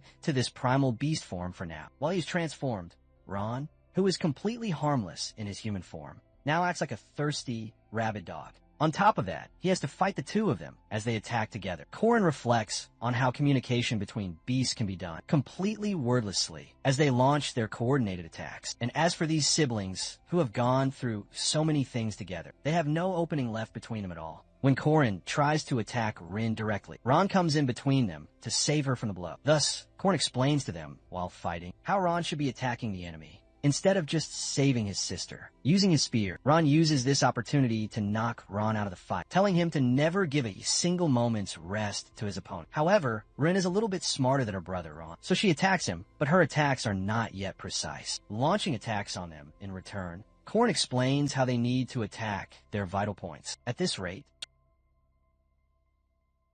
sobbing from the sheer pain, and utter agony. Korin's voice was cold steel, commanding them to rise and battle until their very bones were broken. However, even Korin could see that they had expended every last ounce of their strength. So he gently took hold of Run, helping her back to her feet. He thought to himself that this was surely enough for one day. It was a difficult thing to be so harsh with these small, resilient children. They couldn't defeat his power, not even in their final beast forms. But through this crucible, they had learned the true meaning of a real fight. They had truly hardened their resolve in the flames. And that, above all else, was truly admirable. With Rin now held protectively in his arms. A gentle smile broke his stern facade as he asked if her appa had been too aggressive. Rin sobbed with frustration. Her pride stung that Korin still treated them like infants. But in the end, both of the exhausted kids hugged him tightly. Seeing this, Korin acknowledged that his methods had been undeniably mean. But in that same moment, he praised their incredible battlefield judgment and their raw physical prowess. Despite the fact that they had been unable to defeat him, Korin still allowed them to pass, because their performance had been exceptional. And although the siblings found immense comfort in that warm, reassuring embrace, they made a silent vow to never have to rely on it again. As Korin watched them depart, his gaze firm, he sensed an unexpected presence right behind him. When he turned, he saw it was Miriam, who was clapping slowly. She seemed impressed, noting the wolf siblings had passed some time ago. And yet Korin was still just standing here, waiting. Furthermore, she mockingly referred to the siblings as puppies, while still acknowledging their impressive physical talents. She also commented on how Korin had been acting, as if this were all just a game in a playground,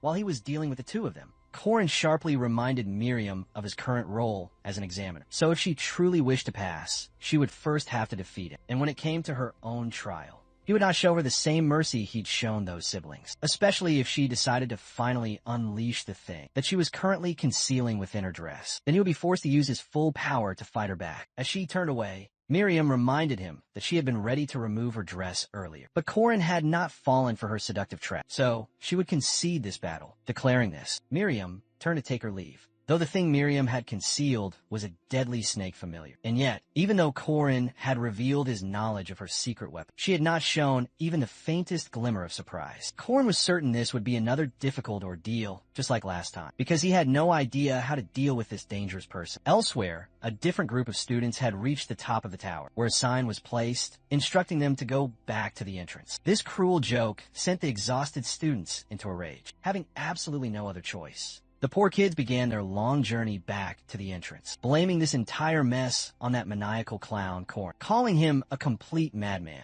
as they recalled the rumors about Korin being the future son-in-law of the powerful Dunalad family. But he is also supposedly engaged to Lunyard. As they were moving ahead, grumbling, they suddenly froze as Korin materialized in front of them, welcoming them all with a theatrical, chilling laugh. He sarcastically inquired about their practice session, all while casually pouring out some wine, regarding the grand rewards to be distributed amongst the students. Korin explained there would be 4 or 5 precious magic stones and various other high-ranking, powerful items. Leaping forward with a dramatic flourish, Korin demanded to know the one similarity between these items and these people, when nobody could answer him. Korin explained that both they and the rewards could burn very easily, and with a single, contemptuous flick of his fingers, he incinerated those priceless rewards. The students became enraged, wanting nothing more than to kill this sadistic jerk, but they obviously knew they would just end up getting beaten by him. At that very moment, Mariette appeared with a chest overflowing with rank 3 and 2 magic stones. With that, Korin introduced the students to the master craftsman, who would forge them custom weapons free of charge. These were the top blacksmiths from the entire capital city. He also gave praise to Horan and Mariette for transporting the rare materials, and the blacksmiths as well.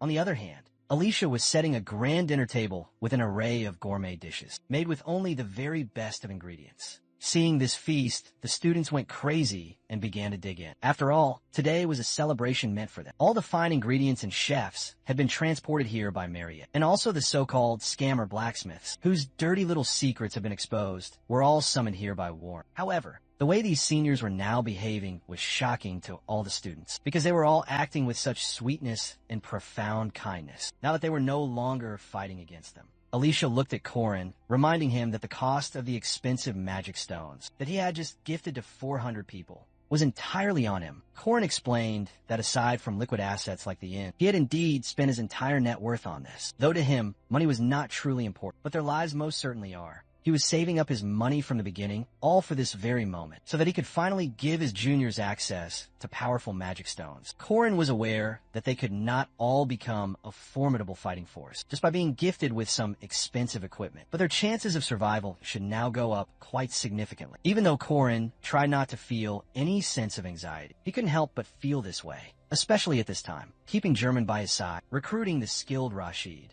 and pushing Ren and Ron to their limits were all part of his preparation, since the stage for the next great trial, which is now looming ever closer to them, is right here at the Merkaba Academy itself. As the students were enjoying the festivities, they invited Alicia to come and dance with them. Alicia turned her gaze to Karen to make sure it was fine for her to do so, but Korin had vanished without a trace. Elsewhere, a brand new, dark plot was beginning to unfold. Elder Admalak, the feared red magic faction leader, declared his intention to retrieve the experiment that is neither beast nor human. The black magic faction leader, the sinister Elder Morshadan, was quite confident that everything would fall perfectly into their hands, especially since the legendary golden mage himself is participating. Mariette, that vampire, must be retrieved by their prestigious mage tower. In essence, the infamous magic tower incident is about to begin. In the original timeline, under the shallow investigation of the Grand Library's archives, they would have successfully abducted the young vampire girl and conducted their horrific experiments in the dark basements. But history is about to be twisted, since Korin has already been waiting, standing vigil at the imposing magic tower, observing and examining everything around it. The special dormitory housed students that were of great importance to the academy. Firstly,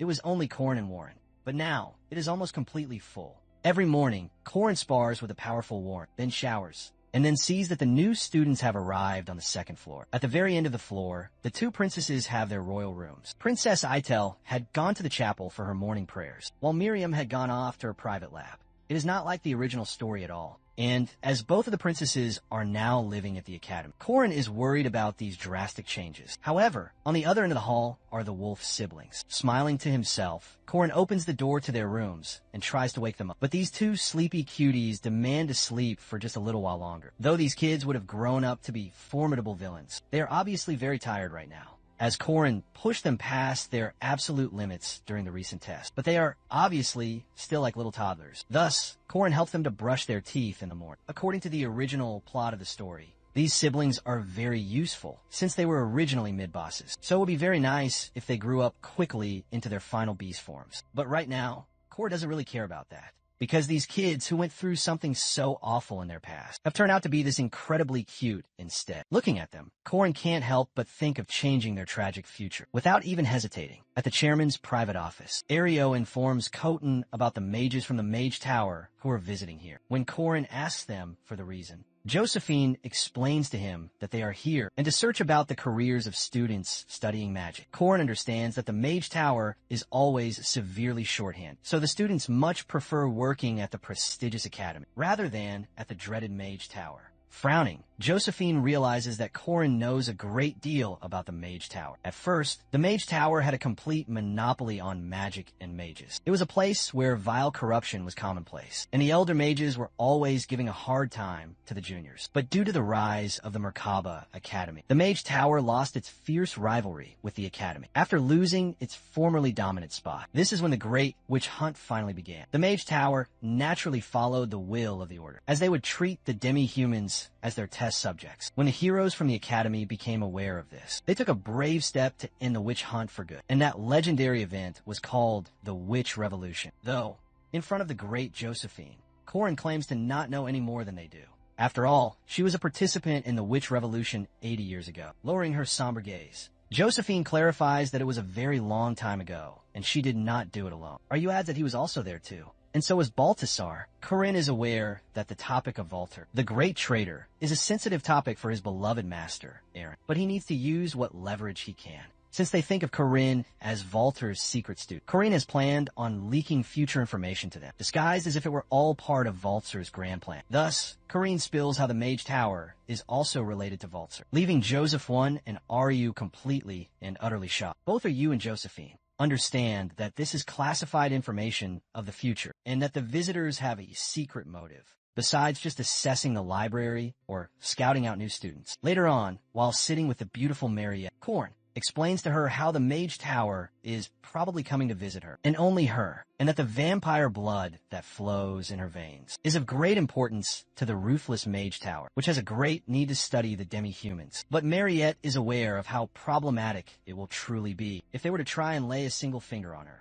The Donalaf family is the most influential family and is responsible for supplying the entire continent in the south. But Corin knows that the Mage Tower might not care about all of this, since they now follow the will of Balthazar Tates. Looking at the worried Corin, he decides that it is finally time he tells her the whole truth about Balthazar and his apocalyptic plans. Before revealing anything to her, Corin gives Mariette a heads up about this, to keep this important conversation between them. After hearing everything that he had to say, Mariette understands that the coming of paradise, that the chairman's evil is trying to bring about, is to collect all 4 real runes and all 4 of the secret treasures, and then use that immense energy to ruin every single civilization and create a new place that they wish for. Corin agrees with her, elaborating that this is the main reason why the Catholic Church and the Mage Tower don't care how powerful or influential their opponents are at this point, since they have this grim thing in mind, that everything will be completely demolished anyway. At this rate, Mariette looks scared and worried, as the plan is kind of horrific. However, Corin acknowledges that the Valtar plan looks very unrealistic, but it will be executed, because this is Valtar that they are talking about. Thus, Corin asks for a special favor from Mariette, but Mariette is more than happy that Corin has shared everything, and assured him of doing anything at all for Corin. Before leaving, Corin tells Mariette to come to the Happy Inn at midnight, since he has some important things to prepare. As Corin leaves, Mariette's face turns a deep crimson, not believing that she will be with Corin at the inn, completely alone. Later that very night, Corin is stalking the mages who are staying at the hotel for the night, and are planning to stay inside the academy. During the daytime, there are 50 mages visiting from the tower, and out of all of them, 3 of them are classified as being named. The first of them is the Red Magic Faction Elder, Admilek. He's a grumpy old guy who is the powerful head of the Fire Mages. Then there is the Black Magic Faction's Elder Morshutan. And lastly, there is the legendary Idrin of Gold, who collaborates with the dreaded Velatzer, and is also the final boss of the infamous Magic Tower incident. Hence, this is the guy that Corin needs to take out the most. But as he is stalking them with his powerful telescope, they are all wearing mysterious cloaks. So Corin is not exactly sure who he is among those 50 mages over there. Meanwhile, Lark has become their lowly servant, as he thought to get closer to the Magic Tower. He is getting orders from the mages to carry all of their stuff, and they even threaten to squeeze his very own mana heart if he doesn't work for them properly. Though, Corin's gaze shifts to one of the mages, who is running towards the back door. It is the 4th floor black mage of the powerful Mage Tower, Manroji, having his gambling game with the other mages, using his special skill. Manroji is using his powerful 3rd eye skill to see the other mages, and all of their cards from the floor ceiling. Obviously, he is cheating them. This is when Lena comes up to play a game with them. Later on, in the bedroom, Manroji was just about to grab the poor Lena, but Corin appeared in the room, using a lesser curse magic on it. Corin grabs him by his face and throws him hard on the ground, holding the disembodied eye that Manroji had placed on the ceiling. Corin explains how he deserves to have an arm cut off for cheating, but worse, for messing with a helpless young girl. The guy is freaking out, clarifying if Lena had asked for it. His eyes then widen with absolute shock when Corin clarifies that Lena is not the girl that he is talking about, but the lovely Mariette. Corin reveals that the Mage Tower's secret plan is to abduct the demi-human. Mariette. Corin is aware that the Mage Tower doesn't see humans as actual living things, so he brought Mariette with him into the room, and as she steps gracefully into the room, he guides Mariette to turn this disgusting guy into a vampire. A red, menacing aura surrounds both Mariette and Corin, as Mariette agrees to do whatever Corin is asking her to, while Corin lets out a wide, menacing smirk, looking horrific with his terrifying clown getup. Elder Morshutan is extremely frustrated and asks where Manroji is, because he hasn't seen Morshutan since the day before yesterday. It's really starting to bother him a lot. They're all inside the Merkaba Academy's Grand Library. After that, Reelin nervously responds to him, guessing that Manroji is probably out gambling somewhere again, to which Morshutan lets out a deep sigh, because it's not unusual that Manroji often disappears for several days, drunk and wasting all of his time in filthy gambling dens. Morshutan is clearly annoyed by this fact, because he had already made it very clear to him how important this current operation was to them, and now he is very stressed. that their carelessness might make the black magic faction look bad, especially in front of the great Tower Master, Idrin himself. Then, a strange thought suddenly comes to Morshuten's mind, that maybe Idrin was pretending to be Manroji this entire time, since Adrian is the only one who is talking directly to Tates. It's very hard to know what's really going on here. Moreover, Morshuten starts to worry that Adrian could be secretly working with the dreaded Red faction right behind all of their backs. Suddenly, Morshuten tells Rylan to go and find Manroji right away. While all of this is happening, Morshuten hears someone nearby making a lot of noise. He looks over and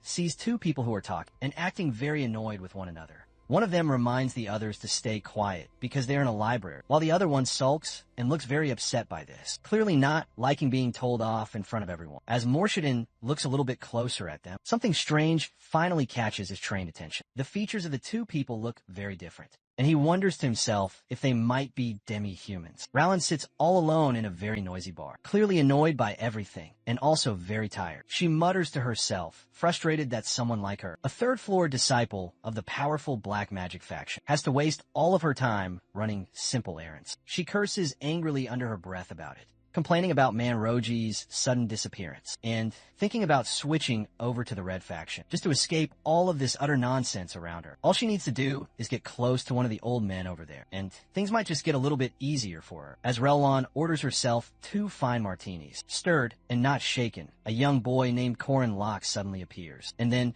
tries to start up a conversation with her. Corin seems very confident, perhaps too confident for his young age. After seeing Corin, Rylan immediately senses that there is trouble, and questions why someone who is so young is even at a bar. Corin tries to charm her with some well-placed compliments, acting as if he is used to getting lots of attention. But Rylan is clearly unimpressed by his act and very irritated. Plus, Rylan shuts him down very harshly indeed, wondering out loud why so many children are trying to flirt with her now. Meanwhile, a girl named Alicia seems completely lost in her own thoughts. She's thinking about a drama script that she absolutely loves, one that is about a torrid cheating scandal, no less. And she can't understand why Rylan isn't falling for Corin's charming act, as if the night could not possibly get any worse for her. Rylan yells for yet another strong drink, shouting angrily at the bartender about kids being allowed in a bar. Then, out of nowhere, a calm and elegant woman named Estelle appears and gently touches Rylan's lips and tells her to please stop swearing, speaking with great grace and a commanding authority. The mood in the room suddenly begins to shift, and Relon is unsure of who this new woman is or what she really wants. Relon stares in utter shock as Estelle leans in even closer, commenting on the beautiful color of her lips. Without any hesitation, Estelle casually offers to buy her a drink, speaking with a boldness that does not match the usual grace that is expected of someone in her high position. Rowland becomes shocked, and also, all the people around them wonder why the Saintess Estelle Hadasha El Rasa is here in a bar, flirting so openly with a stranger. Estelle isn't just any common noblewoman. She's the first princess, and also the Holy Saintess, someone who is said to be loved by the gods themselves. Despite her divine title, her personality is far from being holy. Estelle is known for being a shameless narcissist and a pleasure seeker who chases after pure beauty, regardless of the person's gender. Further, Estelle quickly learns that Rylan is 26 years old and immediately suggests that they hang out together for the night. Rylan becomes very flustered by this and mumbles something about Estelle being very pretty, trying to hide her utter confusion at the situation, to which Estelle giggles and compliments Rylan in return, saying that she's cute, even if not quite as beautiful as herself. Afterwards, Estelle hands Rylan a strong drink, encouraging her to enjoy the current moment. Ellen is completely overwhelmed by Estelle's energy and her beauty, and insists that she's not drunk at all, though she's now starting to question her own sense of reality before she can fully process what is happening to her. Corin steps forward into the light and firmly announces that they will be taking Rowland with them, as if the decision has already been fully made. And he further explains that he took advanced theater classes just to prepare for this very important mission. Estelle, who is always very proud of herself, quickly adds that the mission only succeeded because of her beauty, and then crosses her arms in front of her, clearly annoyed that they're just going to leave after everything. Also, someone reminds all of them that they've been planning this difficult operation for a long time too. Suddenly, the mood in the room shifts, and the other customers in the bar start to react. Alicia and her partner both shout out loudly, revealing that they're both first-ranked knights of the realm, and demanding that the strangers all back off from them. But Corin quickly tells Alicia to stop her at once, because he already knows the absolute truth of it, that these people aren't just some random, common troublemakers. Instead, they're part of the church's own secret elite squad, the one that punishes anyone who harms the demi-humans. More, Kai's extremely shocked by this, and questions how Corin could possibly know such a thing, to which Estelle warns him that knowing too much can be very dangerous. But Corin confidently says that there is no danger for him, and also, he claims that he can handle all of them by himself, even without any of Alicia's much-needed help. Vice Captain Mordecai angrily steps forward to challenge him, but Estelle, who is in control as always, calls him out by his name and tells Mordecai to stop at once. Besides, Estelle's own thoughts confirm what she has already suspected, that this young boy, Corin Locke, might truly be the one who is said to possess the sun. Corin then suggests that they make a deal and lays down two conditions. Estelle assumes that the first one is about taking Reelin with him, and asks how he plans to pay them back for that considerable favor. Furthermore, Corin names the Elder Morshadin, the sinister leader of the dreaded Black Faction, as their new primary and most important target, if their goal truly is to punish those who would harm the demi-humans. He even offers to show them proof of the illegal experiments that Morshadin has been secretly conducting for years. Estelle listens very closely to him, considering his generous offer, but reminds Corin that the intel he provides needs to be reliable. After hearing this, Corin gives her a very specific location, behind a large mountain near the imposing magic tower, in a hidden shack within the small Antec village. Estelle is surprised at how much Corin is revealing to her, without asking for anything from them first of all, and she immediately questions his true intentions in all of this. That's when Corin reveals his one true condition to her, that he wants every single mage from the Magic Tower who is involved in this mission to be arrested, from the High Elders themselves all the way down to the low-ranking ones. Even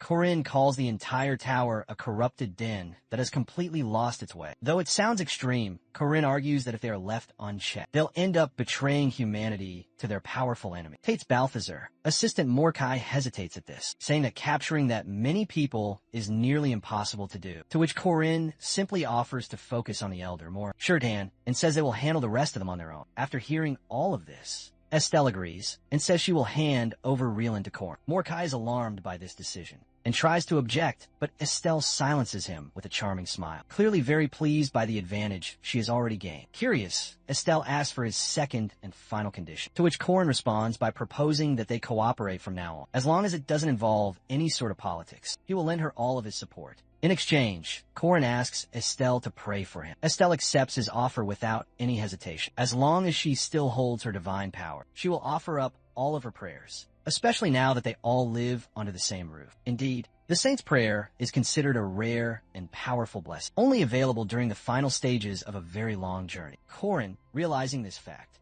cautiously asks her when the prayers happen, so he can benefit from them. But instead of answering him with any seriousness, Estelle smiles at him mischievously and tells him to just call her sis. Corin hesitates at this because, after all, Estelle is both a powerful princess and the holy saintess. But Estelle insists, pressing Corin on it again, and reminding him that they will be working together for a long time anyway. Corin doesn't quite know if moving this fast is a very good idea. The situation is already far out of his hands. Elsewhere, the Black Faction loses all contact with Relon as well, while no one cares about Manroji's recent disappearance. Relin's absence hits poor Jolin very hard indeed. Dolan had found a brand new reason to live again through her, and had even prepared a magical slave collar to keep Reelin by his side if she had joined the dreaded Red Faction. His dark obsession quickly turns into a frantic panic when a delivery arrives, and a mysterious video stone is left at the door for him. What Mordecai sees inside of it completely shakes him. The footage shows Reelin terrified and begging for her life, surrounded by a group of unknown attackers all around her. The viewer then celebrates capturing a young and pretty mage chick, while Relon screams out desperately for help from them. Jolene watches in absolute horror, crying out her beloved's name, and without wasting even a single second of time, Jolene shouts out that he is coming to save Relon, and rushes to the dark outskirts of the now dangerous city. Meanwhile, Corin watches all of this unfold from afar, and reveals that Relon and the others were never his main target, and that his real aim is the Tower Master of Gold himself, Idra. But he has no idea who that person is at all. among the 50 mages who entered into the academy grounds. Still, Korin forms a new strategy that if he can't find Idrin directly, then Korin can at least eliminate all of the other suspects. Korin starts by ruling out the captive, Reeling, stating that she was involved in a side quest called Shaded Love, where an old and creepy mage named Jolin had fallen in love with her. After that, Jolin enters the scene to try and save Reeling. Since they were both featured in a pre-scripted quest, Korin concludes that neither of them could possibly be Idrin. Major villains, like the fearsome Golden Mage, wouldn't be placed in such common, ordinary side stories. Later on, Korin moves on to the captured Minroji, who had been previously captured by the hero, and was the focus of yet another minor side quest, the Cheater's Hidden Trick, a scenario where the player uncovers him cheating in a game. And that's yet another name that is off of the list. Korin realizes that any character who is tied to a clear, pre-written side quest likely isn't the secret of Idrin of Gold. So his plan is to track down and capture every single side quest character, one by one, crossing them off of his list until only the unknowns remain. Meanwhile, in a dark and truly terrifying place, Jolene wakes up in a state of utter panic. He screams out, asking where he is and demanding to know what is going on. His desperate pleas are met with only silence, and a captor ignores his pathetic cries for answers and immediately begins to torture the poor man. Jolene begs them to cooperate with him, offering to talk, but his words are completely dismissed. What's more, Jolene is force-fed a thick, red stew, and it tastes very rich. Far too rich. Korin reveals that it is not food. It's a highly concentrated blood stew,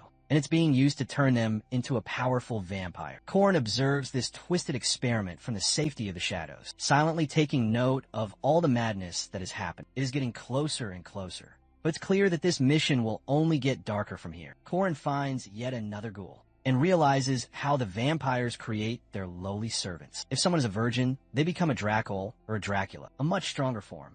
And if they are not,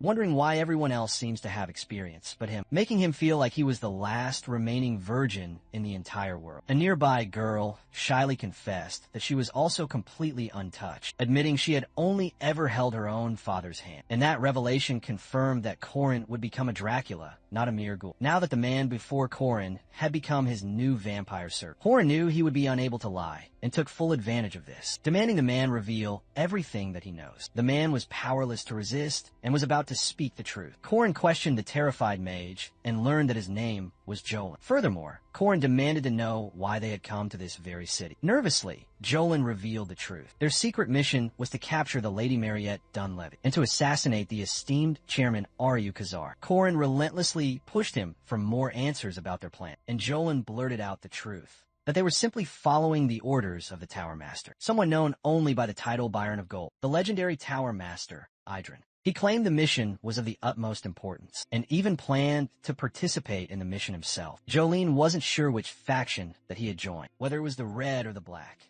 but he confirmed that the Tower Master, Idrin, was among them in disguise. With this crucial intel, Korin felt ready to move forward with his plan. At the same time, Korin issued a threat to the captive Jolene, that he has kidnapped Jolene's own beloved professor, and the other mages who had recently gone missing from the academy, and a cruel and terrible ransom has now been demanded. Enough pure gold to fill an entire boat within just 1 week, or else a finger will be brutally cut off. Every single night, starting immediately from this moment, as panic began to spread, Jolene completely broke down in tears. But far away, the fearsome leader of the Red faction, Elder Admalek, reacted to the news very coldly indeed, calling the poor Jolin a complete and utter idiot, and saying he would have abandoned him if he weren't his best disciple. The situation grows more and more tense as the two factions argue. Someone questions why the Black faction is even involved in matters that solely concern the Red faction. But Elder Morstan, the leader of the Black faction, shuts them all down immediately and then says, no one can act alone anymore with the Witch of Space now present. Capturing the vampire or the chairman is now impossible, if she can simply just teleport them away from them. That is why they had planned to distract her during the Academy's midterms, forcing her to waste her magic on rescuing students instead of them. Unfortunately for them, their entire plan was exposed. Marshatten agrees that the Black faction will now assist them, and Admalek, the great Red faction leader, makes it clear they have no intention of ever paying the ransom. The Mighty Magic Tower does not negotiate with any threats, so they all agree. The only solution now is to capture the mysterious clown, who is behind all of this terrible mess. Morshutten then reveals that they have a secret informant planted deep inside the academy, and this person might know the mysterious clown's true identity. And that person is none other than the second princess, Miriam. Miriam has seen Corrin's bizarre outfit once before, during the infamous hunting grounds incident. And since the Magic Tower now sponsors her, she will very likely report him to them. This will then shift the tower's attention directly toward Corrin, and will prompt them to launch a full-scale attack on the special dormitory. But Corrin plans to use that very moment to trap them all, and that was his original brilliant strategy. Suddenly, terrified screams are heard, and Miriam is brought in. And Morshutten asks her if she recognizes this person, to which Miriam completely and utterly declines to answer. And everything begins to fall apart for Morshutten, because Princess Miriam herself, who everyone believed would expose Corrin's true identity, surprises them all by saying she knows nothing about the clown or about any of the recent kidnappings. Her unexpected silence confuses both sides. Elsewhere, Corrin is completely stunned as well upon hearing that Miriam has taken a side, because Corrin was sure that Miriam would mention him, but she didn't even speak his name aloud. And that one small act completely ruins his original plan, but it also keeps Corrin safe, at least for now, even though his grand strategy has now failed. Corrin quickly regains his razor-sharp focus and also thanks the person helping him, and then prepares to leave, pretending that nothing is wrong, and also asks them about his payment for the job. But he brushes it off and says that he thinks Corrin needs some rest. Afterwards, Corrin realizes that he still has his plan B. Also, Corrin is determined to think through every possible outcome. This time, Corrin does not want to lose his beloved master again. Meanwhile, a major shift in power begins to occur, and Estelle suddenly steps into the fray and declares that the elder Morshutten is now under arrest. She lists off his many serious crimes, such as illegal experiments, murder, kidnapping, and unlawful imprisonment. After hearing this, Morshutten is completely shocked by the accusation, because he accuses Estelle of dishonoring the great Mage Tower. But she stays calm and firm in her resolve, and says that she still respects the tower itself. But the evidence against him is completely undeniable. Morshutten begins to panic when he sees that his own secret records are being used against him, and the trap he had never expected is now closing in on him fast. After that, Estelle begins to realize something, and questions how Corrin got Morshutten's lab records so quickly. The lab itself changes its locations constantly, and even their elite squads couldn't seem to find it. Indeed, Estelle doesn't think that Corrin would lie to her, but she is surprised by how new all the evidence is. That means that everything is still completely illegal. The experiments and imprisonments must have happened very recently, and if the Academy had ever made a formal move, Morshutten would have relocated his lab immediately to a new place. So Corrin had to act quietly and incredibly fast. Estelle then finally realizes the truth of the matter. Corrin Locke is trying to take down the entire Mage Tower all alone. A truly bold and incredibly dangerous move. In the background, we learn more about the larger, ongoing conflict. The Mage Tower and the Old Church had once held a massive amount of power, but they had lost all of their influence after the Witch Revolution, and the Protestants and 3 legendary heroes had defeated them. Now, these 2 old powers have joined forces with the evil Balthazar, scheming to destroy the Academy and regain their control over it. Everything was going according to their plan until Corrin disrupted it. Chaos then erupts among all of the villains, and one of the groups begins to panic over how the Protestants had found and attacked their secret lab. They suspect that the clown, Corrin, might be working with them. Urgently, they decide that they must now accelerate their plans, burn the Academy down to the ground, and rescue Morshutten during the chaos. But not everyone agrees with this plan, and Elder Admiralic commands silence, because he wants to retreat back to the Mage Tower immediately. Their mysterious leader, the Tower Master Idris, is called upon, and with Morshutten now gone, the rest of them can't carry out the plan all alone. Now, it is Idrin's turn to finally act, and the war between the Academy and the dreaded Mage Tower is about to escalate to a new level. The Tower Master, Idrin, is shocked to hear that the witch has been captured, but quickly regains her composure and understands the situation, and then orders everyone to move out at once.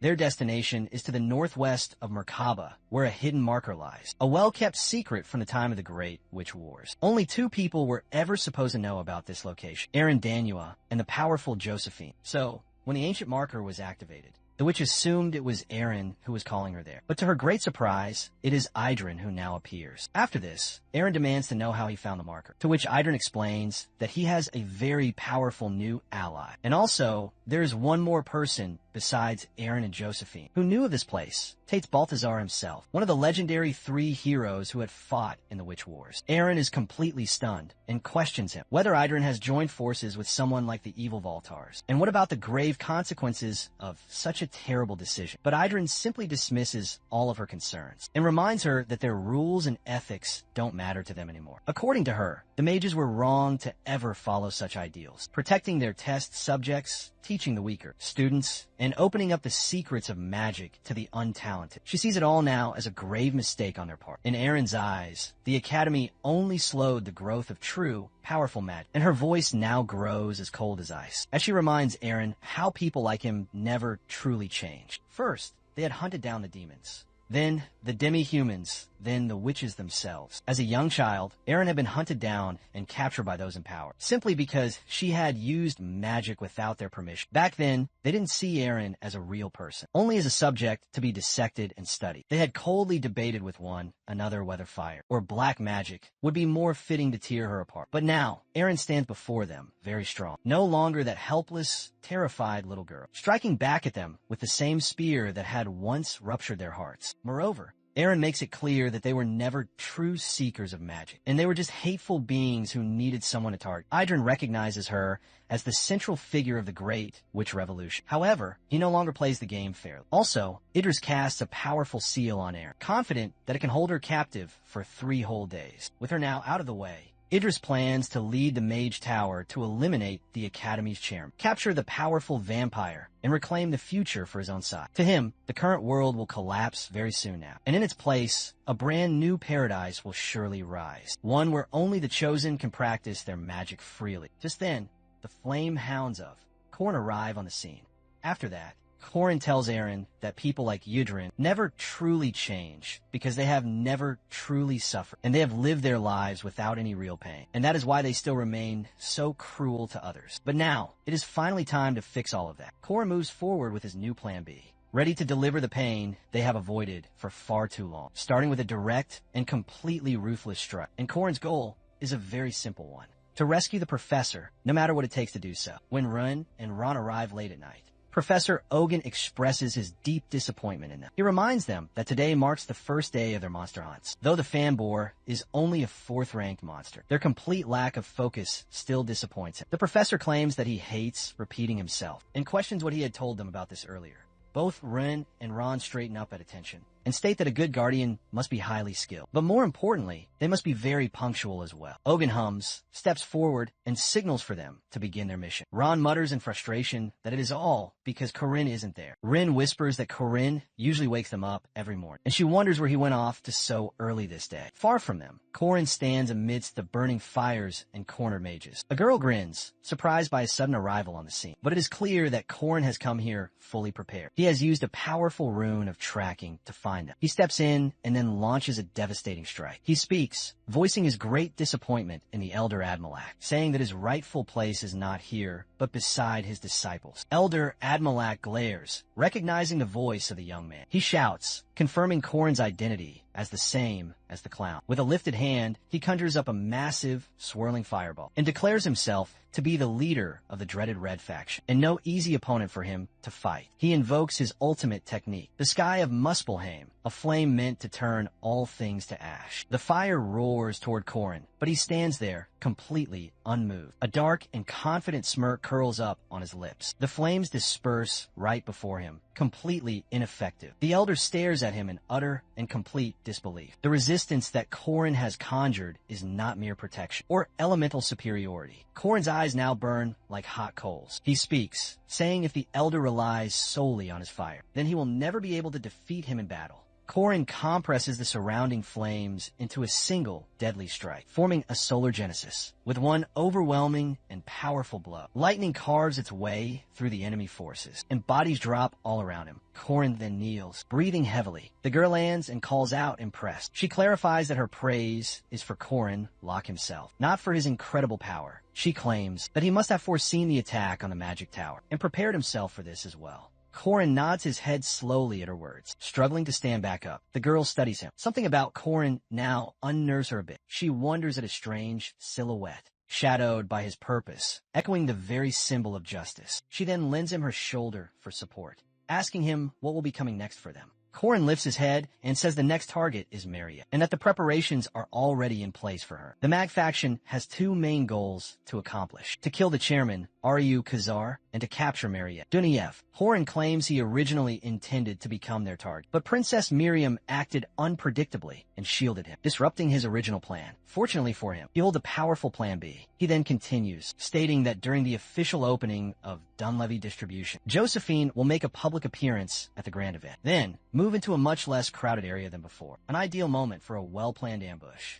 Josephine, moving ahead through a dark and narrow alley, reflects on the current plan. She wonders aloud if they had wanted to kidnap her all along. Why not just take her when she was in the carriage? At that moment, two women step out from the shadows. One of them reminds Josephine that Korin had warned them to prepare. Josephine halts in her tracks as a chill runs down her spine. Meanwhile, deep within the western forest valley, Rin and Ron are hunting. Ron proudly claims that he has caught a massive boar. Rin scoffs at him, saying that his is even bigger, but Ron frowns and mutters that something feels very wrong here. He recalls that Professor Dana had bought many fan boards last year for their testing and questions why there are so few of them now. Rin narrows his eyes, questioning the very same thing. They have now come very far into the dark forest, but the numbers just don't add up for them. Then, Rin sniffs the air and claims there's a stench of rotting flesh. He spins around and shouts at the shadow that is behind them. From between the trees, Professor Arkai steps forward, smirking. He notes the great value of the elder vampires, but says that wolves with golden pelts can match them easily. Rin and Ron are still very immature in their powers, and he states that capturing them will be a very simple task. He then adds that the mountain's fanboys are already dead. His monsters now completely surround the two young boys. Ron calls out desperately to run. Rin then nods. He knows what's coming. Archie chuckles darkly and mutters that it's unfortunate that they intend to fight him. He then orders his monsters to attack. The boars then circle closer. Back at the forest's entrance, Professor Ogun cuts down one of the charging monsters. He shouts for the students to form into protective formations and to defend one another.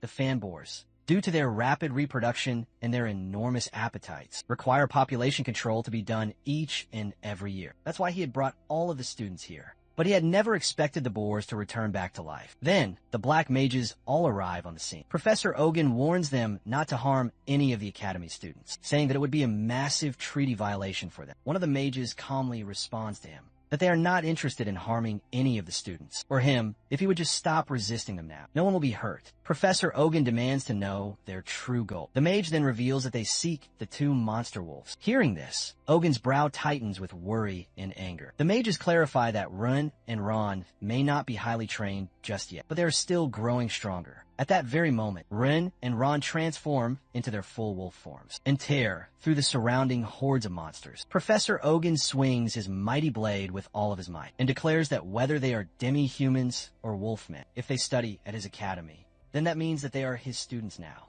A black mage stares at him, stunned, and then questions him. Does he truly intend to defy the Great Mage Tower? Professor Ogun steps forward without any signs of hesitation and shouts that they have laid their hands on his students. And now, he will face them all in a special dormitory. Korin is extremely confused when Mariette tells him that she never saw the ambush that he had warned her about. He wonders if the enemies noticed the trap. The original plan was to target Josephine. Mariette and Chairman are used simultaneously, but instead, 30 of the Black Faction's mages had simply vanished. The Red Faction's mages were all dealt with by him, but no one knows where the other ones have all gone. Princess Miriam suddenly appears on the scene, interrupting their conversation with a very knowing smirk, implying that she might just know where the missing mages are. Meanwhile, Ren and Ron are locked in a deadly battle against the Black Faction. Their Golden Wolves state struggles against the Hellsvender monsters, which are resurrected using dark magic on their corpses. These vile monsters are not just very strong, they are unusually durable. Professor Arkai watches with amusement as his beasts begin to overpower the two young wolves. Ren and Ron recall Korin's important advice. Distract them first, then strike at their weaknesses. Ren goes in very aggressively, but ends up hurting herself. Ron watches in horror as Ren loses her consciousness. consciousness. Archie smirks at this. He had wanted to test his powers on Ron, but is now content that Ron has survived the attack. The bond between the wolf siblings runs very deep indeed. When one of them falls, the other one loses all of their control. Ron snaps and then goes completely berserk, panicking everyone, just as she is about to kill Archie. In her blind rage, Corin intervenes at the last moment. Ron is angry that he is far too late to help them,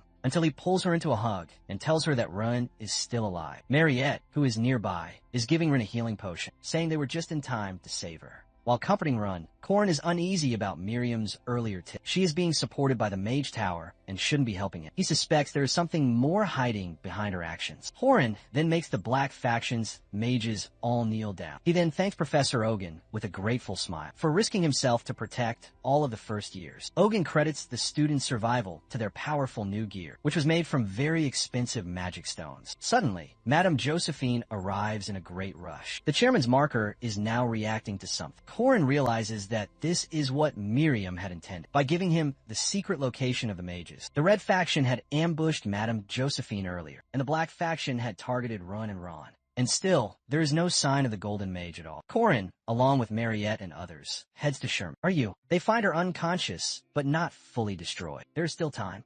There, Corin sees the 4 great treasures of Loada de Venan all gathered. Undri's vessel, Dune's case, the log of her Dune Norix, and the enchanting monarch Ohardress. As he watches the coronation of paradise begin to unfold, his system backups all activate, and events spiral beyond his understanding. Then, the final boss, Tate's Valtar, appears right before him. Sweat trickles down the side of Corin's pale face. And now, he has to save the world by defeating this great evil. He looks at Valtazer with a look of utter shock on his face. But Valtazer doesn't understand the reason behind his surprise, because Balthazar has merely come here to see the person who has destroyed all of his well-laid plans, tons of times, and even stolen his precious treasure from him. At this point, Corin realizes that maybe he actually pushed his buttons. However, he is a little bit relieved that Ryu isn't completely taken out, because in the game and the previous run, poor Ryu had died. After Ryu had left this world, Corin's master, Aaron, was then killed by the evil Valtars. Though Aaron was thankfully able to evacuate this time, Corin got to know about this because of the information about the assassination, while Ryu is apologizing in a weak voice to Corin. He reflects on how the heroes of the Witches' Wars are all aware of this very place.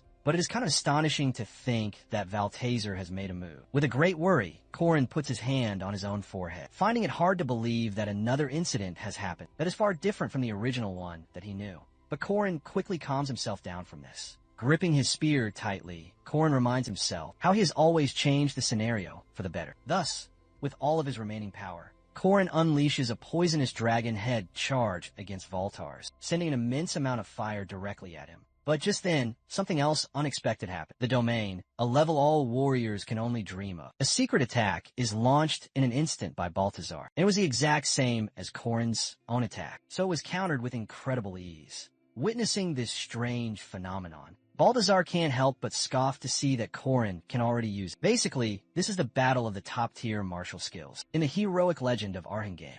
Though the moment both the guys strike at each other, they end up in the second domain of battle. And Valtazer compliments Corin for having such nice skills, calling him his fellow disciple with a wide grin on his face. But now, Balthazar plays this battle very smartly, using the Calamity Serpent's ultimate hidden essence and the poisonous dragon head charge technique, unleashing it and using the domain multiple times in a row, just like the legendary Sword Demon. Just then, his system starts to back up while updating important commands. In a moment, the backup status reaches up to 740%, which is exceptionally higher than it is normally. Corin's grip tightens on his staff, and he is ready for his turn. From this point on, both the guys tackle each other with fine skills, and end up getting onto the 5th and final domain, striking and unleashing amazing strength and power with swift movements. As they get to the 5th domain of their fight, Balthazar studies how Corin has gotten all the fundamentals, and he now needs more speed for this battle. So, with a wicked smile, he guides him to do just that. They both unleash their most ultimate moves in battle, the Calamity Serpent and the Infinite Returning Heavens, releasing a massive amount of energy and blinding light. But in a single second after their great fight began, as both the guys have been doing the exact same moves, people who couldn't enter the domain, like Warren and Mariette, see Corin getting stabbed by the evil Valtar, and couldn't understand this grave and terrible situation, while the one who could enter into the domain Alicia prepares herself for the great counterattack. The very moment Alicia enters the domain herself, Ohart smiles, because this is not just a simple domain. She manages to enter into it easily, and the king will have some fun. Finally, in an instant, Valtar appears before them, clarifying to Alicia that this domain will not let him have any mercy upon her in this battle. With that, he grabs her harshly by her face. To his great surprise, Warren appears at his back too, trying to attack him from behind with her chains. But he dodges her attack in one swift movement and grabs her hand. Both of the girls collapse, but seeing how badly hurt Alicia is, Warren can't stop herself from attacking again, and sends a powerful chain of steel to capture this guy, declaring that he is now dead. One moment, the chains have trapped his whole body. The next moment, Valazer has broken free from the trap, not accepting it, because according to him, dying is not a part of his fate. Frustratingly, Warren approaches him once again, but she is thrown away, all shocked, as Valazer remarks how she lacks real experience, no matter how strong and powerful her body is now. With that, he grabs his staff and raises it up into the air to end her. But this is when his entire body begins to freeze over, as Mariette casts her snowflower spells directly at it. But Balthazar simply breaks free from all of the ice. As for now, he stands firm, as he is using his Spear of Light. Ahead here, this powerful skill can never miss its hit, no matter what happens. As the Spear of Light moves swiftly, while Mariette unleashes Diogu, the Spear of Light passes right through it, and goes directly towards Mariette. Seeing this, Mariette knows that this is now the end for her. But this is when the speed of light was sent into another dimension. And Balthazar immediately recognizes this power, that this can only be done by none other than the great Josephine. While Josephine clarifies that she is not here to change things, Corin uses the Solar Genesis Claw Solis to his advantage, as a bright and fiery light surrounds the entire area. This is the maximum output that he can unleash right now. Turning back to him, Valter scoffs, since he had missed his heart while attacking Korn. But he acknowledges his regeneration skills at the same time. He explains how this is not just his innate ability, but a commandment. He has engraved the opposite ones as the great Balthasar. However, he then mocks Corin as the mighty Solar Genesis. On the level that he is trying to hold is something that he cannot handle. On the other side of things, Josephine uses her special magic to create a multi-teleportation. Ohard, Dune Skis, and Dune Norix notice this and try to stop them, but Corinne has cast the bright, fiery energy upon them in order to stop them all, and he orders everyone to move out of there immediately. Hearing this, Mariette grabs Ariu, and Warren is holding onto Alicia. They all pass through the portal. Before entering the portal, Corin looks back at Valtazer, grinning widely and winking, hoping to see him again very soon. The portal was about to disappear completely, as they all got out of the place. So Dune Skaze thinks of trying to follow them through it, but Valtazer simply smirks, because his spear will always connect to the target that he had aimed at first, while everyone takes a huge sigh of relief after getting back from the slightest hole of the closing portal. Valtazer's spear appears in the direction of the young Mariette. So obviously, Corin becomes her human shield to protect her and take the attack instead. But this is when Ryu pushes both of them out of the way, and the deadly spear pierces right through his body instead. As the spear hits him, Ryu smiles at them one last time. Horror slashes across the faces of everyone who was there. Corin desperately tries to grab Ryu's hand in his, but he disappears to the other side of the closing portal with a warm smile on his face. Corin had always thought that he had changed the scenario into something better. This was what he had truly thought. However,